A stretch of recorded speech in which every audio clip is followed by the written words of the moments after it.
This was you were in charge. You should have made him wear a crash helmet. He had 2 kids. We've heard from one of the kids. What's the other one's attitude? Is he younger? He's a bit younger. Is he even younger still? Yeah. President Pilkington. Oh. My brother's crying now, because you shouted at him. I wish you'd have made my daddy wear a crash helmet. Why didn't you make your daddy wear a crash helmet? Well, he won't listen to me, because I'm not in charge He didn't of listen to society. me. Yeah, It but... seems like a bit of a numbnut, to be No, he honest. did listen to you. What did he because do you made for a a new living? rule saying people don't have to wear crash helmets. Right. What, and he listened to you. Did he pop shoes on in the morning when he went out? Or did I need to be here to tell him to do that as well? No, there's certain Oh, things so he he has could got do. some common sense then? Well, there's enough, yeah. Oh, right, interesting. So he can be bothered with his trainers, but he can be bothered with helmet. I haven't got a daddy. Jesus. Wow, you are cruel to this kid. You It's are just, mean this, spirited all to I'm this saying kid. is, there should be a leaflet. I don't even know how he got in number 10, this little kid. The thing is, But he's got in. You should have at least the courtesy to listen to his point. forget all, I'm sick and tired of having adverts on the telly. Don't smoke, wear an helmet, slow down, watch your kidneys, look after your I liver. haven't seen that one. Now, I don't know why. Why can't they just put a leaflet through saying, hello everyone, use your common sense? Yeah. That's all I'm asking. because- That's what I take Because power some as people president. don't have common sense. Everyone's some got people common are sense. fucking idiots. Yeah, Well, mate. it's not my fault That's then. why that's Not why my there is a fault. government. If we let people, well, they'd be fucking idiots. They'd be eating turkey twizzlers and fucking watching Big Brother and X Factor But they all are day, doing. They are and they're doing. letting their kids run riot in But the they street. are doing. Some families do just eat turkey twizzlers. Yeah. There is little knobheads on bikes playing out till God knows what Exactly. hour. So it's happening anyway. But Yeah, then- but that's no argument, is it? It's happening anyway. That's no argument, Carl. It's what we've talked about here. Social responsibility. The reason people get into politics is because they feel it's their obligation to change those things. This is your approach. I wash my hands of the whole affair. Yeah, I'd hope that the people who don't wear an helmet sort of they do themselves in, and that's cleared them off. That's one problem sorted. So you think you're being Darwinian? You're thinking survival of the fittest. The idiots will soon, but they don't, because they're not just the victims. The dead person isn't the victim. It's the a very good example is okay, we've talked about it before. People who smoke know that it's dangerous. We know now that smoking gives you cancer, but why is that still legal? And yet people know that and they still smoke. Fat people know that they're going to get out of breath and clammy, and yet they still eat more. They get depressed, they're eating more. They know that they're going to be constipated for a year and a half, but they're still shoving in chocolate cake instead of carrots. But because that's what I'm saying. Why don't we stop them? Why don't we stop fat people eating? If you've got a smackhead and you really love him, you intervene, you grab him, you put in a cupboard, you go, you're not coming out. He goes mad for about a year, then he thanks you for it. Yeah. So lock fat people in a cupboard. And just can't put get carrots around. under the door. What? The thing is, there's got to be some Carl, responsibility. grab Ricky. There's a cupboard over there. You've got to take some responsibility, haven't you? Now, if it's your own fat kid, stick him in your cupboard. But what I'm saying is, as a counsellor, I'm not spending taxpayers' money on cupboards to put the fat kid in. So, back at the Chosen 500 in ancient Greece, right, you're one of them. What other things? I like that saying, the one about do to others as you'd like to be treated yourself. Yeah. Yeah, that's a good one. Pop that on a leaflet, pop it through the door. But you seem to be doing a lot of leafleting. That seems to be your entire governance seems to be guided by popping leaflets through doors. And I get a lot of leaflets, so I'm presuming the rest of the country does, and it's not always working. So maybe sometimes you've got to instigate something a little bit more strong-minded than fucking leaflets, my friend. Maybe you've got to make a couple of laws. This thing You've got to that stand every up. individual can go, how would I want to be treated? Well, I'd want someone to throw cake at me. Yeah. Because I'm a greedy I bastard. would want someone to steal my telly. I'd probably start on the way you look. Right, go on.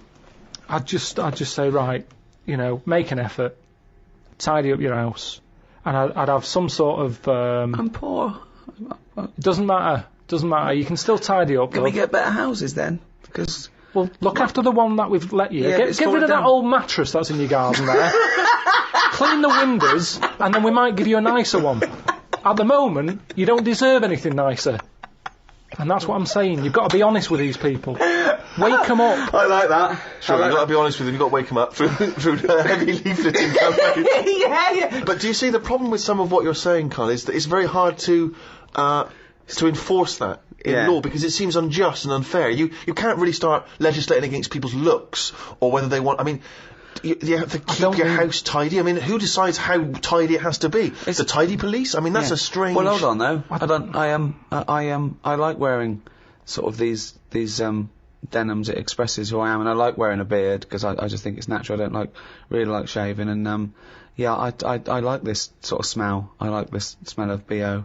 That's who I am as a person. So how can you impose that on me just to be part of society? Who are you to infringe my rights as an individual? What do you want out of life? Well, no, I think I just like to say I don't want to conform. I don't want to just shave and wear a suit and Right. I keep myself to myself, and I like to just grow a beard and eat porridge with my hands. I'm not Right. hurting anyone, so I don't know why I have to conform to that society. Well, there's nothing I can do for you. You're wasting my time, really. Although I do feel ill, I need to go to hospital now. So I'm gonna go to the hospital now if that's all right. Is there care for me? Well, what's up with you? I've got diseases from like eating with my hands, and there's things growing in my beard. Right. So will you clean that up for me now? No, because it's all been brought on yourself. Well, no, but that's irrelevant. A lot of people bring things on themselves, but you can't just like ignore them because it's just part of it's a bad society. Well, so how do they learn then? I don't know why I'm being punished for being stupid. How do they learn then? Well, I don't understand why I've got to worry about you. I've got proper ill people. Well, I had a kid whinging at me this morning because his dad was a Mong.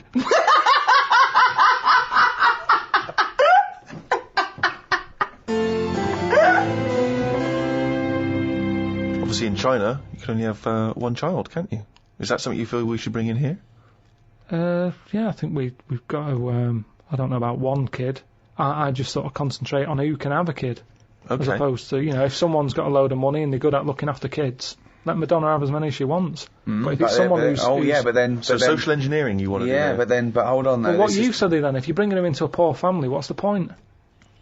What good is that for anyone? It's not good for the people who've had the kids. So it's not good for who's the kids who can't have deciding anything. who's allowed to have how many kids? Yeah, Are you but deciding? I was brought into the poor family, wasn't I? What? I was brought into a poor family. Yeah, no, I'm talking really poor. So third world. No, Well, poorer than that. Poorer than no money at all. no, somewhere in the middle again. You've gone too far the other way. Okay, Why has it so always got to go the other way? Cornwall. I just mean like the people who I've told you about on the estate sometimes, who had that one who chased cars and stuff. He wasn't happy. They didn't care if he was there or not. What's the point? Right. So hang on. So let's imagine So- that Ricky and I are husband and wife. We've come in, right? What's your questions to us to establish whether we are allowed to have a couple of kids? Hello.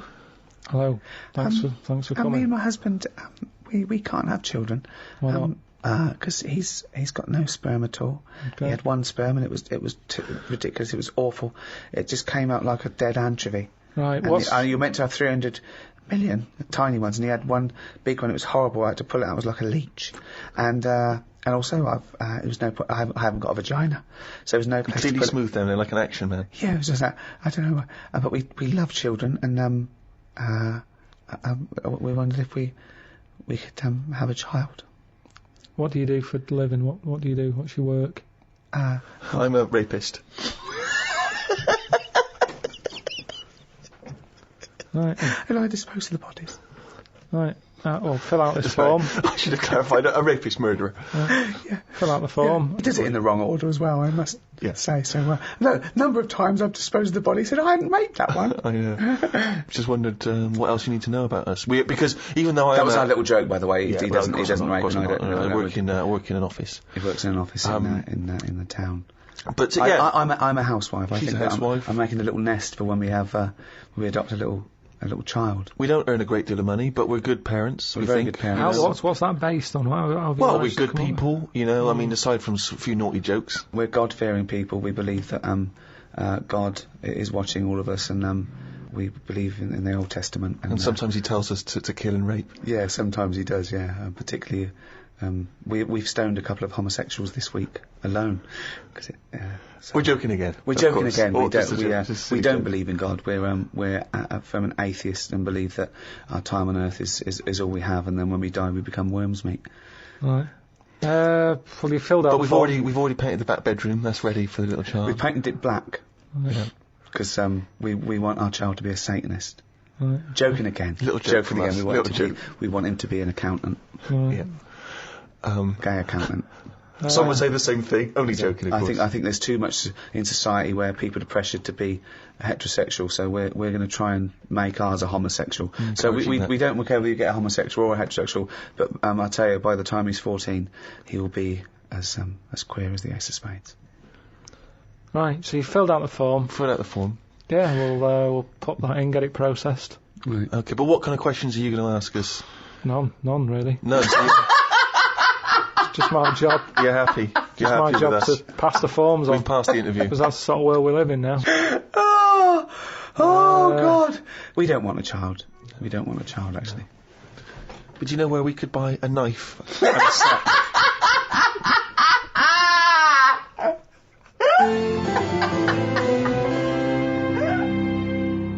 We talked about the little fella planting a tree that he will never sit under.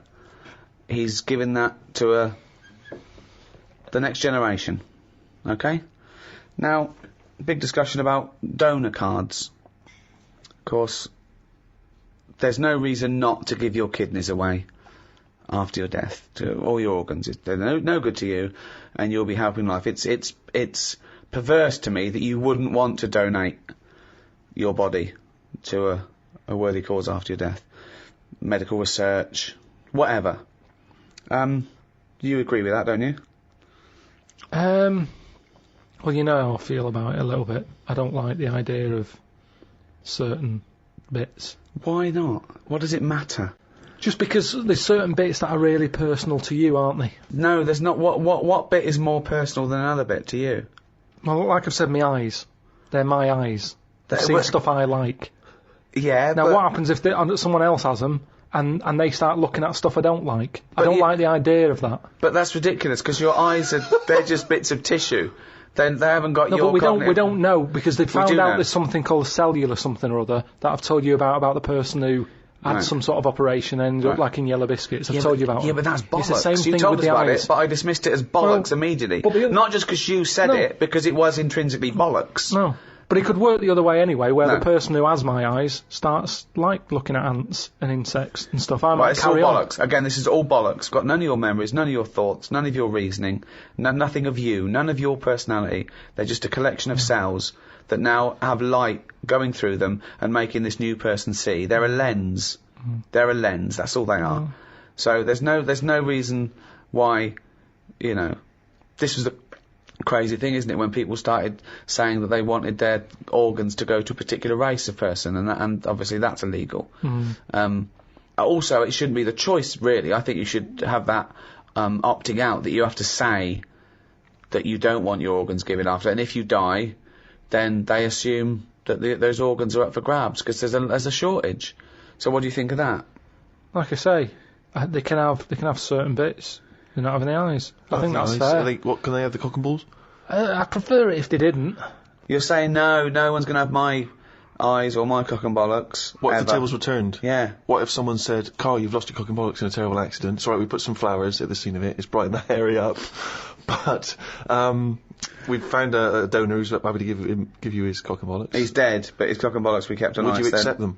They're absolutely lovely match. Better than yours. Yeah. Bigger, younger. Yeah, go on then, I'll have them. You'd have So them? you would you'd have someone else's cock and bollocks, but then you wouldn't donate yours to someone But else. what about this? What if you discovered later, right, that the person who donated the cock and bollocks, right, was a sex pervert? was a homosexual sex pervert? I don't think, though, that I'd bother looking into the history of these cock and bollocks. You It's just not accept like, them. You'd accept them willy-nilly, but what if you just found out by That chance? was his name. That was his name, Willy Nilly. That was his stage name. And What he'd if come you on and found show out him off. by and chance? How do I find out by chance? What's the scenario They there? say, well, the doctor goes, I should tell you, I know you believe in a load of shit about yellow biscuits and bollocks like that, so I'll just tell you, in case anything goes weird, this was a sex pervert's cock and bollocks, so if you find that you're sticking these through letterboxes, don't worry, it's not your fault. It's where they wanted to have gone. That's Would it concern you if you accepted the cock and bollocks that had a past like that? Yeah, because the problem is, it wouldn't be that bad if I had his eyes, Right. why? because then I'm seeing what he wants to see, and That doesn't mess make with any it. sense at all, No, Carl. but unfortunately- It makes no sense at all. The match is wrong. The eyes don't go with the cock and bollocks anymore. I don't know. So something's going to lose out here. Either the cock and bollocks, they're not going to get what they want anymore, or the eyes are going to be upset. So are you scared of the idea, to go back to your yellow biscuit analogy, that the cock and bollocks you inherit, that whatever the previous owner did with them, Lives on. that Bollocks. scares you, does it? Okay, there's one final scenario here, Carl. Okay. You've you haven't opted out, so your organs go to where they like. Now, unbeknownst to you, there's a big waiting list. There's a thing they've got all your details, and you said, yeah, whatever. I don't want to know. You wouldn't want to know, would you, after you die, where it goes? You say, I don't, because you've said you don't want to know. If you don't know, you have a lovely life. When you die, they can go anywhere. They can do what they will. Okay. Now, unbeknownst to you, they have got it down. They've donated your arse, right, for use to a gay rapist with AIDS. Okay, so they are saving a life there. So when you die, they go, right, it's still warm. Get that gay rapist with AIDS round here, because that's going to stop him raping someone and give him AIDS. He comes round, he's straight up there. He's shagging you, right? You're basically saving a life, right? By letting him do that, right? Sorry, I'm confused here. What? Why is the gay rapist with AIDS got the arse? What's he doing? He's still connected to Carl. They've donated the arse, so when Carl dies, the doctors go, right, we're going to stop a terrible thing here. So the gay rapist can shag the arse? Yeah, he shags, comes round, he shags Carl, gets out of his system and goes, phew, that stopped me. Yeah. Right, okay. Right, so it's just Carl's disembodied arse on a... No, it's the whole Carl. Oh, but Carl's dead? So Carl gets struck and he's having a heart attack. They go, free, clear. They go, no, we've lost him. At 10:01, they go, oh, he's a arse donor. And they go, okay, where's the nearest gay rapist with AIDS live? Next door. Get him round here. They go, okay, the gay rapist comes round and goes, where is he? Right? He goes, there he is, right? So Carl is face down. Now they turn him over, they go, there's the arse, you've got 10 minutes, then we got to bury him. I'm surprised you didn't know this guy was living next door. Right. So, the gay rapist gets on top, he goes, right, this is lovely, right? He's loving it, he's shagging you. Right, now, this is the weird thing. The doctors next door, they go, okay, the gay rapist will be finished soon, and then we have to bury him, but we should inform his next of kin. They go, oh, it's Suzanne. They go, your husband's, dead, he's avatar. She goes, oh my god, come round and just identify the body. I'd leave it a couple of minutes, but, then come round. She goes, oh god, I'll be right there. So Suzanne's on her way. The gay rapist, right? He's pummeling you away, right? But you will not believe this. Oh my god. The movement and the way he's shagging you, right, has started your heart. Wow. Right? This is a stroke of amazing good fortune. Right? So you go, he goes, right? He, right, has a heart attack.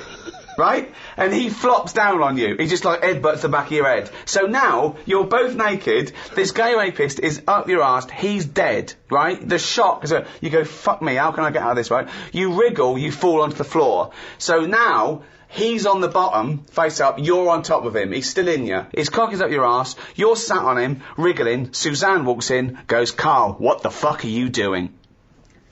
She's heard about me being dead, and because she's come to the hospital. She goes, and they go, he's in there, and she goes, he's not dead, I can see him. They go, oh, because it's terrible. She bursts in, there you are, on top of him, wriggling to try and get his knob out your arse, right? You're sitting on a man who's dead. What do you say? I'd just say we got to join Booper.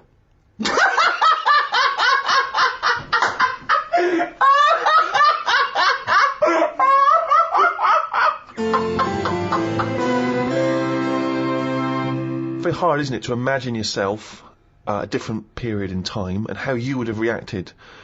Now, if you think about America in the 1950s, black people still very much second-class citizens. You've obviously heard of the famous Rosa Parks incident, in which she was obliged to move on the bus from where she was sat to somewhere else, and she chose not to, and she was arrested for it. Became very much a sort of figurehead of the civil rights movement. Had you been travelling on that bus, what would you do? And am I far from where I'm getting off? Yeah. So once again, you can't just nip out at the next stop so you can wash your hands of the whole affair. No, you're on that bus. You've still got a number of stops. You live further away than Rosa does because you've got a lovely big house, whereas she doesn't have a lovely place. She can't afford it. So you've got to stay on that bus. You've seen this now. You've seen this bus driver demanding that she gets up, gives up that seat. Maybe she's given up that seat for you. Maybe you've got on that bus as a privileged white man and she refuses to get up on your behalf.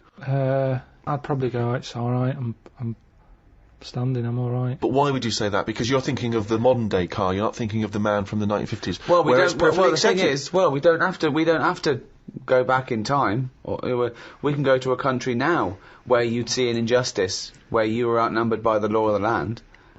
What if Suzanne wasn't allowed to sit with you on buses? What if now a law came in that women were second-class citizens and she can't come with you? Wouldn't you go, no, fuck that, she's sitting with me? I'd say we're only going around the block. We've been to the shopping centre. Be home in 15 minutes. Can you take that bag with you? Because there's no one sat next to you down here. I'm a bit crammed in up here. There's more blokes on the bus. I'll see you in a minute. It's not a big issue. I've done it on the train, where I've booked tickets and they've ended up being different tickets. And I've gone, I'll see you in an hour and a half. I've got an iPod. But So you went first class and she was in the that's pod. luck. That's luck. That's circumstance. One is policy. Surely you can see the difference between a principle and a bit of luck. But it's what you get used to at the end of the day. I mean, I'm not walking past them and slapping them on the back of the head. I'm getting on, and it's just that's where they sit, that's where we sit. Like men and women going into a separate toilet. Carl, let's put this to I mean, obviously, this is too much for your head to... You're on a bus, right, and there's a few white people, and I'm the driver. And they're being racist to a black kid. Right, if I'm driving, I'd go, listen, lads, stop that, will you? If you're going to be racist, can you get off at the next stop and do it there? You know, we've all had a tough day. It's the end of the day. We just all want to go home. We've all been working. Right. He's not in your way. He's sat in his own seat. Sit back. Calm down. Had enough. But what if they said, no, we usually sit there, we want that seat? Would you think the black kid's a troublemaker? Or would you go, come on, just move, mate, it'd be peaceful? I'd go, what do you want to do? Do you want to move so this is calm down? Or No, you shouldn't say that. He doesn't matter if he wants to move or not. It's his right not to move. Do what you want, then. If you want to stay there and fight your own corner. No. He wants to stay there. Don't you surely you want to be on the side of right. I'm just doing my job here. I'm sat driving a bus. I'm driving a bus for 30 quid a week here. I'm getting a load of grief off some people at the end of the day. But think bigger than the bus rule. It's not just a bus thing, alright? Just imagine that you're not a bus driver. Alright? No, but that's what we're talking about here. But yes, Ricky's trying to make a point. It's an analogy again. It's about you taking some kind of responsibility that could put you in harm's way. Yeah. That could mean that you've got to stand up to danger or to bullies or to aggression. If someone's attacking Suzanne, she goes, Carl, help. You go, no, I could get her here. Because I know the full story here. But this is what I'm saying What about do you mean you know the Rosie. full story here? Rosie, what's it? I'm just saying, she sat on the bus. How did it work? She got on the bus, she sat where she wanted. No, I'll tell you how it worked. The middle section of the bus, black people could sit there, but it was up to the driver's discretion to change where black people could sit, depending on the number of white passengers that got on. So she sat in a seat, some more and more white passengers get on, so this bloke decides, well, no, actually, this is no longer the black section, there is no black section, because there's enough white people, you've got to stand up. Right. And she decided, no, I'm not going to get up. It's my right to be able to sit on this bus, as a person, as a human being, not whether or black or white. And that was why she got arrested. Well, she lost in the end, didn't she? What do you mean she lost in the end? There's a black president. Yeah, but it's not because of her getting on a bus. That's just because times changed. Yes, in a way it is. I don't know. Because she became a spearhead of the civil rights movement that was spearheaded by Martin Luther King. All those little things go towards change. On a different bus, on a different day, it might not have turned out that way. That's what I'm saying. It might have been, someone else who goes, get off, who's been in a right mood, might have been in the pub all afternoon. And she's there going, I'm not moving, and he's fed up, he's up to here with it. Sorry, so she's pissed up now. She's pissed up now. No, the person sat next to her. Yeah. Might have even been a black bloke who's been working hard. And he's like, I don't want this. But it's interesting you say The that. bus pulls over, the police are called in. But you say this, it's interesting you say that because in the Rosa Parks incident, there were a number of other black men, all of whom did stand up. I think 5 of them were there, and 4 of them stood up, and she stayed sat down. So there was 4 people there who did choose the easier route, the easier life, and she stayed sat down, and she's the one who went to prison, and she's the one who's remembered because of what she did on that day. It's difficult, isn't it? If I was on there, I'd weigh her up. Is this woman doing this as like a good cause? Or is she just a trouble causer? Because she just seemed like, I'll do what I want. Now that's fine. You'll always get people who do what they want, and they do change the little rules along the way. But I bet when she was doing it, it wasn't like a big stand up, this is the day I'm going to do it. It's just happened she was fed up that day, she didn't want to get up. Lazy. She might just go around law breaking all the time. And she's remembered now because she'd made a change about bus seats. But when she got up that morning, did she say I'm going to do that, or has she been fly tipping before she got on the bus? This is what I'm saying. Is she just you know? No, she's not a troublemaker. She's someone who already had a burgeoning interest in the civil rights. I mean, I really thought the Rosa Parks incident was pretty cut and dry. The fact that Carl's managed to find an ambiguity in it is extraordinary. I love it. Tell me something else about Rosie Parks. Oh, for God's sake. I don't know what she's got to do to win you round, Carl. Honestly, I didn't realise it would be this difficult. Carl, Thomas Jefferson, you know who he is, once observed, a nation as a society forms a moral person, and every member of it is personally responsible for his society. But Jefferson's fellow countryman, as you know, the American writer and intellectual Randolph Bourne, noted some years later, society is one vast conspiracy for carving one into a kind of statue it likes, and then placing it in the most convenient niche it has. So one saying, no, this is why we're moral people. The society is great for us. It turns us into responsible people, okay? And we should love that society and make sure it's perpetuated. But Bourne said, no, it's just a way to mould someone into what it likes and put it into a little box so it can't hurt anyone. Yeah. Okay, yeah, that's not, again, it's...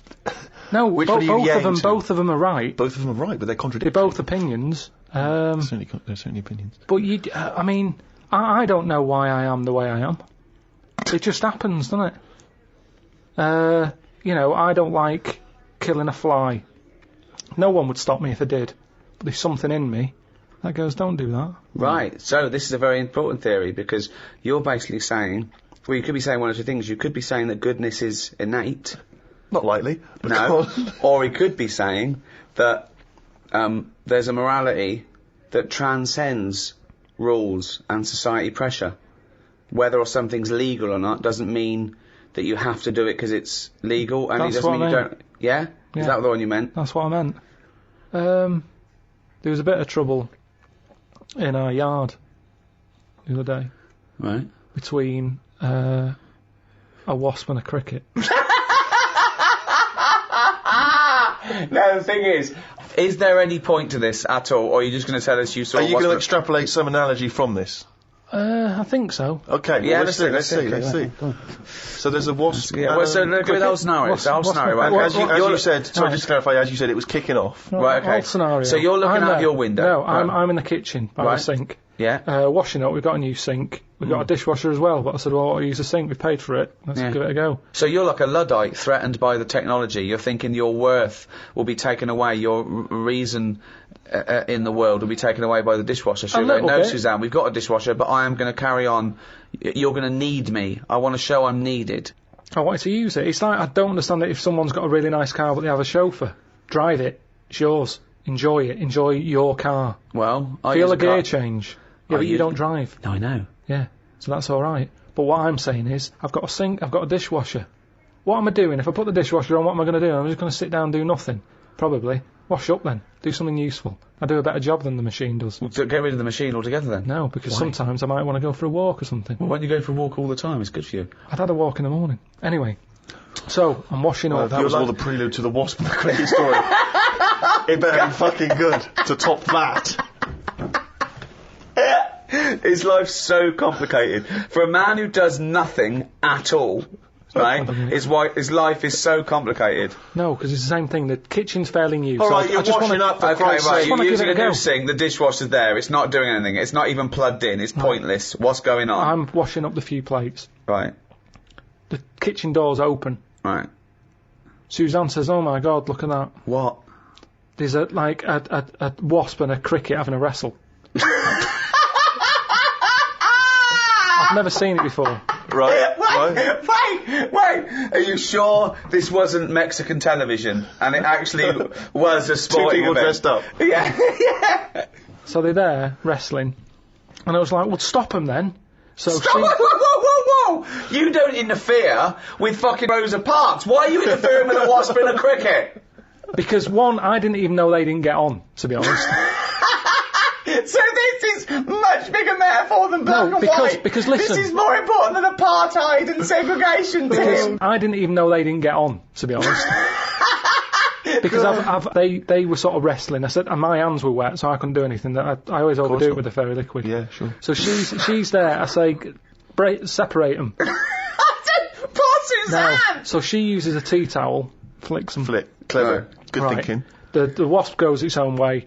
The cricket's sort of jumping about a bit. But who was fighting who? So I'm sort of saying that is really weird because wasps are changing quicker than anything else that I keep my eye on. Okay, well that's just your theory and it's not based on anything. Well, I've told you a couple of years back I saw one eating chicken. They shouldn't be doing it. So anyway, so now they're causing trouble with a cricket. Whoa, how do you know it was the wasp's fault? This is prejudice. Why do you think it was the wasp's fault? What if the cricket would have started it? What if the cricket's got a society that go, we hate wasps, we hate their stripes. We hate them. If they come here, fight them. If everyone comes down here, fight them. How do you know it wasn't the cricket that started that? Well, I suppose at that time I didn't, but since... Oh, I don't subsequent know. information's Oh, come okay, through. sorry. Okay, So this is anyway, Like Columbo, isn't it? We saw the- yeah. So I saw all that, we broke it up, the cricket was sort of shaking a bit. Definitely not! Definitely not! It was shaking a little bit. Yeah. So I sort of prodded it, put a little leaf over it because it was a hot day. Thought I'll put a leaf there so it doesn't get overheated. I love I'll this. keep an eye Like on it's it. done the marathon. It's got a little. It's got Mars on the leaf, written So- on the leaf, and now it's just walking over the little medal. So Suzanne, I'd leave it for a bit. Leave Get it. on. What did About you half say? an hour, about left it for half an hour. What did Suzanne want to do? She wanted to interfere, did she? What did she want to do? Just sort of like. No, she just sort of said, leave it, stop messing with it. It's probably a little bit knocked out, a little bit stunned. Sure, let's Right. get on with our lives, she said. Yeah. So I put the leaf on it. You've got in too much very liquid. Why don't we use the dishwasher? We go- Cost us £400, you dopey bald cunt. So we go off, and half an hour later, I get back in and I said, I'm going to go and see the Where'd you cricket. go? Where did you go? Just for a walk. But hold on, why didn't you put the dish in the dishwasher and go for a walk? I don't understand. So now you're... Because so so- now as a dishwasher, sitting there bone idle, you're washing up when you could be walking, and then you're still Well, it's walking. a good job I didn't go for a walk, though, wasn't it? Because how would that have turned out? That fight. I don't know. There would have just been a So pool anyway- of blood on your back door. So Porch. I've been out, back in, have a look. Cricket's still there. Noticed one of its legs gone. Oh. Don't know if the wasp did that or the tea towel flick. Or it was already disabled, and that's why the wasp thought this is an easy one. What if the wasp was helping it? It wasn't, no, honestly. But what it if was, it's going, it was excuse such me, a Mr. Wasp, commotion. because we're such friends and humans don't understand us and anyone interfered will definitely don't understand us, right? He's not an entomologist, Well, right? this is when I got the computer out, Right, had a look, and it's a, what was it called? I brilliant. can't remember. What happened is the wasp apparently does this a lot, and it stings them in the head. Right, not this particular... There wasn't like a little profile of this particular wasp. Yeah, Or a kind of It's police just website. an incident that Just happens a generally lot happens within between wasp community. wasps and crickets. Right. So it stung it in the head, and what happens is it's that whole thing that we've talked about before, where it lays an egg. Right. So I was sort of having a look, seeing if I could see any sort of holes in its head, and it just kept sort of moving its one leg, like, oh, I can't handle this. What do So you mean it's moving its one leg? it was sort of just moving its one leg quite slowly, like it's just But come it's only out got from one an leg, but it's operation. lost one leg, you said? Yeah, it's lost one. Yeah, it's moving 5 legs slowly. No, it's just its one big one. It's got one big leg. One big leg at the back now. It's normally got 2 that it uses to jump. Oh, I see. So, okay. So it's now it's Right. only got one. It's sort of like, oh, it looks groggy. Is it not a grasshopper if it's jump? Is it not? What colour was it? Is it like? Sort of beige. Oh, it's probably a cricket. Yeah, So anyway, it's important. So you were worried that crickets aren't aware of the dangers of wasps. You did a bit of leafleting amongst the cricketing community. I just had a look online and saw that, it's a popular thing that happens. It's sort of like a bit of a mugging. It said you can leave them for about half an hour. They normally come round and they don't know they've had an egg put in their head. But There's no way it said leave them for half an hour and they come round. They don't have an egg. But there's no way it said But that. it said they're normally stunned for about half hour. Have you had an egg put in your head? Fucking ostrich egg, by the way. It's coming out the top. So anyway, I picked it up, I placed it under a little tree. I said it's in the shade again. No wasps can see it there. Let's just leave it. But you've just left that cricket to now die in agony when that maggot goes round his head and comes out a wasp and leaves the carcass. Well, this is when Suzanne came up and said it wasn't moving. I sorted it. What do You you mean? sorted it. She sorted it. What do you wanna want say to do? anything What else? did you mean? Well, I said, what do you mean you sorted it? She said, oh, Read it's between best the if I lines. don't tell you. Right, sorry, I've done. sorry. She said she sorted it. Wait. Do you think that we're in the mafia and we're being wiretapped? Say what happened. No, well, she just said she sorted it, and I said, what, sorted what? Because I'd forgotten about it at that point, I was painting. And she Right. said the cricket. Right, what do you think she meant by sorted it? Well, by the look on her face, the way she said it, I've known her for long enough, so I know that she meant it's not good news. Yeah, so what happened? So from that, I took for granted she means Say it! I've stopped it being, it's no longer in misery. So what do you mean? What? What did she do? She crushed its head. Because she said it was moving What, about specifically just the head? She just crushed the head. with a stone. She got a tiny head-shaped stone and Squashed it. Because that's where all the action is, isn't it? So she said it was too cruel watching it, sort of shaking about with its one leg and stuff. You had to kill it. I imagine I had this vision that one day Suzanne just having to say to his parents, I sorted it. I sorted it. I had to put him out of his misery. I just couldn't bear to see the You don't twitching like to know, anymore. do you? I know you didn't like to know, but Yeah. I just took a rock. Yeah, and just squashed its head. What was in it? There was nothing in it. Nothing. Nothing in it. It just caved in. Was like- there an egg in it from a No. from a It wasp? was like you know when you get a blown egg and then you crush it and there was nothing. Yeah, nothing in it at all. Nothing in it But I at just all. think he seems happier. I'm certainly happier. I was happier because I'm much happier because he's sort of he's more sensible without the head. Yeah. We're still happy together, but now we use the dishwasher instead of him washing up. Yeah. When we've already got one that costs £400. What metaphor are you taking from this? Just the way, Yeah, so that's at the beginning. There was going to be a point you were going to extrapolate for this, like a fable. So what did you learn from that? I thought I was doing right at the time. And Well, that's it, that's isn't it? important, isn't it? And is it objective or subjective? You know, one person's evil is another person's good. Some people think abortion is the worst thing you could do. Others think it's a woman's right and it's a kindness. Some people think that you should never kill under any circumstances. Other people say that some killing is morally right. Again, should an action be judged on its intent or its result? If someone said to you, "Oh, I thought I was doing a good thing," but, you know, they opened the windows and your cat fell out. They thought they didn't even know you had a cat. Did they knock it though, or did it just jump out? It just jumped out. Well, I'd say it's not my fault. Your No. cat's daft. No. It was hot in here. I've Right. opened the window. Yeah. Well, I'm not getting the blame for that. No, that wasn't my point, was it? That if you open the window, right, and they come home and you go, "Oh my God, the cat jumped out and killed itself," you go, "Oh my God, I'm so sorry. I opened the window because I wanted to let some air in. I was doing a good thing." So did I know it jumped out? No. I'd probably say, you sure they didn't do that before I got here this morning?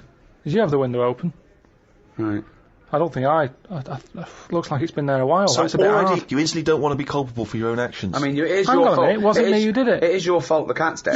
yeah, it's an accident, but nevertheless, it's still your Oh, fault. if it's definitely me, yeah, I'd say, yeah, it jumped out. I opened the window because it was hot in here. The cat jumped out, it's dead. Let's go and get another one. Right. I wouldn't worry that much about a cat. Right. But what if it was a baby? Well, it's a bit awkward, isn't it? Yeah, I suppose it is.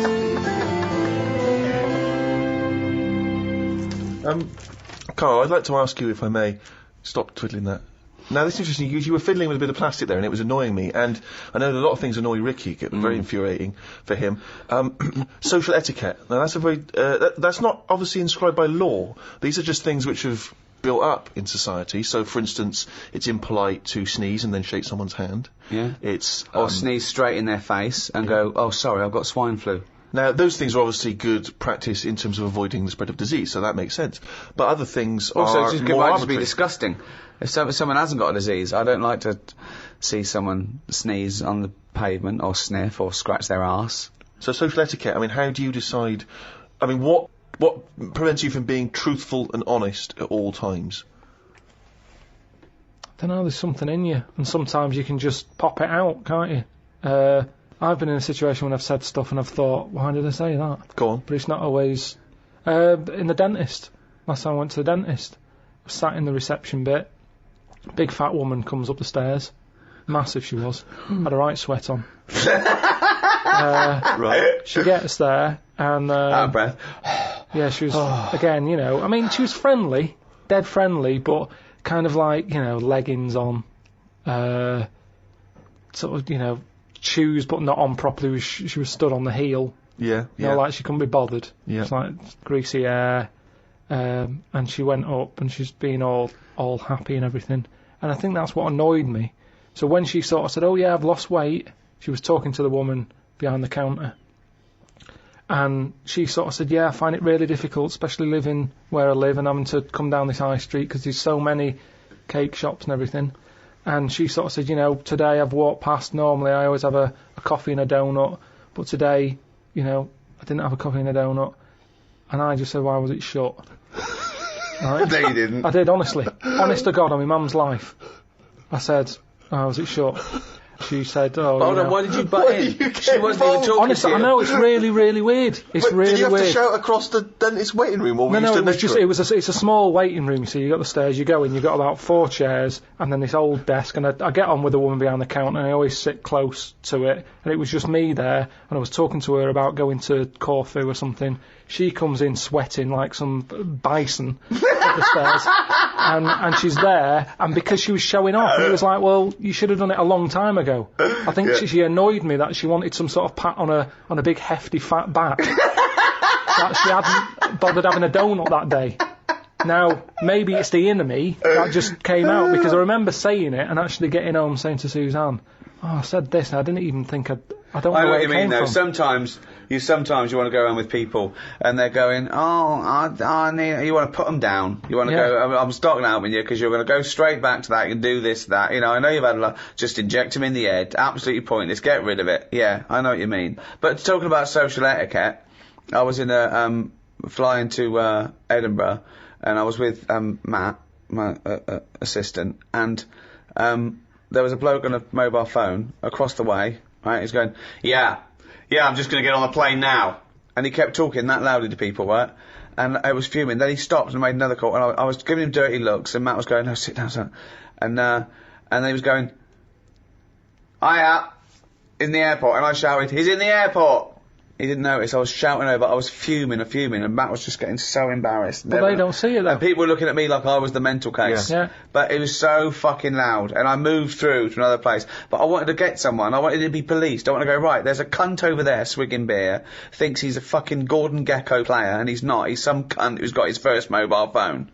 Right? But you know what I mean? Yeah. That is infringing. That's like passive smoking to me.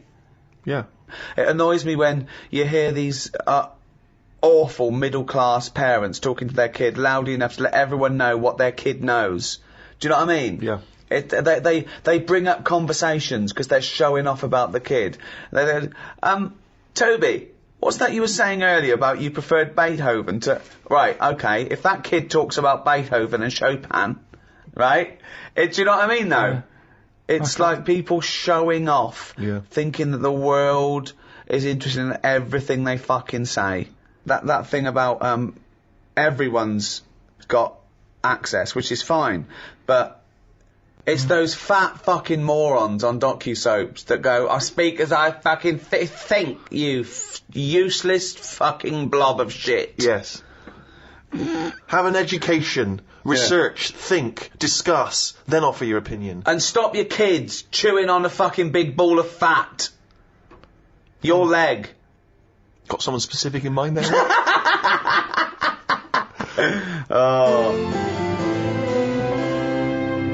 Well, that's about it.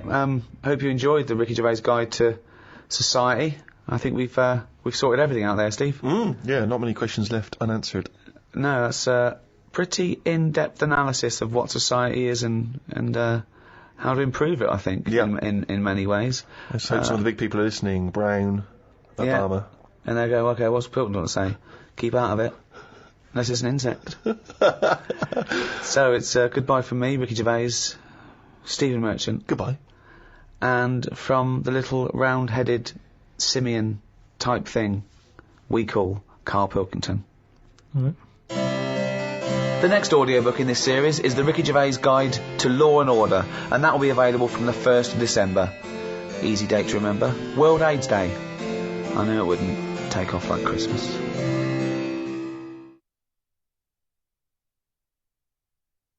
Audible hopes you have enjoyed this program. This is Audible.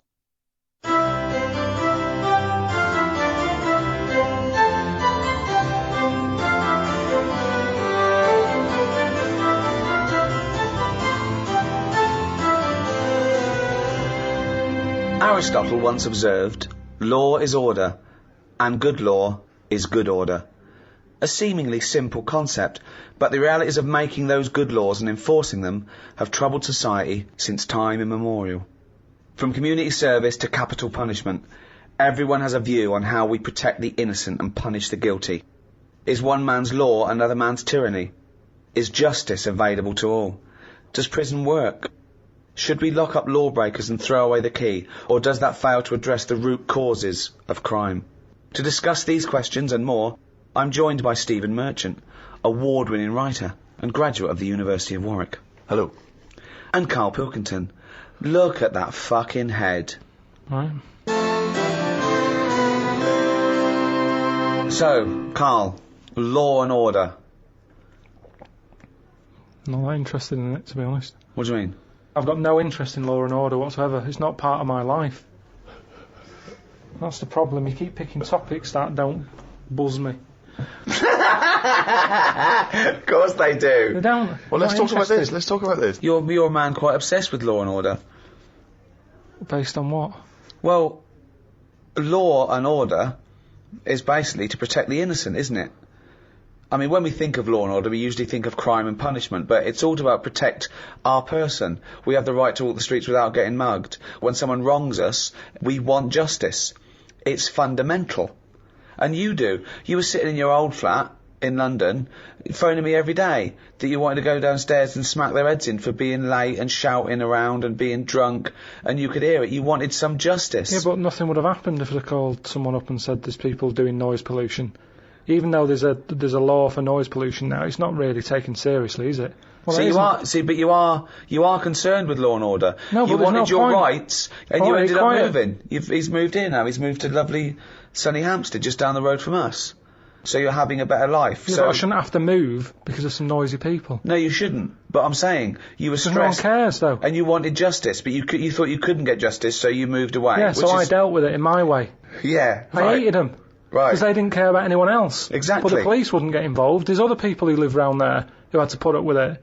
But no one cared. So what did it feel like every night when you were trying to watch telly, and it's hot, and you got the window open, or No, you could just hear stuff. And it's that thing of, you get a lot of tourists in London, so they're talking. It's not even as if you can listen in to what they're saying and have a view on their opinion, because they're foreign. Would so that you be can't. entertaining for you? Well, yeah, because if you can hear what people are saying, you go, oh, yeah, that's a Switch good the point. telly off. Oh, you know, there's some I sort don't of- want to hear anyone talking. I'll tell you what, really feel sorry for people with, like, neighbours from hell. Because it's, I mean, I'm not saying it's justified, but I can see why people go mental with someone when they're bullied or, constantly harassed and no one cares. And when you can't go to the police, and go, there's a bloke next door, he's got his telly on loud, he's always pissed, he's shouting about, if you don't do something, I'm going to go around there and crack his head in. You'll be the one that... But isn't it your own fault for living in central London? Well, not really, because it wasn't always like that. I'd been there years, and then all of a sudden, good fellas turn up. They sat down there making a racket. What can you say to them? You call down, they can't hear the phone ringing. Could I just say that Goodfellas wasn't a pizza joint? He No. called the loud people that because he thought they were gangsters, because Right, they sure. did what they wanted and sat outside and... Yeah. So, but it's louder, I think it is louder abroad than it is here. Whenever I go away on holiday, I always notice that it's always a couple of decibels higher. Really? Always. Like the sound of bird noises and that are louder abroad.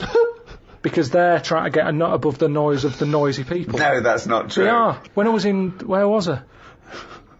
Menorca or something. It was like lying there. If it wasn't a noisy local, it was the people in the villa next door. If it's not them, they suddenly collected the bottles from the bottle bank. That's a nice noise when you're just relaxing. The bottle bank. Just pop that there where the villa is. So that was a racket. There was always there was just so much noise. Animals, creatures. You can't escape it. It's the one thing you can't escape, noise. Your ears never turn off. No. They're always there. But I've told you before, wear earplugs if you have to. I don't like it. But he doesn't like. He says he can hear the sound of his own art. Well, there's always a sound. Like your eyes, you can close them. My eyes close all the time, and if I don't like the look of something, Yeah. no, but Yeah. if I don't like the look of something, they close before even I've thought about if I want to see it or not. What do you They're think? ahead. What do you think exactly? I just mean if I see something on the telly or like one of those casualty programs or something, Yeah. it's like my eyes know that I'm not going to like the look of it. But no. So they you're- close no, quicker. No. My ears, they seem to be interested in everything. Even though I'm not. What I mean is, you can't close your ears. Yeah, you that's can't. what I'm saying. Exactly. Yeah. You can't. You can never. So that's no, why I like the idea that your eyes are closing when you. Oh, I was watching that. Yeah, what are you doing, eyes? Have your eyes ever closed something that you're going? No, they normally enjoy get that. it right. Your eyes aren't They making normally any get it decisions. You're making decisions. You turn away because you don't like seeing something. You don't turn away, and then you're going, "What was that?" And your eyes going, "You don't want to know. You do not know. You don't want to know." I'm just Carl. saying anyway. Lovely pair of tits here. Oh, whoa! I can't believe it. I just mean noise pollution. It's the one thing you can't escape. It seems to me, from what you've said so far, is that these things happen to you and you feel wronged, but you either want to close your eyes and ears so you can't tell it's happening, but it's carrying on, or move away from it so you're not a victim anymore, but it's carrying on. But the thing about law and order is, you don't have to take it. You don't have to walk away. You can do something about it. You can combat being wronged. And I suppose we associate that with justice. It's not just punishment or retribution. It's justice. You want to know that you're valued. You know, this is a big issue, isn't it, Rick? Is one life more important than another? If you've transgressed in a terrible way, you've murdered or raped, whatever, and I say I'm going to put you to death because you do not belong in this society. You are too transgressive. What's to stop me? Why is that wrong? Why is that a morally wrong thing to do? Well, Carl? this is an interesting argument, isn't it? Whether capital punishment. I don't agree with execution. State execution of someone, whatever they've done, for many reasons. But the main one is, I don't think you can have a state that shows that sort of violence against an individual, whatever they've done, and expect people to accept the very code and morality of treating people equally and not showing violence towards them. Carl, where do you stand on the tricky issue of capital punishment? You've given it some serious thought, I imagine. So what you asking me? Like, should he be on death row? Well, should someone flip the switch, send him to his death in the electric chair?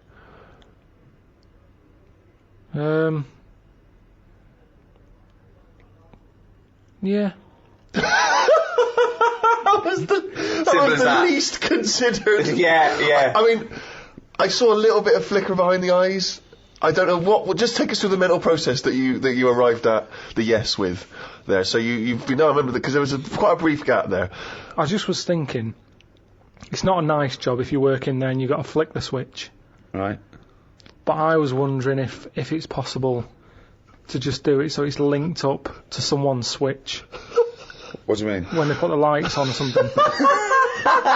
So it's like sometime tonight when the sun goes down and people start putting the lights on in their house, it could happen. But we don't know what household. They might be away on holiday, so you might get an extra 2 weeks.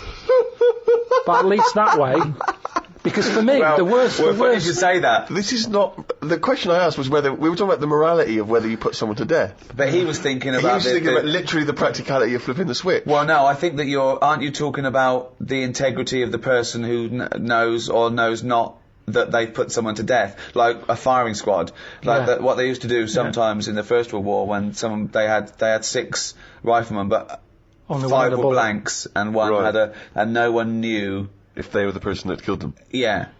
So, but my point is, you do agree that someone should be put to death for a terrible crime, do you? You've got to have something there to stop them people who don't care, haven't you? Nature's done it in a way with bees. They've gone, we've give you a weapon, but if you use it, you die. And that's like the bee. Well, so yeah. they're worried they're going to go, But I'm that's not what going to do it. we do, weren't we? We have we have people saying, one, you can't do that. That's step one. Here's the law. Don't do it. But there's a lot of people who Two, go, I'm not bothered about the law. I'm not bothered about annoying people. yeah, that's So true. for them, at the end of the scale, you've got the chair, and you stick the wires on their head, and we'll fry your head. And they go, oh God, I don't want that. That doesn't always work, does it, with being put to death? Because as a deterrent, most of the crimes aren't just crimes of gain with that. Some of them are crimes of passion, where a deterrent doesn't count because you see red and you go crazy and you're angry and you kill someone. I think a lot of those crimes, the deterrent isn't relevant. You know, things like armed robbery, maybe, where it's a risk. What can I get versus what my crime? Maybe then it might be a deterrent. But then, of course, if you start to get a capital punishment for crimes that aren't murdering someone, then that thing brings in you might as well murder them, because then you've got more chance of getting away with it. So it's very delicate what you make people be killed for. You've made an interesting and reasoned argument there, Rick. I'm looking forward to hearing the riposte. Right. When I was younger, I used to nick Mars bars. Okay. Right. Now, I did that then, and I knew that even if I get caught, what's the worst that's going to happen? Yeah. I'm not going to go to prison over that. But it was worth nicking because the Mars bar, they were like 45 pence. Sure. When you're a kid, you can get a lot of chewing nuts for that. Chewing I nuts? don't know what he's talking about. Yeah, they like caramel covered in chocolate. Last ages. Quite hard. Oh, I know. Yeah, you suck the chocolate off and then you got to chew them Caramel. until they're... Yeah, I know, yeah. Now, I could afford them at 10 pence a bag. They'd last me sort of a morning. A Mars bar was a proper treat. There's a lot going on in there. A lot of Yeah. chocolate, a lot of caramel. Yeah. Like I say, 45 pence. Yeah. So, to So me... that was like an advert that went wrong just to the end. They started off good. They go, this fly's good. He's, you go there. Mars bars, a lot in it. It's like, oh, good, keep going. Yeah, it's got caramel. It's got, yeah. But it's 45 pence, which is too fucking much, so fucking nick it, you cunt. But when I was younger, that was worth a risk. Because I knew that I'd be getting something worth 45 pence Yeah. for free. You weren't going to get the electric And I chair. wasn't going to get done. So the stakes were high, the risk were low. No, wait. You mean the stakes were high, the risks were I low? think he's just trying to sound cool. The stakes weren't high. The stakes are what can happen to you, and the risk. The stakes and the risk are the same. The risk is the stake, okay? Yeah, unless you're nicking meat from a butcher's, then the stakes are high and the risk is low. I don't know what the fuck you're talking about, but what you meant was It was the worth gain a was risk. high. The game was high. Yeah. The game was high. Yeah, the risk was low. Yeah. But no, it wasn't, was it? Because 45p isn't a lot unless you're It a is kid. when you're a kid. It is when you're a kid. Because I was getting but then 50 surely pence. getting caught for nicking a Mars bar's higher when you're a kid. No, it's not. Look, you see, most of the time, I didn't want to say which shop it was that I nicked it from, but it's where I did my paper round. Now, the thing So is... you're nicking from your own boss. but listen, I used to wake him up. I That helped is him terrible. run that. No, because I... That is terrible. This is awful. That Go is- on, hang on. I that want to is hear. really No, I want to hear him bad. rationalise his Because terrible that sweet crime. old man who used to give... He's not an old man. I used to go round and Sweet wake little him old up. man. Right, he Yeah. hated running that place. Right. If anything, I'd say I was his best asset. Well, not really. Yeah, Because I don't You know was what... nicking from him. You was Yeah, thieving from him. I don't know how Doing much he business. made on papers, but he'd probably go 45p profit. Hold on. They got their papers really early because I got up early. Yeah. I used to go round to the Well, you know, shop a at Mars a 4:30. day helps you work, rest, and steal. So I used to go round there, wake him up. He'd be like, "What are you doing round here so early?" Don't know, I'm just hungry. What? I'm just hungry for work. No. Oh, well, good boy, Pip. I'm just going to turn away a minute. Yeah. While you stand there in front of the confectionery. I'll turn away now, and I've looked back now, and here's the papers. And thanks so much, Carl, because you're a lovely He's like kid. an honourable and trustworthy Yeah, I can't guy. really afford to. I've been betrayed so many times. That's why Yeah. my lovely wife's no longer with me. You know, she ran off with Ken. Yeah, but I mean, at least I've got a friend. At least you've got one young You turn friend. up early. Oh God, it's brilliant. Oh, and Carl, keep a lookout because Someone's been nicking Mars bars. Yeah, I know it's not you because I trust you implicitly. And by the way, Carl, why don't you take a Mars bar for free? Oh, thanks. Well, that never happened. All right. So I'm getting 50 pence a day for delivering papers, but I needed the energy. Right. Now, if I spent my 50p on a Mars bar, Yeah. 5p profit a day is not worth it. No. So help yourself. I knew I was doing a good job for him. No. There we go. Help yourself. No. So help yourself. That doesn't follow. So help yourself. Get another job.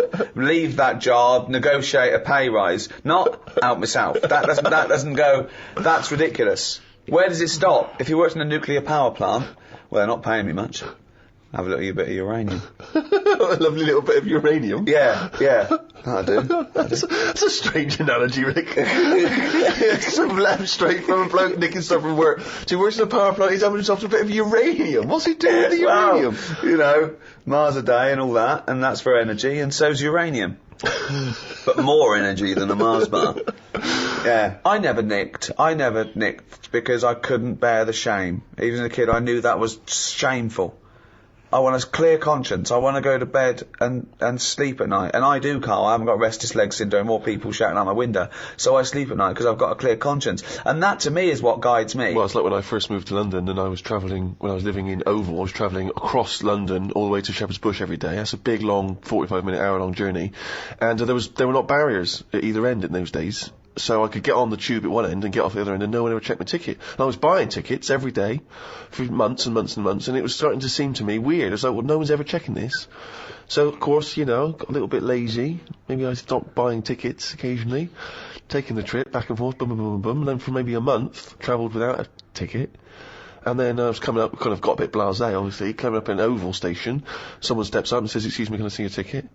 And that's terrible because when you're in your mid-20s, it's not like a kid anymore. No. I mean, you are an adult. You've made a reasoned decision there. You can't plead ignorance. So I said, I'm sorry. Yeah, can we see your ticket, please? I went, yeah. I was looking through because for some reason I used to keep a lot of old tickets. And I was looking through, pretending to look for my ticket. I went, I don't know what's happened to it, but I did actually. I bought one at Shepherd's Bush, and they went, okay. If we phone up Shepherd's Bush and there's no evidence of you buying a ticket, you can go to prison. I'm going to ask you again, have you got a ticket? No. Oh, no. I haven't. How embarrassing. It was unbelievable. Being told off is worse. It's worse, Well, isn't it? it's because there's people walking by and I'm being told off by a woman who is at least a foot and a half shorter than me, wearing a uniform. And it was so embarrassing. It was so cripplingly embarrassing. Yeah. Can I ask you again, have you got a ticket? No, I haven't. No. So you lied? Yes, I did, yeah.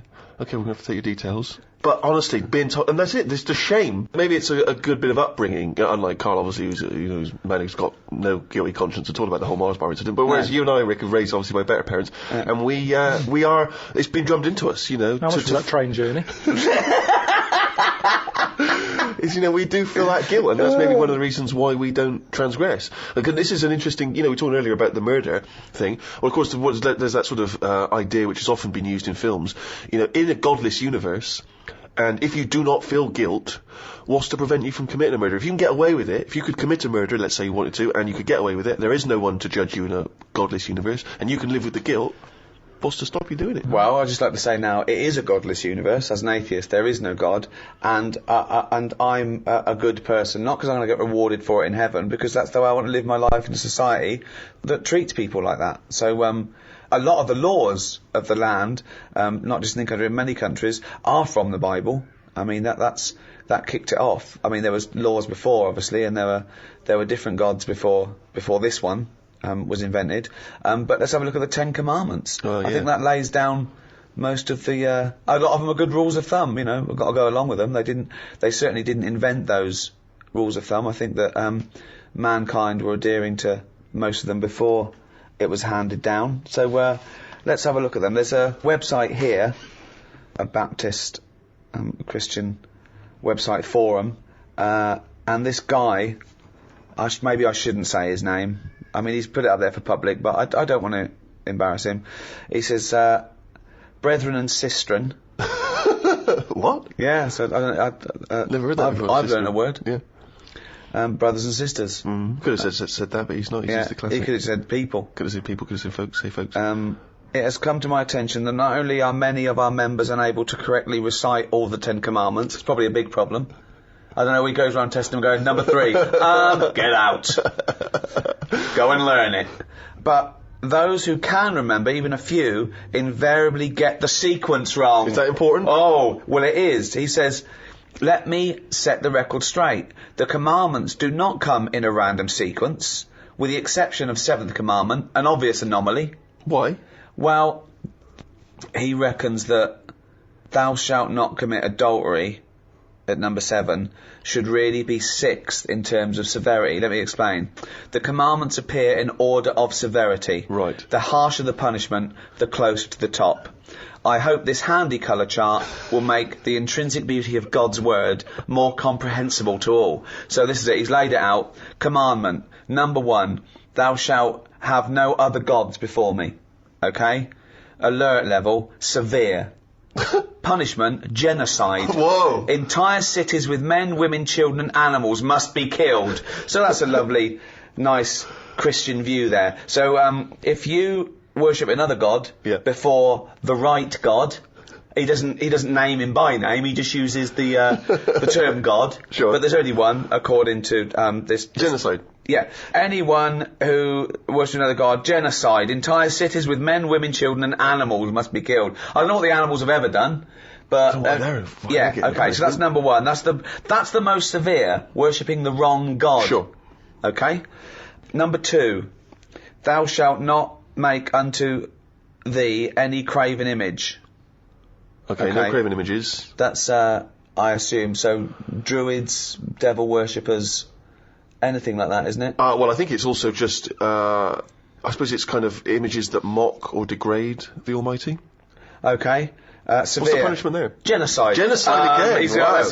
That's his favourite there, genocide. Entire cities with men, women, children and animals must be killed. What worries me is we're a couple of smart guys and we're not entirely sure what that commandment means. No. So we could go, but we could accidentally... Yeah. 3. Thou shalt not take the name of the Lord thy God in vain. Okay. Okay. I assume God made these, did he?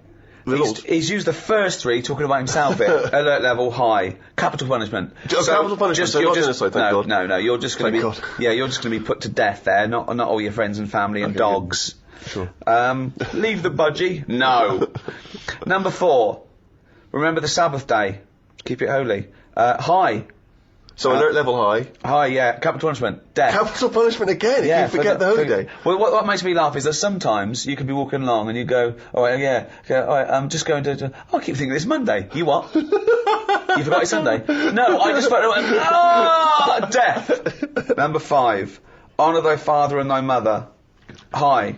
Okay, so, and if you don't honour your mother... Capital punishment. Capital punishment. Lot of death. Lot of death. Again, at the moment. Isn't it? Yeah. So strict. Yeah. We haven't even got to thou shalt not kill yet, and yet he's killed everyone so far. Wow, jeez. Now 7, he's put at number 6 here. He's put them out of order, 6 and 7, because he thinks this is higher. Thou shalt not commit adultery. High. Capital punishment. Capital punishment again. Now the fellow who did this website, he's put thou shalt not commit adultery above thou shalt not kill. God had it the other way around. God had thou shalt not kill, but this fella here, I reckon his wife played away. Right. So he went, right, I'm putting them in a different order. Because before, let's see, number 6, he's put thou shalt not kill, alert level, elevated, capital punishment in some cases. So if you murder someone, you can sometimes be killed. If you commit adultery, always death. Get killed. So I think he's made that he can have his wife put to death, right? Or he could kill her, but maybe get off with it. Right. That's why he's done that. Number 8, thou shalt not steal, guarded, excessive fines. Only in rare cases capital punishment. Oh, just excessive fines? Yeah, excessive. Number 9, thou shalt not bear false witness to thy neighbour. So basically lying, low. Despisement and scorn. Is that the punishment? Yeah, for lying. Yeah, despisement and scorn. Despisement and scorn. Yeah. Thou shalt not covet, really. Don't stuff. try and get stuff. Don't be jealous of stuff and try and punishment? get it. Despisement and scorn. Despisement and scorn, sure. I'm just going to go through, just going to go down these, see which ones I commit. Thou shalt have no other god. I don't have any god, so I haven't broken that one. 2, craven images. No, I don't have any craven. I don't accept there's a god to. 3, thou shalt not take the name of the Lord. Again, I don't take his name in vain because I don't believe he exists, so I'm fine there. Remember the Sabbath. I always remember Sunday. I know I've got a calendar and everything, so I haven't done that one. Honour thy father. Yeah, I do that. Never commit adultery. Don't do that. Ever killed anyone? No, never killed anyone. Don't steal. I don't lie, and I don't covet. So I am an amazing Christian. Pretty clean. Yeah, you're a pretty clean living guy. Wow. There you go. Well, whereas I don't know. Wait, Carl, have you ever... What's your view? I still open like post. That isn't for me. I'm just going to see that's on there. That's opening other people's post, alert level, low, punishment, embarrassment. You have to walk along with your trousers round your ankle, saying I'm a div. Why do you open other people's mail? But it's just a fella called Bruce who he's the bloke who used to own the flat before me, and I don't know. I started off and I thought, oh, should I pass it on? You know, because when people move, it's a lot of messing about tracking down where they've gone. So I thought, should I just leave them for a bit? And I collected some for a bit, and then there was one that sort of said, "This is important" on the front of it. So I thought, how important is it? So I opened it. What was it? Was it important? Not really. It was from a tattooist. What did they say? It was just something They about. said, "Oh, we used the AIDS needle on you. Can you come in for a little test?" So I just started. I just kind of thought, oh, I'll start opening it, having a look, and it was weird because, do you know like how you get fed up of being yourself? No, but go on. Well, you I'm can have- intrigued. Of course. No, you can just have days where you're like, I what wish is I was going Brad on? Pitt, yeah. Well, you know, and Bruce Willis in your case, well, isn't it? well, this bloke was Bruce. So I just go, oh, let's see what, you know, if I was Bruce, Yeah. would I be happier being him? Do you know, like how I've said to you before, you never know if you don't feel well because they can't put you in someone else's body to sort of compare. No, most people can just use their imagination. Yeah, sure. So I sort of think, They don't actually need to physically go into someone else's body to understand that. Yeah, It's like terrible. Ghost. Yeah, exactly. so I think, well, would I enjoy being Bruce more? Sure. And what have you gleaned from Bruce? He's got a tattoo. We know that. There wasn't that much. It was mainly busy at Christmas. A lot of Christmas cards, which were good because I didn't get that many. Yeah. He's So you put up these pop 'em Christmas you put up these Christmas cards. That's- You had Christmas cards hanging in your flat to have a lovely Christmas, Bruce. Auntie Jean. That's Well, crazy. hang on a minute, because when you put them on your mantelpiece or your shelf or whatever, you're not looking at them every day. It's just a picture of Father Christmas. It doesn't matter who it's to or from. But why or- have them up at all? Well, why not just buy some make it a bit blank... Christmassy. You can Yeah. just buy some blank cards and put them up. Use them every No year. point. I have to. Bruce has got a lot of friends. Yeah, It was more awkward, right? Because the bloke downstairs, because I used to always collect the stuff for Bruce, I got talking to a bloke who's in the same block, and like he used to see me picking stuff up for Bruce. He'd always say, all right, Bruce. No. And you've never told him that you're not Bruce. Well, no point. In the pub I used to drink in, the landlord got it into his head that I was Steve, right? And You don't mean me. No, You just mean called exactly. Steve. Yeah, no. Right. This is before I met you. This is like 25 years ago, and he called me Steve, and it got to the point I couldn't correct him Yeah. because it would have been embarrassing for him. And so after about 2 years, we were playing cards, and someone said Ricky, and he went, "Who's Ricky?" And I went, "Ricky," and I just went red. He went, "What do you mean, Ricky?" I went, "Yeah, that's my name." He went, he said, "What do you mean, fucking Ricky?" I went, "Ricky," and I looked at him, "What do you mean?" "Steve." I went, "No, it's not Steve." He said, "Well, I've been calling you Steve for 2 years." I went, "Have you?" Like denying I'd ever heard him call me Steve. Oh, this guy, right? But hang on, did he, what happened? What was the fallout from it? He's just sort of like, he was a bit confused, Yeah. and then I think he still called me Steve for a little while, but sometimes it was Ricky, sometimes it was Steve, it was fine, right? But this guy, right, he was a bank robber, okay? Yeah, he'd done 17 years in all. In prison? In prison, yeah. And I was a bit scared of him. I'm fascinated. He was fine. He was done now. He'd gone straight, totally straight, and he was running this pub. And I remember once he'd tell me stories about it, and he'd go on about his. He did it with 4 people, and they all did time. And he said, but you wouldn't recognise them now. He said they are the most respectable people you'd ever seen. He said, yeah, they're just lovely businessmen, height of sophistication now. Said you'd never guess, right? And then one day. He came over to me, it was a busy pub, he went, "Rick, Steve," he said, "You know those geezers I did the crime with, the other 3? He went, yeah. He said, "They are in the pub here now, see if you can guess who they are." I said, "You'll never guess who they are." I looked around, I saw 3 blokes in sheepskin coats with tinted hair covered in gold sovereigns and gold necklaces. And I went, no, oh, he went, those 3. I went, you are joking. You are fucking joking. That was his idea of total sophistication. They had tinted beards. But they look like fat Bee Gees covered in gold and sheepskin. It was unbelievable. I went, oh, that is a surprise. That is a surprise. I thought they were barristers. Oh, unbelievable. I was always terrified of being mugged when I first moved to London. And you remember, Rick, I had a wallet with all my stuff in, and then I took to carrying a fake wallet. That's lovely. Okay, which I had some sort of old library cards and DVD cards, you know, video shop cards and stuff. And like I put a £5 in there, you know.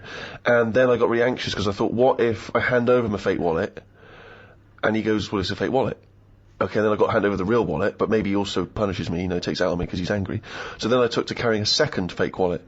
So I spent about 2 months carrying 3 wallets around, 2 of which were fake, right? And then, do you know the reason I stopped? Because I thought, what if I give him both fake wallets. I give him one fake wallet, he opens it, he goes, well, this is a fake wallet. I give him the second fake wallet. Now he's going to be twice as angry as he would have been if he only had the one fake wallet. And then I was thinking, what if I do give him the fake wallet, and then he just starts using the library cards and the video cards, you know, and he could run up a huge fine. Yeah. I'd be in the same position I would have been like giving the money. Yeah, I don't believe you'd ever put a £5 in the fake wallet. You wouldn't be willing to. Yeah. I had a run-in with crime. I was ripped off. Really? In a big sting operation a few years ago. I was at home and I was rushing out, and the phone went, and it was my bank. Yeah. And I went, is that Mr. Vase? I went, yeah. He went, have you recently bought £200,000 worth of gold bullion? And I went, Jane, have we bought 200,000? Well, what? Have we bought £200,000 of gold bullion? No, of course not. I went, no. Well, someone's taken that money out of your bank account fraudulently, and they've purchased gold. And I went, right, okay.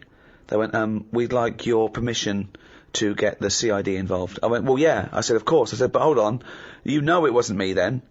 So do I get the money back? And they went, yeah, all the money will be put back into your bank account. I went, fine. I said, yeah. I basically went, yeah, fill your boots. And they went, and can you come down? I went, oh, yeah. So I arranged the time.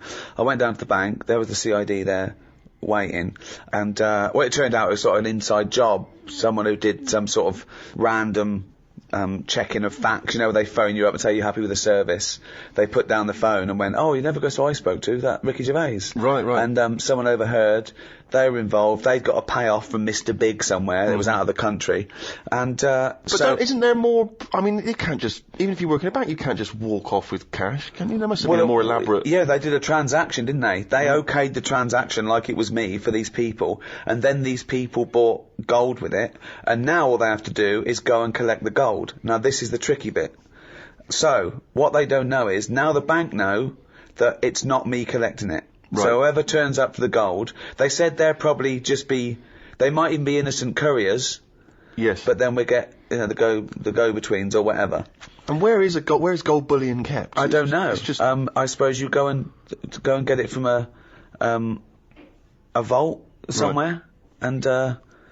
and take it away and take delivery of it. I don't know if it literally changes hands or not. So what they need is obviously my passport. So they got the people. So it was going to go to court. Okay, I didn't have to go to court, but I had to have a meeting with the CID for all the details and take the, you know, that it wasn't me and all that. Yeah. So the funny thing was, I'm there with a CID man, and I said, well, how did they think they were going to get away with it? And they said, well, they turn up with a fake passport of yours, show the ID, and I walk away. I went, right, okay. And they said they get a passport from either a dead man, or they steal one, and they replace it with your details and your picture. And the CID man started smirking. Right? I went, what? He said, well, the picture they used was this one. And he showed me this fake passport, and I tell you what, I was laughing. Then he started chuckling, and we laughed for about 10 minutes, because all they did was they cut out the picture on the first series of The Office from the DVD. So it's a picture of David Brent sitting behind a desk with that little smug look on his face. That's my passport and this thing. So, I mean, they might have got caught anyway. Yeah, it's nice to know that even such, elaborate operations as this, it still comes down to just idiocy, criminal incompetence. Who was left in charge of getting a photo? I mean, they go, Dave, you're doing so and so and so. You're Julie. You're on the inside. Dave, Bertie, can you get a picture? Yes. You can get a photograph of Ricky Gervais, can you? Yes. Yeah. Right. Okay. Why are you going to HMV for? What are you going to HMV for? I knew we shouldn't have recruited someone who looks exactly like Bernard Bresslaw. It's unnerved me. Carl, have you ever been conned? There's always someone doing well out of me. There's always someone, if they're a little bit short, we'll go around to Pilkington. But Rip him 3 off. or 4 times a day. Sometimes I call him up and he goes, right, the washing machine's broken, they came round, they've done this, right, they couldn't fix it, but they had to call it, charge 90 quid. I called the bank and said, no, they can't do that. Turns out they can't do it. It's like a string of things where it looks like Carl's handing up money, like the end of a comic book. He goes, that's for the broken window, and there's for my sausages. It's like a queue of people taking money off Carl. I don't know, they're normally alright if I'm face to face with them. Really? Yeah, if I can sort of, if I can go in a place. But a lot of stuff now is done on the phone. Yeah. It's all phone, isn't it? Because it's all over the world where you're speaking to these people. Yeah. I was talking to someone the other day about the alarm system, right, in the flat. Called them up, thought, it'd be good to get this going again. Have an alarm system, I haven't had one for years. Might as well use it, it's there. So, I called them up and said, there's an alarm system in this flat I've bought. I want to get it going again. What's the situation? So they took a load of details and stuff, and they said, right, what you have to do, it's 400 quid a year. I said, what? So 400 quid a year. I said, what's that for? He said, if the alarm goes off, we can guarantee that a couple will be there in like a minute and a half. I said, I don't want that. I said, I'm just happy with the alarm just going off. I'll give the keys to the neighbour. No, you can't do that. You've got to have this way. I said, 400. I said, I thought alarms are meant to stop you being robbed. Did you what, sir? Don't understand sarcasm when you're talking to them people. Yeah, just to get out your system when you know you've been conned, you just laugh in the face of adversity. I remember it was a couple of days before Christmas. I was going away, but I had a dripping tap, and it started dripping more. So there was nothing I could do. The maintenance people were away, the caretaker was away. I couldn't get in, and so I called out an emergency plumber. I knew this was going to cost, but bloke came round. Honestly, he made you look smart. He was like one of those kids who looked like a lumpy child. He was probably 20, but he just looked like, you know what I mean? They'd scaled up a sort of 13-year-old big-faced lad, right? Yeah. And he came in, and he didn't know how to stop it. He couldn't unscrew it. He went, I don't know what to do. I called my brother. He's there. Just I said, Bob, what can I do? He said, you could crush the pipe and then get it cut and fixed when you go. I said, great idea. So I said to the plumber, I said, can we crush the pipe? Oh yeah, I'll go and get a tool. We went down the van, came up with this thing, like a fat sort of little pair of pliers. He wasn't strong enough. So I went, I had to go. I said, well, how do we both do it? So we both put our hands on it, and we managed to crush the pipe, flatten the pipe, cut it off. He put a little thing on the end of it so it wouldn't leak, right? I went, great. I said, how much is that? He went, 180 quid. So I went, right, okay. So I wrote him out a cheque for 180 quid, and I thought I'll have a little bit of sarcasm. So it wasn't his idea. I helped him do it. I went, how much was that tool? He went, about £5. I went, that's paid for itself, isn't it? Silence. He went, yep, just nothing. Tough crowd, right? Of course. Right. So I signed the cheque. He went, oh, he said, I forgot to charge you for the little washer on the end. I went, how much is that? He went, £2.50. I went, can I give you that in cash? He went, yeah. I went, there you go, there's the £2.50 for the washer on the end, and there's the £180. And he went, and that was it. I didn't even get a little chuckle. He didn't even think. He should have gone, well, let's split that, because we both did that. Yeah. Yeah, that's 90 quid each. I go, okay, that's really brilliant, mate. Cheers. Here's a Christmas bonus. I have a fascinating tale to tell you, Carl. I think you'll be intrigued. When I do junkets for films in in America or Toronto Film Festival, I was assigned a security, and I've had security before. I often have security. They just sort of get you in and out of the car, and usually just to control sort of autograph hunters and things. But this time I was given a security, and he came in a suit. He looks about 30. He looked quite unassuming. I thought he was from just a security firm, and there was a couple of them. And first of all, they were talking to each other, and I thought, wow, the stakes are higher here. I don't know. I don't know why. And they drove us to the hotel, and there was loads of people going to the hotel. I mean, much bigger stars than me. You know, there was Ed Norton and George Clooney, and they were going in and out. And he goes, we can go past these. And he called ahead, and he knew everyone. He just knew everyone. And we went down in the car park. We were met by another security guard in the hotel that let us go past everyone. I mean, Clooney's having to queue up and sign. And I'm thinking, this is weird. And I was feeling a bit guilty because I was there to promote the film. And I think, this security guard's so good, I'm never going to ever have to pump into anyone. It was amazing. And he was there the next day, and he took us to the junket and back, and he put us on the thing. And then it turned out that he was actually LAPD, who was doing this for celebrities because he earned more money. And then I found out he had a gun. So I can't come in the airport with you, I can't take my gun. So he's armed. So I've got a security who's an LAPD who's armed, and I'm fascinated. Now I'm fascinated. This man is walking around with me with a little earpiece, talking to everyone. He seems to know everyone, and he's got a gun. I think, this is amazing. Then one night he said, he dropped me off at the hotel, and he said, I've actually been called, I've got to go on a mission, they need my help. I said, really, what is it? He said, it's a hostage situation. He said, and I'm also SWAT. So now this is amazing. He's now officially the coolest man I've ever met in my life. So he goes off. Then I'm thinking, I'm worried about him. I was talking to Jane, I was thinking, wow, he does this, he gets this extra cash, he's risking his life, and now he's going to a hostage situation. And I was thinking, oh God, it's just a silent hero. So next day he comes, I said, how was it? He said, I was fine. He said, I just turned up. He said, I had to do it in my suit. He said, because I'm the negotiator.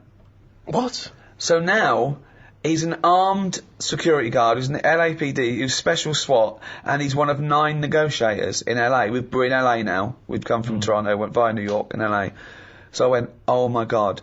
And I just asked him questions for 2 hours. So the first thing that happens is, so someone runs in with a hostage. This guy, who's just a kid, who was 19, he'd done a robbery. He'd panicked and he'd run away. The police were after him. He ran in and he took his kid with him. It was just a 3-year-old kid. Okay. That often happens. Most hostages that people take are their family, because it's all they've got. And they go, I'm going to kill my wife or my kid and that. And they don't mean it. They're not going to. But they need a hostage. They've got a gun.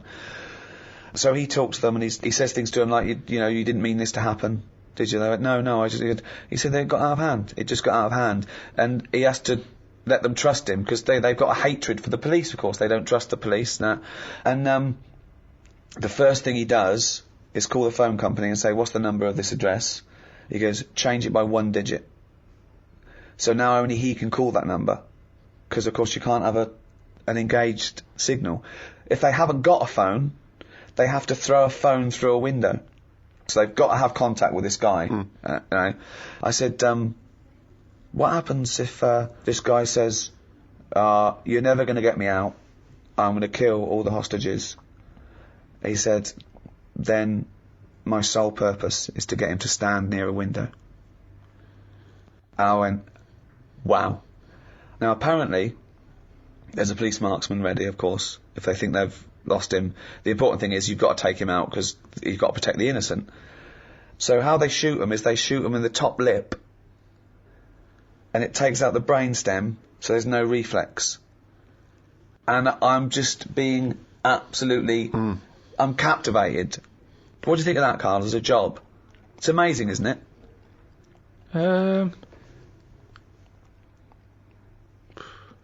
Yeah, I mean, once you've done one, though, it's like any job, isn't it, I suppose? Yeah. Once you've done one. Yeah, Not impressed? Boring, yeah. No, it's good. Could you do it? Do you reckon you could do it? Do you reckon you could negotiate someone out of a hostage situation? Well, I With your think in one of dulcet them tones? things, there's nothing you can do. It's like, it doesn't matter if it goes wrong, because Well, it you does. did your bit. No, it's like being a vet, isn't it? Not really. Not really, because that's ridiculous thing to say. It's nothing like being like a vet. No, it is. What I mean is, you're expected to make the little kitten live. No, there's loads of it. Because I was saying, so he says, I need a car by 5 o'clock, or I'm going to kill someone. He then makes sure that he doesn't kill anyone, but he makes sure that car doesn't come till 5:15. Even if it's there, he keeps going, it's on its way, because then the hostage knows that he's not in control, really. Even if it's as easy as saying, I want my wife here, and he can get her there at 5, he makes sure she doesn't turn up till 5:20. Yeah. It's just little things like that that's just absolutely fascinating. The psychology of it is just amazing. But he's not bothered, is he? If He it's is 15 bothered. minutes late. He is, because he really takes a bit, he empathises with these guys, and he says, no, you've got to understand. No, He but the says- fella in the house with the gun, Yeah. he's not going anywhere. 15 minutes either side doesn't matter. Well, why is he in a rush? I don't think Carl's getting how Not sure he important, how is. No, amazing not he sure is. you said Yeah. they make the car 15 minutes late. Yeah. He's getting his car. That Yeah, bloke's not in a rush. He's never going to get in the car, is he? That's the other thing as well, because once a bloke said to him, I need a car, and he just went, where are you going to go? And the bloke went, I forget that. He has to make them forget their deadlines and their demands. So soon it doesn't matter. And he has to get in their head. But to do that, he says that he has to empathise with them to a certain extent. He has to understand why they're doing it, to talk to them and go, yeah, you've had a bad day. That would send anyone. But he has to get their trust. Carl, try and talk me out. You think it's that easy? Right, I've got a hostage situation, right? Done a crime. I've run in the building. They go, there's only one person we can ask for. Get me Carl Pilkington. Okay. You turn up. Right, what's your So questions? you've asked for me to deal with this. No. The police know that you're their top man, and there's a guy in here. He's got a gun. He's got a hostage. Okay, he's just done a crime. They don't know what to do. Okay, right. You turn up. What's your first question to the? I'm talking to you. Well, no, you got to assess. Right, I'd say right. I think there's a saying. Actually, you say, "Where's brass?" Right. Right. I found that out. I heard that. I overheard that. What's that? It was something. You're wasting time. Who's that bull cunt that's just turned up? I'm gonna fucking Listen, kill it. right, where's brass? What does it mean? I heard it at school when they. I don't know what the fuck you're talking about. God, just you. It means I heard someone use it on the. Well, I don't know what the fuck it means. It All I means know- the top person Right. of the police who are around at the moment. Yeah, well, you talked. I'm the fucking top brass here. I've got a fucking gun against this kid's head. Who the fuck are you bald little shithead? Where's my car? What car? I've asked for a car. Where's my fucking car? Am I talking to you now, am I? If you want, yeah, are you the negotiator? Yeah. Right. Get me a fucking car. Where do you want to go? Oh, I'm fucking sore for shouting. Throw a phone through the window so I can talk to you over the phone. No. All right, in a minute. Don't ever fucking say no to me. In a minute, I said. Okay. Right, the clock's going. Where's this fucking Right, phone? listen, I've got a just sore hang on a throat. minute. I've got a Listen. sore throat. I can't talk anymore with that phone. I've been called up here. I can't hear you. I need the I've been phone. called up here Yeah, can you go to put the phone through? Why aren't you putting the phone through, you dopey cunt? You want to talk to him? because I don't want to give you a phone straight away. You said you've got to delay him. No, but you've got to talk to them. You shouldn't even demand a phone. You should make sure you've got a phone, you dopey twat.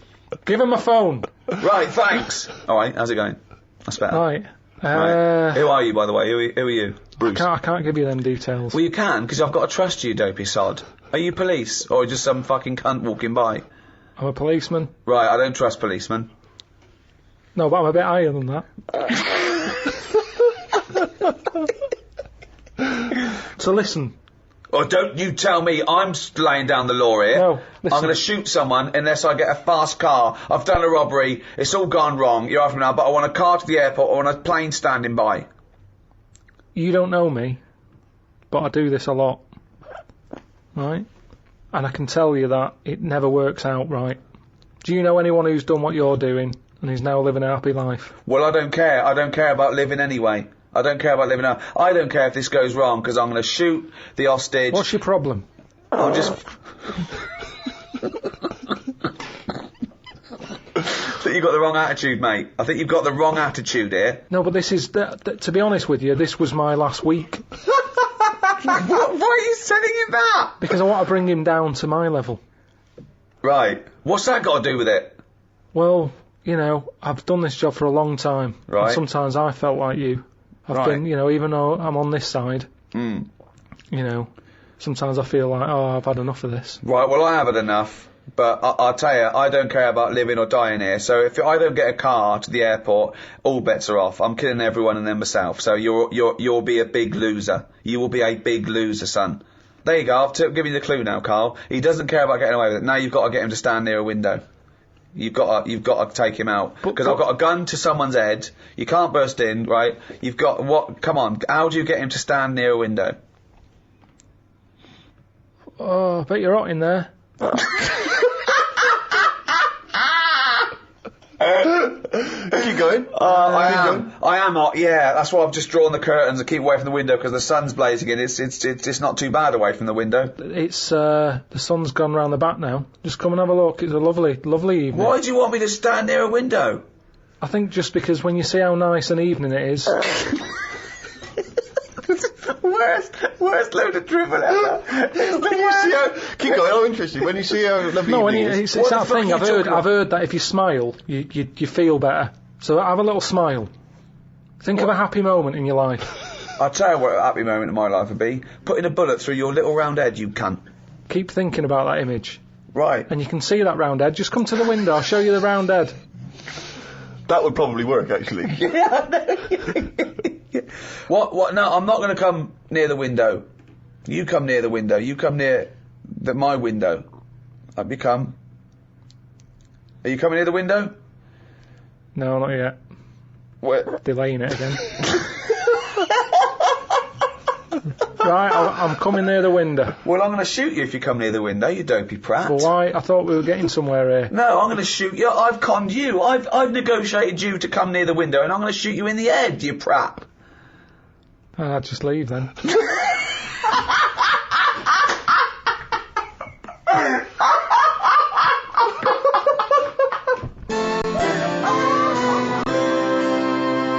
Well, that's about it.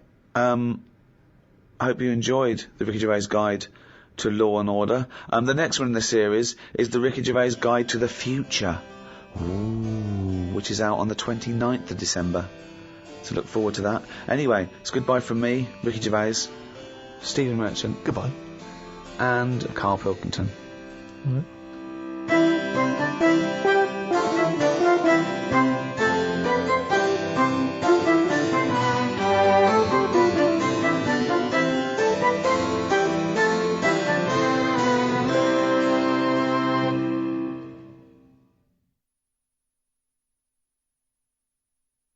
Audible hopes you have enjoyed this program.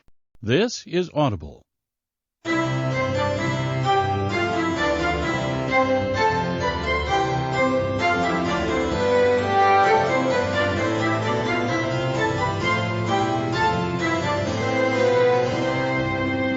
To quote the scholar and political theorist John Shah, the future is not a result of choices among alternative paths offered by the present, but a place that is created. Created first in the mind and will, created next in activity. The future is not some place we are going to, but one we are creating. From the schoolboy dreaming of big adventures to the scientist envisioning groundbreaking discoveries, we all care to imagine what the future will bring. Many people have attempted to predict the future, others to mould and control it. But what do we really know of the future? How does the past inform it? And what educated guesses can we make about the shape of things to come? To discuss these questions and more, I'm joined by Stephen Merchant, award-winning writer and graduate of the University of Warwick. Hello. And Carl Pilkington, fucking mong. Right. One prediction for the future, Carl, is from an academic study, what the world will be like in about 75 years from now. And a big prediction they're sort of sure of is that androgyny will rule. There'll be so little difference between men and women, apart from the biology, economically, socially. It won't matter who the biggest breadwinner is, that's already being phased out. If you're in a traditional heterosexual male-female couple, it'll be who stays home, who earns the most or whatever. It won't be governed by gender And that's getting less and less anyway, as it is now. But soon you won't even need a female or a man in your life. You'll just need the egg or sperm. And you'll be able to have any coupling you want or not. Thoughts, Carl? That isn't what I've heard. What were you heard? I heard that. So you read an academic study, Rick, but Yeah. let's find out what Carl's been reading. I heard we're all going to go ugly. Different point, though, isn't it? It's a That's a completely different point. that. Not listening to a word Ricky said. But No, go it's on. just if we all sort of go ugly, that will sort the population He gets an problem out. extra syllable in the word ugly. Ugly. Ugly. Ugly. Yeah. So that just sorts the population out because people aren't sort of having it away left, right, and centre. Well, no, then that doesn't sort of... What do you mean? Sorry, Rick, I don't understand what the hell he said there. Are you saying, because everyone's ugly, everyone won't want to have it away more with the ugly person? Yeah. Okay, I still don't... You seem to understand what he's talking about, Rick. I'm still But confused. what he thinks is that if we're all ugly, then we still have this strange paradigm of beauty that won't exist, so we won't fancy anyone as much. No, they'll still sort of fancy, because at the end of the day we're animals, aren't we? Yeah. So we'll still have it away, but Yeah. not as much as they'd like to do now because it's all based on looks. Sorry, but what's this got to do What's with what this Ricky world said? like? Describe Ricky's- a typical town or countryside. It's exactly right. Imagine London, you've still got the gherkin, you've still got the big wheel.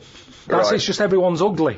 Right, and they're doing all the same jobs, are they? Everyone's still, the world's got to carry on. What do they look like? What's ugly? Just imagine, like, haven't you ever seen anyone when you've just gone, look at that. Yeah. Right, well, like that. Yeah, but hold on. It's ugly by today's standards, is it? So I throw forward to 75 years, you'll go, oh, everyone's what we call ugly. But what's happened to society? What do they think of everyone? They won't suddenly go in, isn't it annoying? We've got uglier. Because it's not No, like because a we have strict... got better looking, haven't we? If I look back now Yeah, at a school photo, yeah. you look at my class and you go, what was going on then? You can't tell the difference between some of the girls and the blokes. No, but that's not true. Because It is, honestly. You that's look at it and fashion you and see nutrition. And I see that, when Yeah. I see an old episode of Bullseye, I think, Jesus, the men look like Right. rakes with no teeth and a moustache, and they're bald with their hair down like a paedophile, and he goes, now how old are you? And I thought, 52, 50, he goes, I'm 22.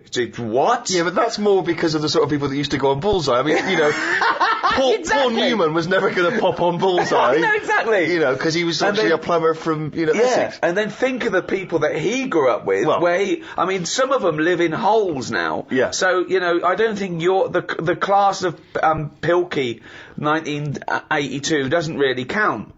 When he said, we've got better looking, I thought he was going to talk about cavemen, not his school photo. I mean, what happened there? There's been no evolution in that time. What are you talking about, Carl? We've got better looking now, haven't we? I wonder if he's confused it with the paradigms of beauty have changed, haven't they? So in the 50s, Marilyn Monroe was considered, very desirable, whereas that body shape on women, Yeah, more that's recently what I said, it's has fashion. become less, there's Yeah. lots of skinny women are seen as a paradigm of beauty.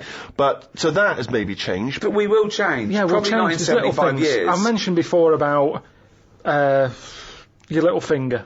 There'll come a time when that'll go. I've watched it. I've kept an eye on what my little finger's doing. Sometimes it does nothing. It never helps out.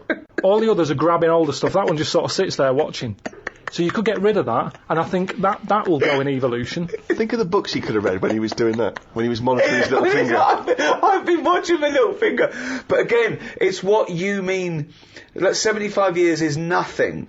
The only thing that changes in 75 years is trend, fashion, economics. The gene pool doesn't change unless there's been some sort of really weird mutation due to an external force.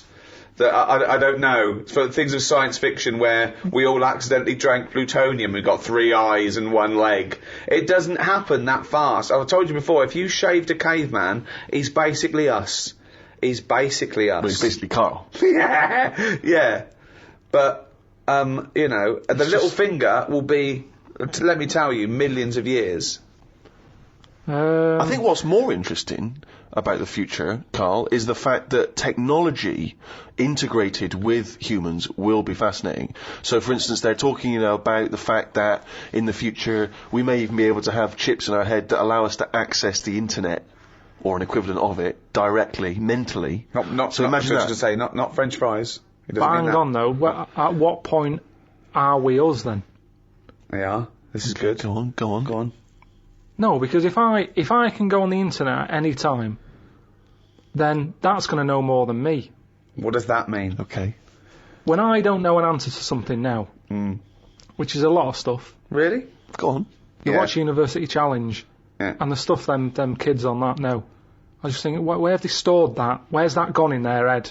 How have they left that somewhere, and it's just sat there waiting to be used? For me, if something doesn't get used within a time period, that's it. But again, It's forgotten about. again, okay, that's application and training and all that. I think But that- basically, you've got about the same hardware I as haven't. those people. Honest to God, I haven't. I know I haven't. Your brain capacity is It's not the same as huge. theirs. It's not the same. Well, you might not be what's considered as academically intelligent as them, but again, an awful lot of it is, nurture more than nature. Your brain's good. Your brain is up there. Don't worry about that. Well, it isn't. But listen. So what I'm saying is, if I want to know the answer to something, I go on the internet. Yeah. Right.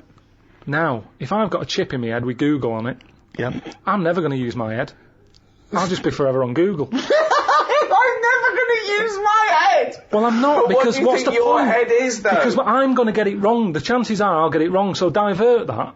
It's like saying... No, you can't bypass the brain straight to Google. When you're having a chat socially, it's not like they're going, all right, Carl, how are you? And you're not there. You're asleep and Google's talking. I think you'll find that they're... No, only Do you want to see naked ladies? Come this way. No, only for questions, though, that I don't know. But what I'm saying is, because I don't know a lot of the answers, I'll just say, forget it, leave it connected to Google. no. So then I'm not me anymore. Well, what are you doing? Where's you gone? I'm looking at Google. So it is you. No, but what Steve just said is, we'll have a chip in our head Right. that can access the internet. Right. So why bother But using my you're own still knowledge? the go-between. You, Carl, are the go-between between the internet and whatever your But you mouth can't says. beat the internet. Yes, you but can't, you're it the knows everything. No, you're accessing the information like it was part of your brain capacity, but you're still processing and using that information. But hold on. Where does Google get the information from in the first place? Someone on one of them bright people on University Challenge a has human put being. it on. Yeah, a human being. So, but I'm going to get lazier. I don't watch the University Challenge and go, I want to be like them. I'm going to start reading books. I've accepted I'm never going to be like them. I can't play along. All I tend to do is I say to Suzanne, right, so every question now, I'm going to have egg as the answer. And I'm hoping that one day... What an amazing game! What an amazing intellectual oh pursuit that God, is. what a lucky lady! What does Suzanne say to that? Well, she just sees if it works. She just plays along, and then I'm saying, oh, it might be this one or whatever. I love that, because I remember once, it was about 5 years ago, Carl and Suzanne were round near Christmas, and me and Jane were there. We were playing different parlour games, like charades and that. And then one game, you have to do that thing where you have to beat, and you have to do animals, and you have to go, first one is A, then B. So you say aardvark, next one goes beaver, next one goes cat. It came to Carl, he panicked, and he went egg. And he was on egg. So you're sat there watching University Challenge, and on a good night, it's, well-known jeweller of Fabergé's, well-known for his jewel-encrusted egg. Humpty Dumpty is commonly pictured as a living egg. Sometimes That's what I'm it's saying. extraordinary. It's gonna, if you keep saying the same thing, eventually, it's like a broken watch. Carl It's Pilkington's always head right, looks innit? like hay. Yeah. I've just got more chance of getting it right. Sure. But also, he told me when he plays University Challenge, he says he's given up ever trying to get an answer. So now he tries to guess who's going to answer the question. Another great game. Suzanne's roped in on. Unbelievable. How'd you do with that? That's not... I'm normally alright on that. Normally, all right. There's got to be something else. There's watch. another evolution thing though. When you watch brainy people on that, or wearing glasses, Yeah. what does that tell you? We are reading too much. We're wearing the eyes out. And that you can't argue with that. Because the evidence is you there. can. Most people on University Challenge, which is a quiz show if people don't have that in the country, it's the brainiest quiz of all time, innit? To be honest, I don't know why they don't go on Who Wants to Be a Millionaire or something. because they'll get a better prize than what do they win on University Challenge? Because they'll be stitched up by a question of who's in Hollyoaks. It will be the yeah. But that's the snobbery as well. It'll be what character does Andy Lincoln play in this life, and they won't get it, and you'll go egg, and you'll be correct. But that's the thing, isn't it? This snobbery on like braininess, the way that if you're a specialist in I don't know what something. Well, no, don't help him. Go on, finish. You've started a conversation. You're halfway through a sentence. You've got a point. You can't bail out now. Okay. Say if you're a specialist in Go on. Latin tattoos. Tattoos! Don't know what that is. What Latin tattoos? I didn't know you wanted something so specific. So that's a tattoo you have on your arm with Cogito Ergo Sum underneath, or is it a Just tattoo? any sort of. Well, it's the only reason Latin's still alive, isn't it? Right. Right. Tattooists. So you go on Mastermind, Yeah. and people will go, "Oh, he's clever, isn't he?" You got 40 correct in 60 seconds. Yeah. Now, if you go on and say any questions about Coronation Street between 1990 and 92, people go, "Oh, he's a bit of a knob," because there's a snobbery to education. Yes. Yes. There is. But a question is still a question, isn't it? Well, to a certain degree, although, yeah, that's fine. But there's no application to knowing who played Ena Sharples, whereas presumably there is something useful in.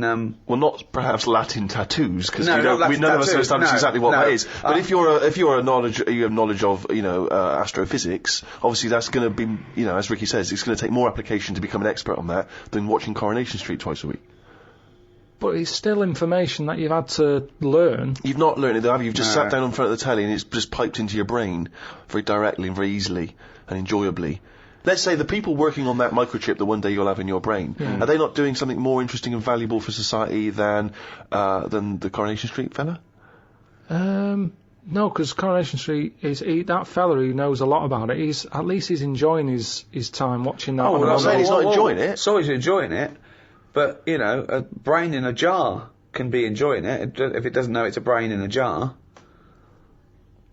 Right. So what you asking me? But we were talking.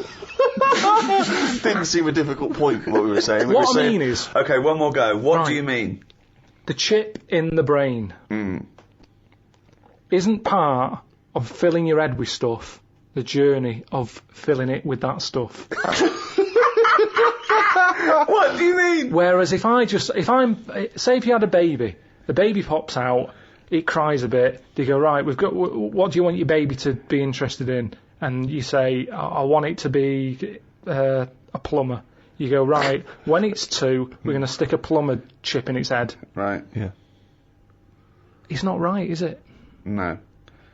I don't know why you chose plumber either. Well, we still need plumbing. Yeah, I don't we? know we do, but It's odd that they would have chosen, but they've got such kind of small ambitions for their It's what his babies. granddad did, and they want the sort of the thing to go through the business. They own a plumbing business. They want the baby to carry on the business of the plumbing. They want the baby to be able to plumb. It goes on now where parents force the kids into riding horses, and you see the kid without the parents about, and you go, "Do you like horses?" And they go, "No, not really. I'm being forced to get on a horse. Yeah. Can't stand them." Yeah. And people would go, "That's wrong. The kid should have the freedom to decide if he wants to get on a horse or not." That's right, yeah. Well, what about this chip in the head? But you've made this But you've up. made the scenario They're up. not putting chips in babies' I heads. thought you said they were. No, When when did did I I say say that? that? I said that. I think Steve's right, and I don't know, I haven't read it, but I imagine he's saying it's the next step in convenience with technology and an interface between a human and a research tool or fun. Computers went from being the size of a room to a thing you can wear on your watch. So the next step may be, you won't forget your palm top, you won't forget your iPod, you won't forget your laptop. It's in there, it's an interface. I know, but it makes us lazy. But you straight away thought that now that it went to some sort of weird laboratory where it's all white and there's just a doctor and everyone's in a silver suit, right? And they go, "We're removing the self. We're removing the self and putting in chip. You are now computer boy." Yeah, But it's I want to not. watch Coronation Street. Well, you won't in a few seconds. I ate Coronation Street, me. Carl, it's not a question of. It's not that Google is now Carl. It looks like Carl, but it's just spouting, little pop-ups about offers you can buy and cheap holidays here and there. He's not the man I married. Right, look at it like this. Jesus. Look, I see it all the time now. Go on. You go, where are you going, to someone? And they go, I'm going to Dorset. Oh, aye, what road are you taking? Dunno, just pop on the sat-nav. Now, that's a start, isn't it? Okay. Let's act that out with me, okay? I'm going away for the weekend, Carl. Are you? Yeah. Where are you going? Dorset. Oh, yeah. How are you getting there? Car. Oh, right, yeah. Well, which way are you going? Dunno. Why do you want to know? Well, just making a friendly chat. I'm interested in geography. Which way are you going? Well, I don't know really. I've got a sat nav in my car, and I'm getting there. And what do you know? What? Bit lazy, isn't it? Well, I'm not a pigeon. I don't. Well, you got an A to Z. Well, yeah, but it's on a computer. The A to Z. What's the difference between looking at an A to Z and? It's a bit lazy, though. Not really. No. Why? Why is it any different that I've got it computerized so I can go along? The A to Z's a bit dangerous, isn't it? It's a bit.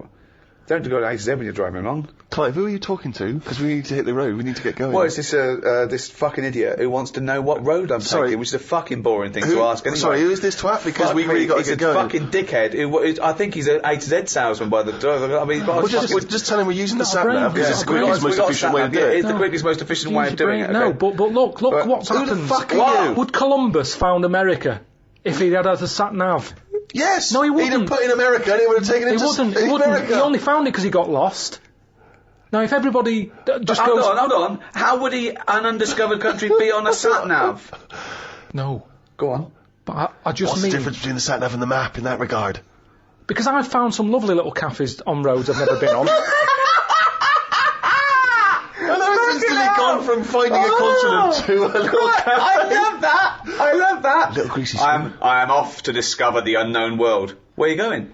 Well, I don't know yet. It's the unknown world. What are you taking? Just a boat. Lazy swim, you cunt. I love the fact that he's so Luddite now, he's annoyed at the sat-nav. I mean, you'd have probably given Columbus a hard time. Oh, got a compass. Don't you know where north is, you twat? I just think there's something in being lost. I never feel lost. I just think, I've had a diversion. Because you find new things. I'm forever going down. Suzanne's asking the French peasant where Just think, Columbus. All right, what's the most interesting thing you found when lost? Like I say, I found a shop that was like a fancy dress shop. Amazing. Do you need fancy dress stuff? Dressed You up never as go Columbus out. and went and bought a sat-nav. Went to Dorset for the weekend. You never go out. Why do you need a fancy dress shop? That sounds like the one thing you would hate is fancy dress. Yeah, but I like looking at they have like a space helmet in there. Right, so you found a fancy dress shop. Where were you supposed to be going that you had time to get sidetracked and go in a... I think I was going to a meeting. Amazing, that's the last time. So you want to get lost? Yeah, you don't want to get lost, do No, you? because I always give myself loads of time because I get lost a lot. I always give myself... Get a sat-nav! No, I'm just saying, that's how you find little treats along the way, and next time you pass it, or next time someone says, do you know where the fancy dress shop is? You can go, yeah, I do. You go, I have no idea because I was lost. I didn't know where it was. No, normally I Oh, learn. I'm not going to tell you, lazy cunt. Have you got an A to Z? Oh, that's harsh. Yeah, find it yourself, you lazy twat. Well, I might get lost. Good. You might find another one. It just goes back to the chip thing in the head. I think you've got to learn along the way. We can't get lazy. We can't have chips in the head, knowing how to plumb. That's what it's all about, isn't it? And making mistakes. If you make a mistake, I've done some wiring, got a little shock. Won't happen again. It will. I've seen that experiment with you before. So... What have you learned? You keep going on about all this learning. What have you learned? What have you learned? Okay, sum up mankind's foray into the future. I want this. This will be the introduction to a book about the future. It will then be read in 100 years' time and go, Carl Pilkington was the most prophetic genius that's ever walked the earth. These are his words from 2010. Just some predictions. Just sum it up. Just sum it up. I believe. Start off with. I, Carl Pilkington, believe that mankind in the future will. Okay, start off with that And then sentence. what? Just have like a top 5. Well, no, or just maybe just predictions. Just predict. Yeah. So and just- then a little thing to remember, and remember ye this. So I, Carl Pilkington, predict that in the future mankind will.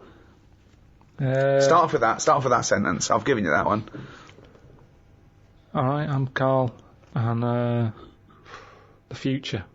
He's already gone off road. It's a scary place. But the future's got to happen. Right? There's no getting away from that. Yeah. Okay, your predictions are. Well, we're all. It's not a soundbite. Keep going. Hang on a minute. Give him space. Give him space. This is in a book. I've got to think about. I don't want to get it wrong. Think first. Think, and then say it. Okay, starting from now. These words of wisdom will be inscribed on a wall of a museum one day. Proceed. Wall of a lavatory, won't it? I think trousers are going to be stopped being made. Just because Right. you see kids now, they've got pants around their ankles. They're going further and further down. So I think that's evolution, just getting rid of the trouser. Right. It's just dropping naturally. That's the evolution of the trouser because it's dropping Well, you incrementally see now, you down can the see arse. kids' underpants. So they're just dropping. Yeah. I think they'll get to a point when they just don't bother wearing them anymore. Right. Prediction 1. Okay, That's an amazing one. They'll stop making trousers in the future. Good, Okay. We're going to get weaker. That's already happened. They used to say, an apple a day keeps the doctor away. Now they're saying eat 5 fruits. Right. So we've definitely that's evidence. You can't argue with that. I'd probably put that first because the guy's right. What's number 2? So swap that round. Okay, that's number Give 1. him the pants second. Yep. I'm gonna die. Okay, They number used 3. to say an apple a day keeps the doctor away. They used to say pull your trousers up. Now they say put them down. You can.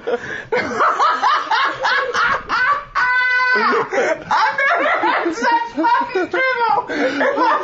Number 3. Right, number 3. Oh, the scholars are now waiting with bated breath when they find this old scroll, and they go, "Ooh, what can number 3 be?"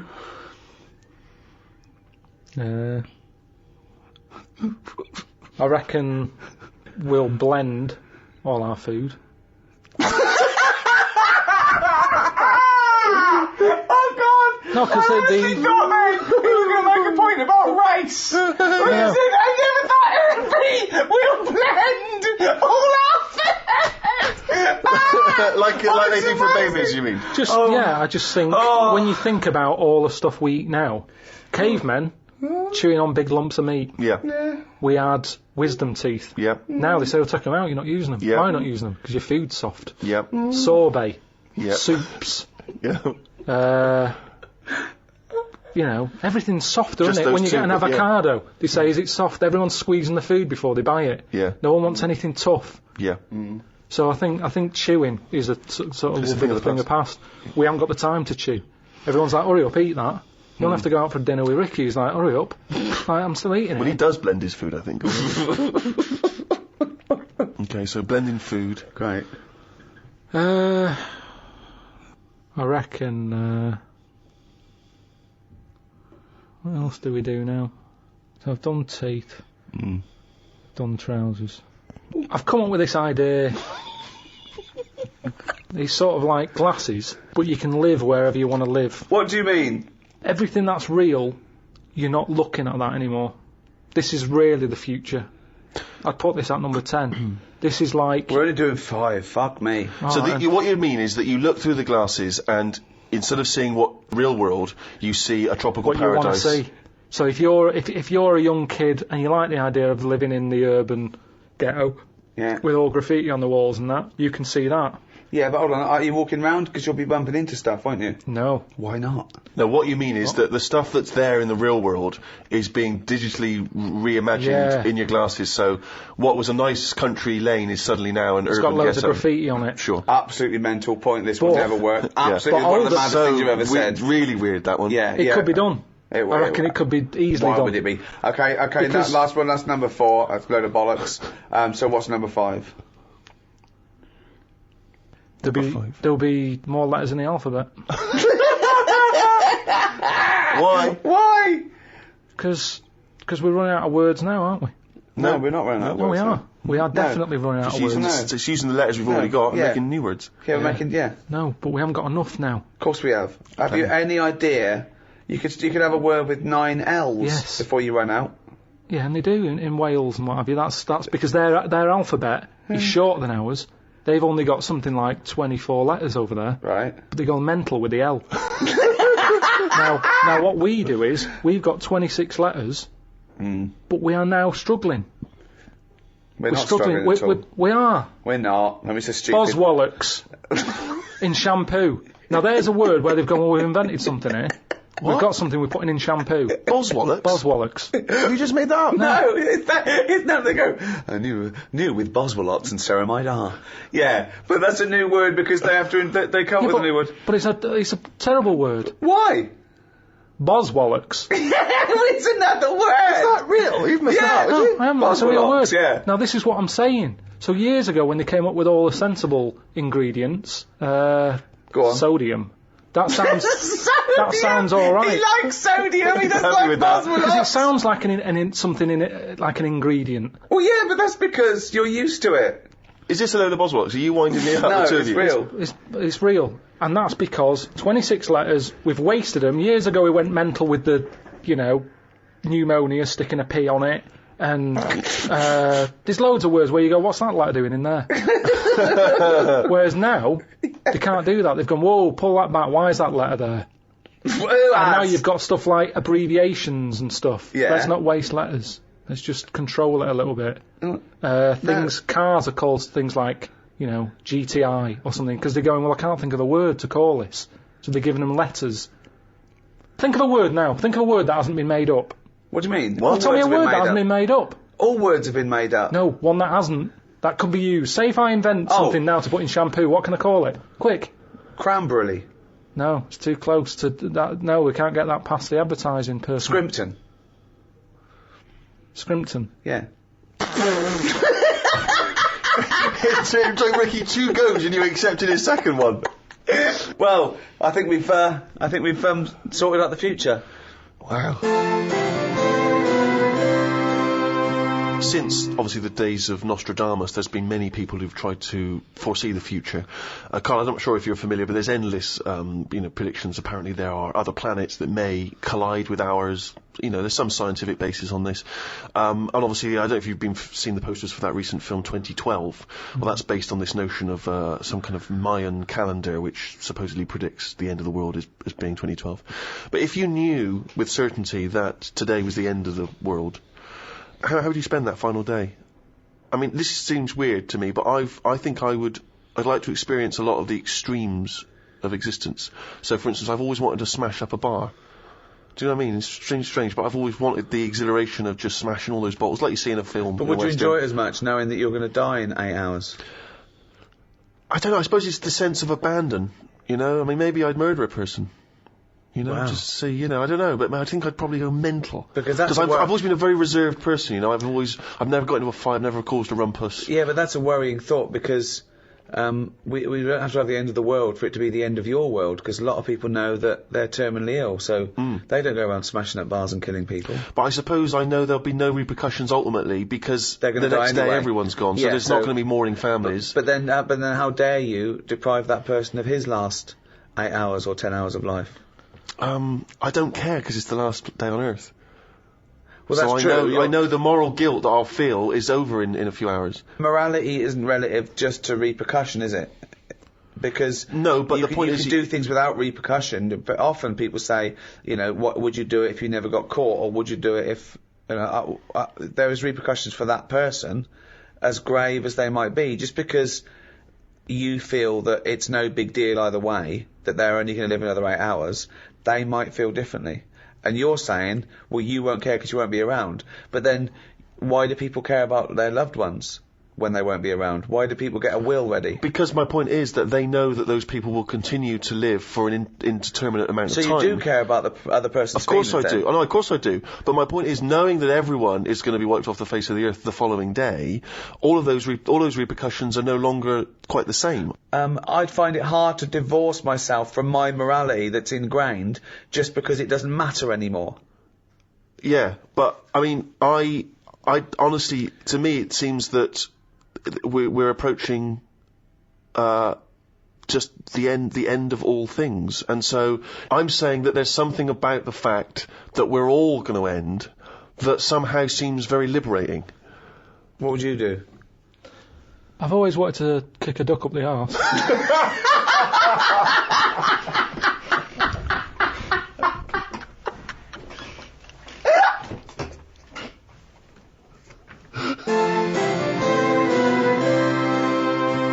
Now, obviously the future is relative.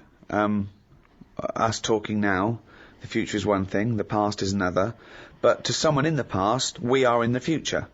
So, Carl, if you could go back into any era, okay, you are what you are now. You are you as you sit there now, your age, with all your memories and all your input and all your advantages on ages gone by and all your advantages over people gone by. Where would you go? What would you do? Don't worry about ramifications, like if you squash a butterfly, you come back here and we're all speaking a different language and... Yeah, but I don't believe all that. Of course you should. They should have picked something better than a butterfly. The thing about if you kill a butterfly, there's a volcano somewhere. Right? There. Okay, what did that noise mean? Yeah.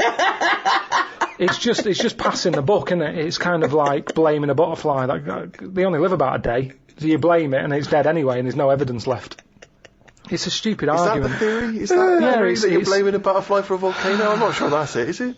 Yeah, it it's wafts about- its wings and When it it causes... wafts, right, when a butterfly wafts, if you stop the waffery, then the whole world has changed, because there was no waft on a certain day. Okay? But that means that everything's part of the causal web. It's a model for determinism. So things do, yeah, of course things have an effect on everything else. Yeah, but I'm just saying that's a bad example. The butterfly doing its wings. Well, no. Something... That butterfly might have flown in through a car window and frightened someone, and they crashed. Use a wasp. Why is that preferable? Because you do panic. I've been in a car when there's a wasp knocking about. It's terrifying. I can see how that could cause a disaster. But a butterfly, you just go open the other window. I love that you've won him over to that theory now, just by substituting a butterfly and a wasp. You think back to perhaps when you were a teenager or even before when you were growing up. You had visions, I suppose, of your own personal future and how that would play out, how you could change the way you lived your life in order to affect the future. I mean, I'm very lucky in some regards in that one of my ambitions was always to be involved with comedy.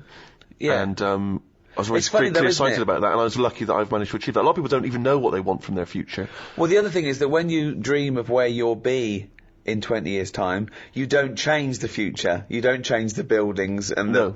you just think of yourself sort of richer, having a happier life. Yeah, You know yeah. what I mean? So, And also, I was always slightly more handsome in the future. Like, I kept imagining I would grow a little more handsome. People kept saying, my grandmother would keep telling me, you'll fill out. When you fill out a bit. She was obsessed with me filling out. This is why she would feed me endlessly. The idea that somehow if I was Yeah. less gangly. yeah, it worked with me though. Yeah, Right. you really filled I out. filled out, yeah. It's funny because I still forget what I look like now in the present. Yeah. In my head, I still look like I used to look. Then I catch a little glimpse of myself in the shop window and go, "Who's that fat old?" Oh, no. You know what I mean? I'm Yeah. so much better. But you did have you've journeyed a long way. I mean, you, good looking lad, and you are, I mean, it's preposterous. I mean, everyone I work with or meet who's seen a picture of you as a teenager doesn't understand it. I mean, I pretty much look the same, you know what I mean? I haven't changed much.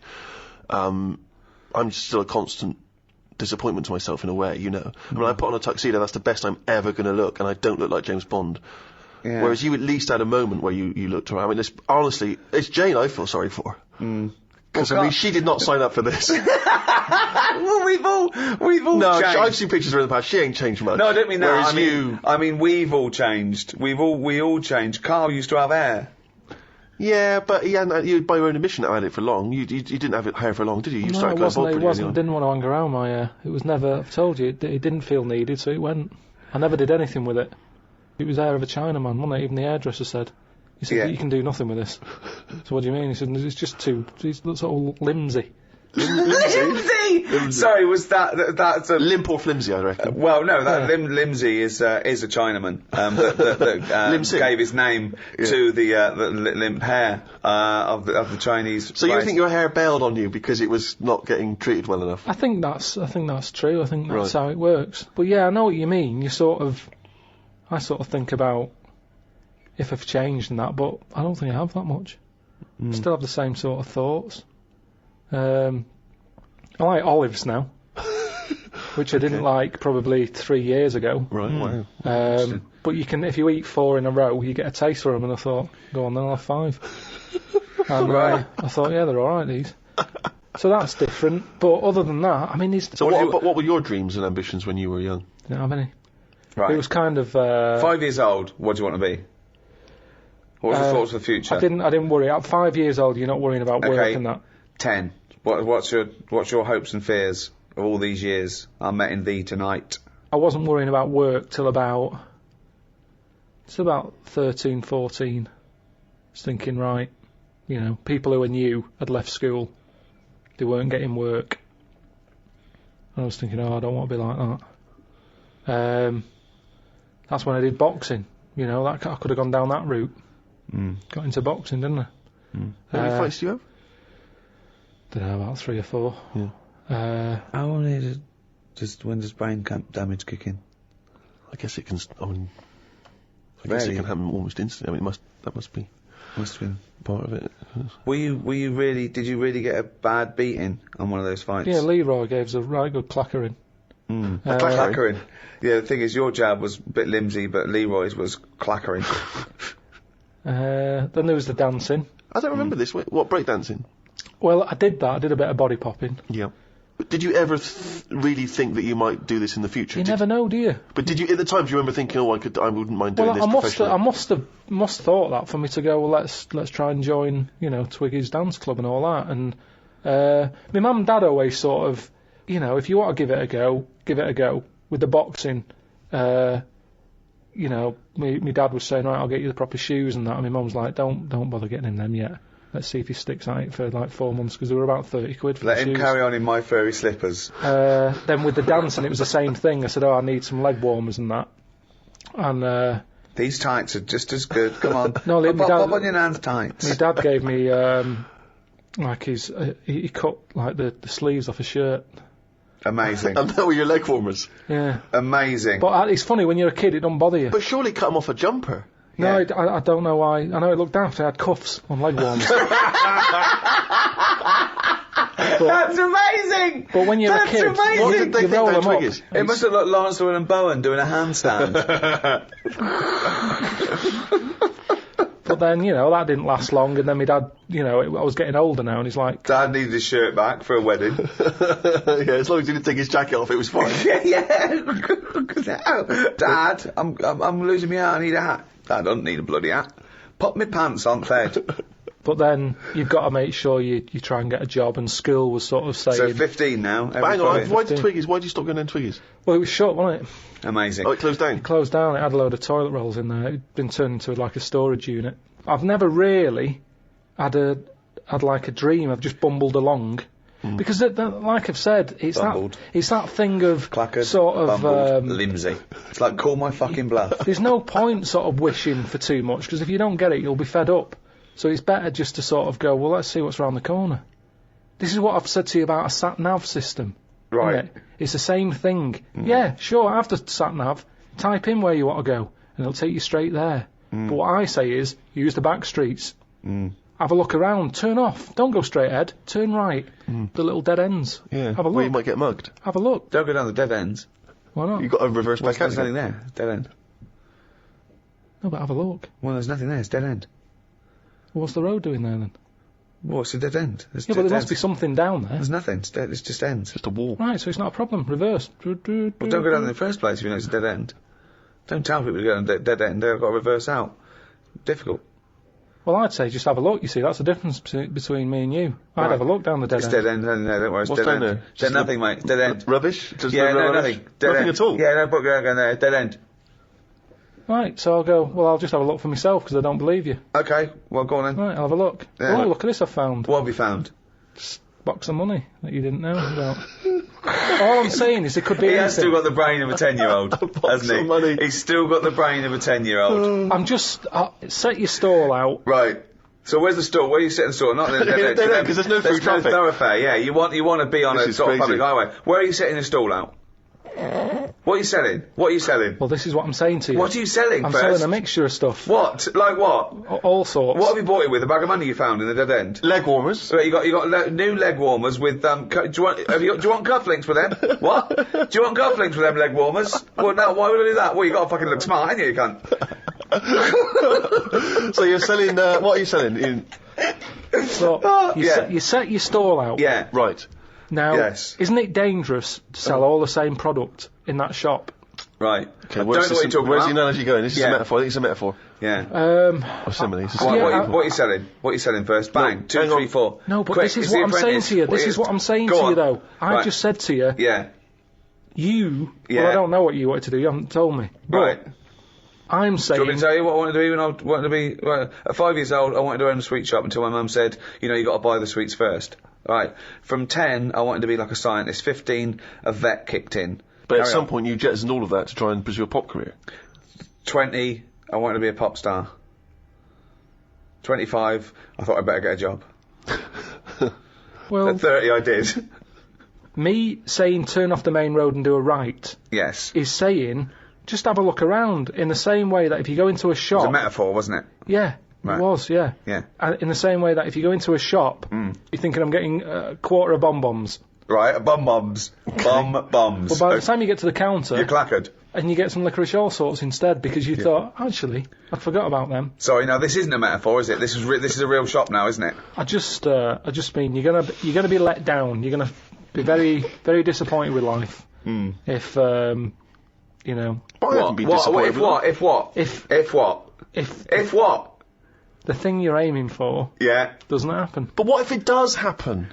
I'd like to take issue with this because there's a lot of young people who listen to our podcasts, and if they listen to this tripe that if you try for something in life it won't happen, so don't bother, I think it's a bloody disgrace. Imagine if Leona Lewis had thought that when she went on the bloody X Factor, she wouldn't have got punched by that bloke in that. Well, that doesn't make sense, but you know what I mean. She would not be living her dreams. Yeah, but we don't know what Leona wanted to do. She might She have wanted had to a be a backup singer. plan. That's why she's done it. She might have had a backup plan. Yeah, but she fulfilled the main ambition, which was to sing. That's why she went on the show. She didn't go on there because she thought I might want to work down a branch of Waterstones. Do you think she went in there and said, quarter bum-bums, this is X Factor, but she went, oh, go on then. Well, I was saying. Well, what about the girl who looked like a fat baby? She went on there with a dream. It's not going to happen. Oh, yeah! But the point is, I'm not saying you all have to go on the X Factor if you're a hopeless idiot. I'm saying if you've got a little bit of talent and you pursue it, it might take you somewhere. If you want to be a vet or a doctor or a pop star, you might have a chance. You may as well Yeah. have a stab for it than say, no, it's alright, I'll just sit around in my underpants. Yeah, they're doing a new one, the X-ray Factor, where you can actually, become a top radiologist.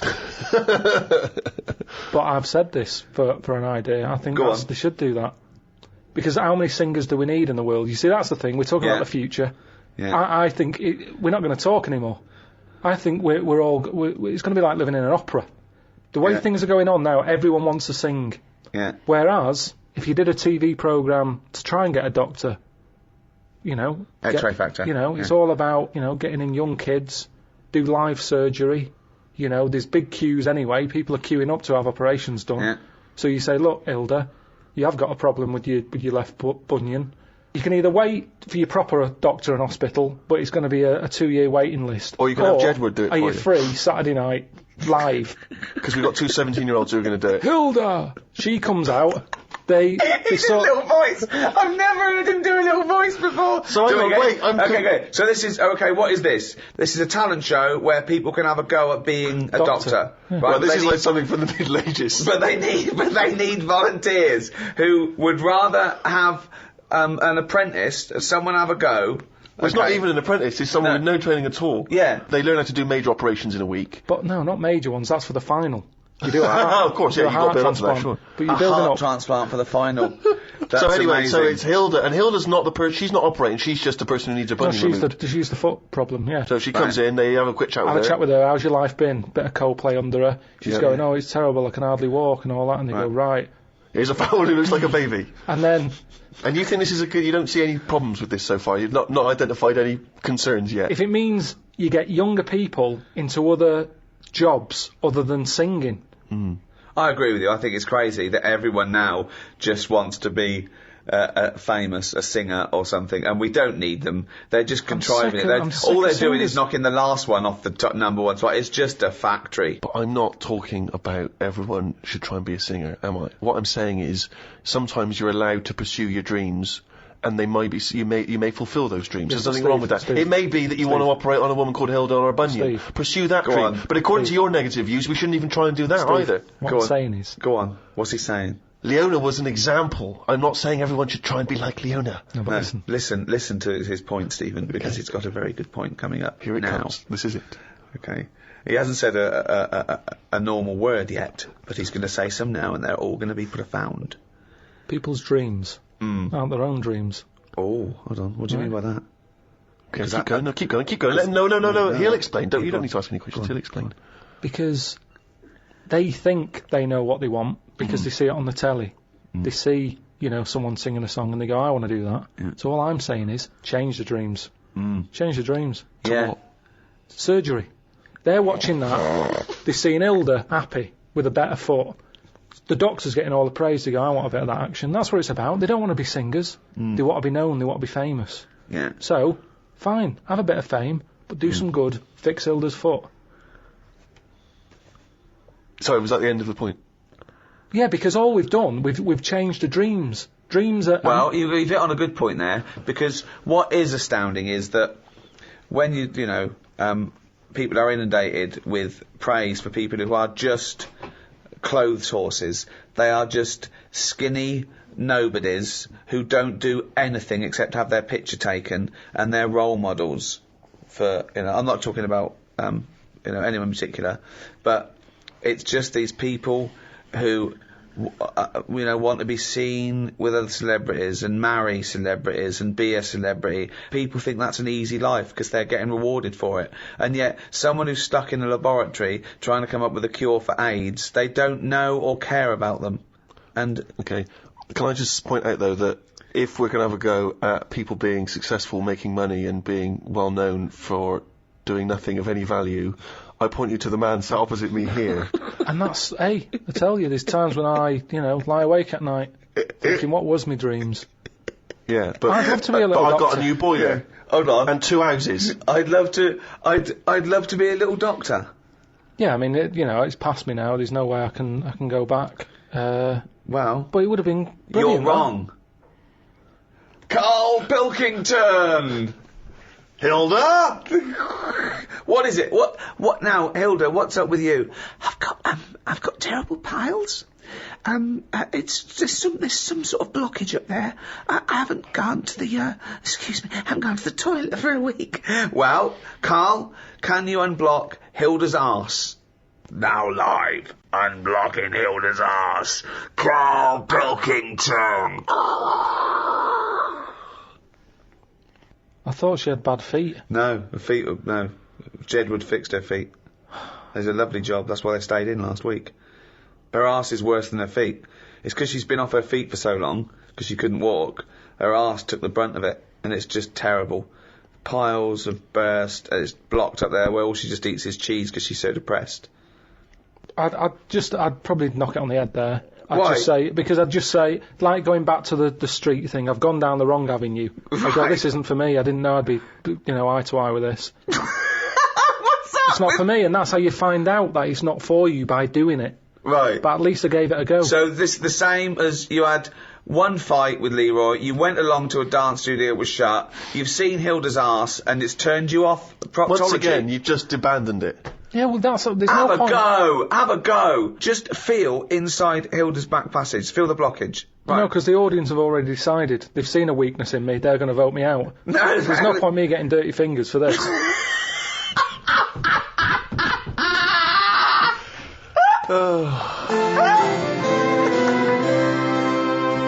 Well, that's about it for the Ricky Gervais Guide to the Future. The next audiobook in this series is the Ricky Gervais Guide to the Human Body. Look forward to that. Will do. It's goodbye from me, Ricky Gervais, Stephen Merchant, Goodbye.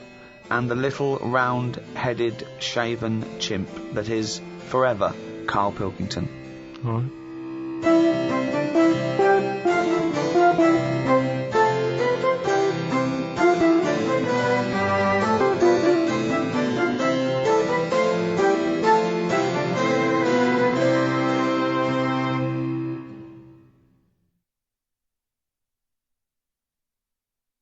Audible hopes you have enjoyed this program. This audio program is presented by Audible.com. Audible. Audio that speaks to you wherever you are.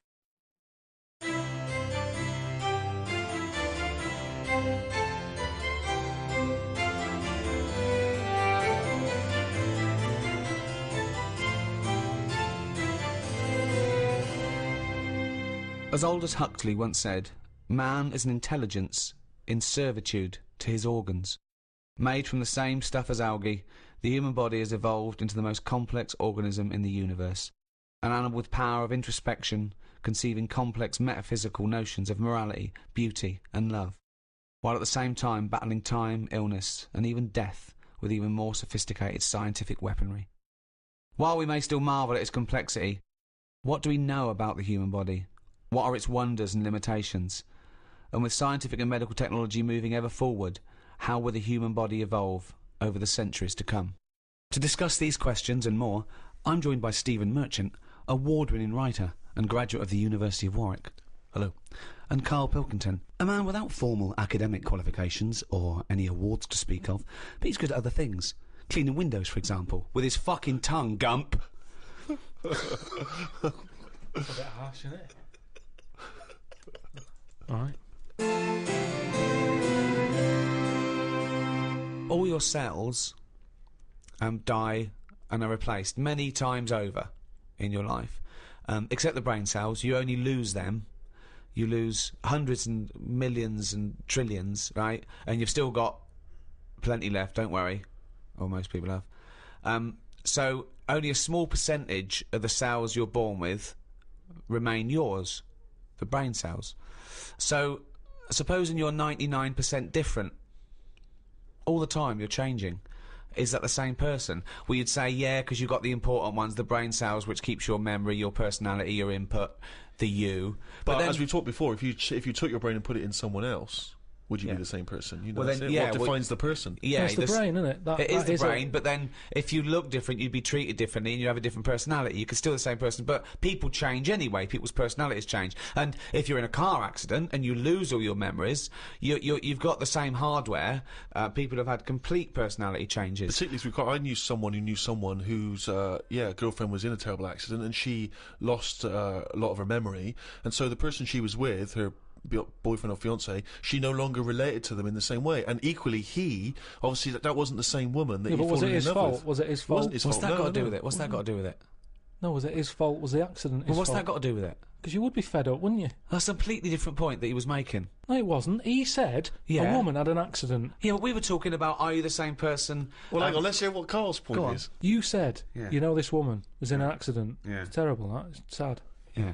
Now, all I'm saying is she went... opinion just popped in there. She- That sad. Yeah. She went off him. I'll pass on your condolences. Yeah.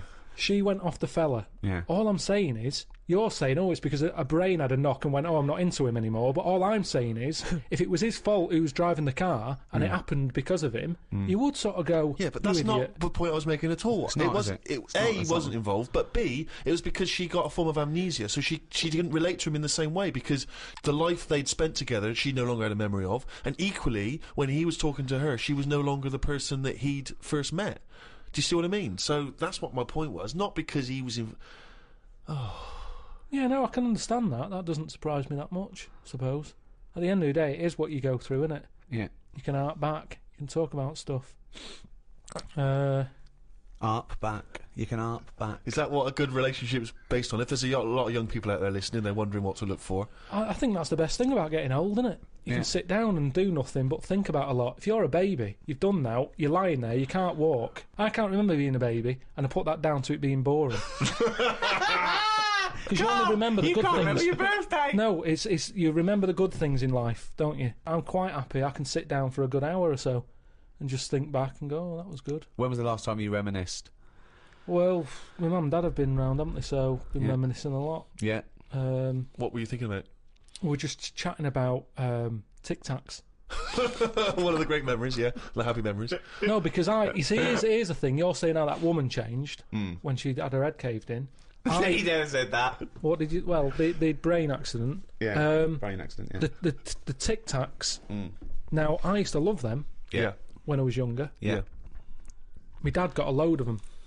What, this year? No, Just recently? years Oh, ago. years ago, Like right. years ago, when I loved them. I said I loved Tic Tacs. Me. Yeah. He met one of his mates. You didn't nick him from the sweet shop? No, that's what we he did, knew some yeah. mate who could get his hand on a load, Right. and he Thief, must have he was a got thief. he must have got about 30 crates of Tic Tacs. 30 crates of Tic Tacs? Honestly, with like about 24 on each crate. We got them, stuck them in a cupboard under the just in the kitchen, in the corner. Yeah. Now I worked my way through about 6 crates. It's quite happy. In how long? I don't know, in about 2 weeks, 3 weeks or something. Right. And then after that, I'm getting sick of these. Right. Yeah. You were minty fresh, but you were Oh, sick lovely of fresh breath. Yeah. Yeah. But I mean, I haven't got that much more to tell you about it. It's just. What do you I So Just this, remember- sorry, whoa. Bear in mind, this was something he was recently reminiscing with his parents about. They were sat round, and we've already learned up to an hour could go by reminiscing. Sat round for an hour, talking about the I've great already Tic run Tac out of saga. responses. I've got Yeah. nothing to say about No that. opinion I on mean, that. I was nearly going to say, what do you do with the empty little flicky Tic Tac boxes? Yeah, but then I you mean, realise that that's utterly dull and boring. well, and not I was struggling. I don't know what this anecdote is, other than a bloke.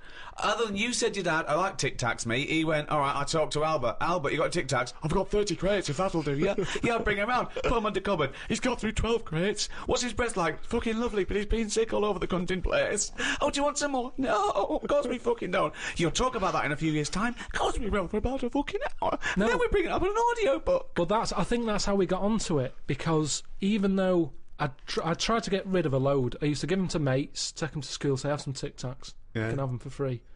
We used a load in the cat litter tray. No, Oh, you we did. didn't. We did. It No, was you just didn't. ways of getting rid of them. Jesus Christ. Sort of freshy smell, isn't it?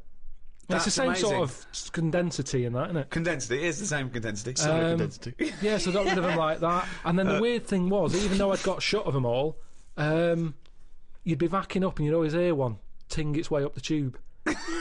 It's tinging its way up the tube. It's tinging its way up the tube. It's tinging its way up the tube. Ding tong, ping pong. It's tinging its way up the tube. That sounds like something from Willy Wonka. Oh No, God. it's just I'm just demonstrating that because that's how many of them there were around the house. You'd drop them, they'd go in every corner and that, like Pac-Man or something. They'd be That's everywhere. You'd be backing amazing. up, tinging it up. Sheila's getting married. Hannah gets confetti. Don't buy any confetti. Go to cupboard under stairs. So yeah, that's a little memory there, isn't it? It That is a just little cropped up. memory. Now It's it's a really little memory. The strange Tic Tac house in Salford, where everything is made of Tic Tacs. Wow, that must have been a hell That's of incre- a hell of a time you had with your parents there. The Oh. old Tic Tac no, but it's reminiscence. better. You see, you're saying, oh, what a boring story that is. But when I my see mum and you've dad, re-gravelled the drive. Yeah, smell it. Suck the drive if you want.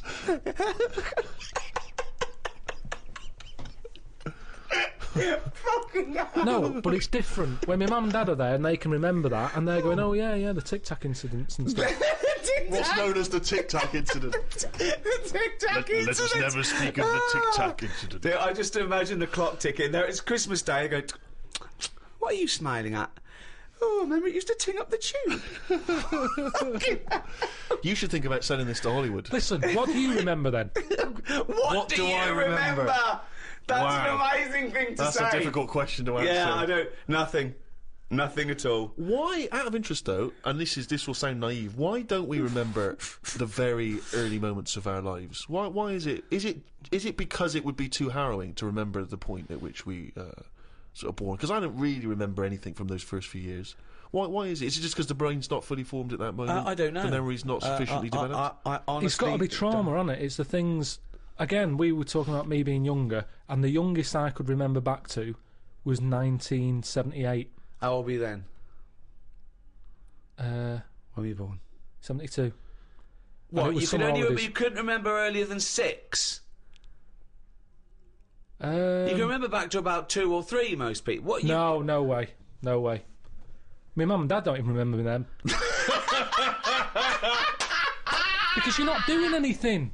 This is what I'm saying. Mum and Dad don't even remember me then! That's amazing! Because they pinpoint They remember things. all the Tic Tacs they've ever yeah, eaten. yeah. Do you remember when Carl was 6? Of course I do. 5? Yeah. 4? Yeah. 3? No. 2? No! Because you're not doing anything, are you? My mum and Dad don't even remember So- me then! And it's weird. I remember must have been about 2 sitting on a potty surrounded by Lego. I remember that. Very strong image I have of that. No, I don't remember that. No, you wouldn't remember that, were you? Would you? you No, weren't you there, weren't were there. you? What do you mean? What, you don't remember Steve sitting on a potty surrounded by Lego? No, I mean, I can't remember having a potty. I remember having one of I'm them. not suggesting you have the You same used to go in a memory. fucking litter tray. Now I know why, to eat a Tic Tac while you're having a shit. But okay, so what is your very first memory? The one that cropped up the other day was having my eyes sort of glued together by. Gangsters. Where's the fucking Tic Tacs? No, I was, lost our truck for you, yeah. when I was on holiday and I slept near the window and the window was open and I used to wake up in the morning with my eyes shut. My mum and dad thought I was having a lovely lie in. I just couldn't open my eyes. But whoa, I don't understand. Why were they? I'm gonna burst. Whoa. What do you mean? Why were they glued? Why were they? What do you mean they were glued? Wait, but why didn't you say, Mum, Dad, I'm not asleep. My eyes are glued together. It's just that you get a build up on Yeah. the eyelashes. Yeah, yeah. And it all. But when they came in and you could sense them looking I didn't know at they you- were there. What do you mean? Why didn't you say so? So you lay there dead still? Well, you should have sprinkled some Tic Tacs around the bed, then you'd have heard them crunching in as they came in. Yeah. Oh, what do you mean? So that's your my eyes earliest are, memory. wait. So your eyes are stuck together. You're lying there. You're still. You're awake, but you can't open your eyes, so you don't say anything. Yeah. What? Why? What? What, Every so your- day? It Your happened memory a of- lot. It happened a lot. But your memory was that this was scary to you because you thought you'd gone blind. Probably, and it hasn't happened since, so it's something you remember happening, isn't it? It's like the kidney stone thing. That will always stay with me because it's like I was in agony. Yeah. And that's what I'm saying about trauma. It's quite frightening when you're a kid No, and you you were can't open your saying. eyes. So we don't you, remember you were trauma. saying you don't remember trauma. No. Do you remember that? Do you remember that traumatic. conversation we had a few minutes ago? Maybe it's because I had time to lie there and think about it. Because I sort of wonder that if having vision does get in the way. No, it's a good one. Okay, go on, interesting. Yeah, interesting. Yeah, go on. Well, just your eyes are, you know. Go on. What are they? They're the thing that makes you do the things you want to do, aren't they? Your eyes What do you at the end mean? of the What day. do you mean? Interesting. Go on. Everything. You might want to. You might like drawing. Right. Your eyes. That's an example, though, isn't it? Because then you might like music, and you don't need your eyes for that, do you? Well, you need yeah, your ears, because you still got to find your way to the record shop to find the record you want. Someone could put it for you, or you could. What I mean is your Stevie eyes. Wonder, we Say rather You than like smells. You might be a perfume. Let me just Need think. the nose, don't you? Wine tasting, just I've just always thought blind people go on. are probably good listeners. Right, yeah. That makes sense. Yes. Which means that they'll be more brainy. Possibly. They won't waste their eyes on watching rubbish telly. No. Yep, sure. Um, But bear in mind, you learn a lot, don't you? Yeah, Just from yeah, what you see. You swings absorb a lot of roundabouts, information from swings what you see. roundabouts. yeah, but blind people are going to say, right, I'm not going to be defeated here. Right. I'm going to make sure that I still feed my brain with stuff. Right. Whereas if you've got eyes, your eyes can sometimes say, well, don't listen to that intelligent thing there. Yeah. Watch some rubbish on the telly. Yeah. Yeah. Why? Because- Your eyes are saying that, are they? Who are they talking to? Are they? I'm just saying, if you've got eyes, Yeah, they're talking to you. you're more drawn to things Drawn. that keep Do you- you. what are you drawn to, though? Keep your eyes, Go keep on, your what are you eyes saying? interested. It's like everything. Right. It picks your food for you. Does it? Yeah, No, it does. It doesn't. does. Of course, it does. That's why they advertise food in a way that look, those adverts on the telly. Look at So- this. This isn't an ordinary pasta. Yeah. It's So yeah, you'd eat a nice plastic apple, would you? It looked like an apple. Eat it. presentation is 90% of what goes on now in this world. Mm. Whether it's clothes, Is that a That's statistic that you picked up that's from because you somewhere? know what the thing you like looks like. So you recognise it. You go, oh, I like that. You don't go, oh, I like the look of that. I ate it last time and I like the look of it as I was eating it. You go, I know what that is. That's the thing that tasted good. not always. No? I think there's a lot of cakes out there, and I've been conned where my eyes have gone, that looks good. I'll go, can I have one of them? And I get it, and it's just like air with cream on it. But There's that's nothing. You, There's Are no you enjoyment. furious with your eyes at that point? but Well, you it's a just bit annoying. contradicted your own point. No, I haven't. I've said, my eyes have said this is what you want, Yeah. and I've been disappointed with it. So your eyes shouldn't pick your food then, should they? Really? They shouldn't, No. but they do. Well, again, the next time you get the eyes go again. Remember Well, that? yeah, I'll sort of go, hang on a minute. You remember last time? This is different. You are the strangest man There's I've not weird. ever met. There's nothing weird about You that. are the strangest person not. I've ever met. So are you not- mistrustful of your eyes? You You don't are. trust anything you see now. You query it. question it. Here's a clearer way of describing it. Go on. Holiday brochure. Right? Your eyes, look at it. Look at this villa here. Look at that, it's got its own pool, close to all the amenities. Get there, my eyes. What have you picked? Because it's not What? as Who's good. arguing now? Who's angry with your eyes? Were your eyes angry then? No, I was angry. Okay, so your mouth and brain are angry with your eyes? Because, one, my nose has kicked in. I'm next to the bins. Right, okay. You couldn't see that in the brochure. The eyes couldn't see that's that. true. The bottle banks again. They're close by. My ears are going, what's the racket? Yeah. My eyes are going, sorry. What? Your eyes are saying sorry? I'm just saying, I you thought can't they were trust pretty your arrogant, the eyes. eyes. I don't I really love care. this. I'm It's- surprised they felt guilt. I love the fact that his sense of human biology is based on the numbskulls. I don't know why you must pick stuff based on what your eyes thought initially. Well, it depends. But Carl, they're not detached in this separate way. They're not different operatives, all with different agendas. It's all connected.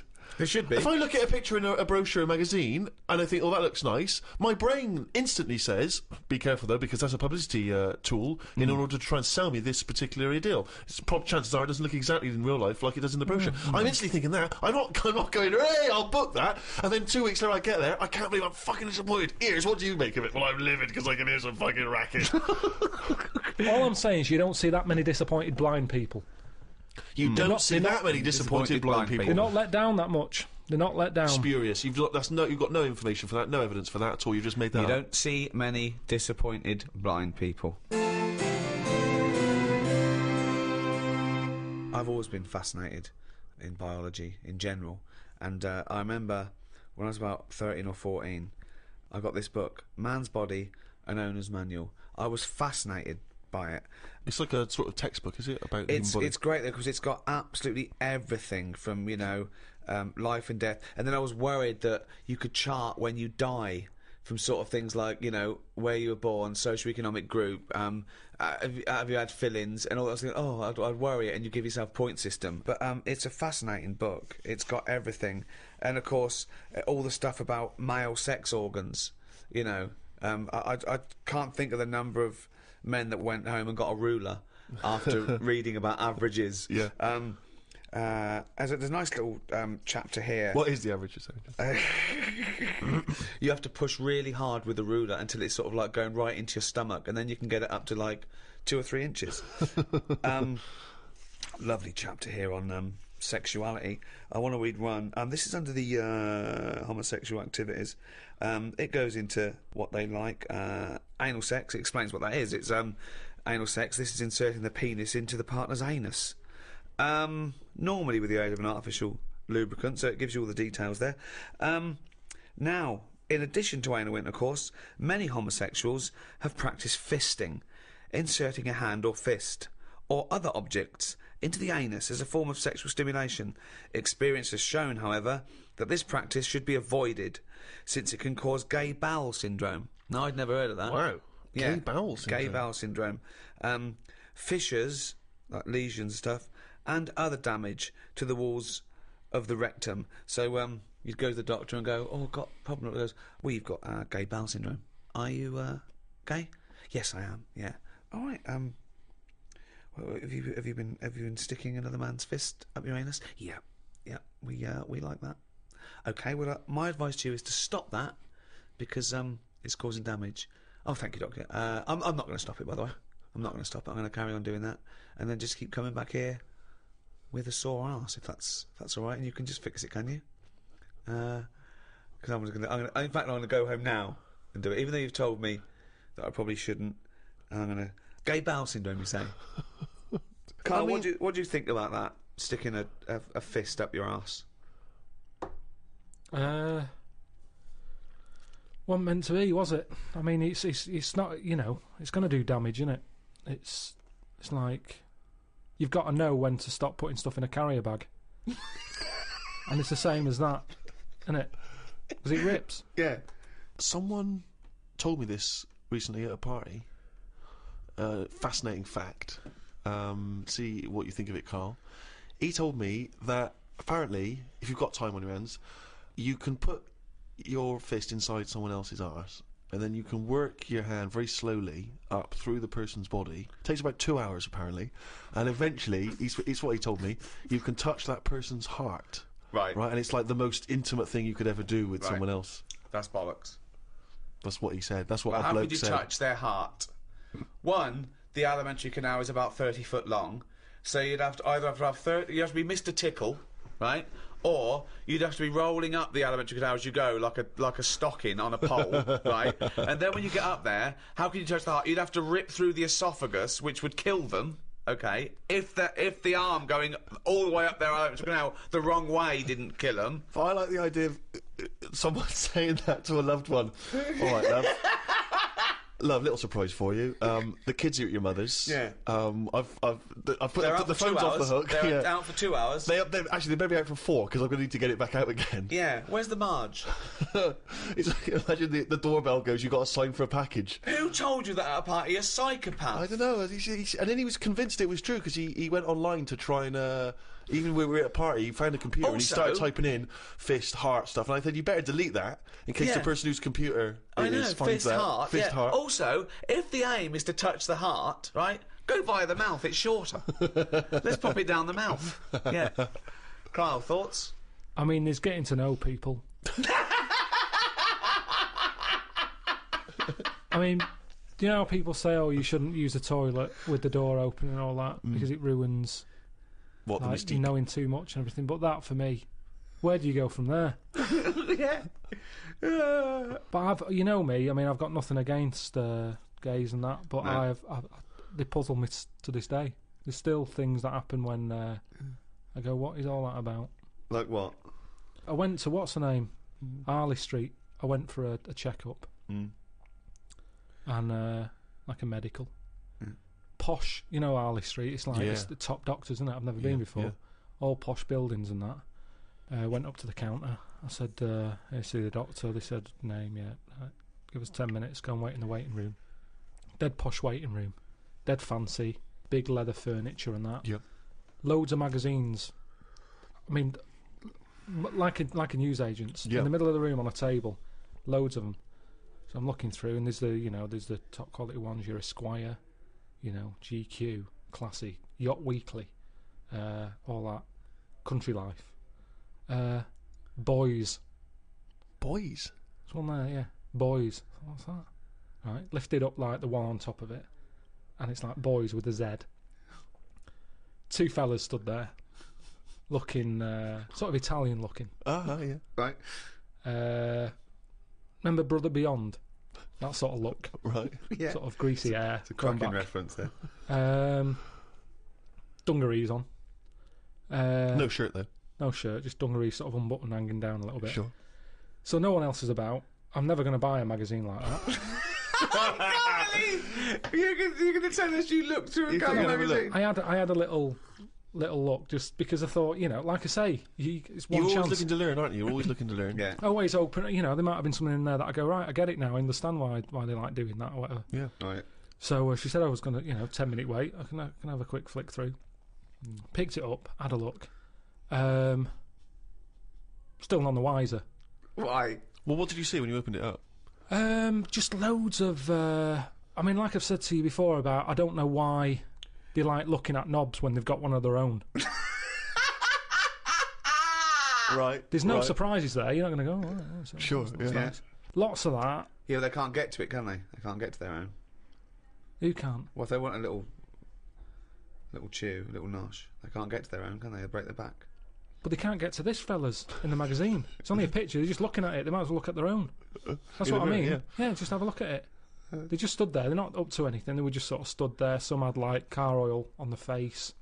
There was one Why? sat on a... don't know, just like a mechanic type thing. Car Right. oil on the face and, like, rubbed on the chest and that. Sure. Not about. Yeah. There was someone sat on, like, one of them square things of hay. Oh yeah. a Sat there, bale. like, sort of sat on it, straddling it. Yeah. That must have been uncomfortable. Again, knob out. Yeah, just looking like it's normal. That's Sort of crazy. sat No there. farmer walks around like that. What was the other one? There was, motorbike. They always like them. Yeah. No, I'm going through and then, like, the content is all puns. Right. It's all, it's a couple of weeks ago. I should have wrote some down. Everything was to do with knob.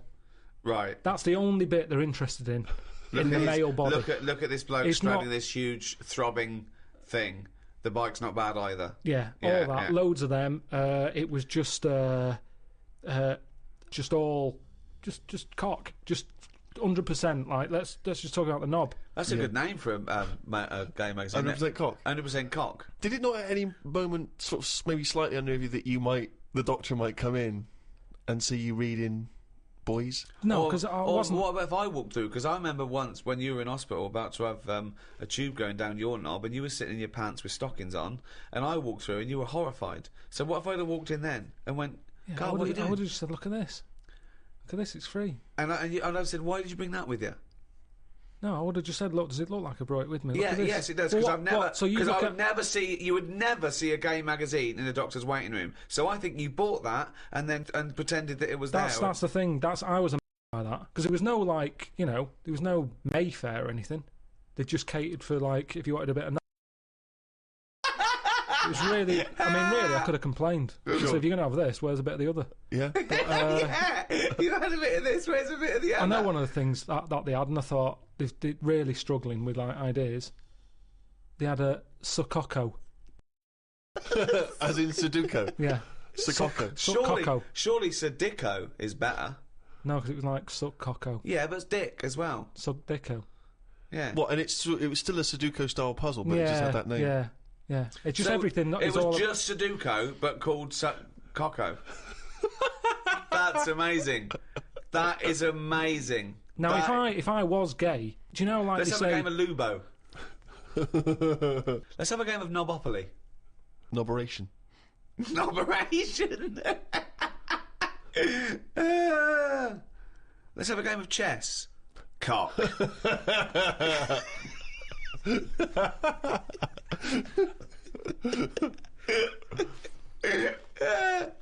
Let's have a game of fuckaroo. Well, that works for either sex. Yeah, that's true. That's how we spend our Okay then, Christmases. fuck a poo. Oh god. Oh god.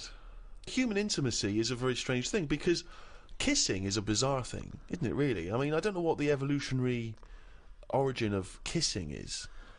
You know what I mean? It's quite a sort of strange. It's like anything, It's though, a isn't it? strange thing. It's because if you start reading about all the weird stuff that goes on, like people who have it away with dead bodies and that, it's because you've planted the seed in your head, and you start going, "Oh, I'll give that a go."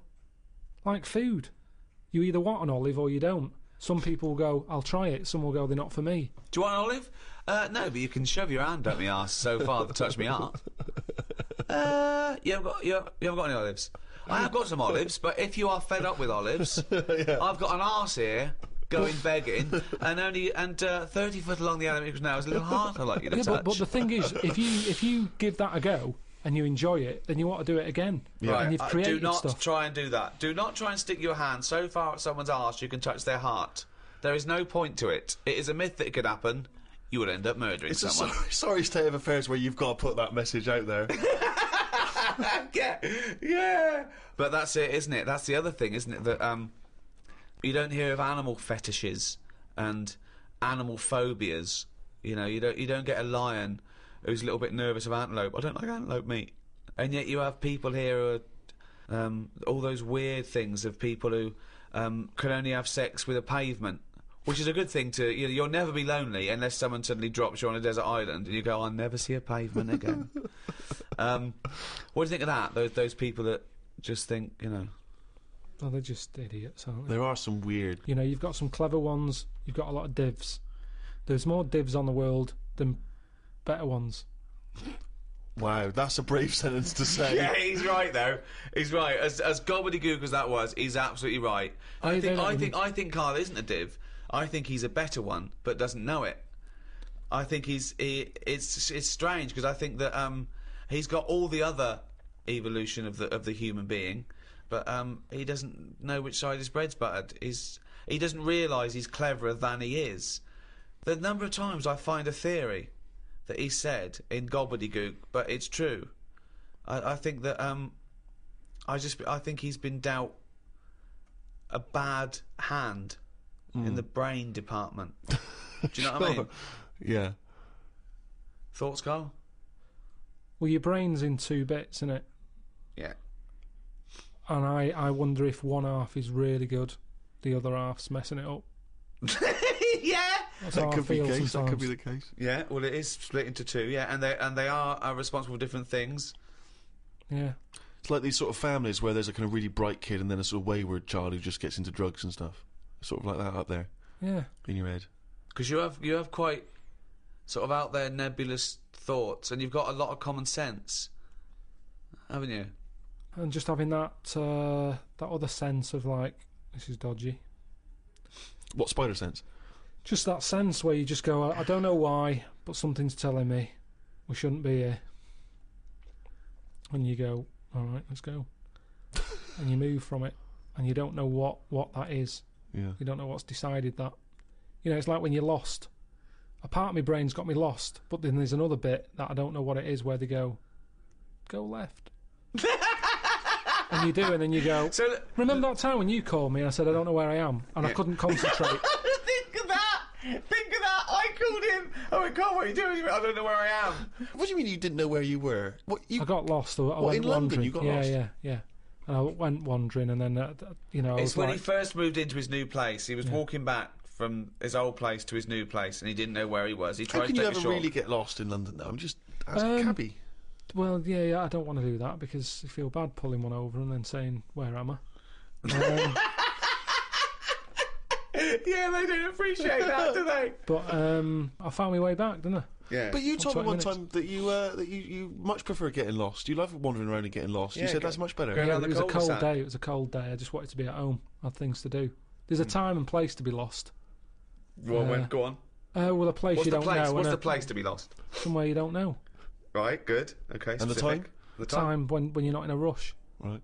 But that time I was in a rush. And I was And- cold. So a typical argument in your head is what? I'm lost. I'll do one side of the brain, you do the other side of the brain, okay, in your head, okay? Carl, What?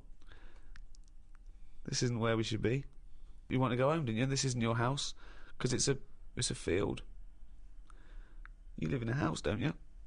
Why are we standing in a field? This isn't your house. You're meant to go home, but you've walked into a field. No, but that wouldn't. I've never been that lost. When I'm walking across a field, at the edge of the field, I'd go, hang on a minute, this isn't right. I wouldn't get in the middle. I wouldn't go that far. I'd go, right, I definitely shouldn't be here. You did once. You were in the middle of a field, and your dad had to rescue you Yeah, and carry that's you when I through was the a kid because I was reading as I was walking. That's,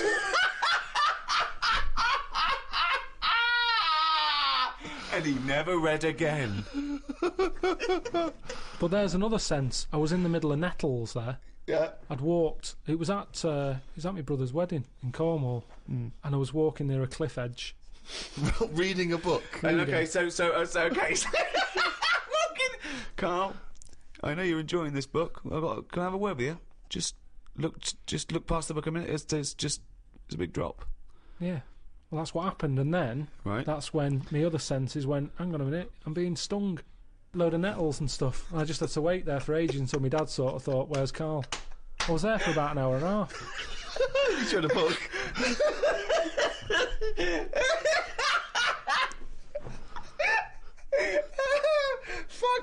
like a cartoon. But why are you wandering off reading a book when it's your brother's wedding? No, this was like, we were in, I think it was St Ives in Cornwall. Yeah. Yeah, it was in St Ives, and just, you know, it was a nice day and that. There was no telly in the place. It was a horrible house.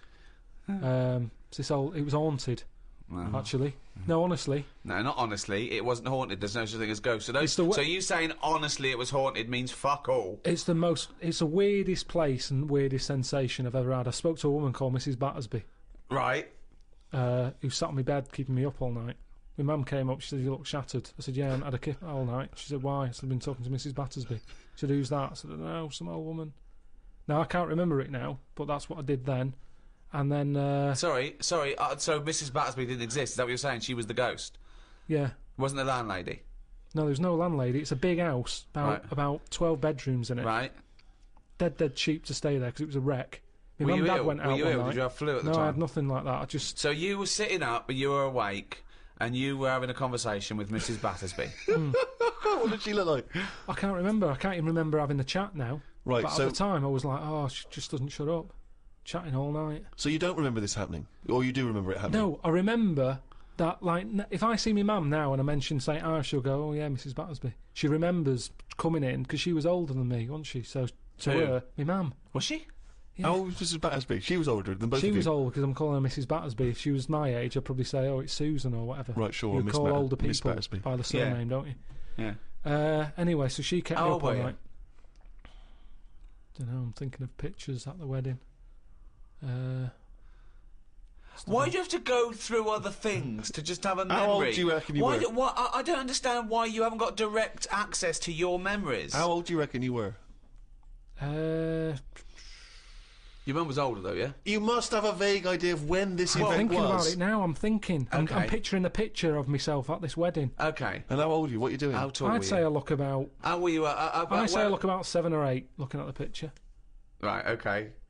Yeah. Right, okay. So Mrs. Battersby is chatting away to you. You don't remember what she said, but you do remember having the conversation. No, he doesn't remember it I at don't all. remember the chat now Well, then So- why are you telling? It's You not must your remember it memory. because you're telling us about It's not it. your because it's a memory. memory. My mum's reminded me of it. Yeah, but all it says is, this is so far removed. This is hearsay that your mum said you spoke to a ghost once, and you don't even remember the ghost. Mrs. Battersby. No, Yeah, you no, but you remember the don't name remember only because her. your mum reminded you of In a it. court of law, if there was a ghost court, they go hearsay, thrown out of court. Right. You yeah. don't have a memory of Mrs. No, Battersby. look, I know that when I was a kid, Yeah. I ate a beetle. I ate a beetle because I thought it was licorice. Now, I can't remember that now. You can't remember that, but you know it happened because your mother told you it happened. Exactly. Right. But the fundamental thing is that we can believe we can believe you ate a beetle, right? Because that is something that could happen in real life. But- what we're questioning is that you spoke to a ghost. I thought it was licorice.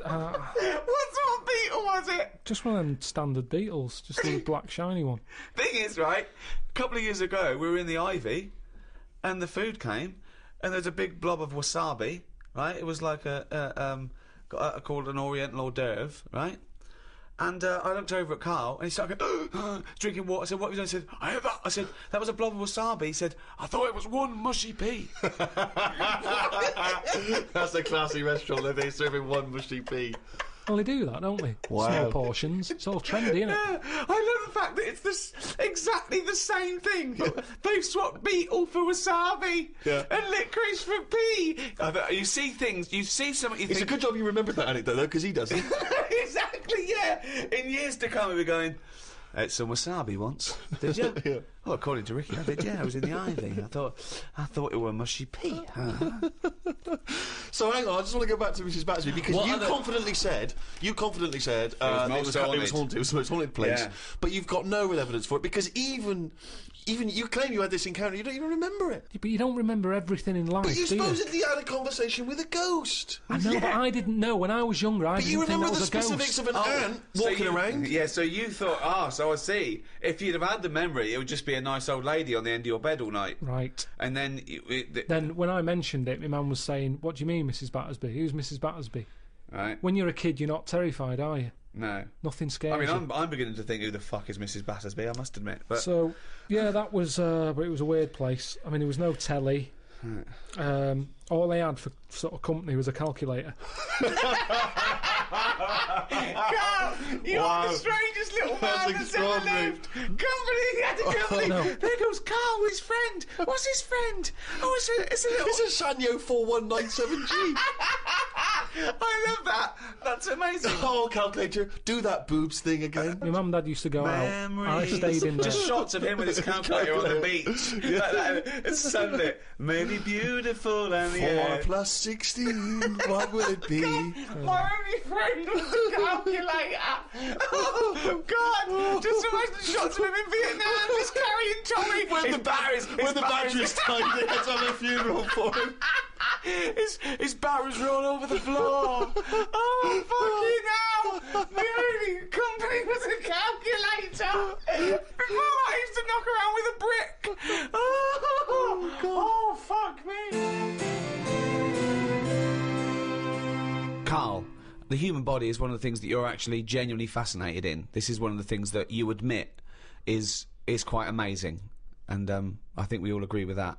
Here's some quite incredible stats and facts about the human body. What do you think of this? 50,000 of the cells in your body will die and be replaced with new cells, all while you're listening to this sentence. Go on. Well, that's it. What's the sentence? That was the sentence.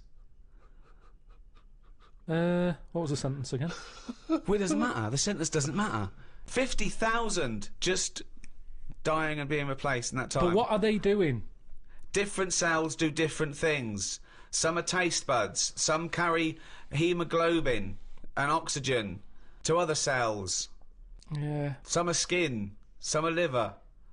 I've heard about skin. I've heard of that skin sort of. What? What you heard? Yeah. A rumour about skin. You heard of skin? What? It's just. It Keeps just, all your stuff from falling on the fucking floor? well, it's the thing that makes you what you are as well, doesn't it? What do you mean? More than anything. Why? Well, without the skin, you're just a skeleton. You look all the same. No, you're not just a skeleton, no.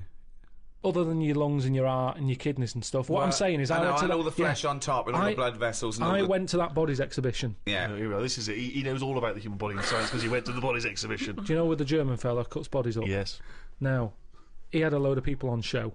Could have all been the same family. Because everyone, without the skin on their head, looks the same. Other Well- than height, Yeah. everybody looks exactly the same. And that's why racism is so stupid. Well, it's a good point. Good point, isn't it? Yeah. That's saying that, though, I did think most of them were Chinese. What made you draw that conclusion? It's just the eyes. They didn't have any eyelids! Honestly, if you've seen it, it looks, there's something that... and they're a bit mad, aren't they? They do all that endurance stuff, and I thought, this is the ultimate way to go, isn't it? I think That's that's the Japanese, yeah. Just Is it? completely different race, culture, country, nation. Right, Peoples. well, the Japanese, then, I reckon they've donated their body to it. You started off saying you cannot tell anything about where they come from because they haven't got any skin. It was just the eyes. It didn't occur to you, I mean, was there not any information saying where the bodies were sourced from? They don't tell you. They just tell you that if you want to be part of an exhibition later in your life, put your name down. And what did you learn about the body from this exhibition?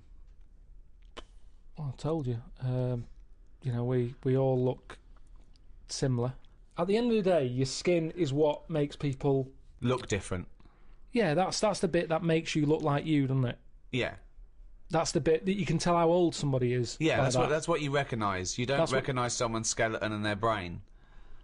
Unless it's the Elephant Man. But then again, with the skin on, I couldn't tell you how old he was. There's something about his head and everything that he's ageless. He could buy a packet of fags and be underage. He could get on a bus and say he's an OAP. I have not got a clue how old the Elephant Man was. There's no distinguishing things for his age, is there? But with most people, it's the skin that does it. Strip all that away, and they were all stood upright as well. They weren't sort of unched. Right. Unched. They'd been straightened up. Not unched then. Um, Is that the German bloke? Unched. But what did I learn? That's what you're asking me. Yeah, what did you learn? Could I answer that? Sure. Fuck all, probably. Oh, there we are. The skin, of course, you are right in saying, is an extraordinary thing. I mean, it is almost unlike any man-made item. It's one of the most waterproof things, obviously, one of the most durable, one of the strongest and yet stretchiest. I mean, Yeah. it is a remarkable achievement. Yeah. 1 square inch of skin, right, has 4 yards of nerve fibres. In what? In 1 inch? In 1 inch, square inch of skin. It's got 1,300 nerve cells and 100 sweat glands in a square inch of skin. And 3 million cells. Right? And 3 yards of blood vessels. Those tiny little things, and they make up 3 yards worth. But I understand you need the blood bit, but the nerves, I'd shorten the nerves. What do you mean? I wouldn't have as many nerves. I think if I could change it... Well, it depends, because there are different amounts per square inch. You've got less on the back of your hand than on the finger tips, obviously. And I think the most nerve endings are near your spine. Tip of the penis. Well, that's probably going to be quite sensitive. Unnecessary, isn't it? In that Unnecessary? It is, really. Why is it unnecessary? Because I'd say what you want... I think you need them in your fingers because you're picking up hot stuff. Sure. I've never put my knob somewhere that I thought I didn't feel that. There's a quote. There's a quote. If you're sticking it somewhere bad, well, you shouldn't be, so it's your own fault, isn't it? Is what I'm saying. Yeah. Yeah, but I don't think it's just for your penis to be able to identify hot stuff. No. I think it's for other reasons why it's super sensitive. It's not. Is that hob hot enough for your soup? Well, hang on, let me just check, no, dear. I've got a thermometer here. We don't need a thermometer. Well, no. The thermometer's not accurate. Well, it is. It's a mercury thermometer. And well, you need some. I don't want a reading. I want a feeling. No, you don't need it in that bit. Well, the penis is sensitive, I assume. Because of the sexual stimulation. Yes, because you need to. You don't need the nerves for that. Well, you do, yeah, because you need. Well, something needs to stimulate it for it to know to send a thing to your brain, and you go, all right, we're mating here. We need to get half our genetic material to that egg. I lost him, didn't I? Yeah. When did I lose him though? When you tried to explain how babies are born.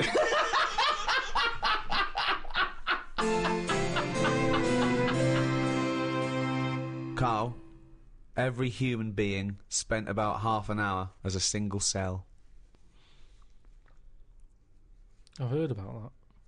What do you mean, you've heard about that? I remember reading it. I read it. I think I went to the Science Museum, and it was on the wall. And I just thought, oh, I would have hated that.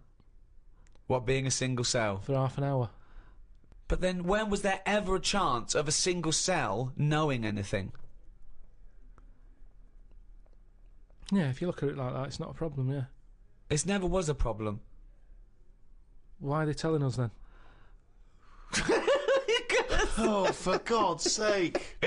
This is a guide to. We're trying to educate. I mean, this is for people to, it's just an interesting discussion, isn't it?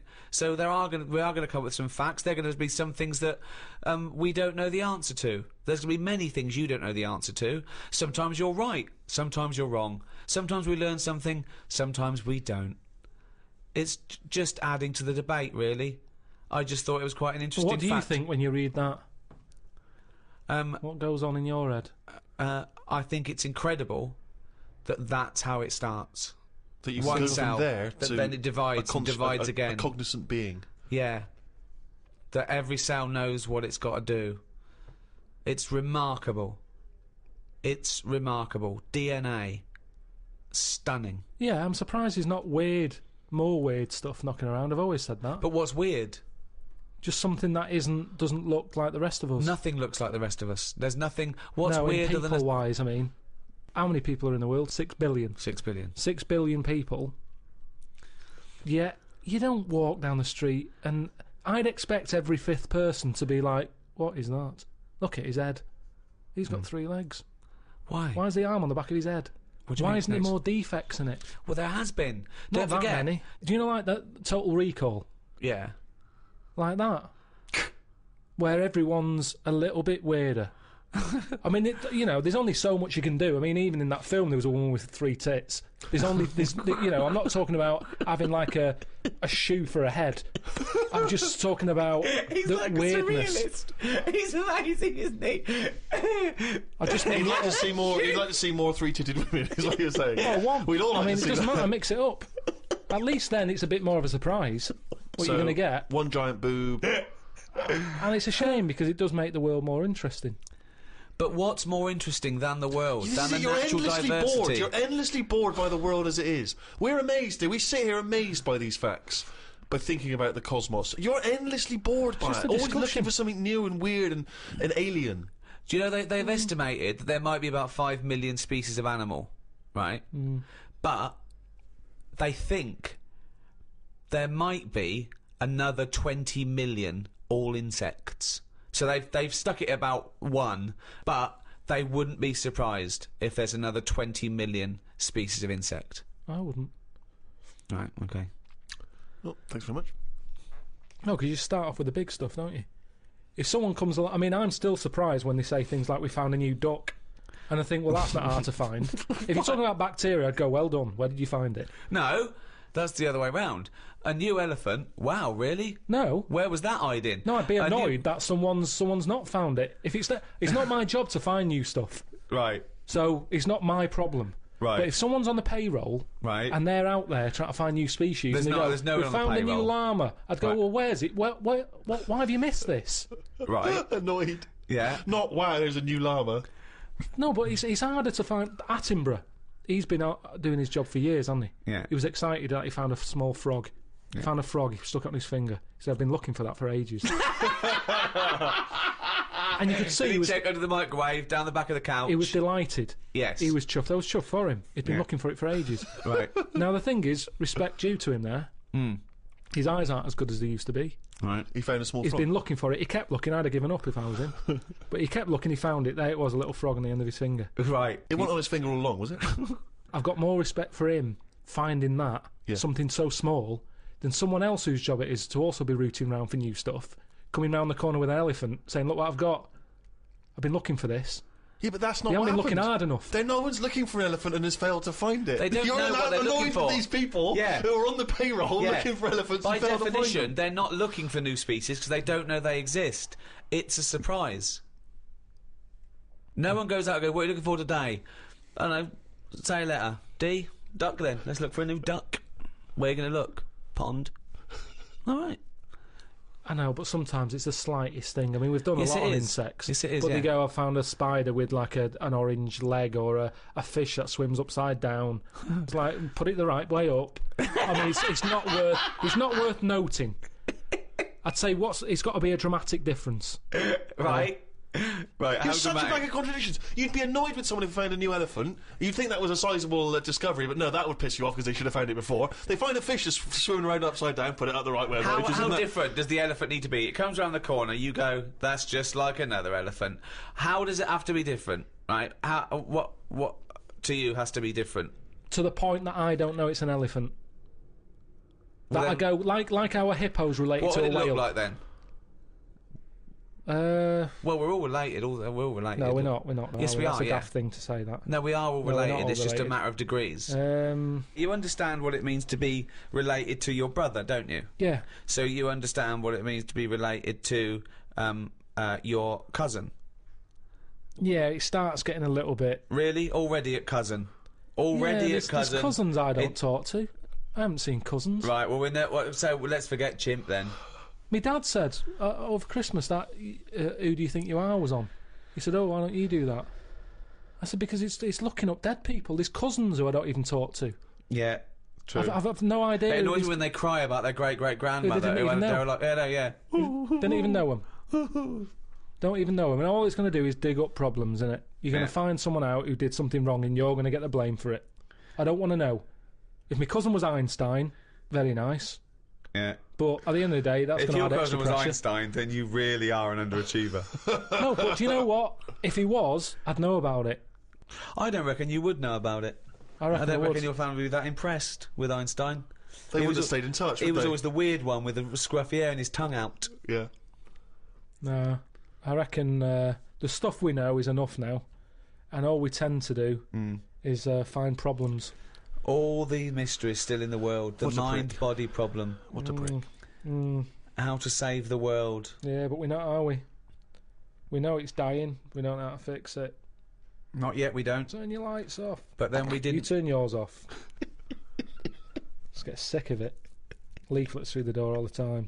Turn your eating off. Turn the lights off. Living like a mole. I love his little internal dialogues out loud. They're fantastic. The little discussions he has with himself. Oh, I can't wait till he's old. That's going to be amazing. Us three, when we're about 75, 80, he's fucking moaning. Oh, we're in a little home together. I just fucking... Fucking hell! Oh, Carl! Do you remember when you were 73? No, do I fuck? Tell us the Tic Tac anecdote again. Oh, what a fucking useless bunch of cunts! Well, that's about it for the Ricky Gervais Guide to the Human Body. Hope you enjoyed it. Hope you learnt something. I know Carl didn't. Next one, the final one in this series, is the Ricky Gervais Guide to the Earth. Carl, are we going to do any more guides, or...? I think we've covered the main stuff you need to know. Yeah? It was good doing the guides, though. I liked them. I like the attempt of learning. I remember our early ambition was to actually be educational as well as hopefully entertaining, and I feel perhaps at times we've perhaps slightly shortchanged listeners in terms of what they're learning. Well, they're not learning anything, because also, even as, compared to Carl, we are educated, but we're guessing a lot of the stuff, and he flummoxes us, sometimes. Yeah. I mean, it was fun trying to be pompous and professorial enough just to fight Carl's ignorance. I think we've learnt more new words from Carl than we've learned anything else. Yeah. There's been a lot of the made-up words, perhaps more than ever before. And also some of the most abstract conversations I think we've ever had. I mean, Carl's, as he gets older, becomes more and more arrogant and confident. He said a new one to me the other day. There was a problem downloading one of the guides on iTunes, and he said they've added to the fuckerage. Which is good. Yeah. So, till the next time, it's goodbye from me, Ricky Gervais, Stephen Merchant, Goodbye. and Carl Pilkington. Right.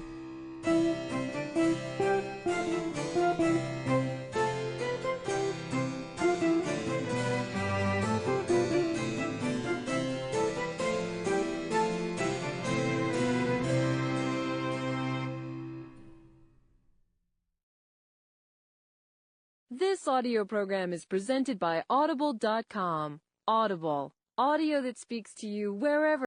This audio program is presented by Audible.com. Audible. Audio that speaks to you wherever you are. Testing. Better level, Steve. This is almost the environment more than It is the really, Earth, isn't it? The Have we Earth. already publicised it as the Earth? Well, yeah, but it doesn't matter. I mean, yeah, but that's fine. The Earth. Why is it called the Earth? Well, no, we talked about what? I said, what do you mean? Why is it called the Earth? You mean, why is the Earth called the Earth? It's Why is just Mars something called I never Mars? say. I never say Earth. I always say world. Well, it depends. It's not called the world, is it? Because a world it's relative. Mars is a world. It's the world because it's our world. But there are many worlds, aren't there? You could say the world of something. You couldn't say the Earth of something. The Earth is the name of the planet. But when do we need that? What? When do we need to say the Earth? When we're referring to the Earth. When does that ever happen? Well, for instance, What do you right mean? now, when we're talking about the Earth, being that this is the name of It's, this... if I was in a- to distinguish it from other planets. If I was in... I know, but when's that ever going to be a problem for me? What?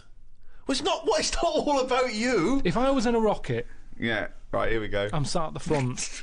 I look in, He's got a good seat, yeah. The pilot goes, Carl, come up here, mate. and I look in the mirror and I see... Mirror. Mirror in the rocket. Mirror, check, reverse, indicate. Brilliant. And I see the world. I'd say, look, oh, doesn't the world look magnificent? You go, what do you mean? Yeah.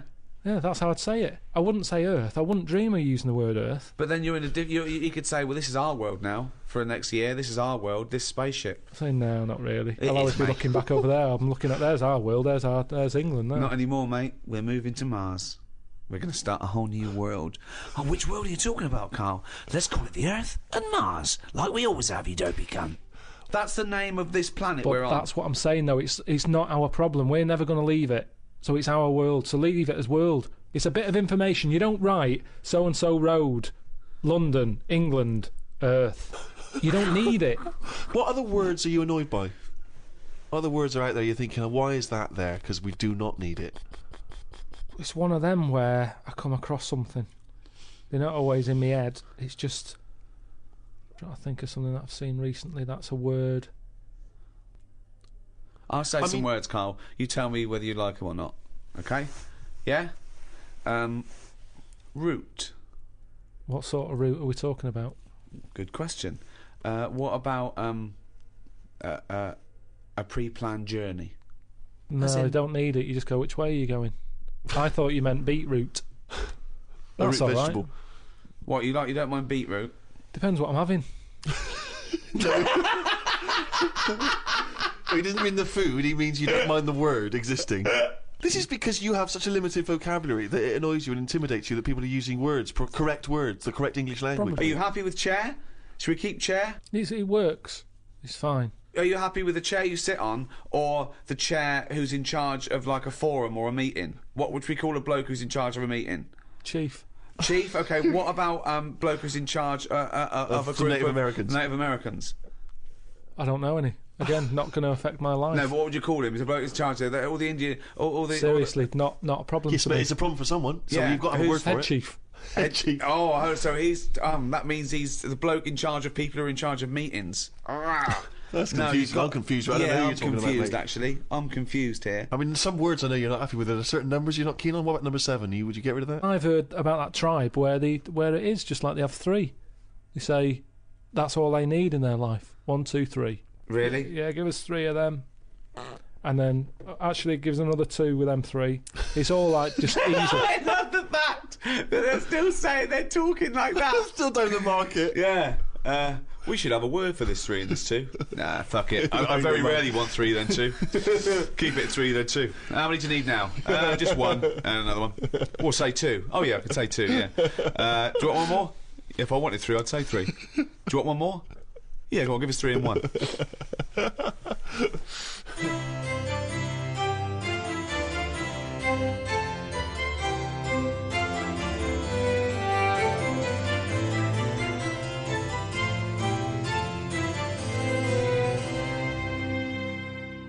As the writer and pioneering ecologist Rachel Carson once wrote, "Those who dwell among the beauties and mysteries of the earth are never alone or weary of life.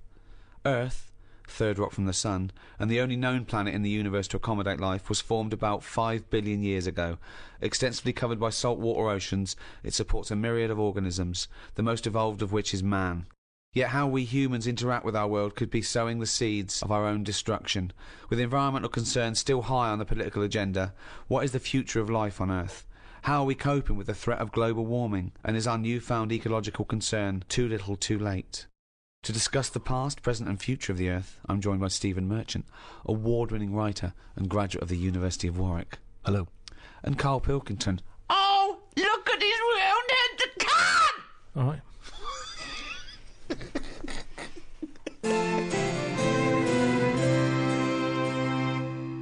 I've been hit by global warming recently, Rick, a couple of times actually. Go on. I don't want to be one of those people that's like, oh, you know, because of the snow and the rain, and all, that's obviously to do with global warming, but it probably is. I was flying out to the States, you know, just hopping over stateside. Yeah. And on the old plane, it was one of those bleak, kind of snowy days recently. And they got us all on the plane. We sat on the runway for 4.5 hours. 4.5 hours while they de-iced the plane. Now, it's good that they de-iced it, but I don't want to be told that the plane needs de-icing. I didn't know planes could get iced in a way that they needed to be de-iced. Sometimes, Rick, if it's a chilly morning, right, got the old car, what I'll do is I'll pop the engine on, okay, let it warm up, pop inside, have another cup of tea, come back out, it's lovely and warm and toasty in there.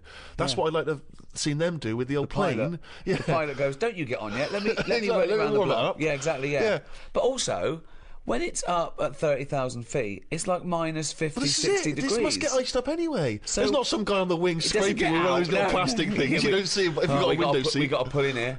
We got to put in here for a while. It's iced up. Yeah, I mean, that's it. But also, I didn't see anyone de-icing, so I don't know how they do it. It's not presumably with, you know, like I sometimes use a CD case if I haven't got one of those scrapers. Yeah, that's good. I mean, I don't know if Yeah. there was people with, you know, probably with a vinyl record scraping away, but, 4.5 hours to de-ice it? bunch of people on there whinging and phoning and calling and making me annoyed anyway. Get to Los Angeles, City of Angels. Famously, you know, glorious weather all year round. That's why people move there. Pissed down with rain the entire time I was there. I know, you hit the storm. I think I moved out of LA and went to New York the day before it turned horrible, didn't I? The problem was, I hired a car, right, and I was going to get a relatively cheap car. They persuaded me to upgrade to a Mercedes convertible. I thought, yeah, I'll look good driving around LA, you know, and that. Couldn't use the top down, obviously. Every day I'd get in this car, every day it would be pouring with rain. I could hear it splattering on the fabric roof, thinking I just paid over the odds for this. And, you know, every time there'd be a break in this cloud, I would instantly stop and lower this thing and drive around sub-zero temperatures just to have the top down. I would like to have even though it's seen still you, cloudy and grim. like, you know, at 85 degrees, just whizzing down the freeway at 90 miles an hour, but your glasses would fly off. They wouldn't would. This is the problem. It's what I've never really thought. Plus, I lost my sunglasses, so I have to wear a hat in order to keep the sun out of my eyes. And all I had, I thought I need to take out with me. All I had was a kind of what I like to think is a rather fashionable Justin Timberlake style trilby. Oh, it's not that hat that makes you look like one of Bill and Ben. See, I think it makes me look like a like Tom Waits or a sort of 1960s news reporter. Oh, right. But I thought Bill and Ben. I thought Bill and Ben, the Flower Pot Men. The problem with it is when I bought it, again, I was suckered into it. A bloke sold it to me, told me he was a street vendor, and he told me I looked amazing in it. I'll be honest. I gave him the cash straight away. Did you have a game of Find the Lady with him as well? I'm beginning to wonder if that was part of his sales pattern, and he wasn't just a lovely fellow who's trying to help me out. But yeah, it's not quite big enough, so instead of sort of pulling in tight down by the ears, it sort of sits pork pie-esque on top of my head. Right. And it is in danger of flying off. It did fly off into the back seat when I was driving. Luckily, I could stop and pop it back on again. But yeah, that's great. It didn't fly off, and you know, you don't want that as you're cruising past a couple of sort of Playboy bunny types in an open-top Cadillac, and you're just grinning to them, and your hat flies off. Or it hits a big Hell's Angel on a chopper behind you course, in the face. He scratches his bike. You stop, and you go, "It's my hat." Yeah. And he goes, "Is it?" Exactly. What annoyed me was I was with my mates and we were driving around and we had a bunch of friends and they said, oh, can you pick up a couple of friends of ours? And we picked them out, a couple of girls. I thought, oh, ding dong, here we are. Good looking girls. They got in the car. Instantly we were going, there's not much leg room. I was thinking, for God's sake, it's a bloody Mercedes! I couldn't even impress them with it. It's costing me a fortune. I thought, like, go, this is a lovely bit of motor. But no, whinging straight away, never met them before. First thing they say. Let's accept, right, that at some point, about 13, 14 billion years ago, there was nothing. There was no space for the nothing to be in. There was no darkness, no light, nothing. Okay, literally nothing. Except what is nearly a point in space that contained everything in the known universe, okay? Suddenly, that exploded. And in a matter of minutes, the universe was pretty much as it is now. And in all the debris, in all the dust, things started to cling together. One of which was the Earth. Can I have Carl pick up the story from there? Yeah! So, there we are. We've got the Earth. We've got this big... What happened next? Planet. Probably nothing for quite a bit. Okay. Yeah. Just sort of floated about. Mm-hmm. Yeah. But it wasn't causing a problem because it wasn't annoying anyone. No. You see, we don't get a chance of that these days. No. You pop something down, someone says, move that. Dangerous, what is it? Yeah. Back then, nothing. So it's hanging around, and if you leave something somewhere, something will sit on it. Right. Okay, if you leave something somewhere, something will sit on it. Yeah. We'll say like a bin bag. I can put a bin bag outside. Bin men don't come until Friday. Sure. But I don't want it in the house. Sure. It's got chicken in it. Yep. I pop it outside, right? It's sat there for a few days now. Just time, like, you know, a day before the bin men are coming. Yeah. I pick that up and take it round the front. Right. It's got a slug living under it, Uh-huh. Right. like one of those little wood lice things. Yeah. Might be there. Yeah. Snail. Yep. What's your point? Me We've point- got a young Earth. It's 4.5 billion years ago. Yeah. It's whizzing round the sun. Something's going to sit on it. Yeah, something had to sort of happen, didn't it? I tell you what it's like. Go on. In the same way, penicillin. Go on. happened. Go on. It was the bread was sat there. It goes off. Air would have created the greenness. Oh God! This sounds like the Bible. That is like the Bible. Air created the greenness. That's amazing. Carry on, because I want to. I'm learning here. I'm learning. And once you've got something, that leads to otherness. Oh, this is like a monk that sat down. Oh, We're all that's sat amazing. cross-legged listening to the wise old man. I know. What are you going to do? I'm going to write a thing of how everything was created. But hang on, carry on, because Really? I'm interested. Yeah. So where Well, are we? We had greenness, and now we've got So something. the air created the greenness, and then what is it? Then we have what was Just it? otherness from the otherness. greenness. Because once you've got From greenness comes otherness. once you've got one thing, others come. Yes. The air created the greenness, then you got otherness. If you create something, others will come. Build it and they will But come. it's sort of right. No, I'm not saying I gobbledygook. agree. No, so, but tell me, take me on. Continue this story because this is fascinating. So, where are we now then? What if I was to stand on the Earth at this moment in time? What would I see? Not that much. You wouldn't want to stay. But there's greenness. Little patches Little of greenness. patches of greenness. Okay. Little bit of rubble knocking around. A bit of rubble. There was a bit of rubble. Okay. We've still got a long way to go. We want to get to life, don't we? Okay, let's skip forward then, Carl, to life. So everything was right, okay? It was the right distance from the sun, okay? Yeah, but even if it wasn't, we would still been created. No, we wouldn't. We would. have. Something No, we would wouldn't have done. No, we wouldn't have. I want to hear Carl's opinion on this, Rick. I'm not interested in facts. I want to hear Carl's So opinion. are you saying if the atmosphere right around the Earth wasn't about 99% nitrogen oxygen with 1% other gases, we'd have still had something else? Something would have been around. What would I'm it not have been? saying it might be better than us. It might be worse than us. What would it look like? Well, it's hard to say because they say, don't they, that it's the conditions that mould you into the shape and colour. Sure. And everything else that makes you the person that you are. Okay, let's take Pluto. We know that's the farthest away. So it is dark and cold there. Right. How do you imagine the creatures that will develop there will Big look eyes like? and airy. But how did they evolve? How did they evolve, though? Because we they evolved. can't just- Hang on. You always say animals change to suit the conditions. I'd have thought if planet's dark, you don't need eyes because things that live underground or at the bottom of the ocean, they don't have eyes or colour because there's no point. Yeah, but what I'm talking about, are we saying we're living inside Pluto or on the top of it like we do here? Why would we live inside Pluto? There's Well, I wouldn't- I it wouldn't. couldn't support life, full stop. But this is one of the most ridiculous conversations we've ever had.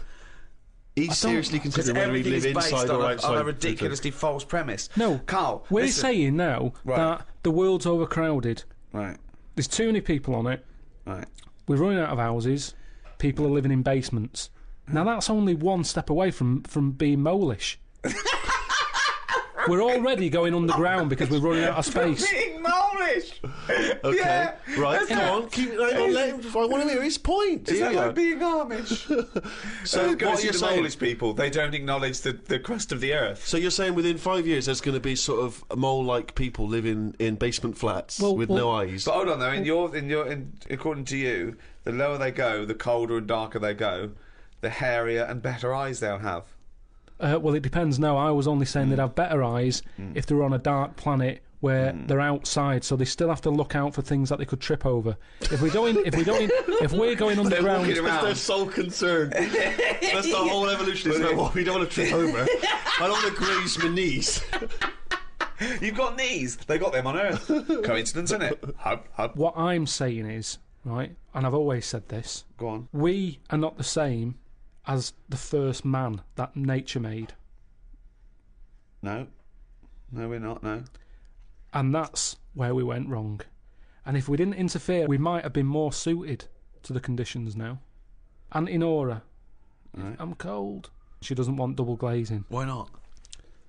Just because she's worried that when people come round and sort of knock on the door, she won't hear them because it's all sort of double glazed. But they're knocking on the door. No, but she said that she didn't like a bell. It makes her jump too much. Well, That's how do they get in now?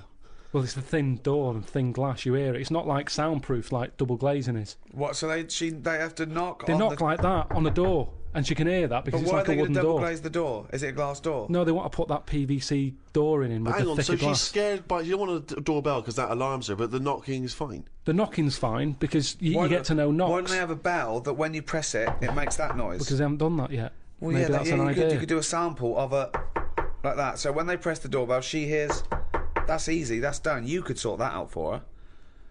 Well, I don't want to start getting dragged into it because... But why don't you tell her, say, Auntie Nora, have double glazing, be warm, be safe. Hear the knock of the bell on the doubly door. This is it, though, isn't it? She wouldn't be around now if it wasn't for people interfering, coming up with tablets, making weak people live longer. Right. Are you annoyed at that? You're I annoyed. know he's such a fascist, isn't he? Auntie Yeah. Nora, a weak person who has been allowed Yeah. to live. No, but Eugenics is where you'd be happier. Do you recycle and not leave the tap running and turn off lights because you're worried about a child born in 100 years' time? No, because I don't think... at the end of the day, we have to face facts here. Go on. The world is old. Hold on. Right, okay. The Yeah, world's it's old. Really old. And it's the same as if you've got a gran who's 70, Yeah. there's not much you can do for her. You can say you're warm, but at the end of the day, she's still going to be shitting her pants. She's still going to be, forgetting things Right. and all the rest of it. And you might be taking care of her, but at the end of the day, the good days are gone. Right. Yeah. So, in a way, like the world, it's got to a point that it's old. And yeah, we can say turn the tap off, turn the lights off, close the windows, stop letting heat out. The earth, metaphorically, is shitting its pants. You've only got to look at what's happening, right? It's freezing, isn't it, at the moment out there? Yeah. Ice everywhere, snow everywhere. Now, an old person, what happens to them? They're always cold. It's like the earth, isn't it? Brilliant. The earth now is freezing. Yeah. It feels the cold It's more than winter ever. as well. It's also because it's winter, but yeah. And I think if you try and make it better now, you end up doing more damage. Does that make any Doesn't sense at all? make any sense. Doesn't make Doesn't make sense at all. Well, just you can sometimes it's too late to make something better. Like I've had old relations who smoke like 50 a day. Doctor said you've got to stop smoking. They stopped smoking. 2 weeks later, they're dead. Shouldn't have stopped them smoking. Yeah. Their Smoking insides. was keeping Good them alive, advice. is it? Well, Good advice. their insides are used to all that pollution. Yeah. Take the pollution away. What will the world do? Oh, good. That is a good It's point. interesting. This is scientifically grounded, is it? You've done a lot of the research, read a lot of the information about this. Or is it just a wild harebrained speculation, again, backed up with nothing? Is it bullshit? Which of those two is it? I just, like I said to you, I just think it's a theory. That's what it is. Yeah. You're not telling me it's a coincidence that about 3 of my old relations have died because the doctor said stop smoking. Well, it might be because they're very old, and Well, yeah, they were old, but it's weird how why stop them smoking? They're old. sure. Let them have a fag. Jesus, they've got nothing else in their life. You've took that away, they die. Let them have a fag, and it's the same with this world. It's polluted now. There's rubbish everywhere, isn't there? You just mean in the streets and stuff. Just different levels of. I've noticed how rubbish changes depending where you live. Just like when I lived in the centre of town, it was rank. There was like human sort of poo. Oh, what? Yeah, honestly, Where? down alleys and that. What, tramps, you mean? It must be. I don't know. I didn't sort of hang Or around drug to see who's addicts, doing or- it. It's just, but very human. It wasn't dog-like. How do you know it's human? Just the way it looked. Why Um, what do you mean? Well, you'd walk past it and you go, "Look at that there, Susan. Yeah. Look at that. Oh, That look looks at- human." Oh, yeah. And what does Suzanne say? Yeah, can we walk somewhere else from now on? This isn't... Yeah, why are you walking up and down this same alley? With all I this wanted shit? because it's a to cut- show you the human poo. It's the cut Were you having through. a shit yourself? Is that what you- It's the cut through that we used to always use, and most of the time it was just like smell a wee, really strong wee, Yeah. and you'd see if you could hold your breath for the full thing. But a little bit of fun, a little bit of romantic fun after a night eating in a restaurant. I remember when he took her for a walk around the car park. so, but now I've moved to like, you know, a posher bit of London, you still get litter, but it's I saw like a rice cake. That's what I chucked on the floor. Yeah. That's like, you know. It's just hummus tubs and... Yeah. But it's still rubbish, isn't it? Yeah, It's still rubbish. Who left this crouton maker lying around? So, don't you see what I'm saying, though? The way the world... We've changed more than the world has. We can't handle anything now, can we? Look at it, like I say, a bit of snow, a bit of cold, everything comes to a standstill. Yeah. Oh, I can't go out, it's dangerous, you'll slip over, people having time off work. Yeah. What would you do, right? If you run a business, right? Your business could go under, right? It snows a bit. You've got 10 employees. You're paying them well, and they go, I can't come in today, Carl. It's a bit icy. I'll do it, okay? Right, they're snowed in, right? You're running the business. What are you running? It's a let's not. Don't- I'm not don't going to you- big myself up. It's just it's a don't you run it- factory. but It's doesn't it make bells U-bends. I that make knock? no Doesn't it- U-bends. Yeah. U-bends for Toilet. So yeah. you run a... Okay, right, okay. It's a plumbing So, type. plumbing, you pay them all right, don't you? I'd say most of them are on above average. So you're there. What time do you get in? About 8:45. 9:45, waiting for them to come in at 9, yeah? Yeah. Okay, right. It's snowing. It's a bit snowy. You got there. It took you a bit while. You'd set off early, did you? Or? Gave myself a bit more time because I had to put the heating on the car. Okay. Ring, ring. Ring, ring. Hello, KP Plumbing. Oh, is that Miss Pilkington? Yeah, it is. Yeah, who's that? Oh, it's Sheila. Listen. Sheila, shouldn't you be here by now? Yeah, no. I was going to set off. We'll set off now. Stop wasting time. We've got a big order on. No, I know. We're all but on a bonus here if we get this done. I'll see you in 10 minutes, shall I? I can't make it. What? I can't make it. Why not? The car won't start and it's slippy on the drive. I just can't get out. Get the transport. I'll see you in. I'll give you 20 minutes. All right. Don't No, worry about it. well, Thanks for calling. I I'll can't- see you in a bit. I'm also scared of the ice. I'm scared of the ice. I'm not gonna come in today. It's dangerous. So what are you going to do? Well, I'm gonna wait until the ice and snow goes away, and then I'm gonna come But in. they're predicting it's going to be about 2 weeks before they Yeah, clear I'm all not this. gonna, I can't really travel in this. It's a bit dangerous. Well, I'll tell you what. You stay at home. I'll replace you because I need someone to come in. We've What, got a you're big firing order. me because I can't get into work with this. Well, I got think- into work, Sheila. Yeah, I know, but you don't live with me, do you? If you did live with me, then No, but you'd it probably was see bad. how... It was bad where I was as well. Yeah, I'm here. do you know how bad it is here? When you come round and have a look how bad it is here, no, you drive I'm my... not coming Tell you round what, here. you come round and drive my fucking car because I'm snowed in, you fucking calling me a cunt. And I'll tell you, if you fire me, I'll take you to drive uni, you bald-headed wanker. Right, you're fired anyway for that. You're in fucking trouble then. Right then, see ya. Right, and then Right. she's done with. She's weak anyway. Ring, ring. KP Plumbing. Hiya, is that, Miss Pilkington? Yeah, it is. Yeah. Hi, it's Bob here. Bob. Yeah, bit of trouble. In my area, it's absolutely snowing. It's impossible. No one's getting out. I live near Sheila. Bob, by the way. listen. Yeah, well, Sheila's just been on. She's saying she Right. can't get in either. She can't. I've just seen her out there trying to dig her car out, and she's hurt her back. She's really tried hard to get to work, but she can't do it because she's not very rich, and her car doesn't work. She hasn't got the right tyres, and there's no public transport. They've cancelled those. Wrong snow on this country. I'm not going to make it in today, son. So I'll see you tomorrow, right, boy?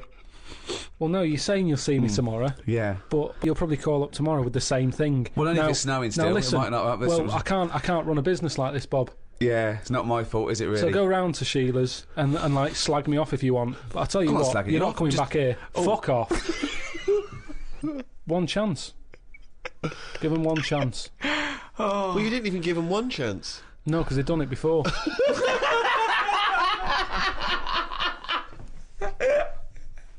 Oh, fucking hell. Just annoys me.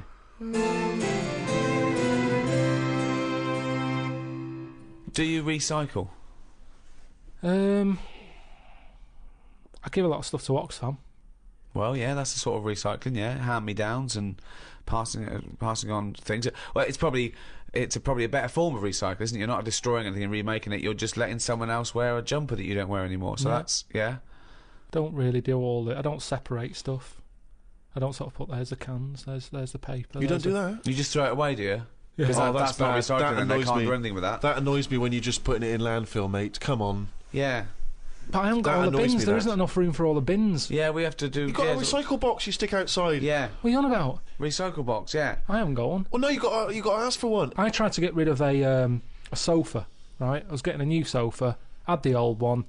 You try and get rid of one of them, it's murder, right? I called up the council, said I want to get rid of it. They said we're not coming round there till Friday. It was like a Monday. I said it's in the way, so I'll put it outside. They said you put it outside, you'll get a fine. I said yeah, but you don't know where I'm going to put it outside. Yeah. It's not outside my house. No. So they said well, you do that. We've got your number What's the now. sofa like? It's a beige one. Well, if we see that... Right. So they said, if you want to pay to have it collected, we can come and get it tomorrow, 30 quid. I said, I'm not paying for it. That's madness. Yeah. So, hung up, annoyed, called my dad up. He said, I saw this thing on the telly saying that you can donate your furniture to people who haven't got a sofa. Look it up on the internet. So I looked it up. There's a firm that does it. Right. Right, cheeky sods. Called them up, said, I've got this sofa here. I want to donate it to someone who hasn't got a sofa. They said, what's it like? Is it in good condition? Yeah, it's all right, yeah. Well, why are you getting rid of it?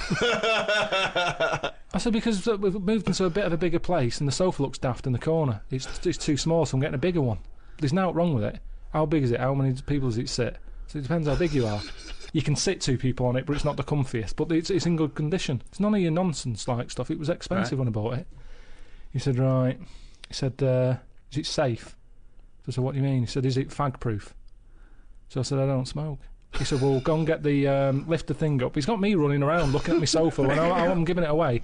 I had to lift it up. It had a picture of a fag on it. I said, yeah, it's got a picture of a fag on it. And could I just point out for our American listeners, fag is a slang for cigarette. When he says, is it fag proof, he's not going to open the cushion and someone's go, it's me! So I should explain that straight away. So anyway, it turned out it was fag proof. They came and picked it up, took it away. That was that. But look at the hassle. Look at the hassle it takes to get rid of something. And then they say to you, do not be dumping stuff on the street. You know, it's that thing of having to wait for certain days of the week, and you can't always keep hold of something till a certain day of the week because it's big. A mattress it's one of them things you can't get sort of rid of, or you can't stick it somewhere because it's in the way. It's a big clumpy bit of furniture, isn't it? Yeah. It's not a bit of furniture really, a mattress, but I know what you mean. Well, it's a new sideboard. Yeah, don't lean on it. It's a bit spongy. What do you keep in it? We can't keep anything in it. It's just full of springs and stuff. No, but you know what I mean. A piece of furniture, to be honest. Well, it should be on a bed, to be honest. It's part of a furniture bit, isn't it? Did I tell you that time when? I don't think you could even ever count a mattress as a piece of furniture. Of course you can. It's functional. And where do you stop? Is a pillow a piece of furniture? Is a blanket? Oh, a nice bit of furniture you're wearing. They're my trousers. They're furniture if you pop them up against a wall. Did I tell you that time when we first bought a flat? Go on. Bought a flat in Manchester, right? And yeah. You know, when you first buy a place, it's expensive, isn't it? And it's a big bit of furniture, a flat, isn't it? So, you know, we bought a sofa, we got a table. Sorry, you don't mean you bought a sofa, you ended up with a table? No. You bought a sofa and a table. Yeah. Table. Yeah. Now, I didn't know. Suzanne sent you to buy a sofa and you came back with a table. Now, back then, I wasn't as wise as I am now. Fucking hell! Oh, what was he? Some snot in a jar.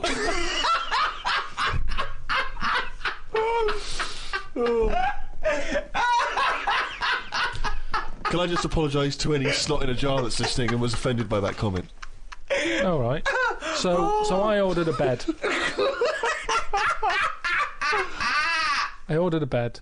Yeah. It turned up. Oh, well done. Fucking hell, that's a victory. I thought Nothing went down shingering this That's time. not the end of the story, is it? No. So I thought I'm going to get this in the bedroom, set it all up. Suzanne comes home from work, the bed's done, she'll be well happy. Yeah.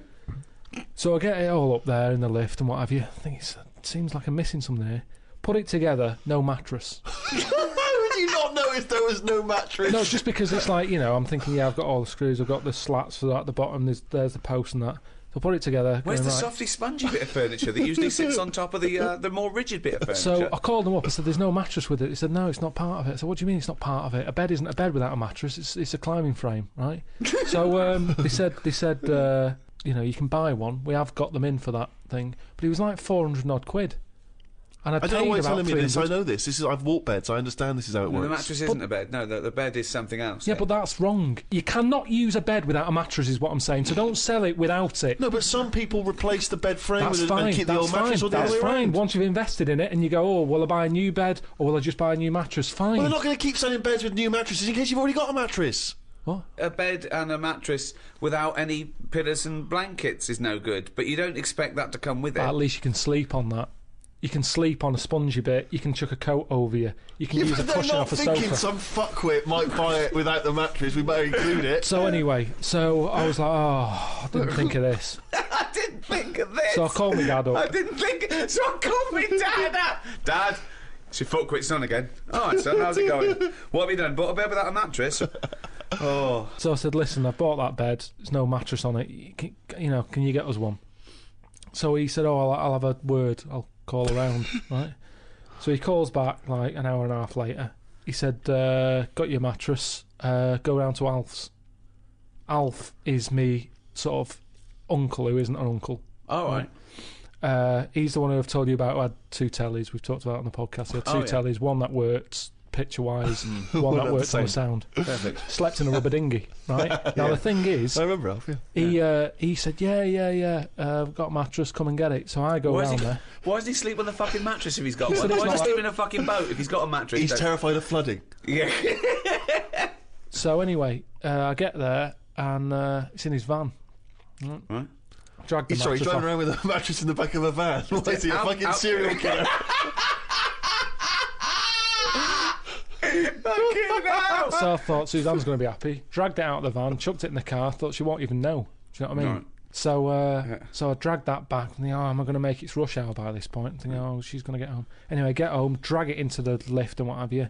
Drag it up, drag it into the bedroom, stick Dead it on, prostitute falls off it. put a sheet on it and that. Suzanne comes in. She goes, "What is that smell?"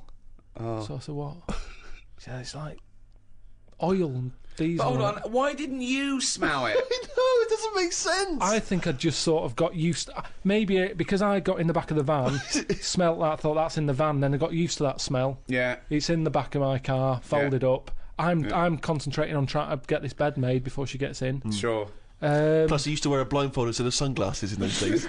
So anyway, she's going, "What is it?" I said, "I've got this off Alf." She said, "We can't have that." She said, "It's a new flat, nice clean flat and everything. We've got this old thing that stinks. Get rid of it." It was murder getting rid of that. And I had to tip it. I went round the back of some supermarket and left it there. Because you call Fly around... tipping. Illegal fly tipping. Well, no, because I think it's illegal and bad when you're chucking it out, say, at a bus stop or somewhere on a high street or something, and people are going, "That looks a mess." I chucked it near the bins at a supermarket. I'd gone out of my way. I thought, where is this not going to be offensive? Why couldn't you just go down the tip? I think I did try the tip. Oh, no, there was a massive queue. There was a massive queue. Laziness, Rick, A sorry. queue at the tip? A massive queue. I Where remember was it this? now. Oh, it was laziness then. Stretford, that was. Why I is there remember. a queue for the tip? Don't know. I remember, yeah. I remember driving past it thinking, I haven't got time for that. And that's... So don't go on about you couldn't get rid of it. It's because you could be asked to queue up, you lazy bastard. Couldn't get rid But of what it. was he thinking? Why was he panicking? One, why did he get a bed without a mattress? Two, why does he call his dad to get him out of mattress-related problems? His dad goes, Alf's got one in the back of a dirty old fucking van. Oh, wait, that should be all right. No, but the thing is, what I'm saying is, when I was in that bed shop and I'm going, "Oh yeah, good bed, I'm sitting on it, I'm sitting on a mattress with it. At no point did he say, "Now, have you thought about what sort of mattress you want? Have you got orthopaedic problems or whatever?" That didn't come up. He said, "There's your order, there's your address. I'm not a bed man, I go to the bed man to get bed advice." In the same way, same problem here. I've had work done recently with... Dad, what? How to get rid of a body? Let me call Alf. I'd work done recently, right? Bathroom retiled. Yeah. Right? It's been a nightmare. Polish fella, Right? not a word of English, which makes it hard. I've got him in as a professional to do it. He's sticking grout down the toilet. So then, like, he sort Now, of who's finishes... Grout? Is that another mate?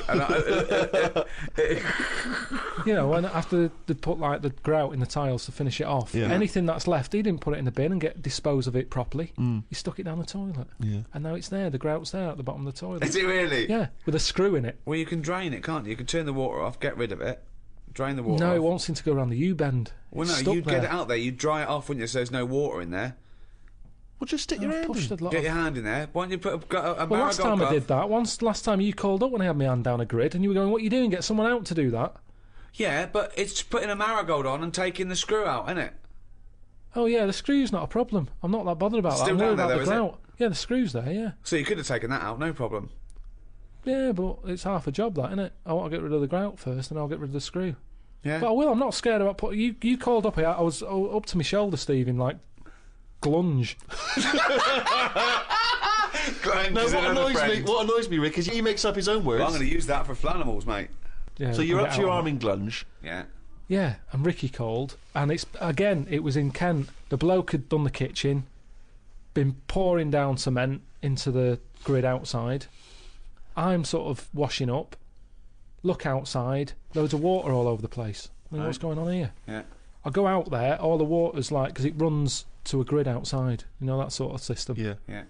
It's not going down, is it? Sure. There's loads of water there. Right. So I call up the main fella who does the kitchens. There's a message there. Sorry, I'm away in Cyprus. Right. So I can't get hold of him. Right. So he's ballsed it up, but he's on holiday now. He doesn't want to know. There's all this, like I say, gloopy stuff. Lunch. I'm scooping that up with my hand. Up, seriously, it must be close to my shoulder. Right. Not my problem really, but all these people, you're saying recycle properly. Don't pour stuff. All these bottles you get now, Domestos, it has like little pictures of dolphins looking unhappy because people are pouring bleach down a sink or whatever. I've never had that problem. I've never upset a dolphin. But I know if I hadn't sorted that out, it would have caused loads of problems for me and the neighbour, and it would have been my problem.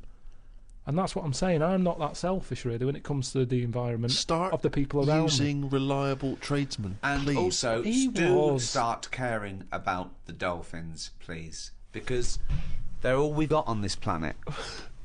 Why don't you care about what's happening? What are we going to swim with if not the dolphins?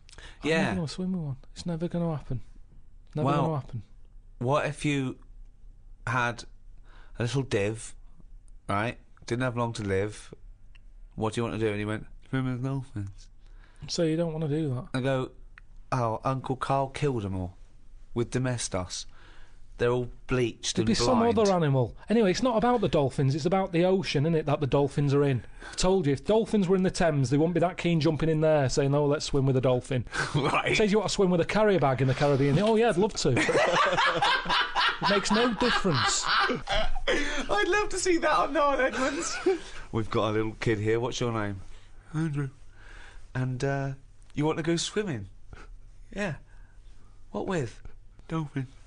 Okay, well we can't. Maybe we there's no can't arrange the dolphins. dolphin. They've all died out because of environmental ignorance. Would you like to swim with a carrier bag? Yeah. Well, good. We can do that. We can chuck it in the pond. Get in. And you can take him home with you after, and he can be your best friend. Come on, Tesco. You know that's the problem, don't you? That's why. Do you know the carrier bag problem? Sure.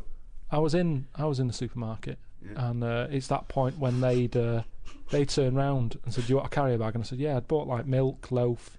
I think I bought some pikelets. Some what? That's a pikelet! It's like a thin crumpet.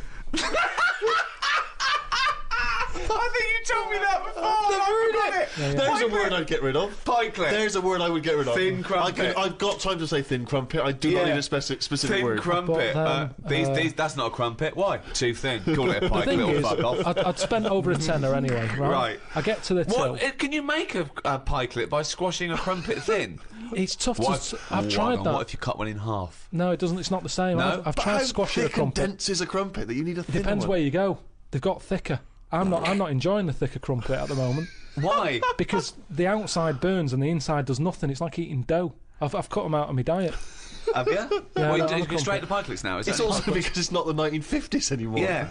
So I bought all this stuff. It's over a tenner. She said, "Do you want a carrier bag?" I said, "Of course I do." With all this, you know. She said 5 pence. I said, "You what?" She said 5 pence for a carrier bag. I said, "I come here all the Good. time for the pikelets." No, I'm right behind this. Right behind this. Why?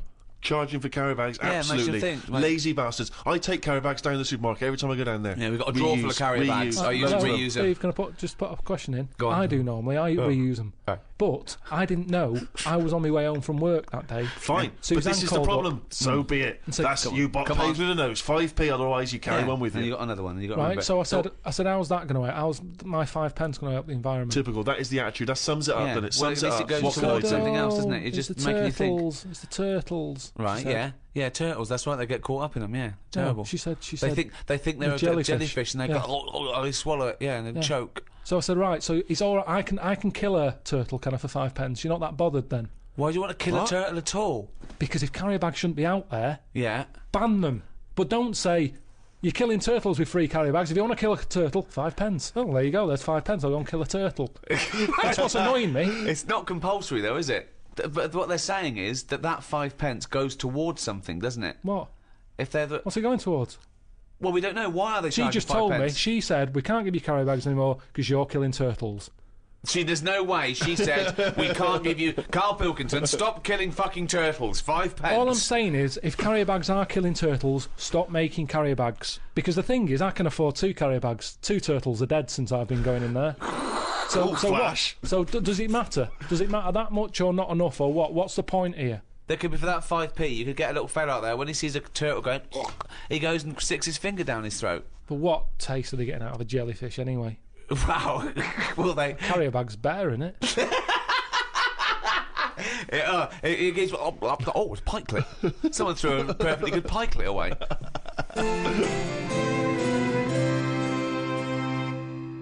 Talking about the Earth, Carl is going around the Earth. Myself and Stephen have set Carl up with a dream job. Not only have we got him a TV programme on Sky, but he's going to see the world. It came out of Carl not being impressed by anything, and Steve had this idea, and we've talked to the producers, and we're basically sending him around seeing the 7 wonders. Okay, the 7 most amazing things on Earth, according to polls and opinion. It's a bit of fun. We know they might not be the most amazing things on Earth, but if Carl finds all 7 of them unimpressive and boring, there is something fundamentally wrong with him, we think. I've only done Egypt so far. And what do you think of it? They're probably the greatest and earliest Certainly one of the civilizations. greatest, yeah. Yeah, but they harp on about that a lot. Well, And it's like, that's slowing them down, I think. Unlike the English, we don't drone on about our great past. No, but we shouldn't. yeah. I don't think we should. Carl, Move on. you go on about doing boxing when you turned up once and got battered by Leroy. Yeah, because you asked me about it. But Right. the thing is, they're constantly... It's like they haven't moved on. Everywhere you go, you see the Sphinx or a pyramid on something. And it builds it up too much. So that when you actually get there, you feel like you've seen it so many times that it doesn't impress you that much. But I like the... it's different. I liked all the, locals and stuff and the way they are and that. And that's good, isn't it? How are they? Just a lot of old people. Yeah? A lot of old and the young mix more than our lot do. There was only a couple of things that I didn't like, and that was the toilets. Toilets are pretty depressing. Why? What's up with them? Just it's just a hole in the ground, isn't it? Right. And I like the toilet. It's sort of me time, and to sort of go in one of them, you don't want to hang around. It's Yeah. sort of, you just want to do the job and get out. But my insides don't work like that. You like to sort of relax a bit. And you can't do that there because you've got flies whizzing round your head. And there was one time when we were out and about, and I'd had a bit of hummus or something, because you can't get away from all that. I'd been dipping my bread in it, and I suddenly thought, oh, my belly feels funny. Got to find a toilet. Cut through this market. Didn't know one was there, but you sort of smell it. It's like, Really? I'm getting close to one. Yeah, it stinks. Go in, there's like a fella sat there, really old. He must have been about 93, about 2 teeth. Sat there with a rag, and you have to pay him to use the toilet. What's the rag for? He doesn't wipe your ass for you. I don't know. But Well, did he or the didn't he? toilet's never been cleaned by the looks of it. I had to give him like £5 Egyptian, whatever that is. I don't know how much that is, but I don't know what he's doing for that money because the place had never seen a mop. So I go in there, open the door, and it's like one of them holes in the ground. I go, oh god, can't use that. Push the next door open. That's the same. Get to the end one, open it. Normal toilet. All right. Ding dong. Brilliant. Sit down there, do what I do, look round, no toilet paper. Oh no. He's waving the rag over the top of the cubicle. Yeah. More money. £10. So I'm thinking, oh God. I'm thinking, can I just get up? Because it was quite a clean, I thought if I That had was to... quite a clean drop. Sure. Yeah. So I'm thinking, Don't they use water though? Don't they use water? well, they have a hose pipe, yeah, Yeah. but I use didn't that? fancy that. Well, that's cleaner though, isn't it? A hose pipe. Really getting a No, proper it's wash. heck. Why? How can it be? Why? Because that's not gonna clean it properly. It's gonna get rid of some bits, isn't it? It's like when you clean a car. Yeah, use a hose, but where's a sponge? Sure. So, Yeah, that's true. Oh God! You rinse off a plate, but then But you I always just- give it a little wipe as well. Exactly, but I like it. That's when the bloke knocks on the door and goes, "You need sponge?" Yes. so I'm in there. I look at the door. There's no handle on the door, so I'm trapped in there anyway. Someone's Wow. nicked the handle, so I can't open the door. I'm sat there. There's no toilet paper. I'm calling like the people who I'm out there with. Yeah. They've got the phones off because we're meant to be filming. So I'm thinking, well, if I just wait, eventually they'll call. They'll panic, yeah. And they did after about 20. Hello? Oh, it's Carl. What do you need? A handle and some toilet paper, please. So they called up and they had to come down. That fella don't let you in unless you pay 5 Egyptian. So they all had to and pay. they all had to pay 5. I mean, I don't know why they all had to come in to see me. Like it's it's a bit embarrassing. Yeah. Did they bring you some toilet paper then? No, they got it from the fella with the who you pay the money to. He had a should have supply. paid for some on the way in. I think that's what you do. But they don't give you a full roll. They give you like a strip, Right. which I'm pretty wasteful with toilet paper. well, it's I made you prefer learn, to do a good job, use it up, replace it, rather than 5 sheets. I've never done that in my life. Right. My brother taught me something. When he was in the army, he said you used to have to sort of put your hand through it, get it all, then use that paper to get it off your hand. What? When you're in the army, Yeah. they're taught survival techniques. Right. And they said if you're ever caught with very little toilet paper, It's a survival technique. Yeah. not like- What did he die? Died of a dirty arse. Hold on, wait a minute. Right, what is this technique? you get the toilet paper, Right. use 2 sheets, Right. fold it over, so you've got, normally to 1 sheet is 2 ply. You've got Right. 4 ply. Right. So in 2 it's sheets. it's like a bog glove, a bog paper glove. Yeah, so you put your hand through it, so you make a hole. Yeah. What do you mean? Make a hole? Make a hole so your hand goes through it. Yeah. Then you can wipe your arse with that. What, And with then- your hand? Yeah, and then the toilet paper that's left, you pull it off like that, and you wipe your fingers with it. Well, so you've still got shit on your hand? This is horrible. Yeah, Why but don't, you wiped it off. why don't you just wipe your ass with the toilet paper? Because you've only got a couple of sheets because you're in the jungle, right? And it's Hold survival. on, though. It's almost survival, Rick. So what's the difference between don't know. wiping Maybe you your got it arse wrong. with your hand and trying to get shit off your hand, or wiping your arse with the toilet paper and putting your fucking trousers up? I don't know why this is a technique. That's some sort of mad sergeant's idea. What I do, boys, is I like to smear shit all over my face and then use the one sheet of toilet to wash my face off. It doesn't make any sense at all. Should I suggest something for you? You like wiping your arse with your hand. You don't like paper and water, you like a sponge. One of those big foam hands that you see at sporting Sports events. events. So you just go in with that, like Kenny Everett. You go in there with 2 big sponge. You sit down, you wipe your arse, you just leave them up, you just leave and them then there. you can cheer about it as you leave. But everyone will know. Be careful with the giant sponge finger then, it doesn't go up the arse. And cause damage. That is a problem. Oh, God. Well, that's it in the last series of the Ricky Gervais Guide To's. Maybe the last guide to ever. Maybe the last audiobook ever. Who knows? As you've seen, we're running out of ideas. Well, I've had enough. Yeah, so have be I, yeah. honest, right. Well, I mean, that was about the environment, and we certainly recycled some old shit there. So it's goodbye from me, Ricky Gervais, Stephen Merchant, Bye. and the global village idiot that is Carl Pilkington.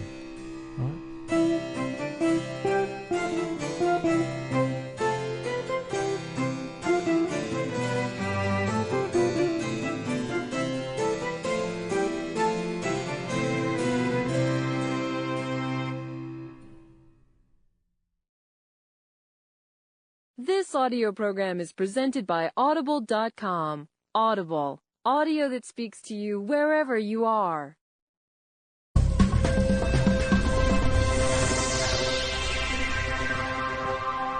Hi, welcome to the Ricky Gervais Show with me, Ricky Gervais, Stephen Merchant, Hello there.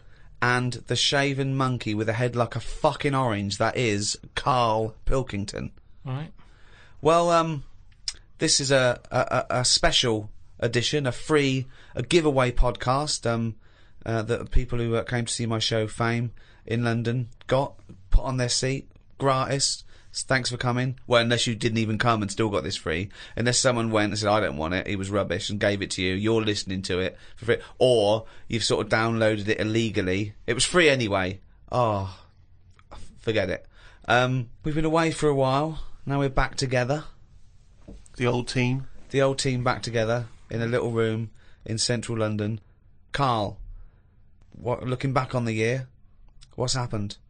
I remember last year the most memorable thing that happened was you saw a grub eating a biscuit.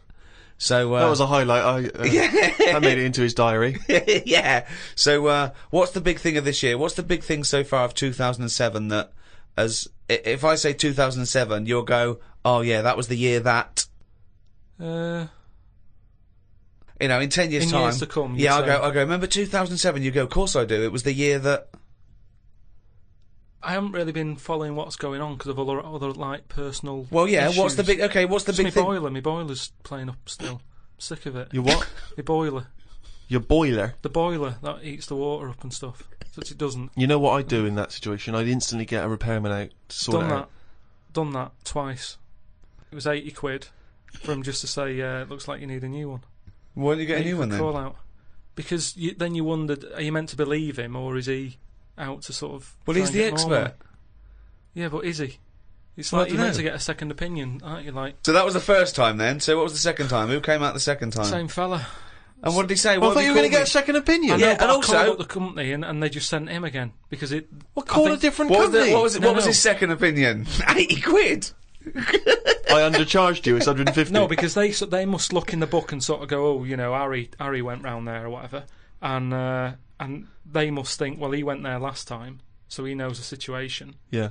and got the same fella again. Well, so he well turned and up, got the same opinion, same, I assume. Same answer, yeah. So okay, so it's so twice you've got called someone out. They said you need a new boiler. He had the overalls on, holding a monkey wrench again. He came in a van. Yeah. He charged you. He's the professional. Why haven't you got a new boiler? Because then he went on to say that, you know, it's a dangerous setup I've got. It shouldn't be set up the way it is. It's dangerous. Something about gas leaking out of it. He said, you don't sleep close to this, do you? And it's like, well, the bedroom's there. It's not a big flat. You've seen it, Steve. Yeah. It's, everything's en suite, isn't it? So he went on to say, Everything's en suite. so anyway, so he's just sort of said, look, you know, he doesn't want to touch it. He said, you need to get someone in who can sort this out for you, but What? And it took him 2 visits, 160 quid to figure that out. yeah, this is what they do, isn't it? So what's his advice? He just said, you know, there are people out there who will touch it if you pay the right money. Well, okay, so you're going to get an expert in who does this thing and sorts it out. So, Well, no, I called on. up my dad. oh yeah, He always knows someone who first can man sort to sort stuff out. And he said, one of your cousins is a boiler man, and yeah, they're coming round, but I've never met them. And it turns out that person, because like the whole family, you know, I'm not into sort of keeping in touch with people. Sure. I haven't spoke to my brother for like, I don't know, 12 years, and sister about 15 years and that. So the idea of this cousin, who he might as well not have said he's my cousin, because I'm not going to know him anyway. I mean, that last fella, Harry, might as well have been related. So they're going to turn up, and now it turns out that because they haven't seen the rest of the family, they're going to like use this as a reunion. oh, What? So they're all going to come round they're all- whilst They're all coming round. he fixes the boiler. Yeah, and I hate it. I hate family things anyway. so they're going to come round and just look at you. Well, yeah, apart from the one who's fixing it, he'll be fixing it, and the others will just be sat around, sort of going, so, how have you been? It's like, well, where do you start? I haven't seen... seriously, I mean, they are strangers. When they buzz, I could be letting anyone in. They buzz the door. And so you're going to entertain them all in your flat? Tiny Well, little flat? I said to my dad that I might just say that I've got to go to a meeting, let them in, and then shoot off. I love that. So now they're strangers that you're letting in your flat and you're not even being Yeah. there. That's the best thing. That's the security. Now, Carl says he remember this year for his boiler being a bit of a pain. But now everyone knows over the past sort of like few years, my big pet project, it hasn't been my own career, it's been get Carl famous. Yeah. I want people to recognise him in the street, come up to him and say, you bald-headed mank twat. Make his luck. I Well, want... let me tell you now, Rick, on. I've been out and about, and a lot of people have said to me, they've come up to me and said, has Carl Pilkington got a head like a fucking orange? Well, and I've I've been- had to instantly confirm the answer to be yes. Well, I'm in America quite a bit, and it doesn't matter when I'm talking to David Bowie, The Simpsons, all these people on 24, all these people who have got these amazing careers and lives say, is Carl Pilkington really like that? I say yes. He's not 2 short planks. He's 3 or 4 fucking short Thick fucking plank, planks. thick but short, short but yeah, thick fucking planks. lumps of thickness. But he's had a call. He had a call recently from a film company asking him if he's got any ideas for movies. Now, how desperate, in what dire straits must the British film industry be that they're going, well, They're there's turning anyone- to cover- yeah. we need Carl Pilkington. We have hit rock bottom. And he went along for an interview. So what, and you went in and you I went along and had a meeting in a cafe, and they just said, right, got any ideas? And sort of said, what are you thinking? What sort of thing are you after? Are you after action, thriller, whatever? Because you can provide any of that. I love that he's playing it cool, like you've come to the right person. My time's precious, what do you need? Yeah. Yeah, I'm Carl Pilkington, they call me the movie doctor, what do you need, Papa? So, thought of this idea sort of on the spot. Good. That whiz by 'em. No, but sometimes that's how good ideas come up, don't they? Just So random. a lot of yours have come up, yeah. No, but if you just Randomly. talk, I find that your mouth comes out with stuff. Right, there's another quote. Right. There's another quote. That, If you talk, your mouth comes out with that to me stands along with what were those things in Gremlins called? Does your brain rule you, or do you rule your brain? No, but what I mean, if you sit there and try and use your brain to do it, Right. it doesn't work the same. Just keep talking. Just keep your mouth talking, and eventually it will come out with something pretty good. That is exactly what Plato said. So So anyway, Aristotle, he said, sit down, I've got an idea for you. Aristotle said, Plato, how do I go? Right, just keep talking and eventually your brain will come out with stuff. So what I thought, I just started off by saying like actors' names and that who I thought should be in it, because then that's giving more. It's building. Right, Okay, so who's who did you that? say? beginning. Who did you say? So I said, right, I'm seeing Clive Warren, Who the fuck's Clive Warren? Who's Clive Warren? the one who was in Closer. Clive Owen. Clive Owen. Right, all right. Did they look at you like you're a fucking idiot? Well, So they all started trying to figure out, who's this Clive Warren we've not heard about? He must be amazing. He's Clive Warren. Get me Clive Warren on the phone. Who's got Get Clive me Warren? Clive Warren. and I said Rebecca De Mornay, right? What? Oh, where did that come She from? hasn't been in a film for 15 years, has she? Clive Warren and Rebecca De Mornay. I love this. They could have. They thought he was a genius. They thought he was an absolute nugget. Like, we've never thought of putting Clive Warren with Rebecca De Mornay. But hang on a minute, you could have any film star. This is your fantasy casting, and you choose a bloke that doesn't exist and a woman who hasn't been on TV or in a film for 10 years. Oh God! Why didn't you choose a Someone who existed. J-Lo or someone who's a big star? Oh God! Clive De Mornay. Clive Warren. Oh God! Oh So God. anyway, so they were going, yeah. And what happens is they're going out and together and that. Yeah, Clive Warren and Rebecca Yeah. De Mornay. I said it's one of them where it starts off and the people, you're seeing into their lives from Yeah. like the morning. Yeah. So it's like a nice sunny day. Yeah. Radio's on. They're going about the day. They're having the breakfast. They're saying, "Oh, what we're doing tonight?" They're planning a big do that night and stuff. And you're thinking, "Oh, they've got a nice life." Mm. She's like, "Love you" and all that. Yeah. He walks out the house, gets hit by a bus. Oh, So Clive Warren's dead, right? Yeah. Now, what happens is she's devastated, Rebecca. I don't know if Clive Warren would take that part because he ain't got doesn't- much to do, has he? No, I don't. If I know Clive Warren, And I think you do. I think I do. He's going to say, "No, hold on though. There's more, isn't there? I've Have you jumped the gun there, Rick? go on, mate. What? Carry on. So he's hit by a bus, so he's So dead. he's hit by a bus and that. The titles come up. Oh, It's got yeah. you, right? She's Starring devastated. She's Clive Warren. fed up. She's devastated and that. Doctor says Clive's dead. And that who's playing the Doctor? Jack Nicholson House. Sort of. What's that fella who was in Independence Day? Will Smythe. No, the old black fella. Morgan Freeman. Yeah. Yeah. Get him in. He's Morgan a Freeman, doctor. yeah. Yeah. He says, "Your husband's dead." Right. She's like, "Oh God." What happens then is he says, "But listen, what we can do now, we can take the brain out." Right. Right. And a fact that I'd read that day before the meeting. This isn't in the film now. This is me. Right, but Right. luckily, you I read the a fact. thing about how the brain can run on half of it. Yeah. You've actually got a full brain. Yeah. You can Some run it of on us half. You can Yeah. run it on half. Right. Yeah. So this was in my mind still. So I thought I'll get that in. Well, half your mind, yeah. So I said, what happens is Morgan Freeman says, "Been working on this. You can run your life on half a brain." Right. She's sort of a bit like, "What you tell me this for now? My husband's just died like 20 minutes ago." Yeah. And he goes, "Yeah, but if we're going to do this, we've got to act quick." She's like, "Do what?" He said, "I'll tell you." He says, "We can, whilst his brain's not fully dead, because it stays awake for a bit when you've Oh, been he's killed. not dead then. Fine. No, but Wait he till is. he comes alive. What do you mean? He is, but they found out that Right. it stays awake a little bit. No. So- No, he's gone. No, You're no. hit by a bus. Yeah, no, he's You're dead. If the brain's dead, you are dead. Clive Warren's dead. And if the brain's not dead, you're not dead. No, but it's like people in a coma. They're dead, aren't they? But No, the brain no, isn't No, dead. they're not in a coma. No, they're not in dead. a coma. No, they come out of comas, don't All they? right, then he's in a coma. He's been hit by the bus, but the chances are he's not going to come out of that coma. But his brain is still awake. Right, okay. So change that. That's easily done. Hold on though. I like this fact that he's in a coma, so they're going, look, he's definitely going to die in this coma. Take the brain out now. Pop the brain out. But why is that such a weird thing when that's what they do now? That's what they do now.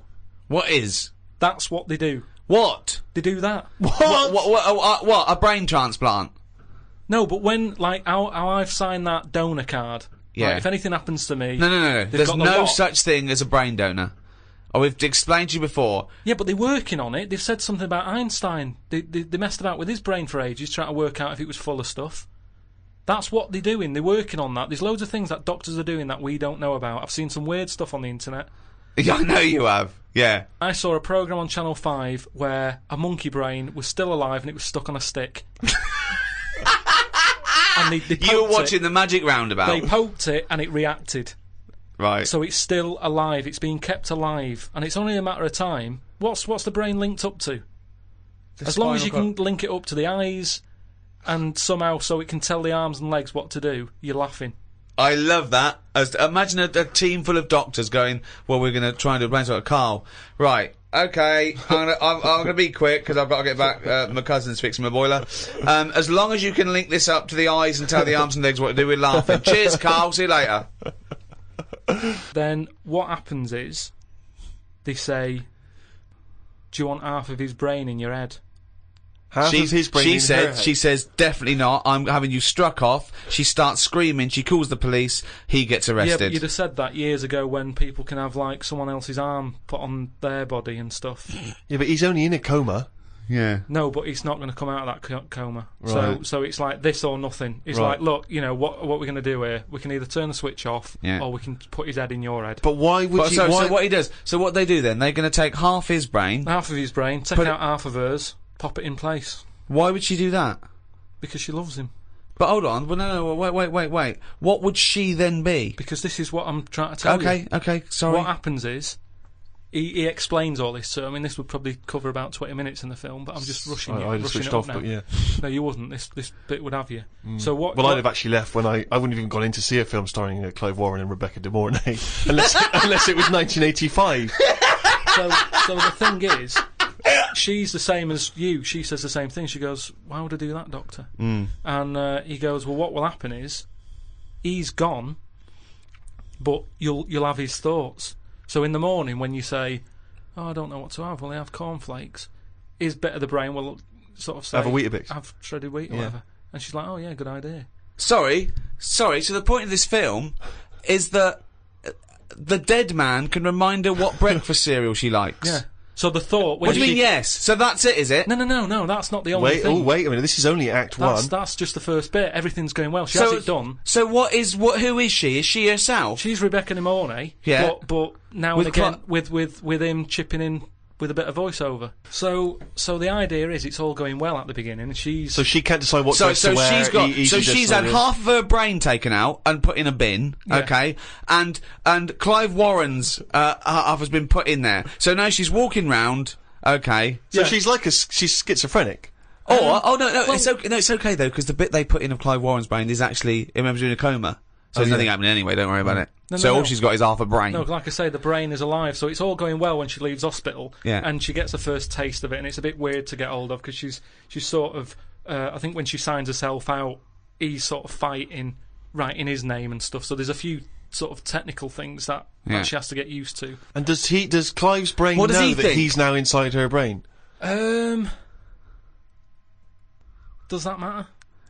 Well, I would say it matters because Yes. otherwise... Yes, it does matter, Carl. What's he thinking? What's What's the point of this? Why has she gone along with this? Because she really loves him. But what's in it for him? What does she think? Well, say if I died, Yeah. and Suzanne said, "Go on, I'll have half of Carl's," right? she would wake up in the morning to a thought of me sort of going, oh, you never guess what I've just thought about or whatever. I'd still be there. But she It's wouldn't only ever physical, do that. Isn't it? The rest of the rest of your body is sort of waste, isn't it? But People Carl, The like- rest of your body's sort of waste. No, it is kind of. If when someone dies, it's Yeah. not that person anymore, is it? They're still there physically. Yeah. But you can't have a chat with them. So if you could have someone's brain in your head when they're dead, you'd have it, wouldn't you? What are you talking about? Why would I have someone's brain in my head when they're dead? Well, what I've else- got a perfectly good brain. Yeah. So, but like I said, you're running on half. So have Who's that in running there. on half? So you're telling me you wouldn't have it done then? Of course I fucking wouldn't. I Why can would also categorically state I wouldn't either. Yeah, but you're saying that now, but once you're in that position that someone who, you love and that dies, if the doctor said, do you want it? No! And you I'd go- go, no! It's madness! I don't think you It's would. madness! All right. Let me just ask this as a question, even if we accept this as a possibility. If Clive Warren doesn't know that he's in Rebecca's brain, their love and the conversations they used to have and what would the connection between them is going to be absent because she's going to be talking to him and he's just going to be going, I don't know, shredded wheat. It's all thought. You don't have to So talk. they're not talking to one another. Well, they are, but not out loud. She's not walking down the corridor going, what do you think, Clive? And, Right. And he's saying shredded wheat. It's happening. Right. But So- how is this dramatically so they're shown sort- on screen? Do we hear those So now voices? that they've Yeah, you hear got... the voices. You hear the voices? You hear the voices. So tell me anyway, tell me a typical bit of dialogue. Well, we've done the breakfast scene. Yeah, that was okay, yeah. dynamite. Yeah. That's fucking Oscar winning. Yeah, can we do lunch? There may be like at the funeral, because even though the brain's still alive, they still have the funeral, and you can have like a funny bit where they stood around the grave, and like there's some relation there who he doesn't like, and she can start laughing, and the family are looking at her going, why is she laughing? Yeah. And she's sort of laughing, and he's saying something a bit rude, going, look at her head. Do you know what I mean? Looks like a Stuff on the fucking orange. family. Little cameo for you. Yeah. And so you have all that, and people are sort of liking the film, thinking, oh, it's quite funny, this. Yeah. And then you hit them hard. The 8 people that have gone to see it. Yeah. Rebecca De Mornay and her family. Yeah. Clive Warren's 3 mates. All right, Clive, I didn't know you were a film star. No, I was in a garage yesterday. Yeah, I was fixing boilers. So anyway, this is where you get them. It's the most ludicrous idea for film I've ever heard. But- It's the maddest. Honestly, it really is the ramblings of a mental case. Right, I have to say though, I am hooked now. I want to know what's going to happen next in the story. Oh Christ! Remember, I was making all this up. It's not based on a true story then. Remember, imagine if he said that in a meeting. Remember, I'm making all this up, and they go, "All right, oh okay." I thought, oh. So the meeting's still going on. They haven't left at this point. No, they were sort of going, oh, right, yeah. But what annoyed check me, please, check please. that's the annoying thing, it was like, I just wondered whether this is what they do just so they can have a cake every day at 4 o'clock, because it was odd. I can't imagine Spielberg sort of nipping down to Costa Coffee to discuss E.T. So I said, right, so this is where you get them. You've got everyone laughing, and that's what it's all about with a film, innit? It's emotions, messing with people's emotions and that. Yeah. So they like that. They were like, yeah, it is, yeah. Yeah. Thought, Oh, that's and a there whole you go new- again. That's whole me. new outlook to filmmaking. That's me. That's my mouth coming out with stuff that even I didn't know I knew. Yeah. So then I said, right. Then what happens is, she hears the voice go, Leslie, where are you? Something. Right? Her name's not Leslie. No. No. So she's thinking, who's Leslie? Yeah. So in her mind, she's going, who's Leslie? He's going, oh, So he's thought, hang on, I've let something slip. I've here. let something slip. So she's going, answer me. Oh. He goes quiet on her. Oh, So he was having an affair, this is the thing. So she's trying to hunt down Leslie, Leslie. and he's got to stop her thinking it. Then what happens is, I mean, you know. Where your ex? So he's got to hunt down Leslie. So she's got to hunt down Leslie. Right. And that can fill about half an hour again. I'm not I love quite the sure. fact that you're doing it how far you've got through the film. Yeah. You've got to yeah. fill up 2 hours, right? One more idea, we'll call it half hour, that's the end of the film. See you later, starring Clive Warren. So Nice to see Rebecca De Mornay again, wasn't it? Yeah. So Leslie has got to be sought out. It's a woman, is it? Another Leslie, or It's is it a another bloke? woman. Right. But what happens is, I mean, without ruining the end for everyone, what would sort of happen is, Oh yeah, because we don't want to ruin it for them because this will be filling the multiplexes in no Yeah, time. this film's definitely going to be This made. is definitely going to get made. well, seriously, isn't any pick a massive Hollywood film and look at it on paper and go, that's a balmy idea. Casablanca. haven't seen it. Okay. So what I'm saying is, what That's happens why they is- called on him as a movie expert. This is a different sort of love triangle. They've all got their own brains and Yeah. legs and stuff, walking around interacting normally. But that's just it. It's the power of love, isn't it? In a way. yeah. But sorry, How I far mean, you'll I don't go. want to see. No, it's the greatest love story ever told, set in a head. But listen, let's just get to hang the on a end. sec though, Carl. I don't. Yeah, you've got to tell us the end. I don't think you can let people No, come on, listening come on, what's hanging the on end? waiting for the film. Just let your mouth talk. Right. So what I said was, I said maybe because I wasn't sure about this end bit. I Go thought on. they might think it's daft or whatever. You're So putting I yourself down. I imagine it's dynamite. Go on. I said maybe you could have something like this, and they were there, sort of going, "Oh yeah, what's it going to be? What's it going to be?" Yeah, well, he's come up with some great stuff at the moment. What happens is, his brain is more powerful than hers. Right? How is now? How is there power? I don't. Why is there now power involved? It's got a stronger will. What I mean is, the brain, her brain was running the rest of her body. Now he's taken over. His brain's just sat there, innit, thinking stuff. Right. Brilliant. So that gets more powerful and overrules her body. Okay. Yeah. She then fancies Leslie. So it's a lesbian hold on, film. this is building up to a lesbian love. So what the? Well, it's what? trendy, isn't it? That. So just have a bit of that at the end, and That is the worst idea I have ever heard for any piece of art. I mean, it's the It would be the worst. It would be the worst TV show, worst book, worst everything. It's the worst idea. it's not the worst idea because as long as a film makes you think. But then this it's done doesn't its make job. us think about anything. I'm thinking, who the fuck's Clive Warren? So hold on. So he overpowers her, so she is now a lesbian. What's Leslie getting out of this? Why does Leslie think, hold on, why is my Because- dead lover's wife coming on to me? Because this is what I'm saying to you. It's relationships. It's the love of two brains. Right, okay. Again, can anyone a out there, can we subline. make that into it? That's a quote. The relationships is a love of two brains. Now, he's got something there. He's got something there. But my point is this. Why is Leslie suddenly turned lesbian? Because she loves the brain. But does she know this is Clive Warren? Well, maybe now and again, Rebecca or Clive says something. Rebecca will say something now and again, like, "Oh, I like me. Minge. I like me. You know, me food done like this or whatever." And it's all about say if I like like my food cooked. Oh my, wait a minute, Clive Warren on this food cooked. Yeah, I'm in two minds about this bacon. Yeah, what I'm I going mean to turn is into a lesbian. people Shredded wheat. people like what they like, and it's the same way, like I've said to you before, with someone who's been going out with a woman and then is found out that she's got a twin sister and they divorce that first twin and go out with the other twin. It's all the same. You're after the same thing, aren't you? Yes, but that. When a cat dies, you buy another one. It's the same thing. You want that same. Yeah, but you love don't for necessarily something. switch your sexual orientation. In the case of your twin scenario, they both look the same. Yeah. Has there ever been one where it's a twin boy and girl? Go, well, I was going out with her, but I mean, he looks a bit like her. Yeah, I loved boobs, now I like cock. Well, This is your problem. You don't know anything. And this theory about if your mouth talks enough, the brain will kick in soon. It hasn't.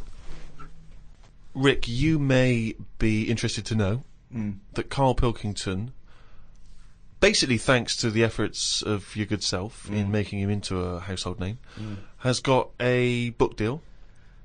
And there's a book that will be coming out later in the year called Happy Slapped by a Jellyfish by Carl Pilkington. What's that about, Carl? What's the angle? Is it a novel? well, again, I just was letting my mouth sort of think and what have you, just churning stuff out, and I was thinking about holidays that I've been on because they always say write about what you know and stuff. So I thought, well, I've been on a few holidays. Write about them. I actually thought about it when I was on holiday. Is it like a travel book then? It's your experiences. It's just like a rough guide. And have you done it? Have you finished the Yeah, I've just got to do some pictures and that and colour them in, and then it's done. when's that out? October. Yeah. So you say it's a travel book, and yet I've managed to get hold of a few pages, and this chapter is titled Australia. So You've never I mean, been to Australia?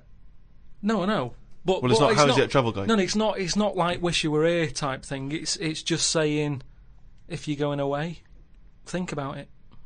Right. It's just asking people to sort of think But why about... don't they just let their mouth do the thinking? Why No, do but just have a read of like my thoughts, and you Okay, have the let's same. have a But read then. you don't know anything about Australia because you've never been. No, but exactly. So I'm saying I've never been. This is why I've never been. Is this why you've never been?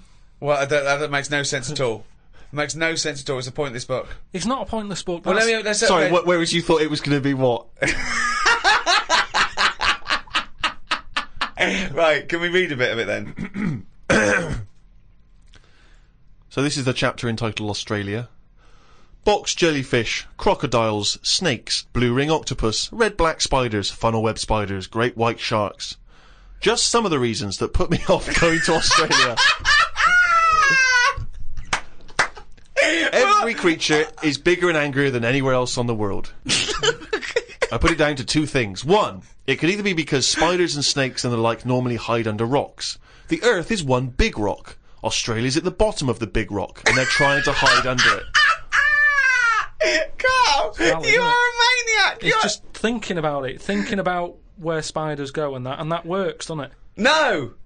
Why doesn't that work like a Because there's rock? no real upside down and bottom of the Earth, is it? It's all relative to what? It's relative to what? A map that you saw. Well, it's a coincidence, isn't it? No, right, okay, read on. I've heard that a lot of people go camping in Australia, which I think's mental. If I was to fly all that way, I'd want a decent bed. Plus, I wouldn't be camping in a place where there are killer spiders wandering around. I agree. I've only been camping a few times, and each time I was glad when it was over. The last time was last year in Lyme Regis. Yeah, When did you go camping in Lyme Regis? last year. It's all right, Lyme Regis, but it was all a bit of a nightmare because I was going with my mate, and he said he knew someone who knew someone who had a bit of land in the garden. We had a bit of land in the garden. What's the point, though, innit? You know, what's the point of camping in someone's garden where there's a sort of like a spa down the road and like a pub? No, because you're by the sea, aren't you? It's getting away from it all, seeing the world. It's not if you're in someone's front garden. No, back. Oh, sorry. Well, there's even less to see except 3 fences. No, but it's private, isn't it? So the thing is, he said, oh, it's a great garden, the owners are away, and there's a toilet, an outside toilet that they have Getting for, like, away when they from have it, innit? parties Yeah. and stuff. So we get there, and this lad who knew about this bit of land, Someone's back garden. well, yeah, said, oh, you can't use it, they haven't gone on holiday. So now you're stuck in the middle of quite a big civilised conurbation called Lyme Regis. How are you going to survive? Well, we ended up just sort of keeping on the beach. But Did you pitch your tent on the beach? put the tent on the beach. We found a bit of... See, we found somewhere where there was a load of rubbish. So we Oh, thought... nice. That's the place to go, No, yeah. lovely. No, A well, municipal tip. What was it? Was it chemical waste or just like, you know... No, just Was Coke it just cans and syringes stuff. and... Oh, lovely. But listen, though, Baby you've got to diapers, think sure. about that. Rusty. If there's, What's something rusty? if there's rubbish there, it means it was a good place to camp. Why? Why? Because other people have camped there.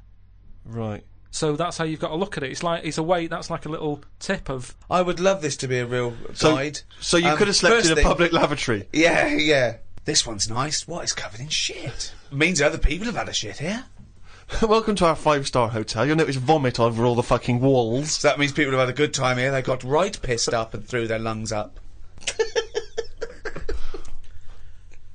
So that's where we put down the tent. We put down the tent there, and then Some what was people put up a annoying is tent, he puts down a tent. we what's her name? We It was already up. It was already all up, the they way carried it all from the way London. there and they went, let's pack it down. the weird thing was, soon as we set up, some other people turned up. Oh, that's all the rubbish tip. Holiday makers, they that was probably in the guidebook. They started setting up their tents. And, Yeah. like, oh. No, there's some nappies over there. Yeah. Nearer the nappies. And they offered us some sausages. All right. My mate said, "Oh, ignore them. That's like code for swingers." What? No! What? So there were some people cooking some sausages, Yeah. saying, "Would you like the sausages? We've made too much." And you It's said, just "No, that that's thing. code Don't for talk swinging." to strangers. It's like we want to get away from it all. Yeah. We don't want someone. You know, it starts off with sausages, doesn't it? And then So, before you know it, but what do these people look like? they were about 45. Who are they there? A man and a woman. A man and a woman. So what was in it for the bloke? Some people like that, don't they? No, I I mean, don't know. you say, right, I want the bald one, love. If it's like wife swapping, should one of you be a wife? No, but I don't know all the rules and that. But He's just got a real thing for fucking oranges. and we didn't want any sausages anyway, so we just sort of I said, don't believe sausages is a It's a code for code swingers.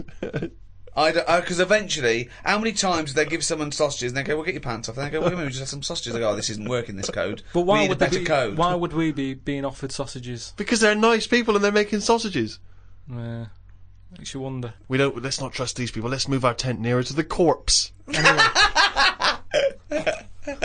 So yeah, that was the camping.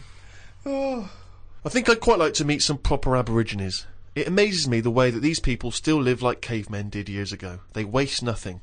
They have a use for everything. I saw some pictures in the paper about some tribe somewhere who chucked their spears at a helicopter that tried to land close to them. If the tribe got annoyed with you, they would let you know that they were annoyed by shaking their knob at you. That's what they do. Oh God! See, that's like a proper guide thing. Just in case you ever meet one, they start doing that. Carl just ends that chapter by saying, "I don't know what the women do if they get annoyed." Oh God! Oh God! Within this new Carl book, of course, there are extracts from his famous diary. This is... You've actually been to Madeira, have you? Yeah. Okay, so this is a bit more of a factually accurate, informative chapter on Madeira. September 30th. Going away with Suzanne's mum and dad. We're meeting them at Madeira Airport as they're flying in from Manchester. The plane was full and I had a headache. There was a baby sat behind us that was crying its eyes out for the whole flight. Oh. The mother of it said it was upset because its ears were hurting. So were mine.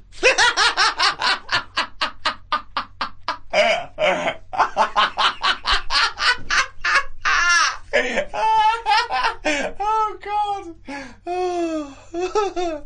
We had to get 2 cabs to the villa because they couldn't fit 5 of us into one. It cost €85 each. That's just whinging. That's not anything. That's day though, isn't it? It's a day away. But that's not good because they don't know how far that was. Yeah. They don't know whether that's rip-off or how, you know. It's just letting you know that. What? You don't know what the distance was. If it was a mile, day. it's a rip-off. If it was 25 miles, it's a bargain. And you know you can't get 5 of you in one cab. It's all little things that might help you on a journey. Yeah. Suzanne's dad said he liked the free biscuits that were in the cupboard. We went to try and find... Sorry, this isn't useful as a guidebook at all. That is absolutely I know. They go, as a guidebook, let's have a look. Oh, Suzanne's dad liked the free biscuits in the cupboard. And most people complaining, and they're going to be like, there's no free biscuits in this cupboard. We went to try and find a supermarket. Suzanne's man was having a go at her dad because he didn't have a shirt on. She said he looks a mess and is embarrassed to be seen with him. It's their Ruby anniversary tomorrow. That's why we went away. Oh, yeah. I bought a fan to put in our room to drown out the sound of the mopeds. I've heard Wayne Rooney does the same thing with a vacuum cleaner. What?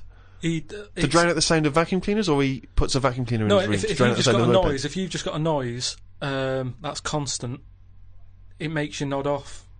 And it drowns out every other background noise. So all you've got is, like, if it's a vac, it's just... And if that's constant for, like, all night, you just nod People off. next door going, they've got their vacuum cleaner on again. Put on the JCB. People next door going, they've got the JCB on. Get the... Poke the chickens. That's how nuclear wars start. Yeah. It works. Doesn't work. We Earplugs. Drown out everything. I've tried them. I didn't like it, did I? Why not? Because I could hear my heartbeat.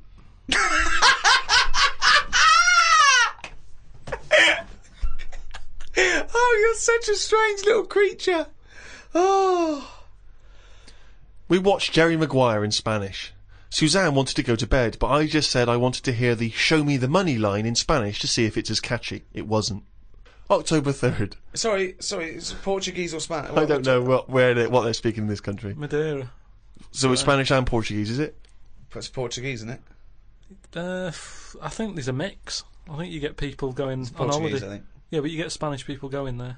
Oh, okay. So they sometimes show television programmes for possible Spanish holidaymakers. Is that what you're saying? Or have you just got this factually inaccurate because it's a load of old toss?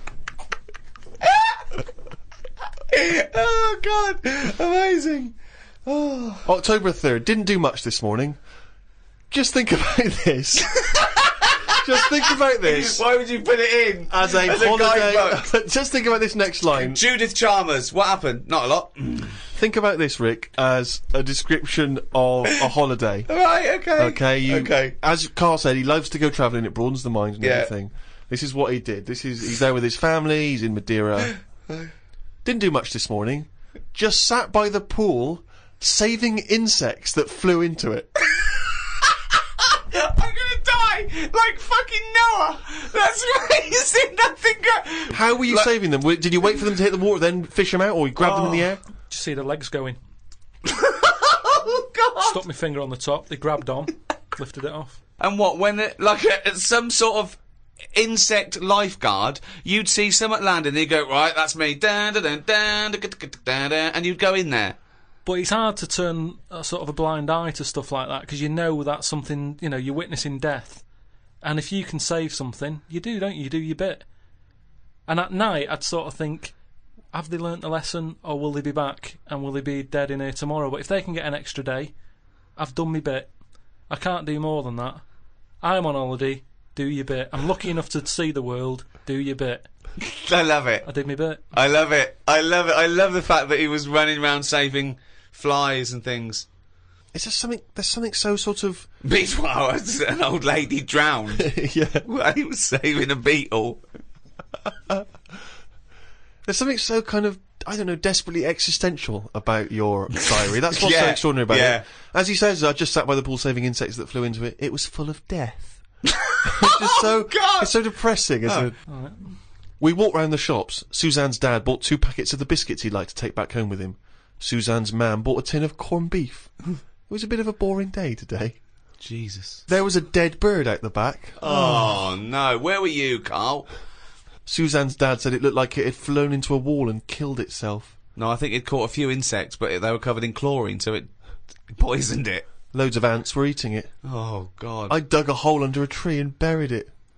The ants were still all hanging around the scene of the death, ages after the burial. Suzanne's dad said I should have left the bird for the ants to eat because I was messing up the food chain. I felt bad, so I gave the ants some breadcrumbs. This is weird. This is just so This is dark. really weird. It's good bread out there, though, isn't it? I should have put that. We have to eat all the food we've got because we're going home tomorrow. Suzanne's mam cut her finger opening the corned beef tin and fainted.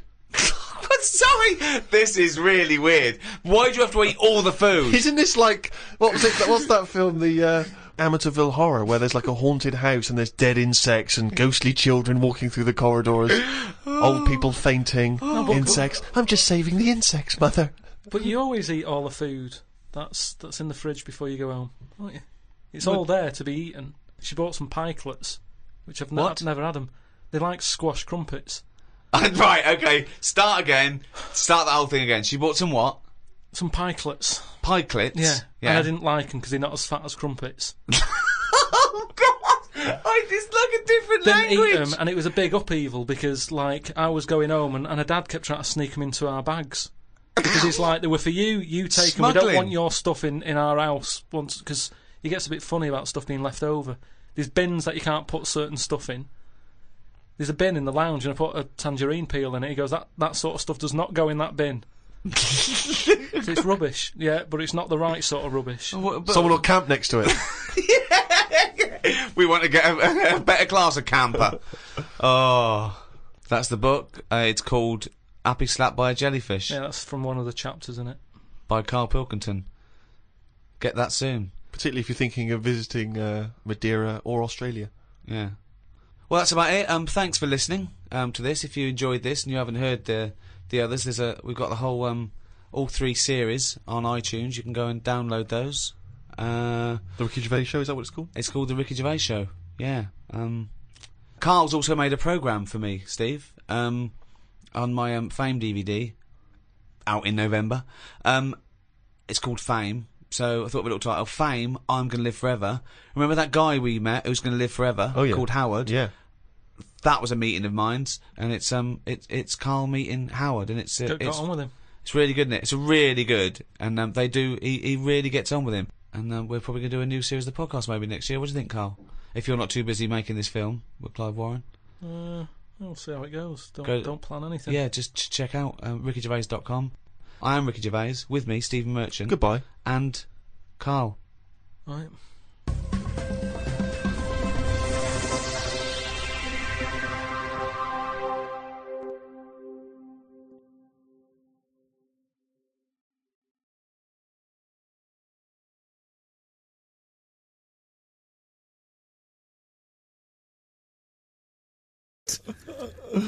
Absolute twaddle. absolute rubbish. And all that business. Oh, Yeah. don't talk shit, Carl. So, anyway, it's going to be... Oh, Carl, you're talking so much shit again. You must know that's not true. There's no way. You're talking rubbish again. This is such shit. This is such... What are you talking about? Oh, for Christ's sake. Right, calm down. We haven't got much time left. Oh, God. What do you mean this is... Forget it. No, don't forget it. Carl, do not press that. Switch the record off. Switch the... America for the on the Enterprise. It was all about space. And there was one question, answer 3 right, and it was who was the first one into space? Yuri Gagarin. Who was doing that. And then the third question was how much bigger than the moon is the sun? Is it twice as big or 4 times as big? And this one went 4 times as big. Went correct. It's not. It's hundreds of times a bigger. lot more big, I can't yeah. believe. Can someone look that up on the internet? How many times bigger is the sun than the moon? It's not 4 times. It's huge. It's like beach ball to a pea type dimensions. Which DJ was it? Do you remember on Virgin? I can't remember, but it was the one on sort of about 11 o'clock. I Wouldn't want to be him. now. Yeah, he's embarrassed himself, He's hasn't embarrassed himself. he? When we do Everyone's- quizzes, we never get anything wrong. That's true enough. During that track, I'm chilling out, I'm loving it, aren't I? Carl goes, do you know how baguettes came about? Do you know how baguettes come about? I went, go on, and Steve went, no, save it. Wait a minute though, I'm thinking, Rick, people are going to be desperate to know the answer to that. Why don't we play some ads and some music and stuff? It's like a cliffhanger. Exactly. How did baguettes come about? Whatever he says is going to be good, isn't Stay it? tuned to XFM to find out.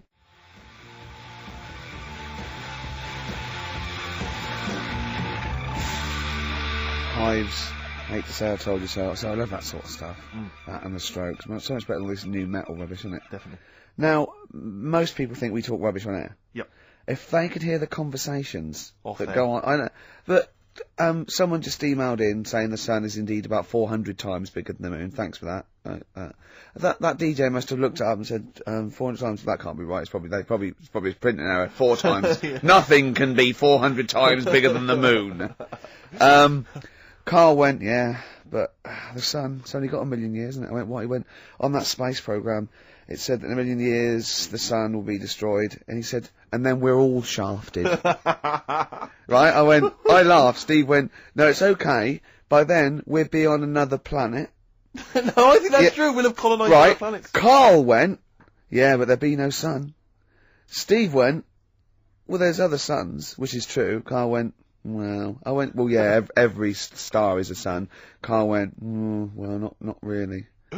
Not love really. the fact- Don't believe that, do you? And I went, no, it is. The sun is just a star. It's not even a particularly big star. Carl went, well, why didn't they say that instead of worrying me? Instead of worrying me. In 1 million years' time. Yeah. I love the idea Yeah. of Carl. He's been preserved, brought back to life, and is now the ruler of the world. Just a head in Yeah. a fish tank. And he speaks like this. I am Pilkington. the reason you became king of the universe, of course, is because of your fascinating French bread anecdote. Oh yeah, yeah. What Come was on the then. story? How did baguettes come about? If this is going to be someone cooked a loaf a bit wrong and said I can still make a sandwich out of it, I'm going to hit you. fact, No. Go on then. Right. Napoleon, when he was at war and that with Russia, 1812. Yeah. yeah, all his soldiers were like, not used to the cold weather and that. So they said, take some clothes in your bag with you because it's going to be Chilly. nippy Yeah. out there. So they put all the clothes in the bag. Sure. Did what they were told. Oh. It's Napoleon, for Christ's sake. No room for any food. No, You're joking. So Couldn't they make some sort of like sandwich? no, it wouldn't fit because of all the clothes. You had to take extra gear. Sure. for them. So anyway, he said, I can see where this is going. I'll be honest. Is there a baguette-shaped gap left in their holdall? They thought, let's make some bread that you can fit down your trouser leg. What? That's not true. No, it's not. I Carl. read it in Euston train station. I was waiting to go back to Manchester. Where did you read What, these? scrawled on the wall in graffiti? Yeah. Do you know the Was it upper- also meet me here for cock fun at 12 o'clock? The Upper Cross Sandwich Shop, Euston Station. It's on the wall. What do you mean it's on the wall?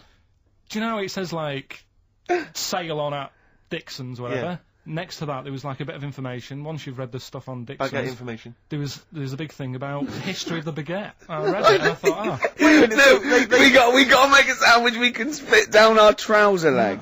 But how can you march and fight with a huge piece of bread down your trousers? Although it would be intimidating. You see them coming, you go, sacre bleu, look at the size of them.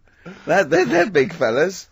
Well, Blimey. I can't help but feel that could be a practical joke at your expense. Yeah. Wouldn't do that. Well, the Earl of Do you ever Sandwich. question anything you read? If it's printed up, is that Yeah. like fact for you then? Well, it's not funny. I mean, if they were trying to be funny, it's like, it's not, is it? So it's information. Have you heard us? Things sometimes want to be funny when they're not. That's exactly what happened with the sandwich. The Earl of Sandwich wanted something he could fit down his pants. And it was those triangle cut sandwiches wrapped in cling film were perfect. You might be right. You might be right. I am. Because the Cornish pasty, so they could drop it down the mines, isn't it? Is it? They wrapped it up in atheists. We don't believe in ghosts, anything like that, anything supernatural. We're followers of James Randi, a genius of our times. But Carl saw something that proved us wrong. I'd like Carl to tell you what this proof was, what he saw it on, and look at him. Go on then. It was on Wednesday night. Yeah.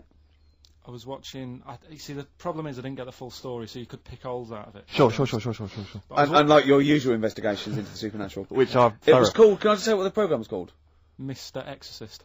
Oh, brilliant. So Sounds like an academic work to me. Yes. the bit that I caught, I just flicked it over, sort of seeing what's on the telly, and I thought, oh, Exorcist, I've seen it, but there's nothing else, and I watch it, and then I realised it wasn't the same thing. Yeah. Oh, I'll have a bit of this. And there was an old woman and a daughter, and as far as I was aware, the bit I picked up on, they were saying, oh, you know, it's dreadful, and unless you've been through it, you know, you've had ghosts in your house and that, you really don't know what it's like. Yeah, sure. And the main thing that seemed to be getting them down was the fact that the budgie was getting stressed. The budgie was getting stressed. Because animals can sense the other side, can't Oh, okay. Can they? they? Yeah. Okay. So, And how was that manifesting itself? You don't know. What was the budgie doing? I think it just wasn't happy. Right. Did it explain that to people, or No, how you did know, it express that? budgies are known for being chirpy, aren't they? I see, and it And wasn't chirping. It normally swings on its little perch and that. And Just depressed because it was Right. possessed. It was just sat around in its pyjamas. so No. Come on, So- Steve. Yeah, Come on, Steve. You're making this a mockery. So the budgie was depressed because he could sense the ghost. yeah, and Yeah. then this Yeah. this guy, this Mr. Exorcist, came round. Was that his name? Yeah, Okay. Was he a priest or something? yeah, he might have been. Yeah. Yeah. Like I picked Did up he at the end, have like a black coat with a little white collar? That's usually the. He had his coat on, so you couldn't tell. No, sure. Okay. But so he came round and he sort of did his thing, Yeah. and then And was the he trying? next shot, Was he trying to exorcise the budgie? No, the the ghost. house. Right. The I house, see. It yeah. wasn't that the budgie had a was demon clearing on the it. house No. out. Okay. No, this So- wasn't a possession, was it? This was a straightforward. It wasn't a poltergeist or anything. It was just a. Well, Well, a haunted house. Yeah, but Sure. that's the thing he was saying. He was saying you can have like your ghouls and that aren't that bad, that aren't going to cause you any Yeah. problems. Yeah, But obviously the budgie, they've got weak hearts and that, haven't they? and Sure. I So don't so know. he go on. So so anyway, basically he sorted it out, did whatever he did, and the next shot you see is like the budgie making a noise and swinging It's the happy lights again. over the moon again, and the old woman was like happy because she was she couldn't getting believe it. stressed. Yeah. And that's The it. priest didn't come in and go, well, you should feed that bird. Give it a bit of millet. It was happy. He goes, right, No, see you it's- later. No. It was a. So Because budgies are. My mum's got a budgie, and they're fairly happy all the time, aren't they? So it's got to be something fairly odd. Right. you never see a budgie sitting down going, I feel like topping myself, to be honest. Yeah. Do you know what I mean? Though? No. Do you know no. you can have like a moody dog? You can see a dog when it's unhappy if it's walking down the street. You can have a moody canary, can't you? And what they do is they often tell the police what you've been doing. They're known for that. Mm. Yeah. So basically, So that for you is proof that the supernatural exists. A bird in a cage got a little bit annoyed, wasn't chirping as much as it normally did. Who knows why? There could have been a little draft up its, and Cloaca. exactly. That's Anyway, a medical term. Anyway, a man came in and did whatever he did. Yeah. to use your phrase. Mr. Exorcist, though, Steve. Yeah. This wasn't any bloke off the street. This was Mr. Exorcist. Yeah. Yeah. So. And for you, that's the proof that there's. just because like if it was a person, you go, oh, they're playing up for the camera. yeah. You know, A budgie could possibly act like that, Steve. Yeah, I see what you mean. You're saying a budgie would not be trying to. It wouldn't be trying to become famous. or No, just want to get not on the like telly. not like Lassie. No, sure. It was sure. basically a show off. Yeah, or So- Champion the Wonder Horse. Yeah. What do you think? I think I've changed my tune, Rick. I don't know about you. I have, and I think we should play a record. I'd love to get Mr. Exorcist in. Wouldn't that be amazing? Never dabble with things you don't understand, Sorry. like women. See what I did there? Oh, he's turned that back on me. And I've never had this sort of Steve was relationship. thinking he's not that ugly. Ooh. Blimey, here we go. We were laughing at Carl. Can we focus on one person at a time, Rick, please? Let's destroy him first. Oh, God. Tell them what you said to me when that record was playing about the Jaffa Cakes. He bought some Jaffa Cakes, which was lovely. He went across the road and he handed out the Jaffa Cakes. And then I went, oh, thanks very much. And then what did you say? I just remember learning at school. I'm not like making fun of the illness because it's not funny, but they cure cancer. Jaffa Cakes cure cancer. Not like fully. Right. They just go some way to helping. Yeah. Do you know? It'll sort of help. If you've got it, you can't say, right, get me a load of Jaffa Cakes. Right. But I think it sort of puts a bit of a stop to it if you haven't got it. Do you know what I mean? It's like having vitamin tablets. Is this medically proven? Should we get Dr. Fox down here to confirm that? I can't. I actually can't cope. You're just play a record. Play a record. Can I just, if anyone has ever survived cancer thanks to Jaffa Cakes, please call in. No, but I didn't say He that. said, and then he went, it's the orange thing in it. And then he tried to read it. He said, I wonder if it's, and he tried to read out this scientific name.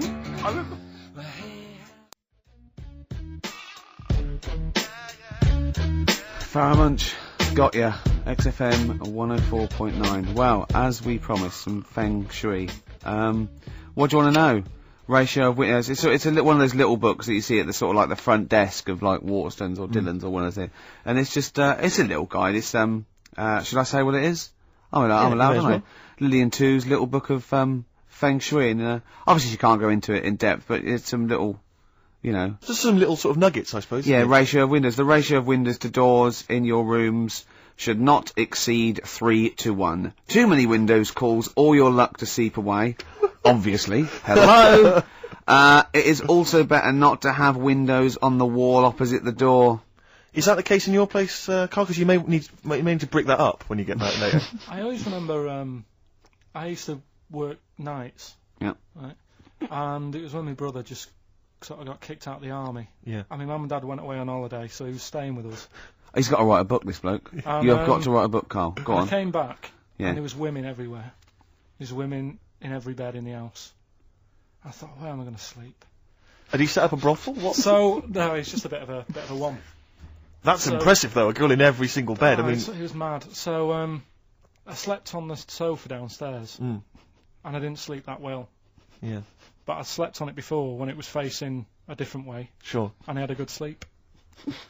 So for you, that's So- proved the worth of feng shui. Yeah, I think there's something in it. Do you honestly think there's something in it, though? Yeah, I do. Yeah. Okay, well, just read a few of the others, Rick. Okay, well, listen. It's not. I think most people know this one. Display the three-legged frog for luck. Look for a three-legged frog. You can buy one from any Chinese supermarket, and place it in the vicinity of your front door, facing inwards as if it has just come into the house. Don't place the frog facing the door. Please. Oh, come on, people. What? Think before you place your frog. I mean, this really is. I mean, but. What's the last page? Because that will be the most important one. Do you reckon? the last one, I The wealth vase. Make a wealth vase and keep it hidden in your cupboard. It can be made of gold, crystal or glass. Can I just say something? If you've got a vase made of gold, you're probably alright for money anyway. Yeah, sure. Sure. But this is the wealth vase. How to make the wealth vase? Fill it with semi-precious stones and with soil taken from a rich man's garden. So just find the soil of a rich man. Take some soil from the... This is like bury a piece of steak and the water will go. Yes. I have a tooth of frog. This is... It's the one where with the gods. Can you find that one? Oh, where's that one? Yeah. What do you make of feng shui, Carl? I Is it think something you it's, believe in? Well, like I said, I didn't sleep well on the sofa when it So was for facing you, the that's other way. proof So positive. yeah, you've got to get it right, haven't you? I'd like Carl to read this out. Okay. Yeah, do you mind? Read it out. Just read it out loud. Which one? Yeah, the gods are here. Right, okay. Just read that. That's such a good Invite bit. the gods Yeah, of wealth into your home. yeah, The Chinese have several gods of wealth, yeah. which they display in their homes to attract what? Prosperity. Prosperity. Oh yeah. Yeah. My personal favourite is T.C. Chi Yi, Yeah. who sits on a tiger. He sits on a tiger. Yeah. Okay. Wait. It's pretty difficult to find this fella. Yep. If you could use Kang Kung or the 3-star gods, oh no. Read him out. Read out the names of the star gods. FUK. Read How no, could we he's a that? god, It's a he's a Chinese god. god. You're He's a allowed to Chinese say god. Chinese god on the radio. no. You are allowed to say Well, if you're allowed Chinese. to say it, you say it then. Well, look. You're so immature. Read the three of them out, Rick. Okay. If he is difficult to find, you should use Quan Kung or the 3 star gods, Fuck, Luck, and Sao, all of whom bring wealth and prosperity. Now, what were the names of the gods again? Because if I'm making a note at home, Rick, Well, I better... it's a Chinese god. Yeah, there's Quan Kun, or you can use Luk Sao. You can't. What? But it's a god. F-U-K. That's how it's pronounced. Yeah, I assume. I don't know if we're pronouncing it wrong. I really apologise. Apologies if we're offending anyone who's of an Oriental persuasion. But that's Quan Kun, or Luk Sao, or Fuck. And any of those gods are available at a Chinese supermarket. Near you. Yeah. That's Feng Shui. It's an ancient art. You can't give me that look. I mean, when you've been saying I've got a round head, I was a bit like, yeah, everyone has. Stop having a go. Yeah. And then I saw this picture last week. I thought, God, he's right. Can't we is can't we just pop it on the XOM website? I'd rather not. I'll go on. Just get Steve, someone. have you seen that man in a jar without a brain? Sorry, is that something? Is that a product you can buy? In like Sainsbury's? Is it a dream you had yesterday? Man in You a wondered if jar. you could. Can I? Yes, hello. Could you make my dream into reality, Reality. please? Oh, we can't actually, sir. In plastic would be good. Sorry, what do you mean? In the a man- future, you'd be able to download your dreams and then just like act them out again, probably in the year 2000 or something. Soothsayer. No, there's some museum somewhere Yeah. that's got this little fella who was born without a brain, and he's in a jar, and it's just that he's got a really round head. Right. And when I saw this picture, I thought, God, it just reminded me of this little fella in Yeah. a jar. Oh, and what do you mean he's born without a brain? He was born without a brain. So it's a baby. It's not a little fella. Yeah, but it's working. Do you know the difference? Do you have conversations with like people in prams thinking that fella's little and he doesn't talk much? Yeah. You know, babies aren't like little people. Well, maybe... Well, they are little people, but I mean they're not very small adults. They're not like midgets. They don't do a job of work, is what Rick is saying. yeah. You're very there. What do you I mean? didn't read about it, I just saw the picture. And This it is looked where like you're a going man. wrong, Carl. This is always your mistake. You see the picture, you don't read the little caption. But what do you underneath. mean? How do you think- guess at what you think the meaning But is. how did you know he didn't have a brain? He said something like the brainless man. Yeah, but people say that about you. It doesn't mean you literally you haven't No, got a no. spinal. I bet somebody's seen it and knows what I mean. It's a famous picture. It's Right, like- call in 08700 800 1234. Once again, you win a prize if you can tell us what Carl is talking about. Just in general, it's an ongoing competition. We're trying to find some CDs to anyone who knows what Carl is talking about. Stereophonics, Vegas, 2 times. Well, we've had calls confirming that there was indeed, a fetus, or a stillborn child. A pickled Born- baby. A pickled baby. No wonder it died. Born without a brain. But everyone has, you know, pointed out that it wasn't a little fella. It certainly wasn't a little fella. no. But because it had been in the jar for a long time, I think it had aged a bit. What are you basing that on? You do carry on growing, yeah. Yeah, of course. Yeah. Well, your ears and your nose. Your ears and your nose. And your eyes don't grow, so, Yeah. you could probably, yeah. I'll dig it out for you. Yeah. Imagine if like there was an experiment where they were raising a child just based on the information that we said on the radio. What kind of a person It was like would they download, be? yeah, and it What kind of just- information would they and have? it took everything literally. Exactly. And that was Who Needs Enemies? Good question, lads. Nobody. 6FM 104.9. I'm Ricky Gervais. Oh, with they you. should print a little book of those. They're great. Oh, how you can relate any song or artist to anything else. Easy, Joyful. easy. Well, yeah. So me and Carl went out for a beer, and it was great, wasn't it? Yeah, enjoy We yourself. started yeah, off, it's good. and you met my mate Robin, didn't you? Yeah. And some of the stories. Do you want to tell Steve some things about Robin that you Robin, learned? do you know him well? Yes. Well, do you know about his worm problem as a kid? Go on. Right. He, what I can remember is he had worms as a kid. Not sure how you get him. He never answered me. He was getting a bit touchy about it. But Right. this is like the second time I met him. I think he was a bit annoyed that Ricky told me about his problem. What Yes. now? What now? Straight away, you not being there, instinctively, what do you think went on with this story about worms? My suspicion Yeah. is rather like when you told a group of people that Robin had once suckled milk from a cow's udder. yeah. He told me that. Yeah, did he mention that as well? Yeah. Yeah. My suspicion is that, like the cow story, the worm story is not true. But And why Robin- would he get so sort of uppity about it. Well, Because imagine it's if not true. imagine if that wasn't the first time he'd done it. Imagine if he did that every single time he was with somebody for the first time and Robin was just met them. He will tell that story to anyone. But they do say there's no smoke without fire. Oh, Robin! I also told him. That's a fable. I also told him that the way Robin cured these worms Yep. was because the doctor told his mother, right, to hold a piece of ham or cheese near Robin's anus so the worms would come out for the food, and he believed it. I'll tell you why, though. I said to Robin used to sit on spam to try and get the worms out, and he believed it. But Steve, right, do you remember that story about 3 or 4 years ago where there was some bloke in the army, he went away to somewhere, Vietnam or whatever, he was messing about in the woods, Messing about in the woods. Shouldn't he have been fighting? whatever, Yeah. right, and he walked through some lake, and I think he'd cut his toe or something on something, and some worm of some sort crawled in the gash, Yeah. and it was in his body, and the doctor said, we've got to get this out of your body. So what they did was, they said, right, the thinnest part or something of your body that things can crawl through is on the top of your head. So they wrapped Where some the skull is. so they wrapped some bacon. No, they didn't! They did. Ah! That's Oh, that right. thing. So Everyone. he's gone in via the toe. So what we do is, I'll tell you what, that worm's probably heading straight for the head. We'll put a bit of bacon on it. The thinnest part of the body is the skull. Of course it's not the thinnest part of the body. It's where your brain case is, isn't it? It's the skull. There was a reason for it, and it was like they stuck some bacon on his head. And As ever, the vital piece of information, i.e. the reason, Carl seems to have forgotten. because the worm was in his body, and they said everyone likes the smell of bacon.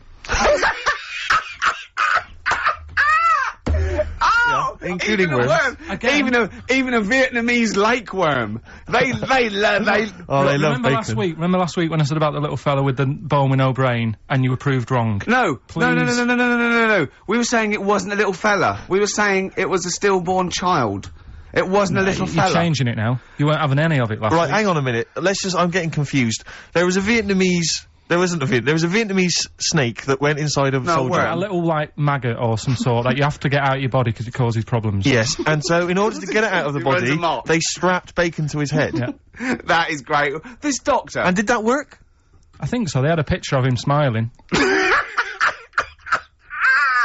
Oh, God, what, the worm or the bloke? The bloke. Oh, dear. Honestly, I hope someone knows the story. And I Right. can it was about 3 years ago, I reckon. Okay. And, yeah, it did work. GI bacon. So this is why when And so what, the worm burrowed out of his head to get the bacon? get to the bacon. Right. That's great. So I love that. this is why when Robin was telling his story, I was a little bit disappointed if it wasn't true. Right. Because in a way, You know Robin's never been to Vietnam. No, but what do you really think that Robin, well, as Robin said at the time, Carl, why would I sit on ham, then tell Ricky Gervais? It's a very good point. because if he was a kid, you do daft things like that as a kid. Right. You know It's what I the mean? telling Ricky Gervais, though. Yeah. No, I mean, you might call up, Yeah. but no, I keep myself to myself. Yeah. Then you don't get bogged down in the office politics and stuff. Yeah. Is there a lot of office politics here? I don't know. I don't get involved in it. Oh, yeah. Proved your point. So when we're away and we're like out of action, who other than Suzanne, who will you talk to of the day? How will you get a sort of feedback from the world? How will you get sort of like input and... I always, if ever I've got like a question on anything, the internet's sat there and I can just go online and find out. The what I need to internet know. is good, It's brilliant. but it's not all verified. What do you mean? It's not all verified. It's not all necessarily factually accurate. Anyone can put things onto the internet. It's that it's freaks and things that put on Well, here's things one, right? like Here's one that I read in the week, right? Go on. About this woman. Yeah. She was a bit of a punk, and to get her hair done like she wanted it, super glue. right? No, she got lard. Apparently, it's a popular thing. You might know. Put lard on your head, Yeah. and you put it in the oven. Now, apparently, the heat that you get from the oven is different from the sort of heat you get from an hairdryer, right? And she had to do that to get the style that she wanted. But anyway, she comes into money or whatever, treats herself to a microwave, right? It's not true. Opens the Carl. door, jams the things, you know, like the little catch, so the microwave works. She jams it with a screwdriver or a knife or something. Yeah. Puts the microwave on, sticks her head in, boils her brain. Don't be ridiculous. Right? Well, why is that ridiculous? Boils her brain. She boiled her brain. She boiled her brain. And this is what's good about the internet. I went straight from that, and there was a subject about brains. And do you know that Russell Crowe, when he dies, is giving his brain to charity or something, some sort of some people who can do stuff with it. She gave hers to Pot Noodle. Vesta. Yeah. Oh, That's the boiling sort a of stuff. skull. Yeah. That's not true. It's not true, Carl. It's the same as the woman who put her poodle in the microwave, isn't it? And all that. Just urban myths. They're urban myths. But again, where does it start? Someone made it up Yeah. for a laugh. They're just too convenient urban myths. Everyone you can tell an urban myth's not true because it's always this happened to a mate of mine, and when you say what happened then, they go, don't know, that was it. Was it? Was that it? Was it? Someone boiled a brain and that was it. There was no more story. Well, Were there any dates, Have you- locations, times? I think it was in Belgium. There's that one that a bloke, right, was going to get a phone call at 4 o'clock to find out if his business was, okay, right? And if he didn't get the phone call, he knew he was broke, destitute. So dead on 4 o'clock, the phone didn't ring, so he went up to the roof, his office, and he jumped off to commit suicide. And as he was passing his window, the phone was ringing. Oh no. Carl, it didn't happen. Didn't happen. Think it through. Think it through. Who told that story?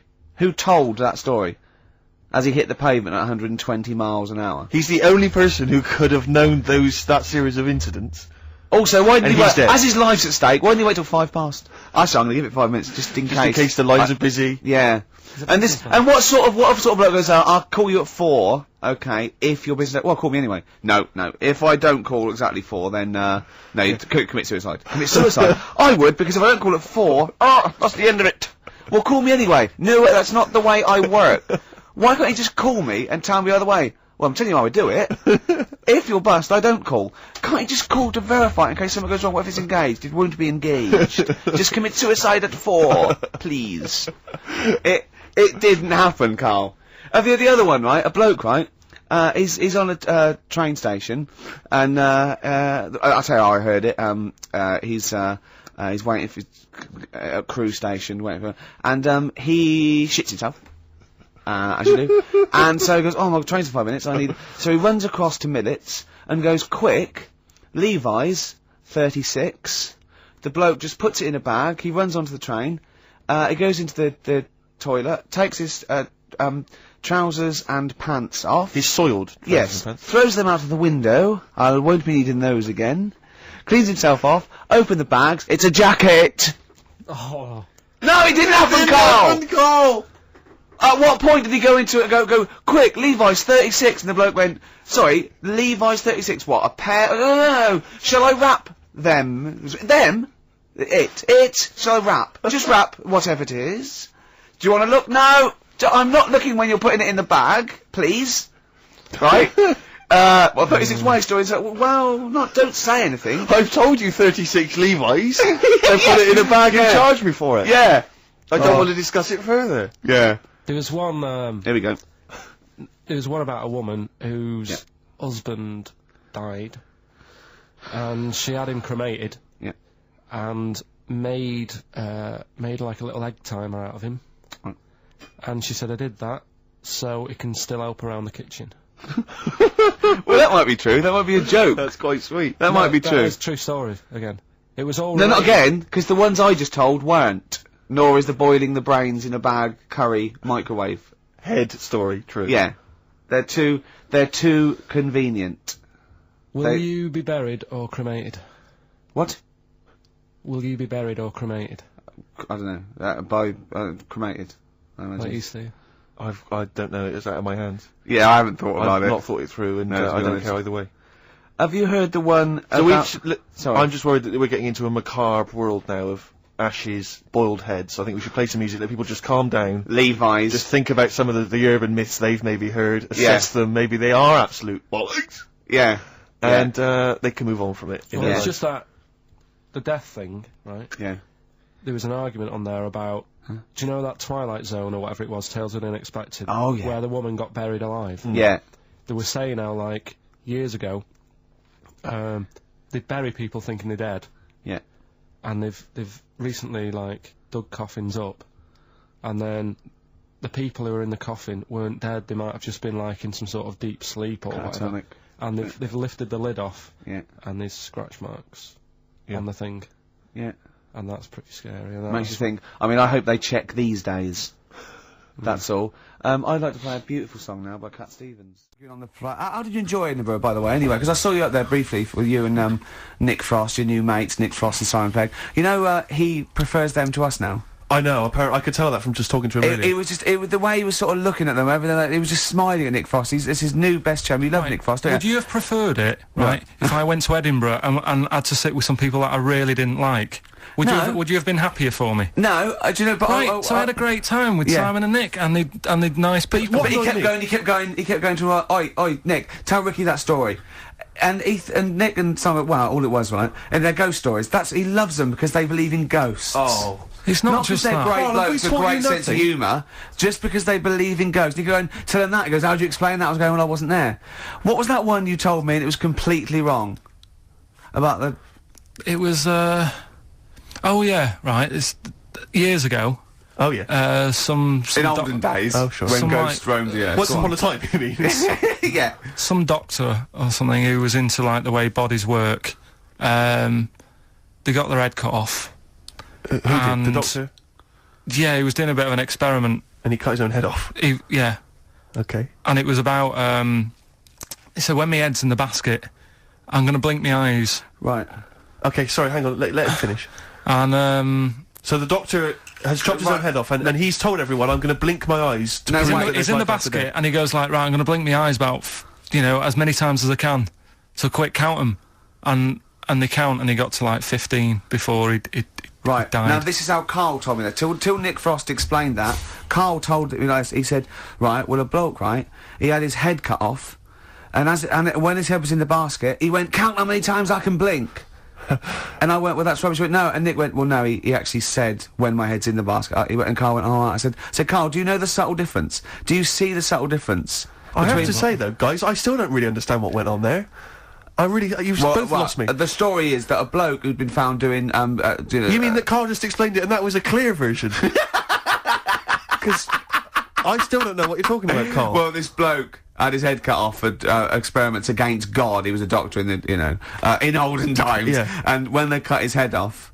Why did they cut his head off? Because it was... he was executed. Crimes against... Exactly, he was executed, yeah. And, he said to his assistant, when my head's in the basket, I'm going to blink, count how many times I blink and write it down as an experiment, right? Carl told it to me, like his head was cut off and he went in the basket, and when his head was in the basket, he looked up and said, count how many times I blink. Yeah. I love that. I love the difference in that story. Yeah. Both rubbish, but, one's possible and one isn't. You believe anything that you're told, except when we tell you the truth. Right, here's one. Christ. Ghosts and that we got talking about. Sure. And Nick said, right, he said, you'll like this one. He said, my auntie was having loads of problems. Why are you whispering?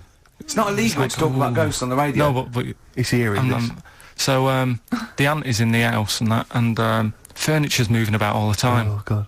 And they were like, no, Steve, you told me this one. This is such rubbish, mate. No, come on, let's listen. I'm going to leave it to you. I'm going to sit back and enjoy it. I'm just going to watch your face, Steve. Right. Sorry, so I missed the beginning there, Carl. There's an auntie in the house. Basically, Nick's auntie. Right. In the house, things moving around all the time. And it was just annoying every time she tidied up. It was like... it was just annoying. Making a mess. It was one part annoying to two parts scary. Yeah. So... so stuff was moving around all the time, and they said, right, we need an housekeeper. Rather than having the house a mess, until we sort this out. I've got the vicar coming round. Stop moving stuff around. Oh, yeah, go on. They said that shouldn't be in the pants drawer. Let's put all the furniture in one room, right? So just have one room that's a mess, and have all the others empty. Because I love the poltergeist can't really, it can move wardrobes around, but it can't open the door to put it in another room. Yeah. Poltergeist going, oh, I'm just making this room messy. I wish someone would open the door so I could... Go on. Yeah, but... So all this stuff's in this room. So they right? moved all their furniture into Everything, one they room. put, like, the drawers in there and everything, and it was really uncomfortable, because they were all, like, on top of each They other. sat in the room with all the stuff. Yeah, they had to, because that's where the three-piece suite was. Okay. Oh, God. Right? All right. Oh, God. So they sat there, right, all crumpled up and that, but nothing can move because it's so tight. Yeah. I think things were trying to move, Yeah, but yeah, everything yeah. was so tight. It's They just like, foxed that poltergeist. so anyway, one night they sat there, like, sort of a bit awkward watching the telly and that, and you hear some banging Yeah. in the next room. So she goes, "Oh God, what's that?" Oh, he hadn't moved in, had he, the ghost? So To some of the empty rooms. so there's this He's bang, moved some friends and family in. there's this banging about going on. No, so listen to this, listen to this, she Steve. gets up, right, Yeah. and what it is, they had the baby in the next room because there wasn't much room for the cot. Right, so they left the baby with the ghost. So they go into the room where the baby is, and the banging Yeah. is like, do you know those plastic balls you get that you can chuck round the room and, like, they go mental? Right. The ones that you chuck once and Yeah, they keep yeah. bouncing Yeah, for yeah, ages. yeah. That was bouncing around the room. Wow, what, the hitting baby had thrown it? hitting all the walls, and the baby was there, stood in the cot, sort of laughing Right. and looking at the ball, and wherever it looked, the ball went. Yeah. And then she said, "Stop doing that," Yeah. and the ball just stopped. Did it? And it rolled a bit and stopped. Right. So the baby had thrown the ball and it was watching it as it bounced around the room. It wasn't throwing it; it was in control of it. No, the point is, Steve, the baby has been doing it. Would have been the baby all along. The baby had been messing with the furniture. It was So the it's baby a that had the super power. Yeah, it's the baby that had the power. Special baby. It's a baby that had the power. It's What a power? baby that had the power. What- the what's power the power? of telekinesis. Right. They were then trying to convince me that telekinesis was not like all the other stuff that I didn't believe in, but that was a science. Right. Telekinesis was possible. Yes. Yeah, it's not like ghosts and demons and all that sort of. Telekinesis is different. Yeah, That's yeah. a science. But Nick's auntie saw it, and I love the fact that you're telling me that someone else's auntie saw it. So I should be satisfied with that. Yeah. I should be satisfied with that. I mean, So does she still live in one room with all her possessions? no, I think the baby grew out of it, apparently. it grew The up. baby grew out of it. So it doesn't use its telekinesis powers No. anymore? Well, no, it's No. like in Carrie, innit? She was upset for a bit, and then she got over it. Okay, I'm just going to say one thing, Carl. That was a film. Do you want to play a record or?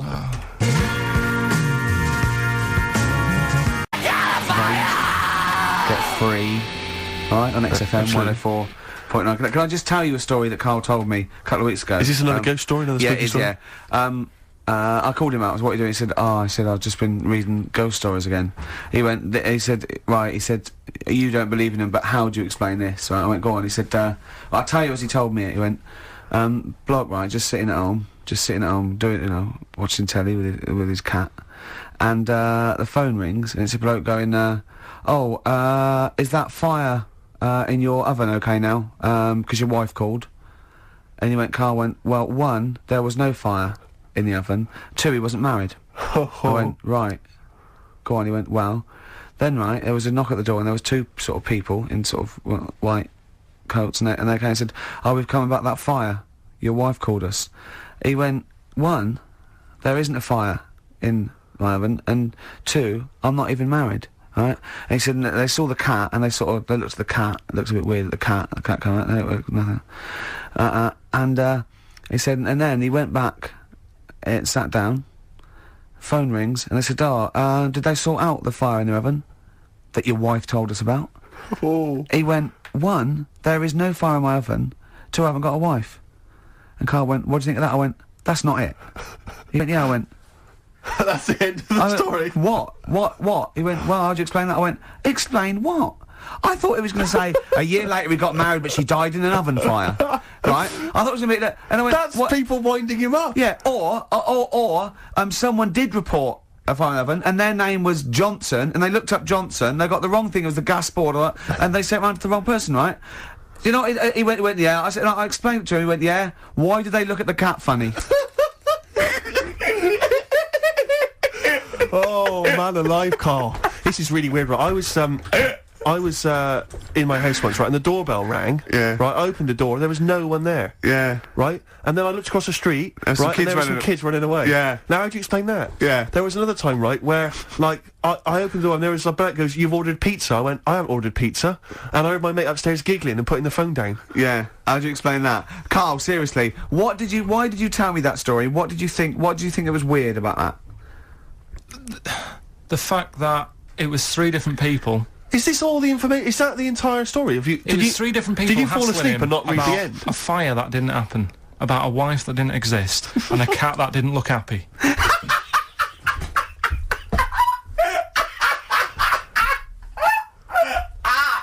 Oh, I'm gonna have a heart attack, Carl. What? I mean, why did they look at the cat funny? Because cats don't like spirits, do they? What? The other blokes were ghosts? Yeah. Yeah, that's it. So these are kind of beetle about type ghosts. These are ghosts who walk the earth as the undead, just winding people up slightly. That's lovely. That is But lovely. seriously, and a cat Carl- that did not look happy. But seriously, why would ghosts wander around just like winding people up? Oh. Maybe something did happen there years ago. Some fire, some woman might have died in a house of a fire or something. Yeah. And it sort of all happened again. Bit of Yeah. Yeah, it's certainly a mystery. I mean, if you don't- It is a mystery. I mean, I can't. What's this book you were reading? You were reading a book, which is interesting enough. It was the Fortean Times. Oh, Carl. Yeah. Well, I Man don't know. alive. I don't know what to say. Well, I'll tell you this, Carl. Here's a track that will spook you right out. This is Warren Zevon from what was it, like about 1979, early 80s? great track. Werewolves of London. Play this, Carl. But don't be scared. From 1978, Carl, Werewolves of London by Warren Zevon. Are you a fan of that? It's alright, that. Great track, isn't it? Fans of Warren Zevon, maybe if you should know he's got a new album out as we speak. Although, if you're a fan, you probably know that already. Yeah. If you aren't a People fan, who hate him would Yeah, be interested would in be- knowing yeah. that he's got a new album out. Yeah. Do you believe in? I think Werewolves. lycanthropy. Is it not called What's that, sorry? lycanthropy? What's lycanthropy? Isn't that werewolfism? Really? Isn't it? Do you believe in that, Carl? They've found stuff, haven't they? They've found kids walking about who are all hairy. Because they've sort of grew up with wolves and that. Yeah. So, No. You see, 2 things there. Right. You cannot take on acquired characteristics genetically. So if you grew up with wolves, it wouldn't suddenly make you hairy. there's been pictures, there's been stories on it, and I reckon most people a lot of people have seen the stories. It's a popular thing. You mean the kids that are born hairy? No, there's kids who've been born hairy, right? Yeah, that's it. No, but listen, and they walk around on all 4s, and they drink milk from a saucer. Steve, this is No, remember that time with the maggot in the head?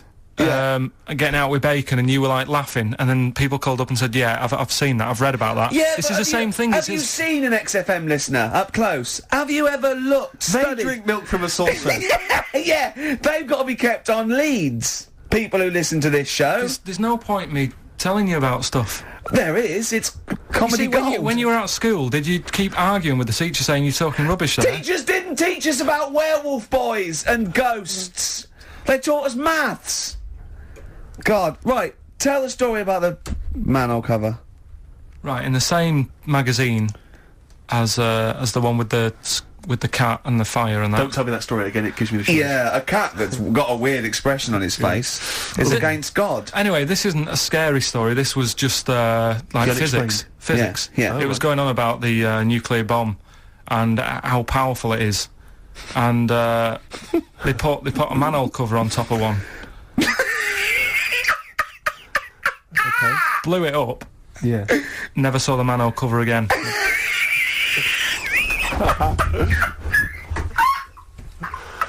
Man alive, Carl.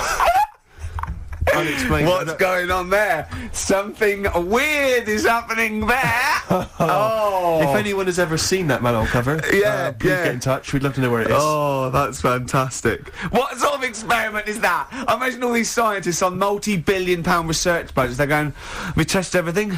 What would you do to a manhole cover? Don't know. That's like letting a couple of students yeah, exactly, have control of a nuclear Do you sub- reckon it can Let's send a put this traffic cone yeah. into orbit? Go on then, put it on there. I love that. I imagine that. What? What value is that? I might tell you what we could do. We could put the manhole cover on it and aim it, and then blow the bomb up, and the manhole cover would have someone's eye out.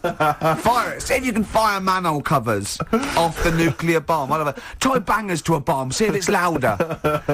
Oh God. Okay, listen, Carl, play another track, and then afterwards, can we probe your views on the week's news? If you want. We'll do a bit of a white van Carl session.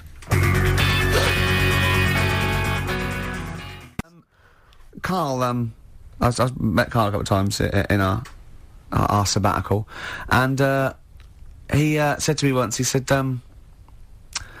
oysters. So I said, have you ever tried oysters? I don't like them. And I went, he said, oh, it's just a thing about swallowing them whole, you know. He went, well, the reason you have to do that is just they're fatally poisonous. And if you bite into them, they kill you. And I went, well, of course they don't. He went, yeah. I went, well, of course they wouldn't. What if you chewed on what's out? He said, no. I said, well, so you swallow them whole and they're not poisonous. He went, yeah, see. He said, when you swallow heroin in a Johnny, he says, that doesn't kill you, does it?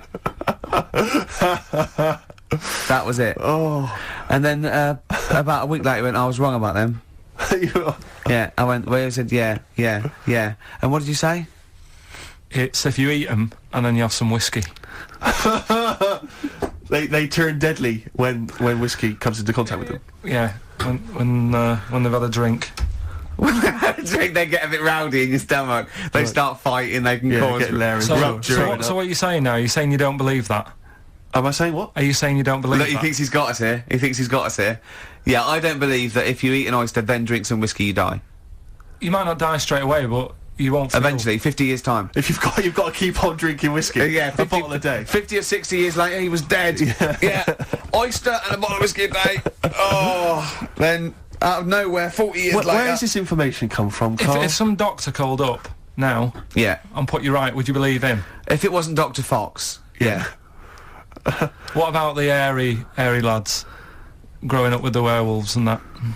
They didn't grow up with werewolves. Grow up with werewolves. You've confused about three just different a genetic stories, mutation where they were born with very, very hirsute. There were a couple of kids, yes, they didn't grow up with wolves, and you can't kill them with a silver bullet.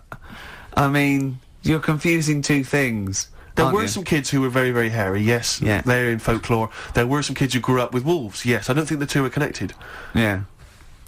There's no such thing as werewolves, Carl. You believe me, I saw a documentary on it on the History Channel. You'd have loved it. You grew up with a magpie. You know, you don't flap around, do you, and steal people's jewellery. What was the thing you told me about snails? Have you ever had any post that looks like it's been opened? Occasionally, yeah. Right. Well, what it is, it's not your postman having a sneaky look. A sneaky look. Problem is, right. Slugs. The problem's slugs. Slugs at night, they like nipping about and that, and it gets a bit cold. And in London, like in the country, they go into the grass, don't they? Right. But in London, it's like, oh, what can we do? And they go in letterboxes. Slugs go in letterboxes. Get in letterboxes. It's nice and warm in there, dry and what have you. And these are homeless slugs, aren't they? The ones that have lost their shell. When they're in there, they only found out that they love glue. They've been eating the glue off the stamps. Right. And people have been getting charged for post because it hasn't had stamps on it. It's like, well, they put a stamp on it. Yeah. It's like slugs have been eating it. Sure. And they also eat the glue that's on the actual envelope shutter. And it's a real popular problem, this, that letters are being lost and opened and all that stuff. Yeah. Slugs. Slugs like stealing postal orders and things and cashing them in and stuff. Yeah, again, you know, if there's a doctor, if there's a postman. Yeah. Well, with us two expert witnesses, a doctor and a postman. So Posty, this is a real problem. When we see a slug's trail or a snail's trail, it's glue. That's the glue they've stolen, is it? That's a little. I'm not going to say yes to that because I'm not sure. But we could follow that trail and find them, and they'd have a big sort of big pile of letters. Our stamps and there they are, like birthday cards from yeah, but £2 notes. Yeah. Oh, that's fantastic.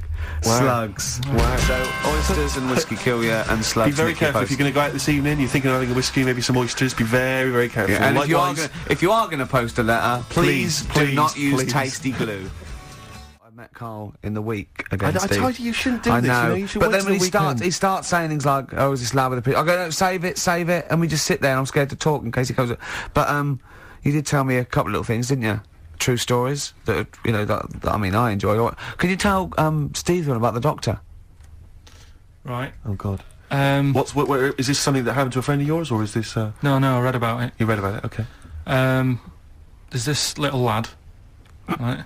Okay. First of all, it's years ago, right? When Right, old they didn't have decent doctors in like every town and that. Yeah.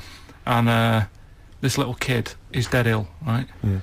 And the local doctor.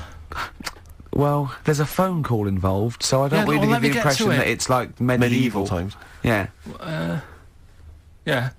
But I didn't say that. I just said it's years ago. Go on So then. this kid's ill, right? Yeah. And he's lying in the bed, and he's all going funny colour and that. Yeah. And his mum says, "I'm going to get the local doctor round." The local doctor comes round, and she says, "Oh," so I don't know what's up with him. He said, "Leave it with me." Leave it with me. He Well, the said, doctor said that. I'll have he said I'll phone up a top doctor Okay. who was in America or somewhere like that. Yeah. And so he goes to the phone in his office and he calls America, and because it's years ago the phone line isn't that good, it's all crackly and that, right? Yeah. So he's talking to the doctor and he's saying, "I've got this kid, he's a funny colour, and he's really weak and that. I don't know what's He's up not with him." giving him much to go on. Right? Sure. So the American doctor, right? Yeah.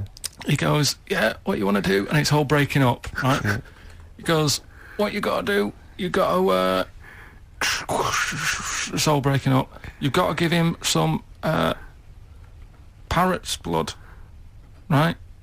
Some parrot's blood. Well, that's what he thought he said, but the line was really bad. Yeah. He meant parents' blood, but he heard that he said parrot's blood.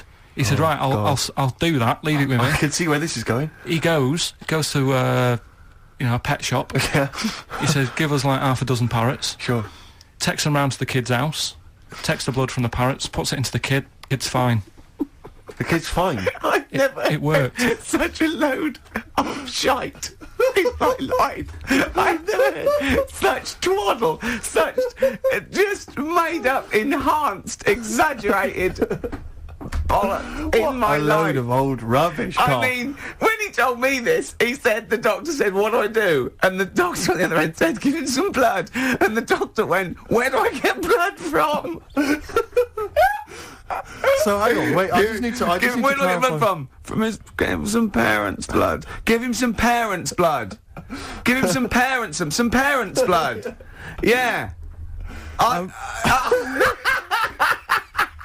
But hang on, I just need to know where you Sorry, read this. Carl. Where was this? Where did I you read stitched this? you up. You know what he said? He said, "So do you believe that?" I went, "Tell it to Steve." He went, "Do you believe it?" I went, "Tell it to Steve." Carl. where did you read it? That was on the internet. What? About Where is it on the illnesses. internet? Where, I'm what always looking at pages? stuff. I was looking at stuff this morning because of Yora Geller last night. eating all that funny food and that, and also they all got a bit scared last night, didn't they, with a snake? I didn't see that. So is this I'm a Celebrity, Get Me Out of Yeah, Here? yeah. He got all worried about a snake getting on the sort of wandering about in between the sleeping bags and stuff. Yeah. And they were all scared, and it is so Leave easy. it with me. Sorry, the doctor says, "Leave it with me." Yeah. Leave it with me. Well, they were all scared because there's a snake, and it's so easy to find stuff out. Before they, where are they? Where is this jungle? Australia, I Right. think. Before they went, give it half an hour on the internet. I found out with snakes, you don't need to worry, right? They're deaf. They haven't got any ears. Right. So as long as you're really quiet, Creep around, it'll yeah. probably leave you alone. Yep. And also, they don't have eyelids. Uh-huh. So they were suggesting if one's coming towards you, just like kick sand in its eyes because it can't blink, and it leaves it a bit like annoyed, and it wanders off. But they didn't do any research before they went. Yeah. And that's I think your knowledge would hold you in good stead. I don't think you need to know any more than you know. Well, we're going to come back to that because he also explained to me where a saying comes from that I want you to be part of. But and also you should mention as well, Carl, you've come up with a competition. Is this right? Brilliant competition. Have you dreamt this up? He thinks this can go to television. Is this an idea you've come up with? Yeah. Carl, I'm so looking forward to it. I mean, I'm looking forward to it. Continuing our exposure of myths and legends of Rockfall Tale, we expose that myth that some maybe older rockers have had it and they've got they were never any good, and the kids today, I don't want to hear that. People like Rod Stewart. Rod Stewart's a great artist. He's a slightly laughable man, but a great artist. Let's go back to when he was rocking. When he cut the mustard? Yeah.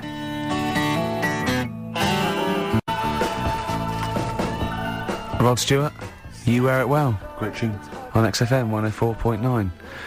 Yeah, this doctor, I mean, we should find out who he is, really, and if he's still practising, because it worries me a little bit that, he did that. Also, I mean, he thinks he's got away with it, but how could he be sure those parrots wouldn't talk? True. Do you know what I mean? There were 6 of them, they probably got together and they probably put it on the internet. I mean, I feel that story, Carl, it asks more questions than it answers. Yeah, really. Like most of your stories. Yeah, that's the problem. I always feel like I need a little bit more information. Like, did the parrot boy continue to live? Yeah. To a ripe old age, or did he die weeks later after this charlatan doctor who was going around, spurious information? Did he break his nose trying to crack a big nut? No, I think he was alright. He lived to a... See, I'd have shouted, if I was that doctor, I'd have shouted that down the phone. Are you sure you said parrot's blood? Yeah. You sure it was parrot's blood? Listen, I mean, I'm not the best doctor in the world, but did you say parrot's blood?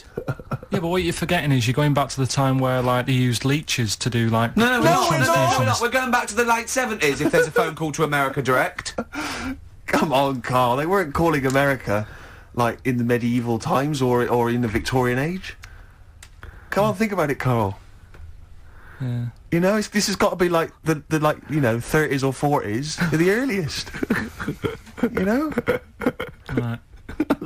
I'm intrigued to know where this. I think there's someone on the web who's just putting information on there to lead you astray. Yeah. Because you're the only person who finds this stuff. Other people are using this to write theses. What were you looking up that then? What were you looking? I always look at weird stuff. What were you looking for? But what do you type in the search engine to find parrot blood stories? What were you looking for? There was this woman with a weird head. Why were you looking for that? What were you? Just because I'd heard about it. I'd heard like someone talking about it on another station. Right. About this woman with a funny head. Right. I love the fact you're intrigued with these things. You go in the basement of Waterstones or Dillon's or somewhere, and there's these medical books that you'll love them, mate. Yeah, but this is free on the internet, isn't it?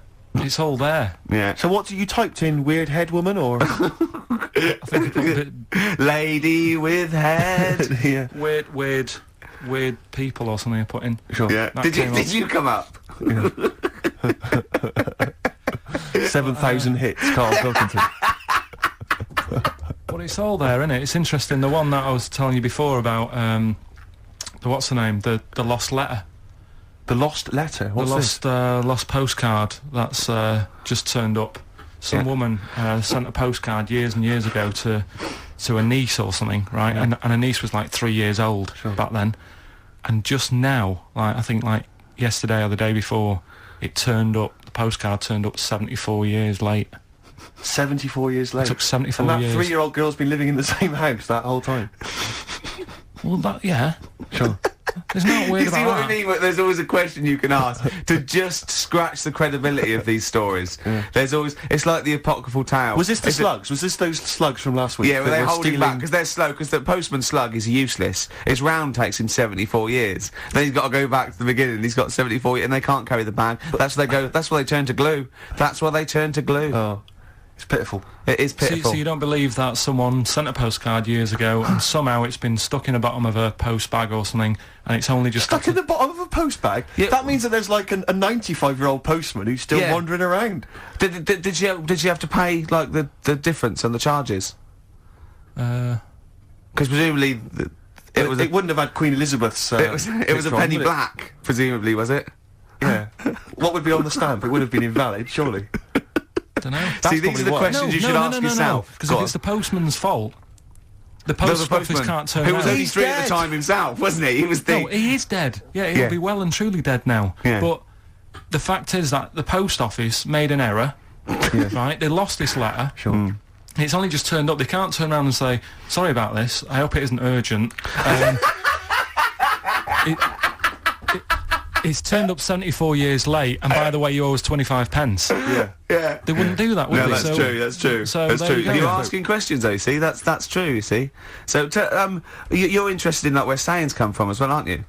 Because you told me one in the week. What that? I don't know if Steve's aware of that. Do you want to tell Steve this one? What's this a saying? Can we do this quiz? We'll do the quiz later. I know you're excited about the quiz. Let's do that later. But what's this saying? Right. What is the saying? Chucking a baby out with the bathwater. Yeah. Do you know that? Have you heard that phrase? Don't throw the baby out with the bathwater. Oh, yeah. Yeah. Right. How would you use that?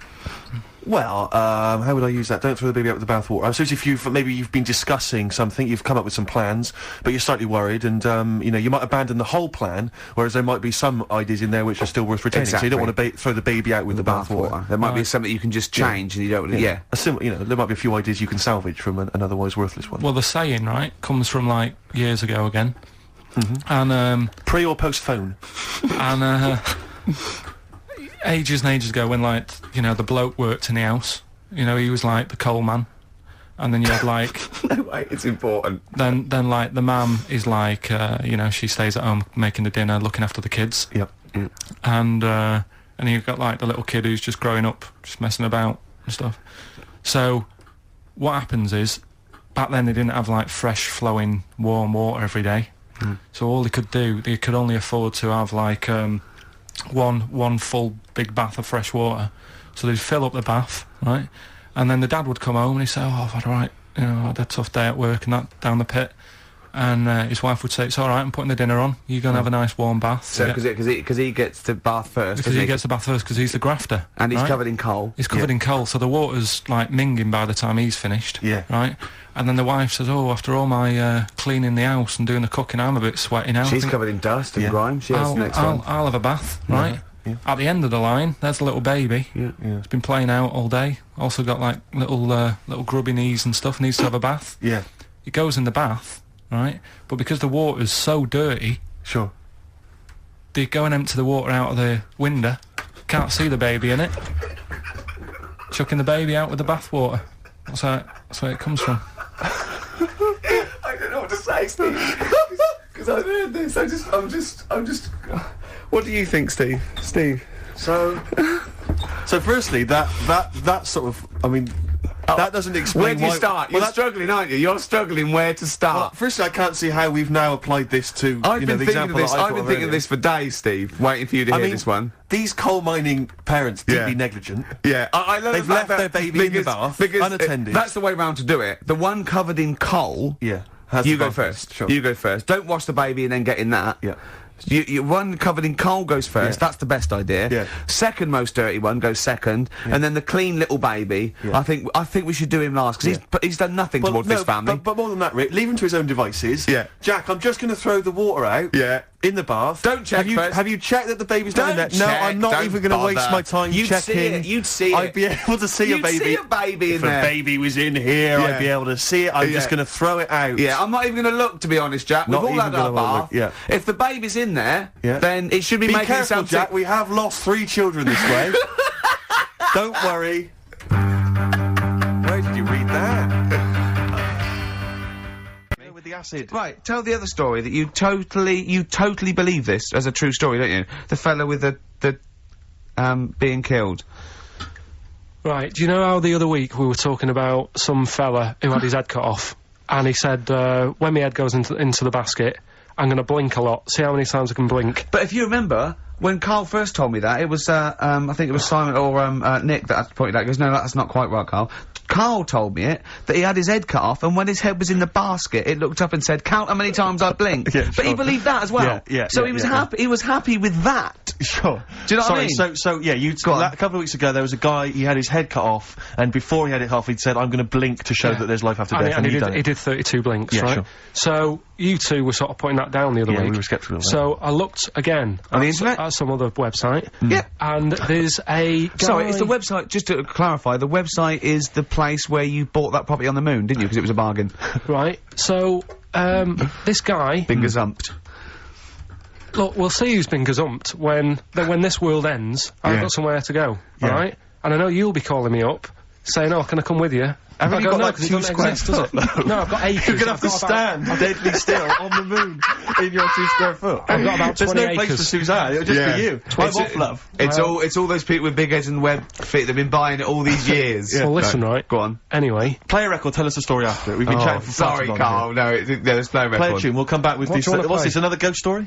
Let's play one of my favourite songs of all time, because I'm going on holiday and getting into a lovely serene mood. Sorrento's probably from that. It's Neil Young, After the Gold Rush. Beautiful.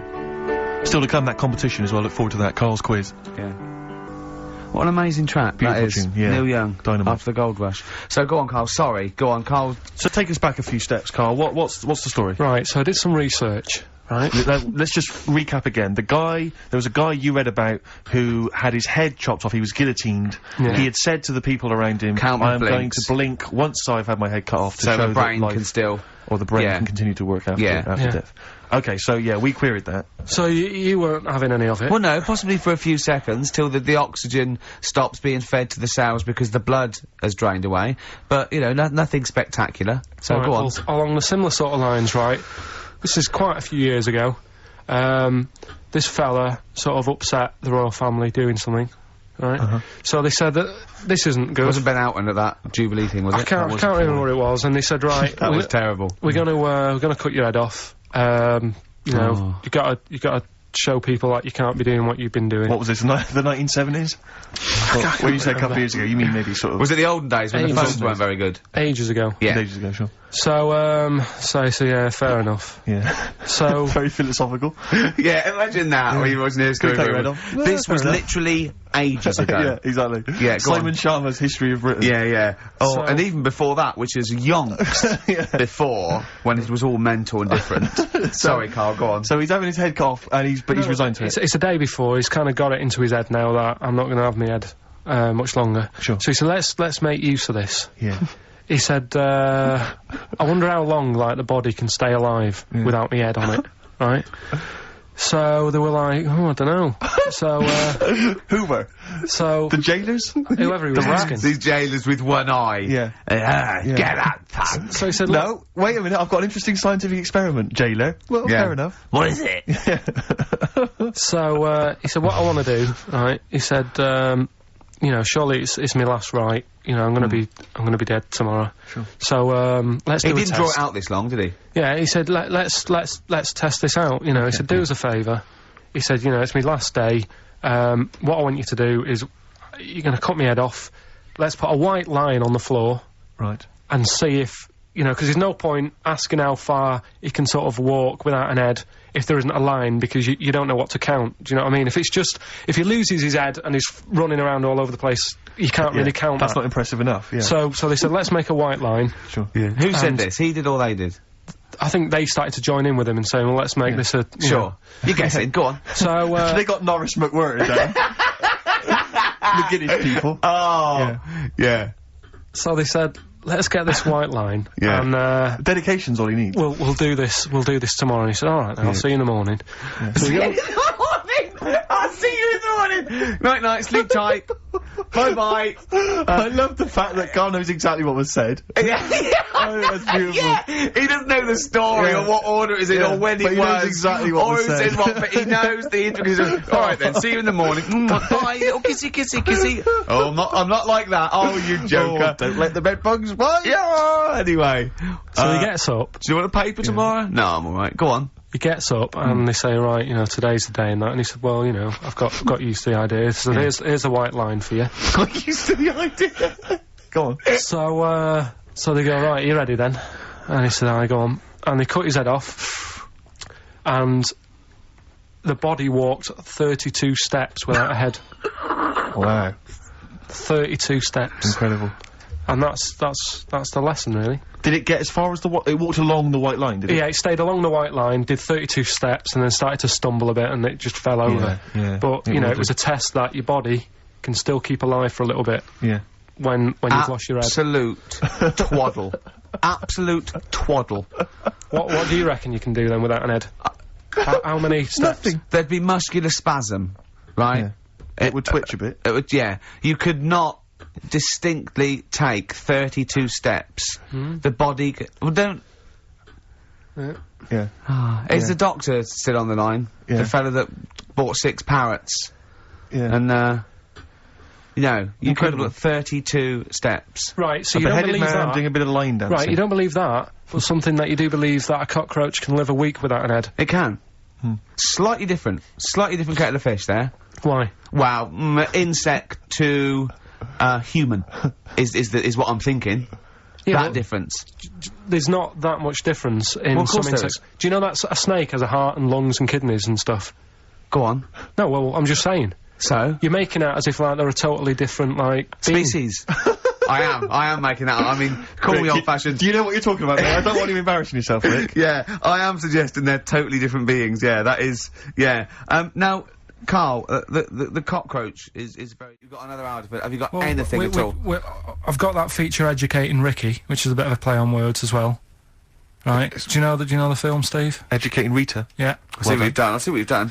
Go I'm on. doing that, and I teach Ricky stuff. What do you teach me, Carl? Well, I've got a few different topics. Go on. Do you know, like how you taught me about Hitler and Che Guevara and Winston Churchill? Mm-hmm. I'm going to come in with topics every week, and this week I've got Ghosts. hanging bacon is one of the topics. Say that again? Hanging bacon. Hanging bacon. All the titles. Francis Bacon. No, all the titles are sort of named to sort of tease you and get you more interested in it. Hanging bacon. Well, you've certainly intrigued Go me. on. What's another title one? Hairy Chinese kid. I'm gonna go for that one. If there was a university degree Yeah, with that yeah. title, Yeah, no, I'm gonna go for hairy Chinese kid. And I the think. final one, Yeah. Alien gives man a beard. Right. alien gives man a beard. I am gonna burst. Right, listen, Carl, you've got to tell me. Right, first, right, let's do it in No, reverse we're order. not going to do it now anyway. What do you mean? We've got to do it now. I mean, this is the first interesting thing you've said in an hour.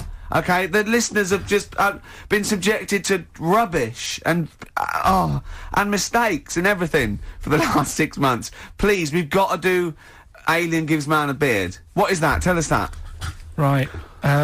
Sorry, this is just you telling me something, is it? This feature is you telling me something. Well, teaching you something. Educating Ricky. So are we playing it now? We're already into this feature. Well into this feature, are we? Yeah, I suppose we are, yeah.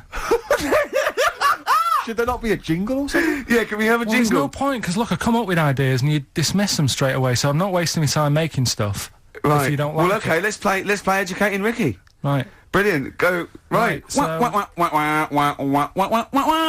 Ding-a-ling-a-ling-a-ling-a-ling. Educating Ricky. Right, what we going for then? Hanging the bacon, airy Chinese kid, alien gives man a beard. I think Alien Gives Man a Beard. I'd we're like all to do excited that. about. Right, there's this fella, I think it happened in America, and he saw a bright light in the sky. And God, if you're bored. he stood there. This is a true story, is it? Yeah. He stood there, Yes, of course it isn't, Steve. and he saw this bright light, and it came closer and closer, and it was a UFO, right?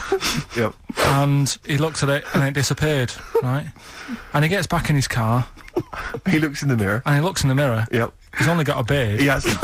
You sure it wasn't someone else who got in the car and he was still standing out there? No, right? What? And it turned out, Yeah. he got home and said to his wife or his girlfriend, it's a bit weird. So I just got out of the car to look at a bright light, and I got back in the car and grew a beard, and she said, never mind your beard, where have you been for 3 days? And what had happened is, He passed out because he was pissed. no, the UFO had taken him for 3 days, Yeah. but he'd only thought that he'd only looked at it and it went away. Yeah. But what had happened is, he yeah. took him, and Yeah. he grew a beard because he hasn't had a shave. Right, okay.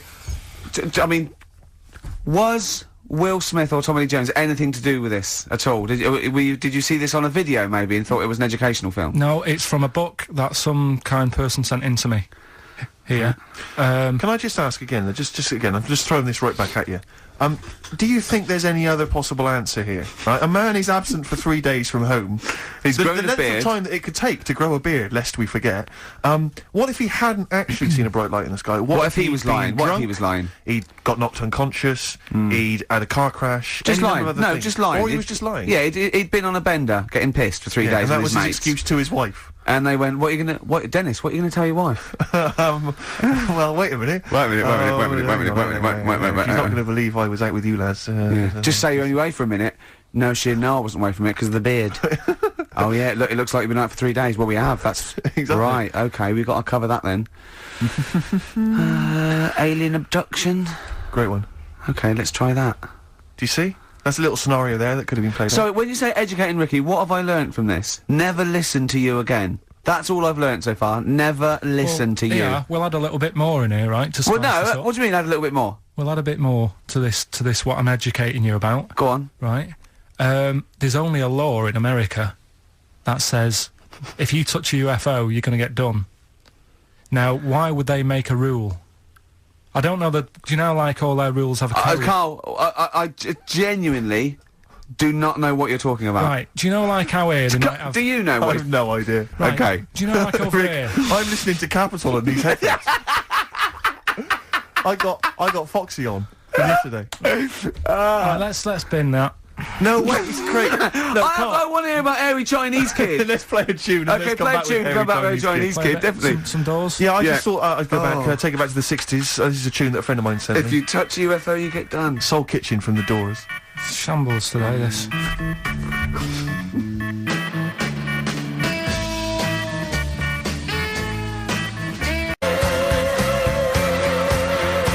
David Bowie, Slow Burn. Yeah, quite a Eno trilogy Yeah, feel not bad about at it. all, yeah. Lodger Is it and a sort new of tune? low type. Yeah, but yeah. Enjoyable.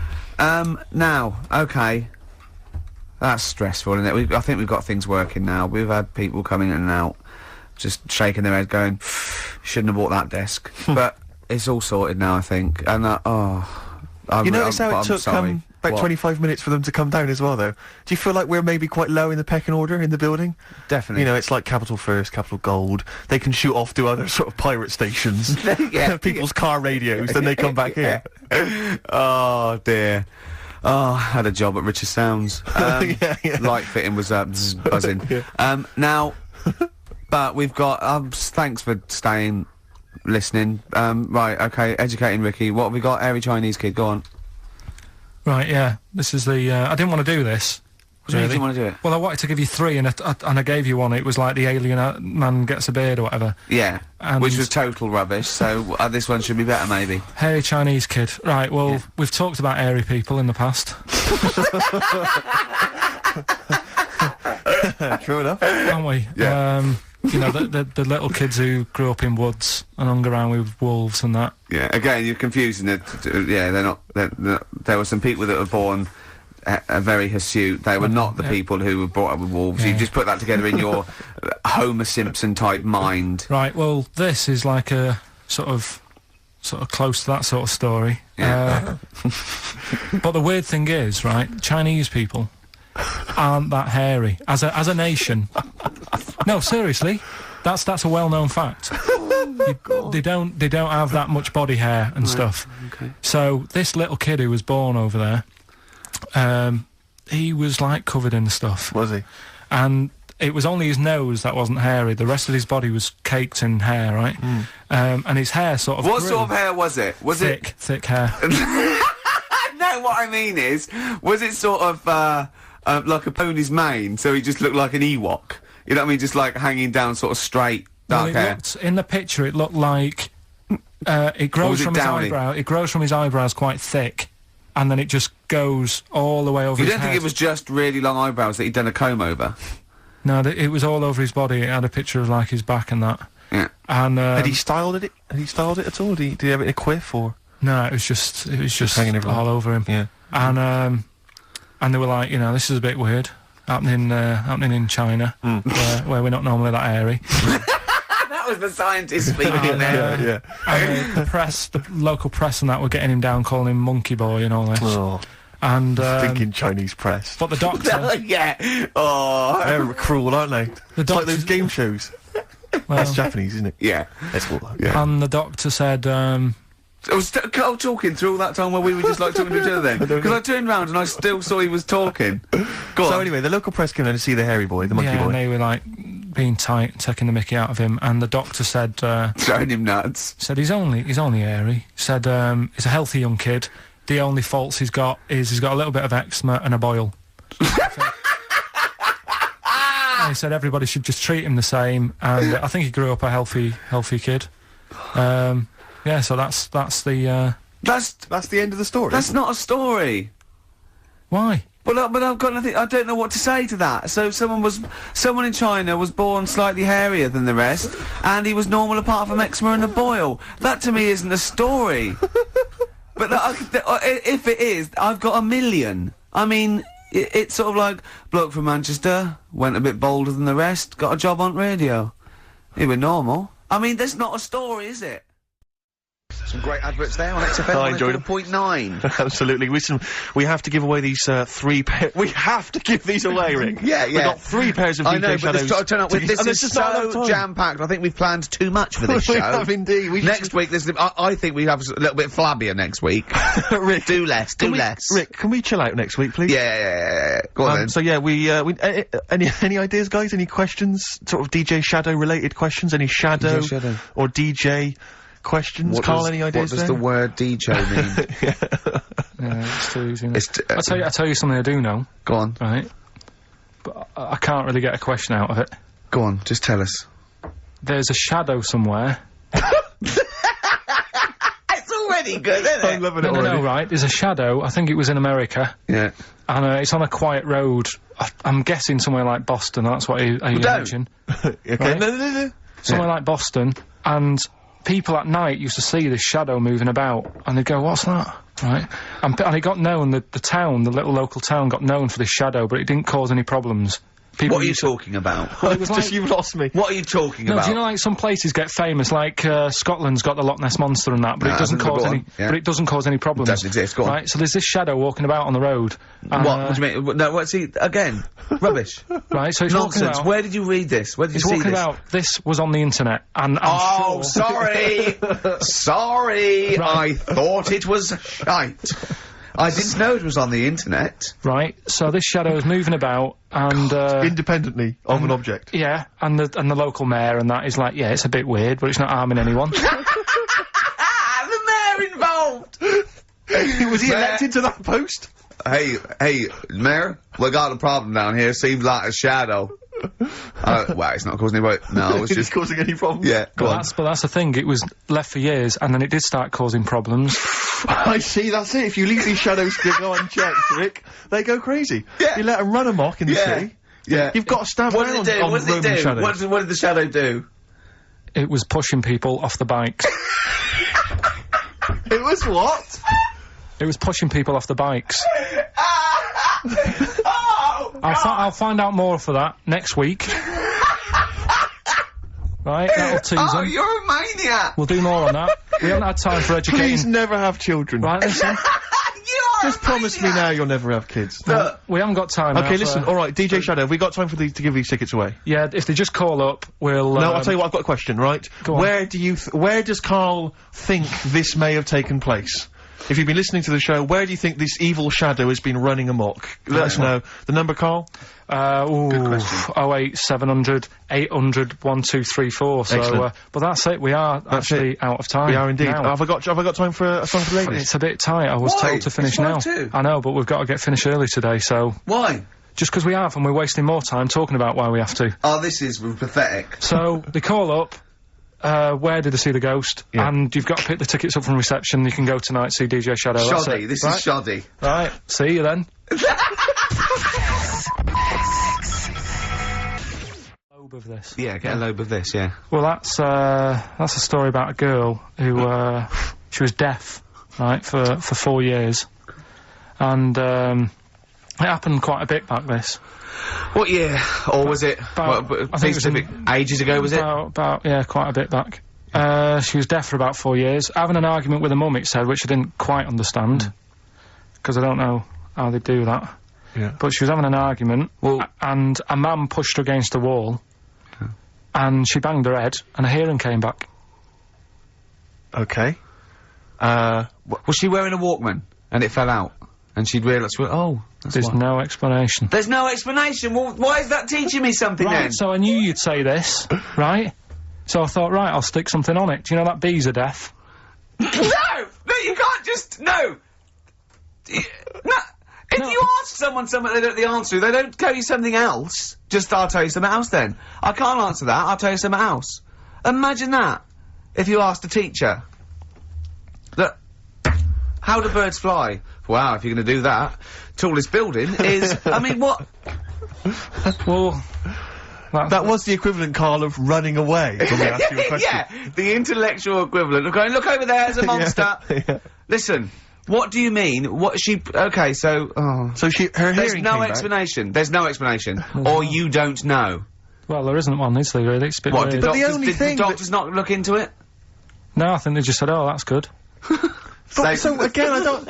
Where did this information? Is that if you read this on Is the net? that Is that it? all they put on There the was net? once a deaf woman who hit her head and she And her could hear. hearing came back. It was bizarre things about being deaf. Was there and- three Oh, like? yeah. Was there I've sort got of, that book, yeah, it's a good book, that. Was there three Yeah. more pages you just couldn't be bothered to read on? Yeah. No, it was just a little bit, and it Was there a said- little picture, a cartoon picture? No pictures, I just Are we read going, it. ow! Look, Ow, if you I don't can want to hear. know, if you don't want to learn, you know. Yeah. Okay, it's not his fault. Let me have it's not his fault. You gotta save this. This has gotta teach me something. It'll be an interesting story. Right, it's not his vault. This fella, Yeah. What year? Ages ago? Olden times. I'd say in the 70s, Okay. Would you? Any evidence for that? and Does he wear flares in the story? Right, Is that it's- your reason? no, it's a bit like Yuri Geller, this fella, right, where Oh. he's electric, He's electric. and if he walks past the telly would fizz. Uh-huh. If he walked past the radio, it all goes like that. Oh. His hair stuck up all the time, and he'd be having a bath, and everything would be all right, and then the power would sort of switch on in his body, and the electric in his body made him jump out of the bath. So, What do you mean so? What is that so? What does that so mean? You've given us nothing. You've given us nothing. You'd have to at least give us the scientific explanation. Yeah. electric eels have 400 volts in them. Oh, is this the running away again? What was that one called? Yeah, but but It's not his vault. but there's a reason that not his fault. It's not his fault. I thought it was going to be something about keeping it in a safe. I think we should do these the other way round. I It's think you not should his tell us fault. the story and then we'll hear the pun. It's not his fault. It's not his fault. Right, let's leave it. Play a tune. Forget it. Educating Ricky. Doing it. We're not doing it. No, we are. Oh. But I'll tell you what, though, talking about ghosts and that, do you know how I'm into them, Yeah. right? How weird do you think this is, right? Well, it's not true. Before you say it, play a record. No, go on. Go on. Right, it's this woman. I don't even know if it's ghost, really. It's just a bit weird. Yeah. Sure. There's this woman, Yeah. and she's not a woman, she's a kid. Sure. Okay. Sure. She's walking down, like, a street in her area. It's a nice day and everything. Everything's normal. She's walking down, and a woman comes up, cycling past, right? The woman on the bike looks at the kid, absolutely terrified, right? Got a really scary face on her. Yeah. The kid's thinking, why is she doing that? Yeah. Right?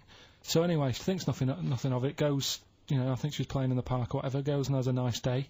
About 15 years later, Oh, right, yeah. she's, I don't know, I think she was going to work, right, on a bike, She was riding her own bike. riding her own bike, cycling down the road, Oh, yeah. looks at the kid. That's the thing that happened, like, 15, 20 years ago. Right. It's her on the bike looking at her as a kid. Right. What do you Not another child. No. So Right. it's her, she's seen Well, herself. Carl? I mean, I don't know where to start. Firstly, where's this information come from? But I mean, why do you ever? I mean, I don't know what part of that you think can be true. I mean, honest. I'm speechless. I don't know what to say. What are you talking about? Bit weird, though, isn't it? But it's not It didn't happen. Nothing happened like that. She said it did. Well, Who? then she's Who? wrong. She said she saw herself. she saw herself as a kid, didn't she? Did she carry on riding and as an Puff? adult when she was a kid. Did she stop and talk to herself, or did she ride on by and think that's a bit weird? There's me as an 8-year-old. I won't stop. I'll be late for work. yeah. If I'm late again, the boss said he'd be in trouble. Yeah. Oh. Well, And where is this information? Did it happen to someone you know? No, You overheard it on the bus. no, it was in the 14 Times. Ah, right. Well, Ah, that's okay. the answer. Good, We've okay. got to the bottom of that. Right, good. Brilliant. Now, what do you make of David Blunkett accusing... That was the main bit of the story, wasn't it? Yeah. But this one, right, we have sort of talked about it, and you weren't having any of it at the time. What? This next bit of science I'm telling you about. Go on then. Right. Remember when I told you about a lad who was living at home with his mum and dad, right? Everything's, normal life, go to school, that sort of thing. Yeah. Then, I think his mum and dad had an argument, and it kicked off a bit, and he thought, I'm sick of this. It's happening all the time now. They kept having arguments, so the kid ran off into the woods. Mm-hmm. Oh, Right? God. Now, he left, he went and ran in the woods, and he ended up living with some monkeys, Right. right? And he thought, this isn't a bad life, there's no arguments going on. Sure. He was getting on with them. And the weird He loved thing bananas. is, this is where the science bit comes in. Oh, yeah. Sure. He grew a load of hair on his body. That's not true. It's not true. It is true. It's an acquired characteristic. I bet someone will back me up on this. But no, you can't. You can't grow hair like that. You might get a little bit more down here. They might the erectile tissue might, they won't fall out as much. That would, but you don't actually grow a big mane if Well- you're cold and you're a human. Well, he did. He did. This lad did. I know it sounds a bit strange and that, but he was living with the monkeys, and because it was cold, his body reacted to it. Listen. He was no hairier than he would have been if he was walking around naked on a cold day, with or without living with monkeys. The fact that he was living with monkeys makes no difference. No, I know, but I'm trying to get, picture it in your head what it's like. Although Mickey Dolenz was always pretty hairy. Right? So he was living with them, and he went into town or something one day Oh, yeah. to get some food, and the people there were like, hang on a minute, that isn't a monkey. Well, he went in naked. No, he was there covered in hair. Yeah, but naked, but covered in hair, so it was decent. It was. Yeah. But that was a weird thing. They thought it was a monkey in the shop. And then they So went, presumably he had a big long beard as well, because he couldn't shave, could he? no, he's just covered. He looked like a monkey. And they were happy to serve the monkey, were they? There's a monkey How buying did he a walk? newspaper and How some did he milk. walk? How did he walk, Carl? Did he walk upright or whistling along? The picture that I saw on the internet, he was on all fours, but I Course don't he know if was. that's when he was Course he running was. away after they'd sort of, realised he was a kid. But this was a picture. So he was a kid as well. He wasn't even like an adult with the beard. No, he was a kid. Brilliant. And The the beard people kicked in a little bit. So earlier. listen, so the Go on. people caught him. You're an idiot. The people caught him. Yeah. Shaved him. Right. Got it all off. Didn't grow back again. Right. It You're grew. an idiot. Well, like I say, people will have heard this story or read about it. You're and an they'll- idiot. And they'll email in. They don't let me down. And they'll agree that you're an And idiot. no, they'll have seen the story. You're an idiot. So that's a little bit of science. You're an idiot. Weird thing is, right? Looking around in the week at weird stuff on the internet. There's this woman who's got a big head, Oh, yeah. and she was fed up with it because when she was walking down the street, it was so big she couldn't hold it up. Right. Right? She couldn't hold it up. Oh God. Okay, shut up. So She when couldn't hold it up. when she was walking, her eyes were hurting because she had to sort of look up all the time because her head was that heavy. Her chin was sort of balanced on her chest. Right. And she'd have to peek up, yeah. So she goes to the doctors, and this was after years and years, and said, I thought I could put up with it, but I can't. It's hurting How my big eyes. was her head? It's I big, think Rick. I don't know if it was like big because there wasn't a picture. I don't know if it was just big or a lot of bone, so it was heavy. Very heavy. Right, like the Elephant Man, just So outcrops. yeah, right. So so the doctor said, we can sort that out, but we'll have to take your head off. Right. Okay, No, okay, but so listen keep to going. this, Okay, listen. keep going. Because what you don't seem to understand is I have the same reaction to you when I see it. Yeah. What? Right. You're quizzical yourself. So I suspicious. looked at it, they took her head off, chipped away a bit of the bone, made her head lighter, put it back on.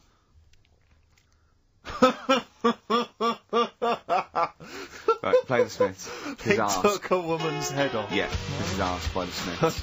Yeah. And if you'd like to ask Carl something, details coming up soon. How's that? Got a couple of things under the banner of colon then educate me. Yeah. We've got this is interesting, right? Do you know if you have an operation on your brain, right? What they do is I mean, this is why I'd never go to the doctors. I don't like doctors because this sort of stuff freaks me out, right? They can operate on your brain, and what they do is they put you to sleep first, cut your brain case open. Your skull, yeah. The brain case. Yeah, yeah. And then wake you up and operate on you. So you sat there with your head open, messing with your brain, and you don't feel anything. Well, there's no nerve endings, is there, in the brain? But still, it's not right, is it? What, you think they do it for fun? No, They but go on, Reg, wake him up so he's all freaked out. Go well, on, wake him up. is it necessary that you're awake, do you think, or... Well, they need the brain active, don't they? Yeah, but it is when you're asleep, you're having mad dreams. I had a mad dream the other day. Go on. No, I might tell you about it later, but there's no sense to it. But, so your brain's still... So is this conversation. Yeah, I mean, it'll turn out, I'll go, no, Carl, I was there, that wasn't a dream. Yeah. No, but... So, I mean, if I had an operation... On your brain, heaven forbid. Well, operation anywhere, I'd like to sort of think, well, I'll have an injection, I'll go asleep, but when I wake up, it'll all be sorted. Yeah. Yeah. The fact that Your brain case is open. and they wake you up and you think, oh, is it all done? And they say, well, have a look in the mirror. And your brain... See, I don't think they do that. I don't think they try and frighten you when you're doing an operation. Yeah, I don't think that you go about your business and they sort of follow you around, dabbling. Yeah. No, but it's almost like they are having a bit of a laugh with you. Right, well, I'd just like to say now that they don't. Anyone who's going in for an operation on their head, do not ever listen to anything But Carl says. why have you got to be awake? Because you'll be bored anyway, you'll be sat there. They'll Well, be they messing give you a about. telephone directory look, and they say, look how many Macs are in there. That's the Scottish telephone directory. And, you know, time flies when you're counting that sort of thing. No, but do you know, like, when you... What are you telling me? What are you I'm just asking saying me? how weird it is. It's weird, isn't it? It's like, do you know when you go for a haircut, right? And it's a bit embarrassing. Well, I don't anymore, but when you go for a haircut, it used to be When you go for a haircut. It used to be a bit embarrassing when, like, they'd wet your hair and they'd make you have that sort of Hitler cut because your hair's wet, and I used to hate it, and I think, do you have to do that? Do you know what I mean? You know It's what I mean, similar. don't It's you? very similar to open skull No, surgery. but what I'm yeah. saying is, it's almost like barbers like to do that to make you look daft and feel daft for a bit, and there's women coming in and out, and you're sat there with a daft haircut. Yeah. And this is what that reminds me of. Do you think they do it in a shop window? This brain operation? I'm just saying, it's a bit Do you weird. think they do it? Why are we doing it in John Lewis's? Just so more I people love can the idea that that's what doctors are doing. Let's make this guy look a bit stupid. Yeah. Open his brain Look case. at the twatty look with his brain out of his head. Take a Polaroid. Reg, take Yeah, a Polaroid. Look at him. Look Put it on the net. at his face. Right, right. Clock his face when I give him the mirror.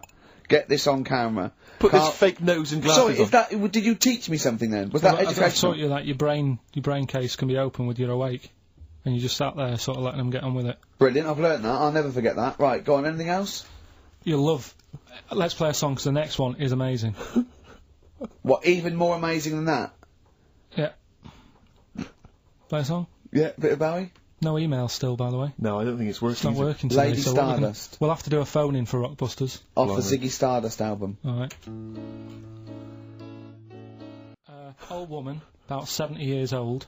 Yeah. She's normally fit and healthy and stuff, nothing wrong with her, she's having a good life.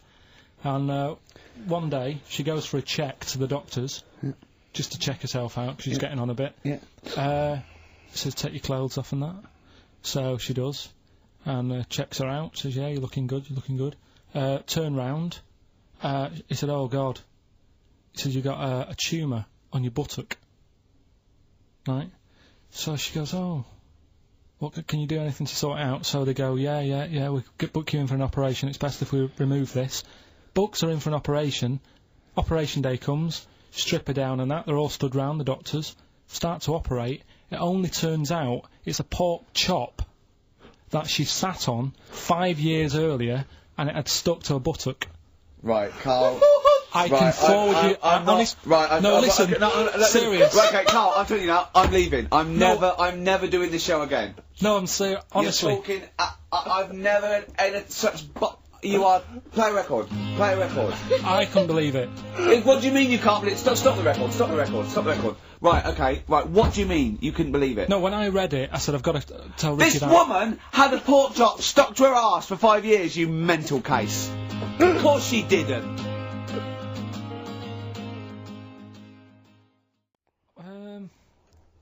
I don't think I did answer it. I just said, you know, the odd You thing. just said I'm asleep. Little things. Little things like I ran home the other night and said, oh, I've just learnt something today. She goes, go on. And, you know Lego bricks? Oh, yeah. The name came about because some kid's mum, the kid was messing with the bricks, and she said, let go of them and come and have your dinner. Play a record. It's got to be rubbish. It's got to Play be record. rubbish. It's always rubbish, isn't it? Well, they're Scandinavian for a start, so... It's Scandinavian. There is no... Let go.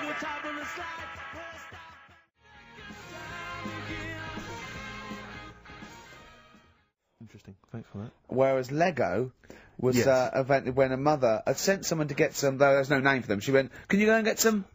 There was a gap. He went, Yeah. oh yeah, I'll go and get some, because they weren't called anything. Brought them back, started playing with her. And then she went, look, give me those.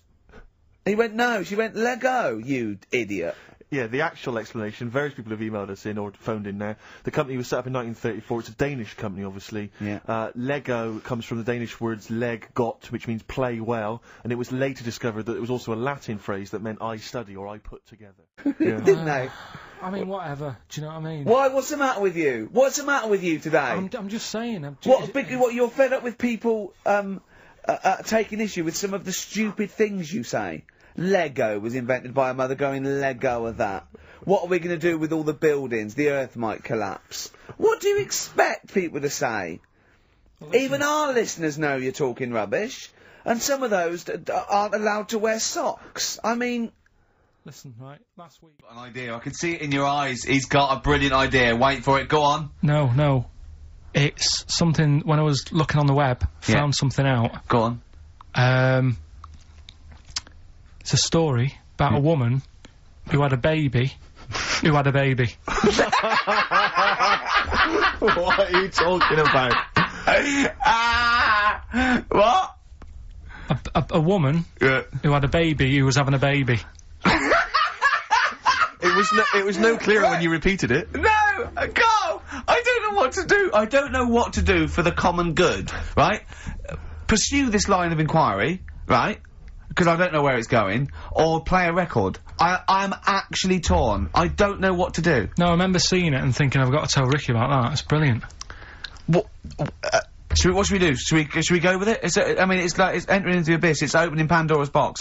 It's peeking, it's going down to the cellar. I've got a couple of questions, though. Go on, then. Well, come down there with me. Come down in the cellar with me. Okay, right. Carl, what, first of all, it was on the web. What do you mean? The baby was what? Had another, was it, she didn't give birth, the doctor didn't find one of those set of Chinese dolls up her. Russian dolls, whatever they're called. That's what I pictured it like, those dolls where you take the head off and there's another one in there that all look the same. But no, the story was, there's a woman who's... No, don't just say it again. That's a headline. That's not a story. There was a woman who had a baby, That's not a story.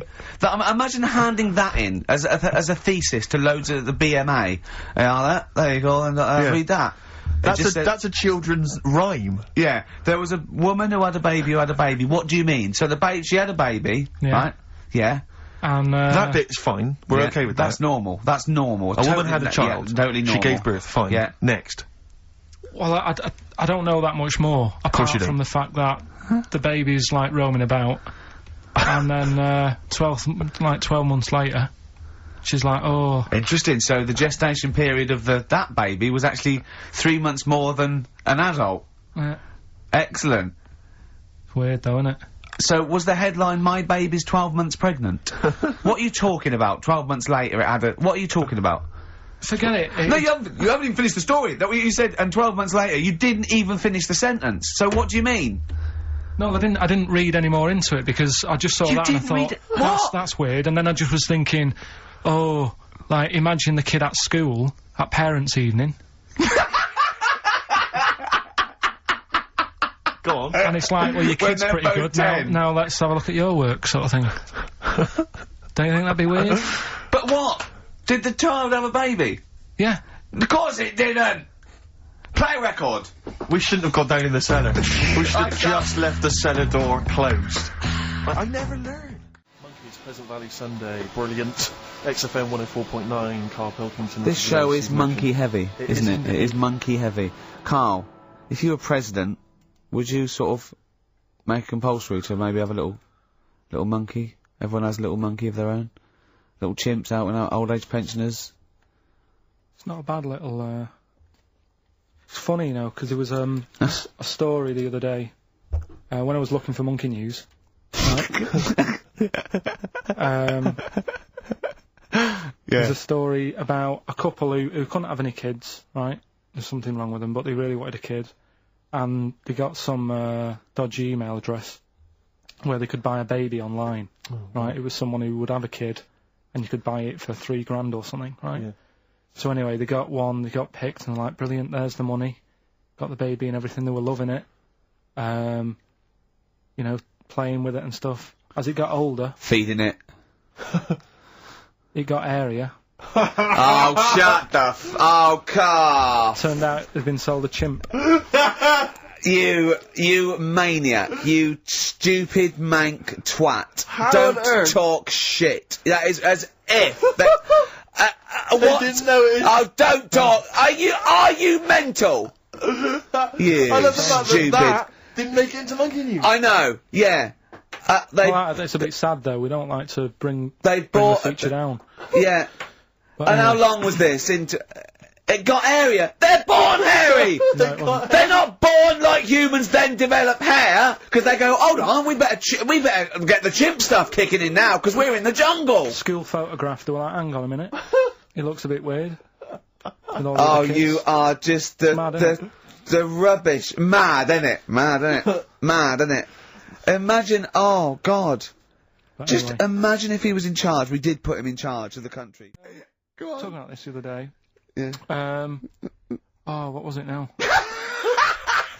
Listen, a fella. Play a No, listen. record. Do you want, let's just, alright. Alright, no, come on, alright, he's got it now. Go on. This fella goes Yeah. to the doctors, Yeah. right? Oh, right, okay. Right, if this is in any way apocryphal, stupid, illogical, impossible, right, you are never, ever speaking again on radio. So make sure this is at least possible. I'll tell you what, I'll even give you improbable, but possible. So if anything that breaks the laws of the universe or logic, okay, that's all you have to avoid. On you go. Right, so this fella, right, he goes to the doctors because he's got earache. Right. Okay, if a chimp's living in his brain... that he Go gives, Go on. So he's got earache, he's sat in the waiting room and it's all, his ears all bunged up and it's hurting a lot and what have you. So the doctor comes out and he goes, right? And because his ear's all bunged up, he doesn't hear it that well, right? So he thinks it must have been me, right? So he wanders in. Keep going, keep going, keep going. Anyway, I'm going to hate this. I can just feel it in my bones. Steve, I'm going to let you take over. Okay, Let's go on. let's hear it. Come so on. the doctor says, sit yourself down there, right? So he sits himself down, he goes, right, take your pants off, right? So he's thinking, that's a bit odd. Anyway, He heard that though. he apparently he took his tackle off. The doctor, like, did some operation. What, there in the waiting room? No, in his office. In his office, yeah. What? Wait, so he removed what? His genitals? Yeah, In his office. Why, Carl? Why, Carl? because he hadn't called him in. Oh, he'd called in the bloke who wanted his testicles taken off, and he didn't hear it. What? So the doctor went out and said, Mr. Jones, who's here to whip off your cock and balls, just here and now, right? Bloke comes in, didn't it? It must have been me. So the bloke who wanted his balls taken off didn't say, oh, I think he said me. So he didn't interrupt then. So the bloke goes in, he starts taking his testicles off, and he doesn't say, I'm here for me ears. Down. New Year's Eve, I taught him something, right, about dead people. No, you know, the things that taught me, I was saying you're talking shite. He says they found out your soul weighs an ounce. Your soul. Yeah. Your soul weighs an ounce. Right, who found this out? I read it. Your arsehole weighs an ounce. Yeah. There's no such thing. A soul weighs an ounce. You're talking drivel. All right. Have you got any yeah. monkey news? So what did they do? They measured, they weighed someone who was alive, and they will wait for you to die, then weigh you again. There was Isn't someone that you've who- lost an ounce. You know, so it must be your soul shooting off to heaven. It was someone who was really ill, and they Yeah. said, we can't do anything for you here, but we've got a bit of an idea that we want to do. We've been wanting to do this. Stuck him on some scales. He said, right, you weigh 9 pounds and an ounce or whatever, because he was wasting away. He died, 9 pounds. Right? Fine, well, that's proof if proof be needed. Talking shite. Monkey news, we might as well leave it. No, come on, No, come on, tell Monkey News. No, it's nothing that great, really. Is it worth playing the jingle? Quickly? Go on then. Oh, chimpanzee that Monkey News. Right, it's about a monkey. 2004, four. It's about this woman monkey who was born in 1834. Right? Half monkey, half woman. No, not true. It happened, apparently. It was Impossible. it was in the Daily Mail. Right? Okay. The Victorian ape woman was her name. Yeah, I christen this thing Victorian Ape Woman. Well, we thought Sandra. No, I'm calling it Victorian Ape Woman. She was about 4 foot. No, didn't happen. She had lovely thick black hair on her head and on the back of her legs and on her arms. Yeah. Alright. So stockings. Let's have a look. And she didn't need a bustle because of a huge ape-like arse sticking out the back of her dress. She was good at reading and sewing. Well, She good, because they didn't have opposable thumbs, so, she could speak 3 languages. yes. She was Human, monkey, and monkey-human. 20 offers of marriage. Does that annoy you, Steve?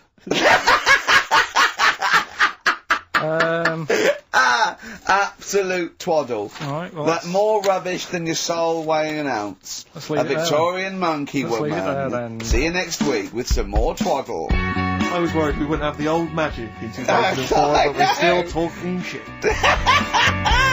Merry New Year. Bollocks. Oh, chimpanzee that! Right, you'll like this one. What I've found is found out like a lot of monkeys' names. Like that's how I found out about Oliver. Yeah. What do you mean you found out a lot of monkeys' names? Well, there's a lot of monkeys out there, and you think they're just called monkey and what have you, but they're all given names, right? So this one that I found about, bit of a weird name anyway. It's actually called Crap. Its name, right? And So they're not born with those names. It's not like their parents give them those names. You know, they're just chimps. yeah. Well, this one, right? And It's called crap. yeah, I know. Right, but do you know what it's famous for? What crap? Yeah. No. Go on. Is it involved with this show? It, the first monkey to have its name tattooed on its head. Yeah, again, I will say not by choice. There is no way that a chimp would go down to Camden Lock and go, are you a registered tattooist? I am, yes. Yeah, it's the cleanest, yeah. Go, okay, Can I have a look through your book? Can I have a look through your book? I'm looking for something quite gothic, but, I'd like, you know, what's your name? Crap. Oh, I'm not sure I can do that because you're not drunk, are you? I haven't had a drink. I haven't had a drink. I've had some Mbongo, and that's all. But no. What are you talking about? The first monkey to have its name tattooed on its head. What are you talking about, There's got to Carl? be more information. Don't tell me you're leaving it there. There's got to be more information. That was it, and then I read it thinking, well, that's weird, because that means there's loads of monkeys with tattoos on their head, if that's the first one. No, it could be still the only one. First and only. Yeah, but would they report that? But you haven't What do you given mean, would they report it? This isn't the Washington Post you're reading. This is mentalists who do websites about themselves every day. What? There's got to be a third Why is act that to that news? story. Why is that news? How did you come across that? Well, you First nut monkey with tattoo head, I mean, what are you talking about? But why did it have its name tattooed on its head? No, it didn't say that. I mean, yeah, I know, it's mad. But he didn't say why. Was that enough for you, though? Did you feel satisfied having read that? Did you not have other I mean, questions? there's no way that is in the Guinness Book of Records. There's no way that is cited in the Guinness Book of I Records. just read it as like, what a weird name for a monkey. And then, ooh, you won't have that on your head. What would be a good name for a monkey? I don't know, anything but that, really. Yeah. Dave. Ted. But, what do you think of that then? Well, I don't know what to think about it, because I don't know what you're telling me. I don't know that that's news, I don't know that it's true. I mean, I don't know where to start with that. Oh, chimpanzee that! Right. I don't know how recent this was, Oh, God. 17th century? but it happened in Hackney, right? If you're outside London, that's in a place in London. And it's this monkey that's going about Hackney, nicking DVDs. Even the monkey didn't go for videos. Even the monkey knew, well, there's no point in getting it on VHS. The gradual on VHS. You're having a... Throw it back. Right, and there's a girl called Lisa who works in our office here, right, and I mentioned it to her because she lives in Hackney. I said, you familiar with this? And she said, oh, I remember something about it, which annoyed me. The fact that a monkey's running riot, but she didn't know the full story, and she lives there. What do you mean a monkey? Do you mean a chimpanzee? Or a monkey? I don't know, is there a zoo in Hackney?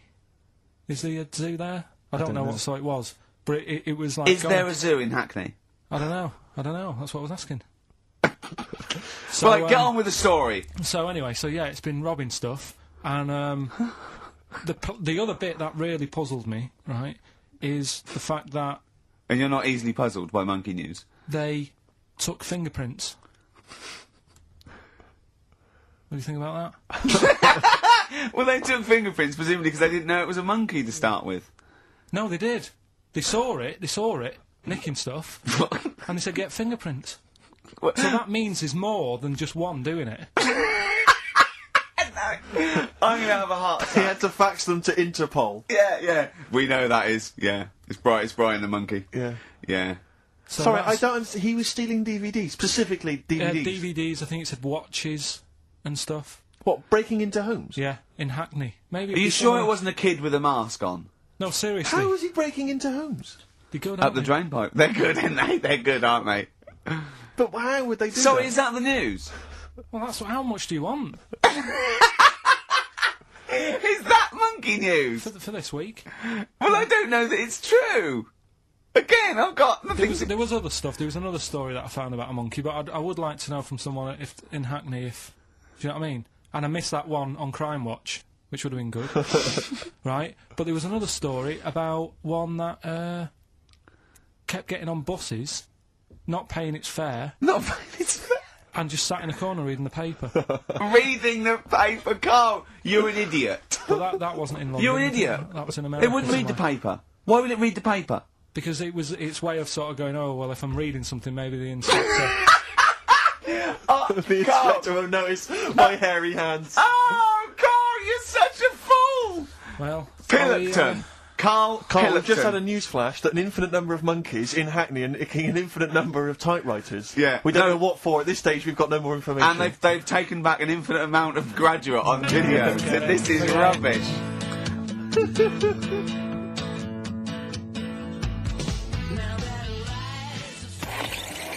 Oh, chimpanzee that monkey news night. Excellent. Good. So we'll sort of get some monkey experts on maybe next week to dissect it. Right. You ready? Yeah. Right. There's this monkey. Right? Oh, yeah. It's called Jack. Yeah. Right. I got pally with this bloke who worked in a railway station. How? Pen pals? I don't know. I didn't say all that. I'm Internet, just telling probably. you. I'm shortening Chat it. rooms on the internet. So, anyway, he's helping him out all the time. It's this fella's job, right, to sort of make sure it's safe for the trains to come in, that sort of thing, right? But he's always working on his own, so he's got his mate Jack in with him, right, this little monkey. Yeah. And, you know, they're having a good time. They share lunch together and stuff like that. Anyway, it gets to a point when the fella whose job it is, right, starts getting old, and Jack, the monkey, starts getting more involved. Presumably this is a chimpanzee as opposed to a monkey, you mean? When you say it's, monkey, it's generic term, you mean chimps usually, don't you? Yeah. Go on then. So, you know, he's clocking the fella doing his job, and he's thinking, I can do this, right, the monkey. I love it. Yeah. He's helping out, he's pulling down the levers and stuff, Yeah. so the train's sort of coming on the right lines. Sure, yeah. He's yeah. clocking it, he sticks his head out the little window, see the train's coming and that, I hope British Rail are listening. Yeah. right? In the end, Oh, yeah. the fella whose job it is he lost a leg for some reason, couldn't work anymore. Lovely. Gave Jack the job. Yes. Okay. The railway company are happy with that. I'm sure they interviewed a number of people, but he was the best monkey for the job. And that's good, isn't it? Well, it's not true. Right, once again. Well, it's not true. Don't hand Steve a piece of paper that someone put on the internet who is probably a bigger mentalist than you. That's not proof. It's not true. At no point did a railway company give a chimpanzee the job of signalman. It was ages ago.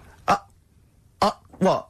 Steve, when was it? It was Before- like before 18, trains, 19, probably. wasn't Well, it? it's in the 1880s. Yeah. According to this piece of paper, which is what you've based your monkey news on. Now, of course, I think ITN and a lot of the news channels, they tend to get lots of independent confirmation of their news before they give it out as fact. But you've got an email from someone, so let's assume that's real. It says, for this, Jack was officially put on the railway payroll, earning 2 cents per day and have half a bottle of beer on Saturday.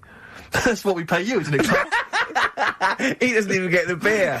Oh, dear, he's not allowed to drink, are you? Someone emailed in, actually, and said, Carl, some years ago, did you die? And they took your face and transplanted it onto that of a chimpanzee. It would make a lot of sense. I've never seen you. You never. He always has t-shirts right done up and long sleeve. I bet he's hairy under there. Yeah. I bet you are hairy because you have to shave right up to your eyes. You're one of them, aren't you? And I can see the growth, and it comes out the top there. Are you really hairy underneath? Pretty hairy. Are you really? Well, what's up with that? You're a humanzee, aren't you? That's why you're fascinated with them, and why your IQ is sort of about 80. I think you might be. Oh, chimpanzee that, monkey news. Carl Pilkington. Brilliant. Nice to have. I haven't read that for a couple of weeks. Go on then. Alright, so, is that this little monkey? Oh, yeah. Who lives in Morocco. Right, I'll just warn you now, you're on thin ice from last time, okay? So, make sure, is this real? It's been Don't say anything emailed in. stupid, think about it. As you're saying it, think to yourself, oh, is that true? Do monkeys do that? Do they think like that? So, go on then. So anyway, yeah, so there's this magician in Morocco, right? He's got a little monkey working with him, right? The way it used to work, magician used to do his thing on stage, do a little bit of magic, people loved it. Then the monkey came out, had a little cap, walked around the crowd and stuff, got the money, had a good little team thing going on, right? Yeah. So anyway, the monkey's name was 86. Right. Because back then there was so many monkeys, it was like, oh, what names, do you know what I mean, what names do you use, what do you do, so they just named them, right? So this little monkey... What, he had 86 other monkeys? What?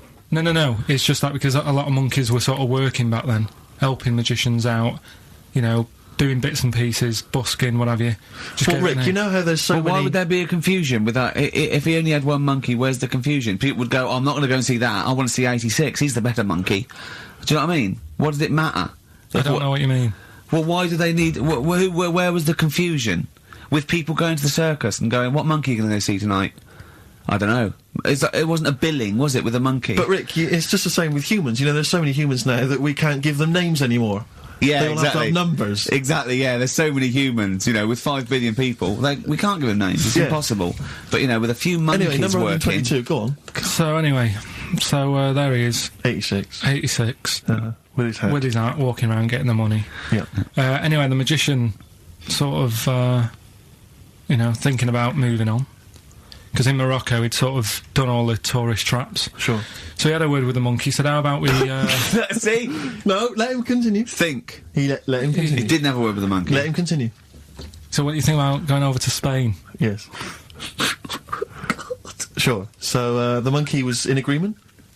So he said, go on then. Right, so they get in the car, and, like, the magician knew he'd have a bit of a problem on his hands because you're not meant to take monkeys out of the country. Yeah. Right? So he thought, right, what I'll do, I'll get a car, right? Right. Stick the monkey in a boot, right? Get on the boat and hopefully sort of, you know, stick it in some luggage and what have you. Yeah. We'll be over there, we'll be earning big money, everything's going to be great. So the monkey was like, brilliant. So they get in the car, they're on the way to the boat, and pull over at a petrol station. And just before filling it up, he opens up the boot and he goes, "You all right in there?" And it's like, "Yeah, it's sound." So course he does. he leaves the boot open so it can breathe and get a bit of fresh air whilst it's filling up. Goes in to pay the money. Yeah.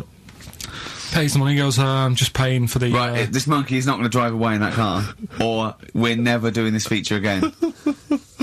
Carl, what happens? What's number 86 up to? So... 86. So, That's the ending, isn't it? That's the story. Come on, let Carl Right, finish it the better story. not be. It better not be. Brilliant. You're going to love it. Right, so he's in the petrol station, and he's going, right, I'll pay for pump 4. And the fella says, what are you talking about, Pump 4, isn't that a monkey? No. Sometimes I use numbers for monkeys, sometimes I use... No, I mean pump 4. Sure. So Yeah, he says, what are you talking about? There's no car at pump 4. Right. Keep going. You Sticks his head out of the door. Yeah. The monkey's giving it some. Went over to Spain on its own. I don't know what to do. Well, hang on, let's just get a couple of the facts right here. Right, what do you mean, couple of the facts? Right, there are no facts. So, It number didn't- 86.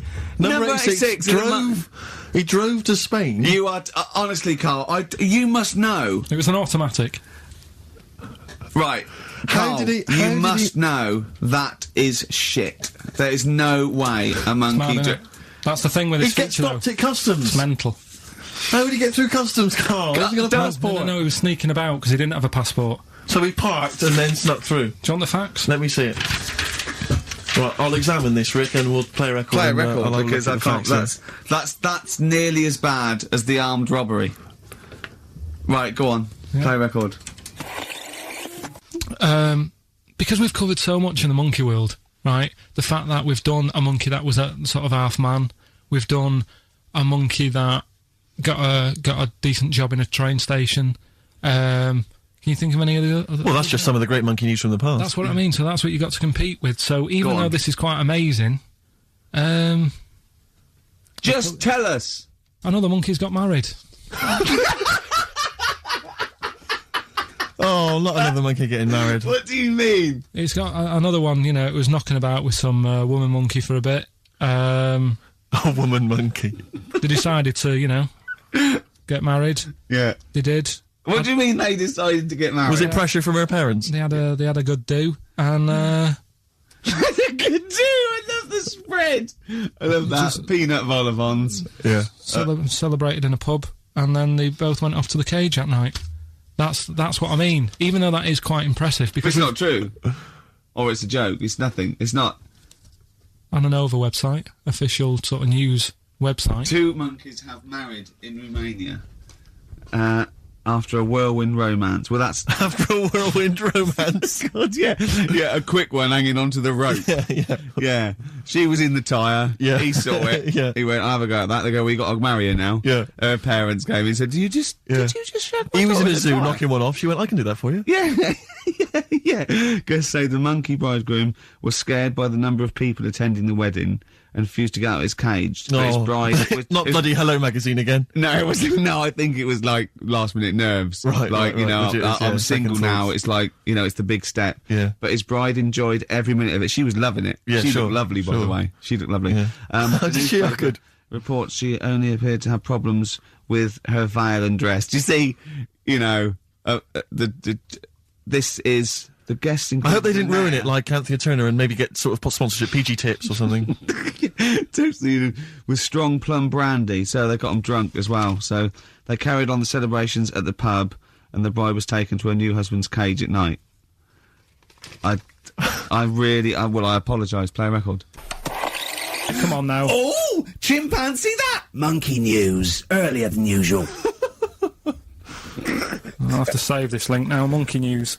We've done a lot of stuff, right, on monkeys, and most of it has been is bollocks. no, has been like happy stories. Oh, is this it's not. Is this going to be like our tune? Our monkey tune. Simon Bates, and welcome to our monkey tune. No, Go on. but do you know what I mean? We've done stuff about a monkey that robbed a bank. Yeah. Why is that happy? He had a great life after that. Right. What, and Marbella? Yeah. Right. We did the one who saved someone's handbag in a railway station. We've had a lovely marriage, couple of marriages. Couple of marriages. Couple of monkey marriages. Yeah, There was the one who got a job in a railway station. yeah. The hairdresser. The one who set up a business in Spain. I don't even remember that one. But, I'm willing to believe that happened. Go on then, Carl. But anyway, yeah. So today's isn't that happy really. It's about some monkey. I think it was a chimp. Who's an ape? Go on. It tried to. I mean, the story sets off at a sort of a weird thing. Yeah. It's something about he went to Russia to do some business. What are you talking about, Carl? It jumped past that bit though. It didn't start there. What? Do you know what I mean? It didn't tell you what he was doing. It just said, "There's this monkey went to Russia to do some business, do some stuff. I don't know. Bit of monkey business." And anyway, didn't work out. So, they were furious. We wanted a surgeon. You send us a monkey. Anyway, ended up being homeless. Oh. No, So joking. it's taken a turn for the worst. What? Couldn't even get into like a tree hostel or anything like that. That's the problem. And God. ended up homeless. Got in with some tramps. I don't know where to start. Come on. Yeah, so he's knocking about with some tramps and stuff. Sharing drink and what have you around a little fire. They broke into some home, not sort of squatted. Right, so in I'm some not flat. homeless anymore. Problem was, yeah, he had a roof over his little area he had. Yeah. And he goes, "Oh, this is good. This is, we're having a good time. This is sorting me out." Yeah. He had his He said mate. that in Russian, though. Didn't he? What is it? What was he eating? I don't know. Don't know. It didn't say. But they're in this house. Well, he could only be eating sort of like fruit, nuts, vegetables. I mean, they classically sort of don't eat pork pies and. But they've got drink McDonald's coffee. in Moscow now, so Sure. he probably turned down on that. Yeah. Anyway, there was a bust. I knew this was There was a bust in the flat that they were squatting in. All the other tramps sort of knew what was going on, legged it, left little chimps out there, got arrested. And they thought it was a real fella at first. They were like, get him, he's obviously just a scruffy bloke who hasn't had a shave and stuff. Yeah. Yeah. Hasn't shaved his back for a Yeah. while. Or his face. Yeah. His head. Yeah. Got him down the station, and the boss was like, "What's going on here? We've got a monkey here." He was like, "What?" So you arrested the monkey. Well, so the arresting officers hadn't noticed all the way to the station that he kept slipping out of the handcuffs and was going for the entire journey. They didn't notice till they got there. What, did they put a hood over his head maybe and just like, I don't know. I'll give you the story if you want. There's the headline. What is it? What's the headline, Steve? I don't want to see it, but... The headline, this is once again from supposedly reputable news organisation Ananova, homeless monkey arrested in Russia.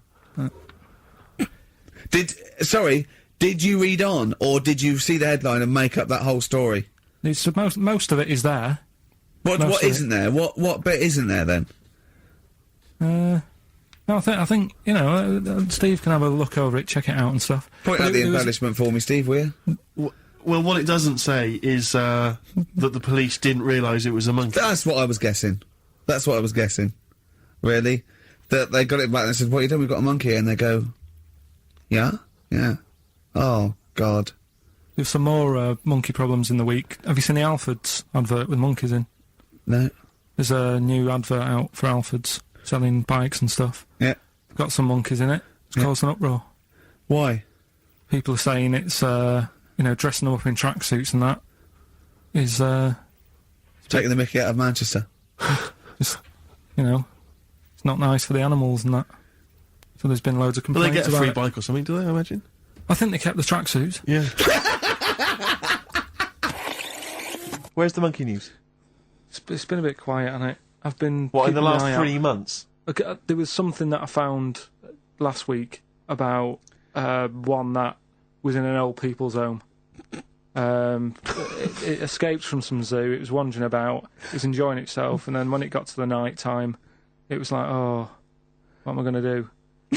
And the first place it came across was like this old people's home. Yeah. Went in there.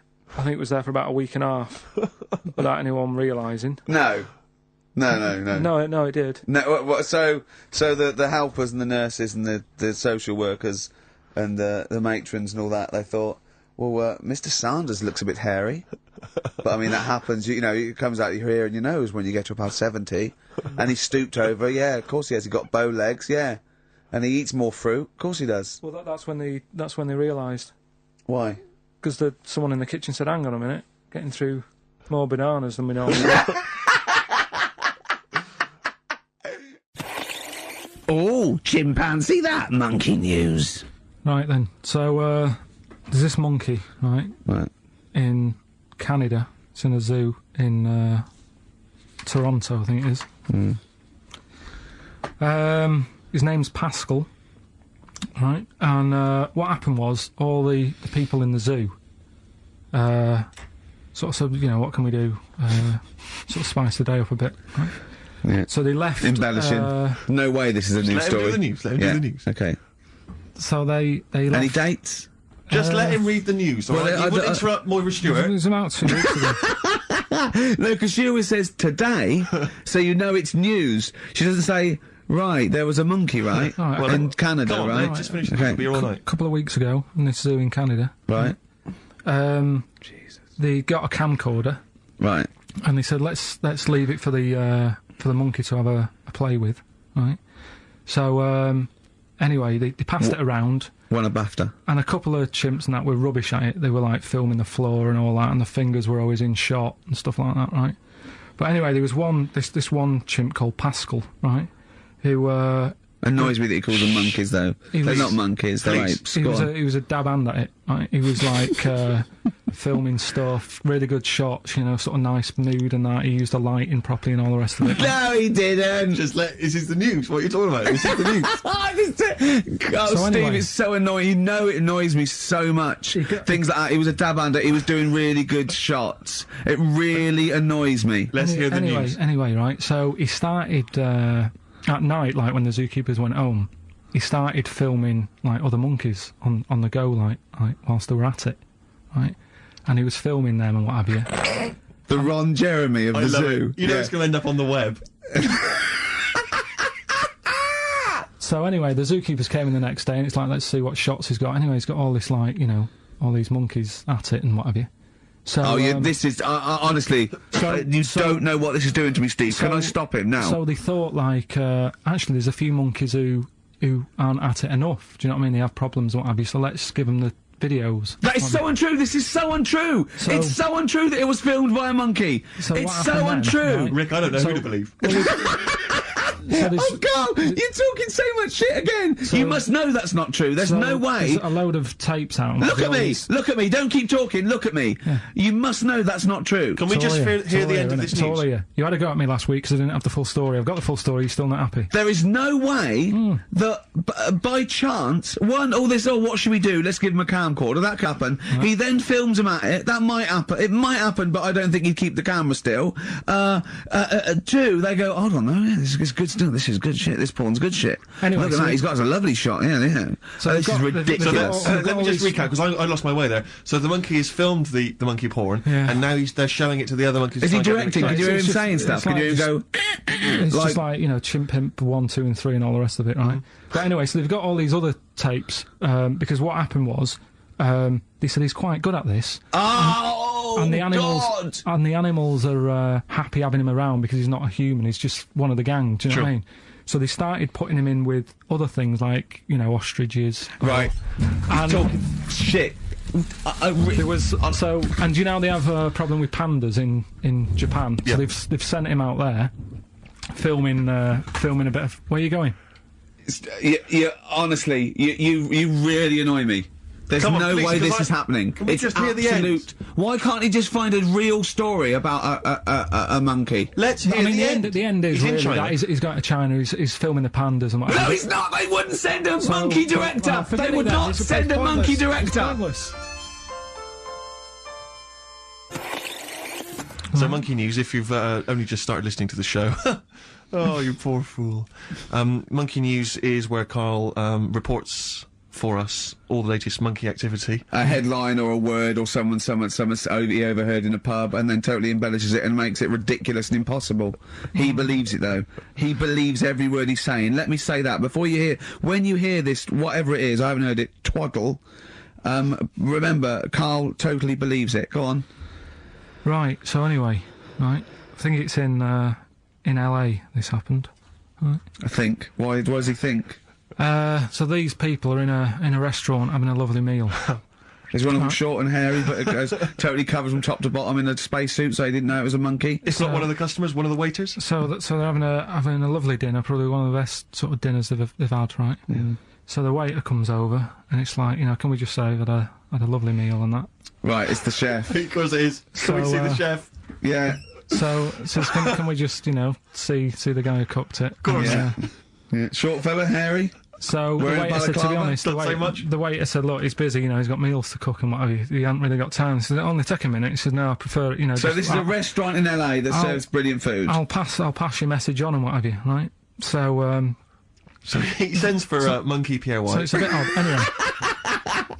So they go out, right? They go out to the car and they notice the kitchen door's open. Yeah. Right? Yeah, of course they do, because they're going to discover something that I don't know. So they're going to hang on, this just out of interest, this where did this chef train before we see him or reveal, you know, what he might look like or like to eat? So anyway, so they pop their head in and think we'll just nip in and go, you know, love fruit salad or whatever. Yeah. So they stick their head in. We better see the human chef. You never guess what? Go on. Monkey stood on a chair, right, cooking veg.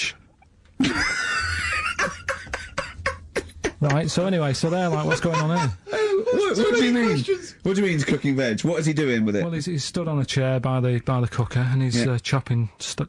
Oh, he's chopping as well now. He's all like veg, isn't it? Yeah. It's got a little, you know, he's got the bosses in there. They're like a bit shocked. So he's a bit panicking because he's got this monkey working for him. So they say to him, "What's going on here? We didn't know this is what's going on. You know, why have you got a monkey cooking stuff?" So he said, "Well, incidentally, a monkey, I should point out, who probably doesn't need instructions from its girlfriend." Oh, forget it. What else you got? Monkey news. Yeah. Well, let's do monkey news. You want to do it now? Yeah. Oh, we might as well have some monkey news. Let's have some monkey Do news. some monkey news. You made enough noise there, Rick? You want to? Sorry, but sometimes I like to move around, lounge and that, and at the mic. Sure. You know what I mean? Yeah. Yeah. Well, let's have the jingle. We've not heard it for a while. Oh, chimpanzee that monkey news, you Right. I haven't read this through properly. So I'm just assumed that. Right. What do you mean you haven't read it through well, properly? basically, right, it's about problems with chat rooms and that, right? A lot of people, it's like the new way of meeting people and that, in it now, chat rooms. You get on there, you can have a chat. If you say someone was having a meeting with someone, they wanted to meet. Preempt it. Right, okay. Please don't preempt it. Right, there is not an animal in the world that Right, can it doesn't operate matter. and Do you want understand. to know the story? You said that did they get married? It was 3 months later. She realised, there's a lot of bananas gone from my fridge. See, what annoys I me want is, a divorce. This is what annoys Bobo. me. You say that monkeys can do Shakespeare if they're given the time. No, that's not it. Let's not get into the It's whole a Shakespeare and philosophical monkeys. conundrum. Please, let's not get into that debate again. We'll It's be here all about night. it's about Right, so affinity. this one. Then. So this chat room, right? And the thing is, with chat rooms, you have like a big boss who's looking over it and making sure nothing dodgy's going on. Right. Right. So certain keywords come up and Who's that, sort Dr. of thing. Zayas? Right. So anyway, they were looking over it, trying to look for dodgy stuff, but they kept coming over like really strange things. Like instead of saying, "Do you want to meet in a restaurant or bar?" Right, it'd be like, Do you want me in a tree? "What tree do you want to meet?" Right, okay. Are you shooting That's off? the end, yeah. I'll see you later, Seriously, mate. 'cause that's gone I'm just going to listen to the end of it anyway. You're an idiot. You're an idiot if you believe that shit, honestly. No, I'm just telling you what's online. Let's hear the rest of it. How you're nearly you're ill. You're nearly okay. Well, I don't know the PC term for this, so I really apologise. You're nearly retarded in some aspects. Instead of sort of saying wear something sexy, they'd say make sure you bring plenty of bananas. and Right, stuff you're like talking absolute. Okay. Are you making up the monkey news now because you can't find it anymore? And instead of saying, should we get married, they're saying, how swollen and red is your arse? You stupid fool. No, that was me.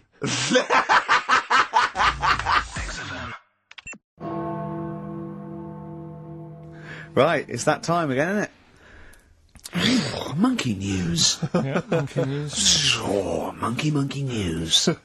Right, if you're a new listener, this is where we do a bit of monkey news. Oh, imagine him giving his chance on a news programme, like Newsnight Review or News at 10, over to Carl Pilkington. Yeah, alright. Monkey's gone mad again.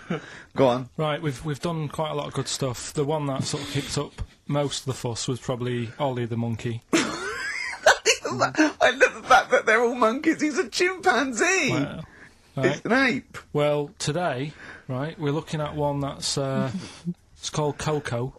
Oh yeah, the sign language one. Well, what I've read about him is he speaks, right? Oh, God. Highly educated. Yeah. Photographer. Carl! Carl! Right. I love the fact that when he gets a gifted ape, he has to look up to him. He realises that he is superior. I love that. Right. Oh. And it also likes going on computer chat rooms. I can't take this anymore, Steve. I'm going to be sick. Oh, God. Which, right, that's pretty amazing. You know, if an infinite number of monkeys are in an infinite number of chat rooms, they'll eventually type, which is your favourite episode of Buffy the Vampire Slayer? Exactly, yeah. Carl Pilkington, you're an idiot. But the thing is, right, you're saying about the infinite thing again, about monkeys, if you put them in a room with a typewriter, they'll come up with Shakespeare. Yeah. I'd sort of agree with that, right, with monkeys who can't do other stuff, but this one I reckon's going to be busy taking pictures and stuff. Yeah. I think monkeys that are boring... Is there a boring monkey? Would you ever have a chimp and you'd go, Suzanne would go, I've got your birthday present. You know, it's a chimp fella. He's about, about a sort of like a middle-aged chimp. No, I'd love it. I'm talking Would on you ever behalf go, of I'll tell you what, Suzanne, that one's boring. No, but I bet the monkey would get bored, I mean. Do you know what I mean? The monkey would be bored. I'd be loving it. I'd love to have a little monkey. Right? But what I'm saying is... You really would, wouldn't you? Yeah. If you buy him a camera, he'd be happy again, wouldn't he? Well... Yeah, but that's just it. You wouldn't get in touch... It's like... If you can do other stuff, you don't want to do the boring stuff. Forget the typing, forget the monkey's typing. Talk about this monkey that's a photographer. No, what but we are in a way. I'm just saying that would be happier... Monkeys that have got nothing else to do, if they can't take pictures and that, and they can't go on chat rooms... They're happy to sit in a room typing away for infinity, yeah. Do you know what I mean? But he's got maybe a little exhibition to put on. Do you think... Do you know that most chimps and apes and monkeys still actually just live in trees? These are in laboratories and zoos and things. You know that's not the norm. These monkeys walking around sort of chatting and riding bikes. Yeah. You know, that's not natural. Exactly. No, I know, but it's... If you left a bike in the jungle and then came back a few years later, there wouldn't be monkeys riding around on it. And a book. If you left a bike with a book in the basket, right, and you went away for 10 years and you came back, there wouldn't be a whole new transport system and schools. No. They'd eat it. They'd throw it round and eat it. All right, then, so what you're saying is you can't... You see, what I think is, right, and don't take this the wrong way in that, right, Stephen Hawking, Yes. right, now he had a bad illness. Now, I wonder if he'd be... I wonder if he'd be as bright as he is if he didn't have that. Right. Because he's had time to sit down, he's like, well, what can I do? Yeah. They've gone give him a book. And he read it. I like that. Give us another one. Yes. He's got a lot of time on his hands. Yes. Now, what I'm saying is, monkeys... Yeah, Right.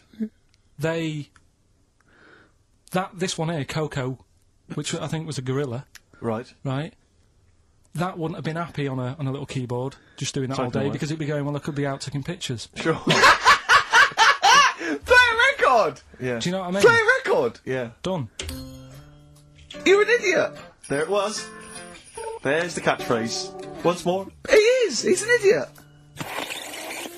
Bit of monkey news that's been sent in. Right. Gareth in Catford. Right. Good work, Gareth. Basically, it's about this monkey Oh, yeah. Oh, yeah. in the jungle.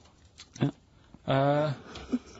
It's got a gig at an hairdresser's. What are you talking about? What are you talking about? What are you talking about? It's got itself a nice little job going in an hairdresser's. As what? It gets people sitting down, and what it does before the people have their hair cut, that it sort of sits there, and it goes through people's hair, makes sure it's clean, and people are loving it. Right, backtrack So slightly. it's a pet monkey. It's nothing to do with it getting a gig in an hairdresser's. It's a pet monkey. It's not working at Monkey and Guy. Yeah. No, seriously, it's in there. I think it might have started off as a job, and then So it what does it put say? on- It says junior £15, stylist £35, monkey £63. Sorry, I and didn't blow quite dry. follow. It's in the jungle. It was wandering about. Right. And maybe it did But start it looks good, its hair looks good. Someone thought, hang Yeah, on. but never ever. You see, people make that mistake with hairdressers anyway. I always say, well, if the hairdresser's got a good haircut, go to where he's going, Right. right?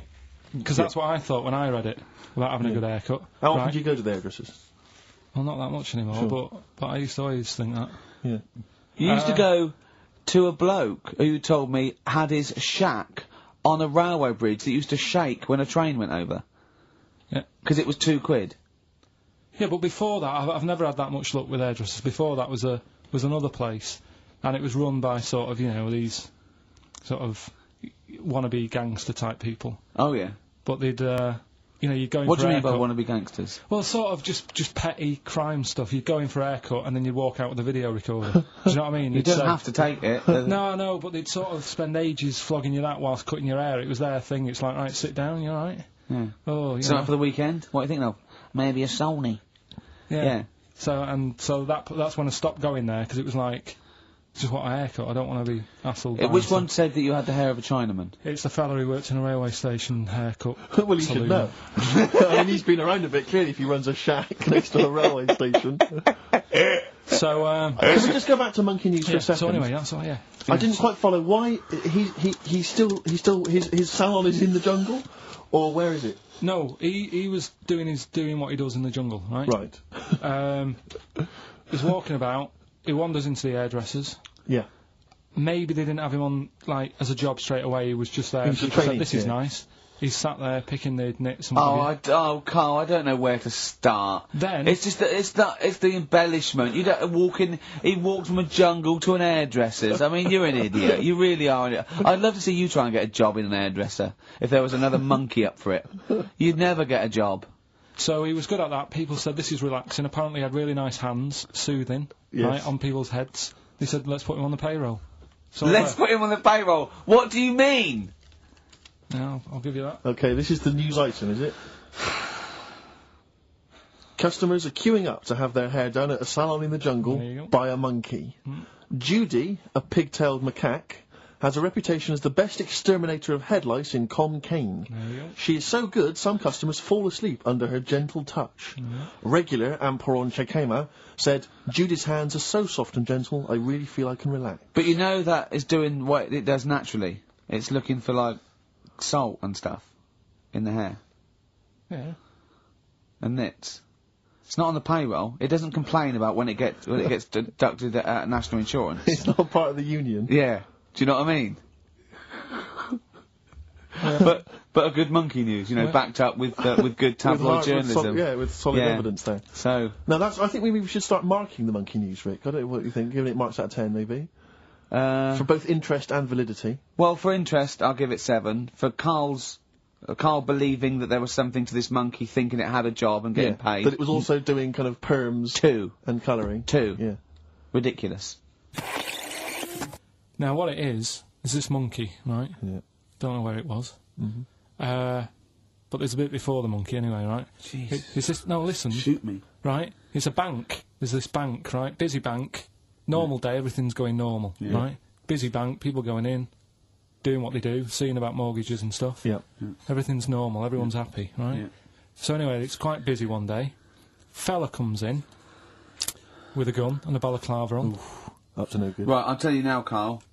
If this fella turns out to be any ape or monkey-related species, you're never doing this again. I'd never. So just if you want to finish it, it's at your own risk. But if this fella who robbed the bank turns out to be a chimpanzee, that's the end of monkey news.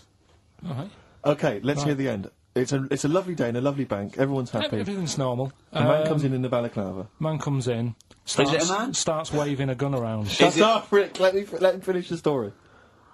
Starts waving a gun around, Yeah. right? Up to no good. So everyone's thinking, oh, God, you know, wish I didn't come in here, it's not going to be a good day. all How the tall rest is of the it. man? Shut up. Let's hear it.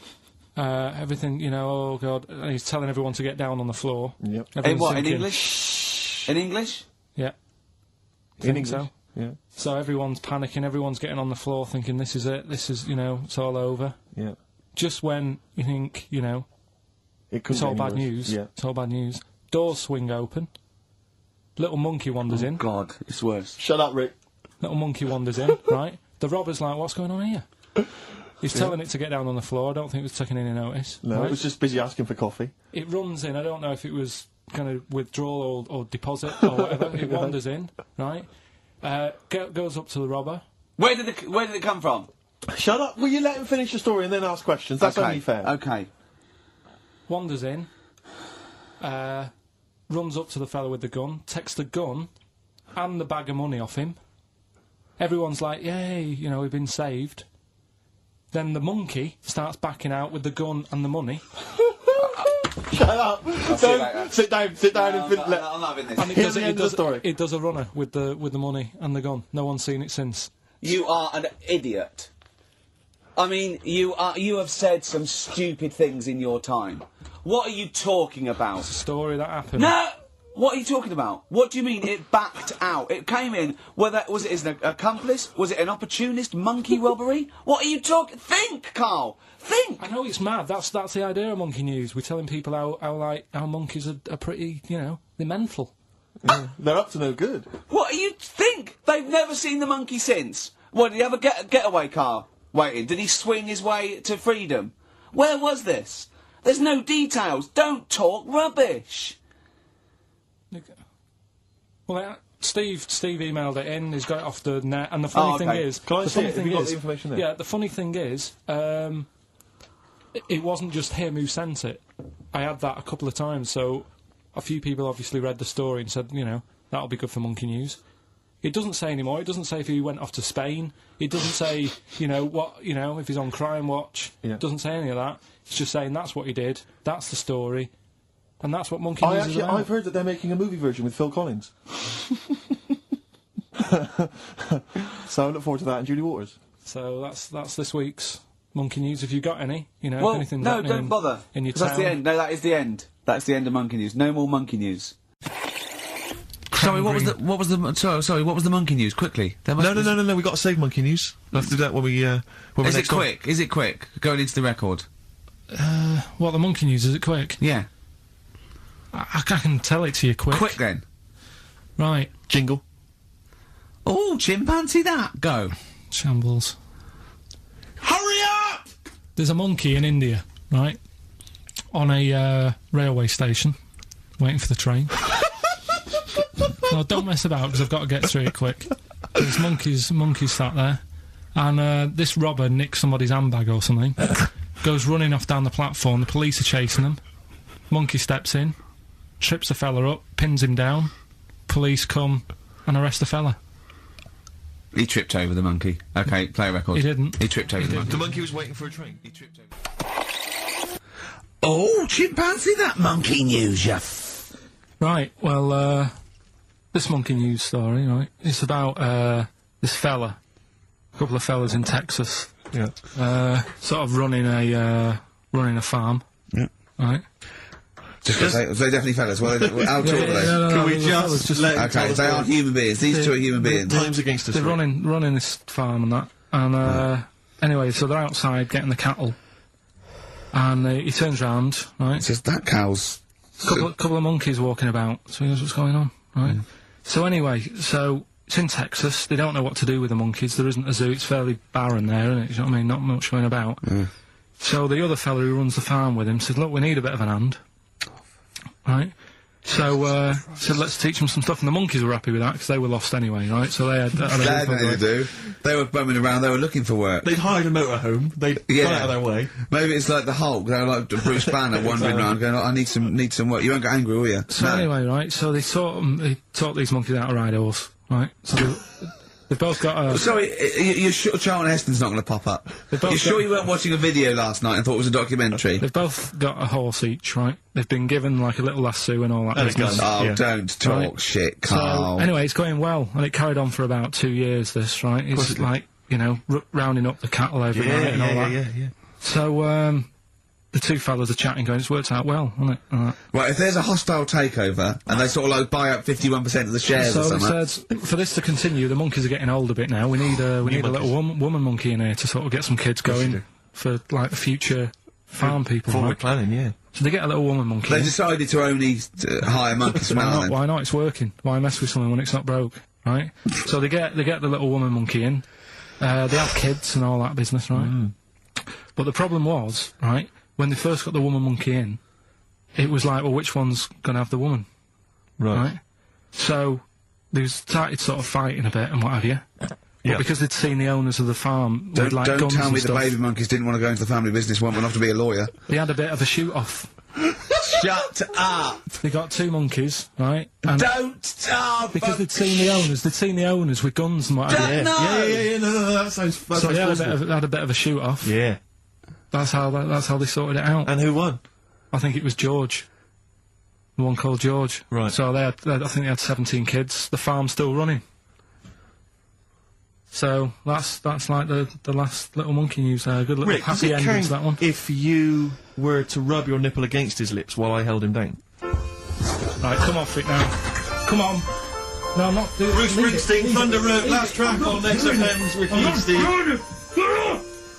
You can check this all out on the webcam. I've got fingers.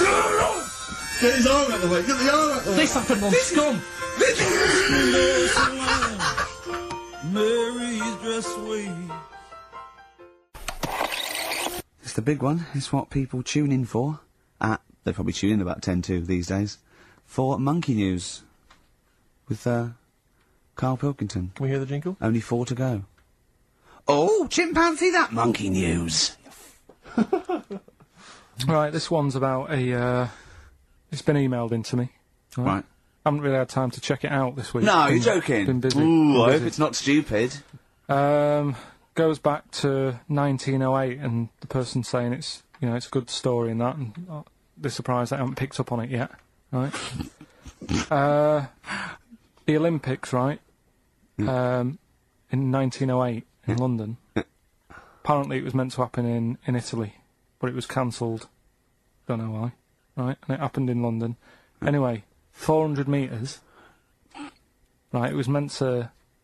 There was a fella who was going to do the run, right, and the favourite to win it was this Bulgarian guy, right? It was like a newcomer. Okay, these are a few things it cannot be. 1, he injures himself, so a monkey steps in and wins. 2, he does a drugs test, it turns out that he is a monkey. So if it's either of those, right, I'm going to go mad. So anyway, so the fella, right, this favourite, everyone's putting the money on him, thinking, yeah, he's going to do it. Gonna Is he put him in hairy? little- Is this bloke hairy? So anyway, so the race happens, Yeah. and everybody's lined up, ready to run. And, you know, everyone's saying, yeah, he's going to win, he's going to win. Then suddenly, a bit of murmuring going on, people going, oh, what's going on here? Oh, he's eating a bananas. And there's a fella in the lane next to him, Yeah. right, he's going up, who's that? He doesn't look familiar, Oh, Christ, Carl. Keep going. right? Doesn't look familiar, who's he? You know, Weird, what's weird, going on, isn't it? what's going on, what's Yeah. going on? Yeah, what is it? What is it? Or who is it? I mean, not what is it? So they go in. So they say, well, he might not be that any good. Do you know what I mean? He might not be good. He might. It's Just a bit short, and Doesn't matter, he's doesn't only 3'6", and he's hunched over on his knuckles. So, I didn't realise it was fancy dress. so, but I anyway, don't think he's going to be any good. so the race Oh, he's starts. putting his finger up his arse. That's weird for a runner to do that before a race. It's weird, isn't it? Yeah. Race starts. Yeah. The fella that no one recognises wins it. People go, what's gone on here? Yeah, sure. Do you know what I mean? We had our money on the favourite. What's gone on? Who is this guy? Yeah. Anyway, he stood up there, right? He's looking well happy. Yeah. He's lifting the trophy and everything. Right. Right? Long arms. That trophy's higher than... So anyway, He's only 3 foot, but the trophy's 9 foot in the air with those long arms. It's So I'm they- suspicious. Go on. they had the picture in the paper the next day, Sure. and everyone's going, yeah, he was fast and everything, but quite hairy for a runner. Oh, I'll tell you Come what, on, Carl. come on. Quite It's airy for a runner, because ridiculous. normally they shave themselves, don't they, to make them faster. And No. they're going, how did he manage it? It's really airy and that. So anyway, he wins the stuff, he walks away with a cup. The people who are in charge of the running, or like the Olympic Committee, looked further into it. Turns out it was a chimp. Right, keep talking. No, don't keep talking. Why Shut up, encourage him? shut up. This is monkey news. If you can't handle the news... It's news from 1909 and I haven't heard about a chimp winning the Olympics. Be quiet. What happened there then? 400 metres, right? Now, Don't the thing is... talk shit. The annoying Please, thing was, Ricky. it took so long for the Olympic Committee, right, to find out that it was a monkey. It was going going manic. It went into loads of races. It was picking up loads of Oh, shut up! It right. became a celebrity. It was doing endorsements on TV. Don't talk shit. It said he managed to win the Right. same race 4 years later in Athens because How did he get to Well, Athens? it's a joke. They're winding you up, Carl. weird. It's not weird. It's isn't right. I do not believe it. Oh, chimpanzee that monkey news. Right, are you familiar with 100th monkey? Keep The what? talking. 100th monkey? 100th. Yeah, like as in like one more than 99. 100th. Yeah. The 100th monkey. Yeah, are you familiar with that? No. No. Anyway, thanks. That was monkey we'll news. leave that Next then. week, Adam and Jeff. What do you mean you're going to leave that? Well, I thought it was a popular phrase or something. What, 100th monkey? Yeah. What do you mean a popular phrase? What, why? What? Because you're going to do songs of phrase with it next week. We've said it once before, 100th monkey. No, it's just it says the expression 100th monkey. Well, Right, do that's it anyway. where it What's the comes from. story? Well, it's from the 1950s, right? Right. And the way they got it because they were following some monkeys about, right? And they started Who was? Who was? It was. journalists Oh, yeah, why? Oh yeah. just to see what they're up to. Right? Okay. So they're following some monkeys around. Yeah. What was it? What, a documentary? Anyway, one of them Come on. Come on! washed some potatoes. Right. Okay. Right, let's leave that. Right, let's leave. Wait a Let's minute. leave What are you that one. talking Come about? on. A monkey washing potatoes? Can we leave that one? No, No! you cannot. It's the You've last got to do monkey it now. They're following a... What is it? Sort of like a family. Is it a family of monkeys or a... It was just one chimp and it was washing a potato and they thought that's a bit odd, right? Yeah. And Oh, then yeah. It turns out that ended up teaching another monkey Yeah. how to wash a potato. No, they do it. They go down and wash them in the sea because they like the taste of salt. And The weird thing is though, they when it pass got on. when go it on. got to the 100th monkey, right? Even though it hadn't been taught how to wash a potato, Yeah. it automatically knew. It knew what to do. What do you don't know what mean? you're talking What do you about. mean? It was in them. It was in them that they knew that when they get a potato, they had to wash it. That isn't the monkey news. I'm just saying that's where the expression come from. But you haven't even heard of that. So Well, there's a couple of things there that it could be another upshot, and an instinct is part of your genetics as anything else. Washing a potato. But you can't pass on acquired characteristics, so that's nonsense. If you mean that someone was taught they had a child and it knew it, there's no chemical memory as such. That's what's So weird that about wasn't it. even That's what's monkey weird. news? No, the monkey news. We've covered a lot of stuff. There was sad stuff, wasn't there? Yeah. There's some funny stuff in there. Yeah. Do monkey Playing news. robbers and that. Football team. A monkey football team? Yeah, in Costa Rica. Oh yeah. Got all the team members here, right? Right. All the different things. Little goalkeeper. Apparently he's on transfers from some other club. But the bit that got me attention is, apparently he's a holder of PhD of physics. Do you want to have a look at that? What, Steve? the goalkeeper? Yeah, just the goalkeeper. The others haven't done that much. The others haven't done that much. Well, I believe that he's got better exam results than you, Carl, but I don't believe he's got a PhD in physics. Obviously. right? Do you know what the name of the team is? Coconuts. Oh! So if the Telegraph are listening, that is the sort of quality entertainment you get. Oh, chimpanzee that monkey news. Right. There's this monkey, right? Yeah. And it had been, do you know you hear about monkeys being badly treated and stuff like that? Yeah. So, anyway, it goes into this home. It's 14, this monkey. It's called, Matty, right? Goes into this home where it's looked after. What do you mean home? Just like, just a little monkey home, right? Okay, so So zoo. Yeah, kind of, yeah, but they haven't got any other monkeys there, right? What have they got there? They've got just other animals and that, but not that many monkeys. But anyway, because he's there on his own, again, it When you gets, say monkey, do you mean a chimpanzee, by the way? Because you usually do. yeah. I can't believe that journalist thought this was scripted. Amazing. So anyway, yeah. So it gets sort of pally with the people working there and that, and it's smoking fags. It's having a drink at night and all this, right? What do you mean it's having a drink at night? How? It's all here. It's all here, Steve. I mean, we haven't really got time, but Well, you can don't look at say it. it's all here like it's proof. You've got another stupid story that someone has put onto the internet. Someone sitting at home in their bedroom has put onto the internet. So he's having a fag, he's drinking a lovely glass of Bang Rock Station. yeah, the wine that's perfect for a barbecue. Yeah. Anyway, it's loving life. It's forgetting about its past and everything, right? When this other monkey comes along, Oh Oh, no. Trouble's brewing. Go on. right? That comes in. Something's said. Right, forget it then. Forget it. No, forget it. You're gonna love this one, Steve. Go on. Right? Yeah. So last week we were talking about how, like, a lad left his family because there was problems at home and that. He went and lived in the wood. He got airy. Right? No. Leave it there, Rick. We haven't got time to go into Right. it. So That's what happened. and that's what happened. He lived with the monkeys. He went airy. That's Anyway, what happened. That's what happened. looked into some other stuff about, like, airy kids and all that. Yeah. Came across this story about a bloke, right, who worked in a zoo, Oh dear. right? So Trouble's brewing. loving his job and that, but it's quite a lonely sort of job because you don't see many people. You're just dealing with animals all the time, right? So anyway, he gets a bit pally with a monkey because it's the closest thing to a human. Well, that ape is. Right. Yeah, but you can't really go that close to apes.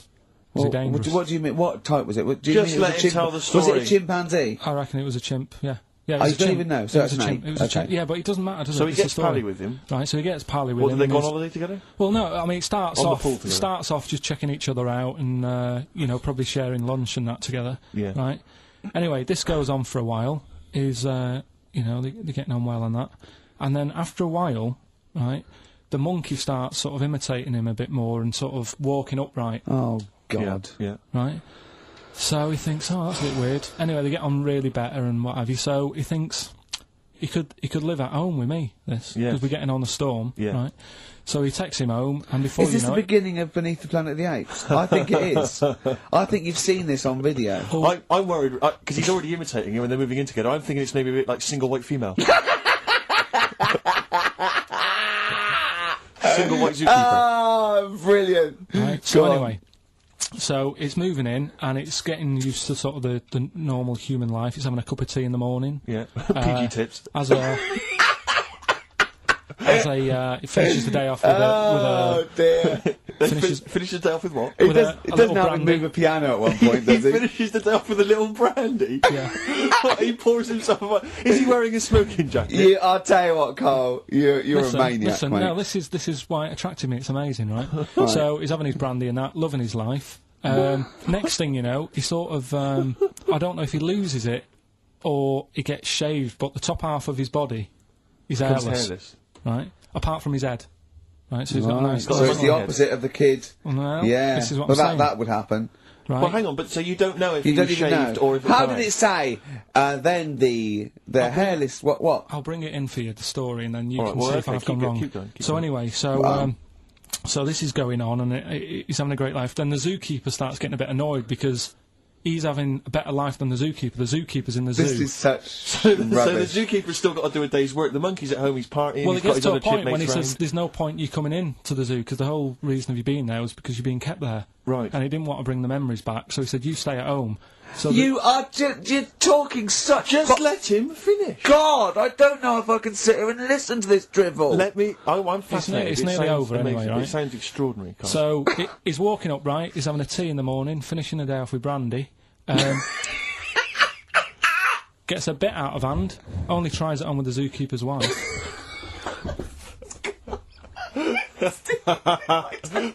Make him go away, Steve. How does he do that? Well, because he's around humans a lot, he becomes a bit of a charmer. And But what is it that he could do to seduce her? Pick fleas out of her? he didn't say. He's but built. He was built. Yeah, it's well done. so what about that? Wait, what do you mean? What about it, Carl? It's obviously not true.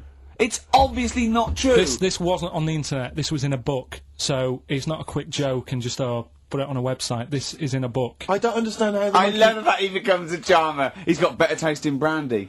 And he, What was it that he was doing that seduced her? I don't know. Maybe because he was at home more than the zookeeper was. But what would he be doing, Carl? the fact that- He's not going to be talking with her. They're not going to be playing like Trivia Pursuit. Maybe she liked the silent type. It didn't go into that. It just said that's when the trouble started. Carl, play a record. Right.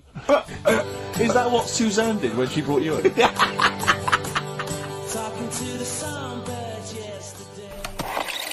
Oh! What is it? Chimpanzee that. Oh, yeah. Chimpanzee that! Monkey news. Right, well, the last one of the year. It's not that good, but this is all that's been going on all week. Yeah. Little monkey. What happened is, it's this plane, right? Aeroflot, I think it is, Russian airline. Having a good flight, everything's going normal and that. This is going to be libelous. The pilot... Sorry, I mustn't interrupt my son. How tall was the pilot on this flight? Okay, listen, we've had a few complaints. People saying, don't interrupt Monkey News. Okay. Don't interrupt Monkey Okay, I News. won't then. It's like the Okay. weather girl complaining whilst Trevor McDonald's doing the... Okay, alright. Go on then. Go on then. Alright, so, the flight's going well. Food's been served and all the rest of it. Anyway, someone gets upset about not having many nuts. Right, they've not got enough nuts. They hand the nuts out and that. One of the sort of passengers is going mental. Because What's he saying? He's just What going language mad. is he talking? Is he Russian or English? So anyway, there's a bit of a fight going on. Fight starts happening. People are going, "What's up with that little fella?" Right? The little hairy bloke. So they sort of drag him. What's wrong with Bob Hoskins? And why is he screaming? Why isn't he talking in his usual Cockney accent? Why is Bob Hoskins screaming and grabbing at nuts?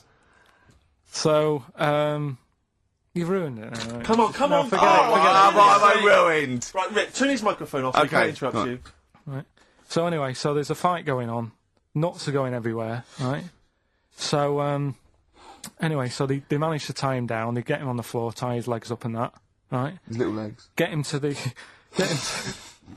Come on. See you later. Have a good Christmas. No! Carl, how dare you! Finish the story. All that happened is they got back. It turned out that he shouldn't have been on the plane anyway. Why? His passport wasn't valid. Right. And you can't cause problems on planes and that. So he got put in a cell for a bit. Turned out it was a little monkey. All right. Quick question, how did he complain about the shortage of nuts? Yeah. He just was going mental. Right, he didn't actually call over a stewardess, he just... Well, how did he get on the plane in the first place? What ticket did he have? Have a good Christmas and that. But yeah? you know it's rubbish. You See must you know later. that's rubbish. All You the must best. know that's rubbish. All the best. You must know that's rubbish. Where was he going? Oh, chimpanzee that! Monkey news. Right. Right, they were filming a documentary, right, this telly company. Yeah. Doing a documentary. Who? Which one? Which one? Don't know. No, what was the documentary about? About monkeys. Yeah. Where was it? Where was it? Africa. Right. When was this? I haven't got a date. Okay. Recently, though, since the advent of television, obviously. Yeah. Yeah. Actually, a bit of extra monkey news if you want it. Okay, always. Do you know the, Monkey news extra. Go on. do you know the Halfords ads? Halford's ads, I don't think so, no. What happens? Halfords, they've they sell nuts and bolts and stuff. Right. They were using monkeys in the ads. Okay.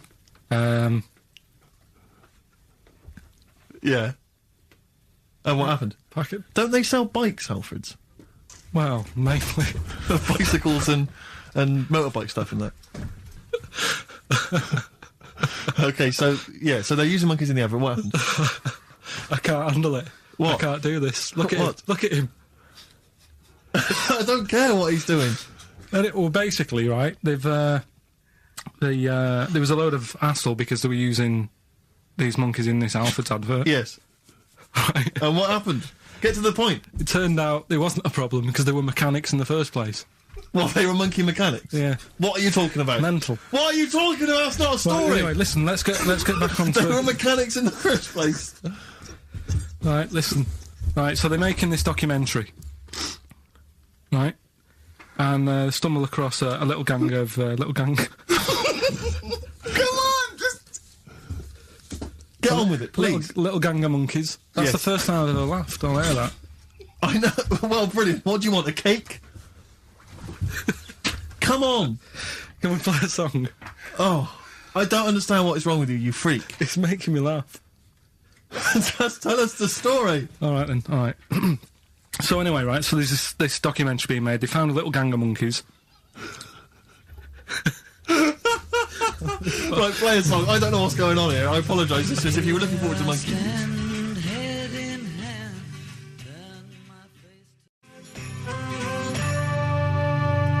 Got to hide your love away. According to the Beatles on XFM 104.9, I'm Ricky Gervais with Steve Merchant. Right, Carl, come on. Monkey news. Everyone's composed. The jingle, please. Oh, chimpanzee that monkey news. Excellent. Okay. Right, where were we? We would just start again. There's some people making a documentary. For what? Okay. Making a documentary in the jungle and that. Right. Stumble across a little gang. Okay, come on. All right. A little gang of monkeys. Yeah. All right, come on. So the camera crew are there filming it. Yes. Everything's going normal. It's all fine. Nothing odd about it. Okay. They're not running a restaurant. They've not got any barber shops. Nothing. No. Just regular monkeys going about their business. Yeah. So anyway, what normally happens is the monkeys stick with the partner. They already do what? They don't sort of sleep around in that. Once they find the girlfriend or the boyfriend or whatever, yeah, they stick with them, right? Okay. But anyway, they were watching this one, right? And it's going around a bit, sleeping around. Oily. And it was getting fatter. They thought this is a bit odd. Yeah. Right. So followed it round and see it having it away. Turns out, little prostitute.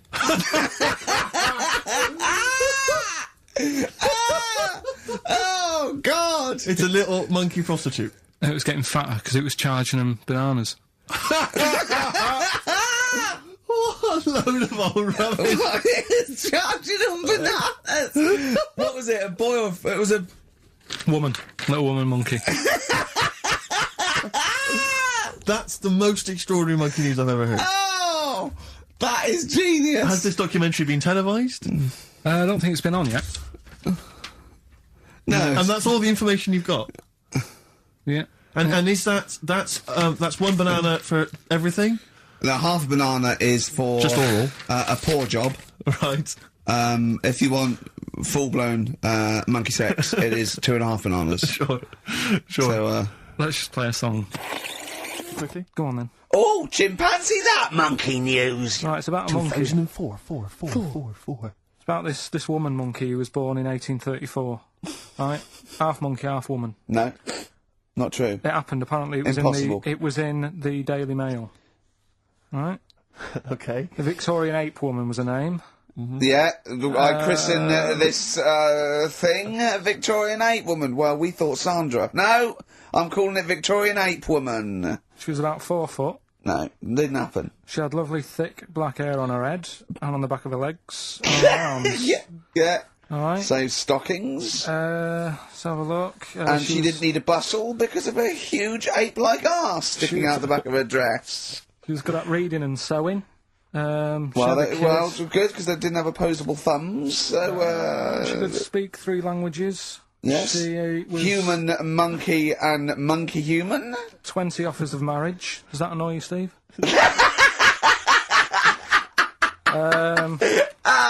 Absolute twaddle. All right, well, like more rubbish than your soul weighing an ounce. Let's leave a Victorian monkey Let's woman. leave it there, then. See you next week with some more twaddle. I was worried we wouldn't have the old magic in 2004, but we're still talking shit.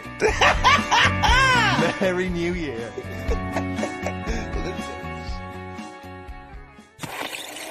Oh, chimpanzee that monkey news, yeah. Oh, there isn't. I've been away, haven't I? Oh, there's been no monkey news. You can't get. No, but I haven't had a proper chance to sort of, Carl, your monkey news is of spurious tales from the 17th century sometimes. So let's have one of those. No, let's have a monkey who dressed as Zorro and they thought he was a woodsman, but when they took his head off, he was a 4-foot hairy chimp. Let's have one of those ridiculous stories. Well, we've done that though. But do you want to go back on some of the ones? Oh, to what is the monkey news? There must have been some monkey news this week. The only thing that sort of stood out, do you know, like, they're having problems... You're just making this up. Where's your information? Where's the piece of paper? Where's the document? What is this? Because I've been away, so I haven't got anything. Let's hear But it's bad enough when he's reading it, he gets it wrong. When he's just riffing, it's going to be absolute twaddle. Let's hear it out. Right, do you know, like, they're having problems getting new people to be policemen? Oh, Go on. They've, in America, they're taking them on to, sort of join the SWAT team. They've taken what on? Some little monkeys. Okay. Giving them walkie-talkies and all that. And, well, they can't talk. They're just walkies. they don't have to... Yeah, they're giving them some walkies. What do you mean? They're just What was... being given commands and that.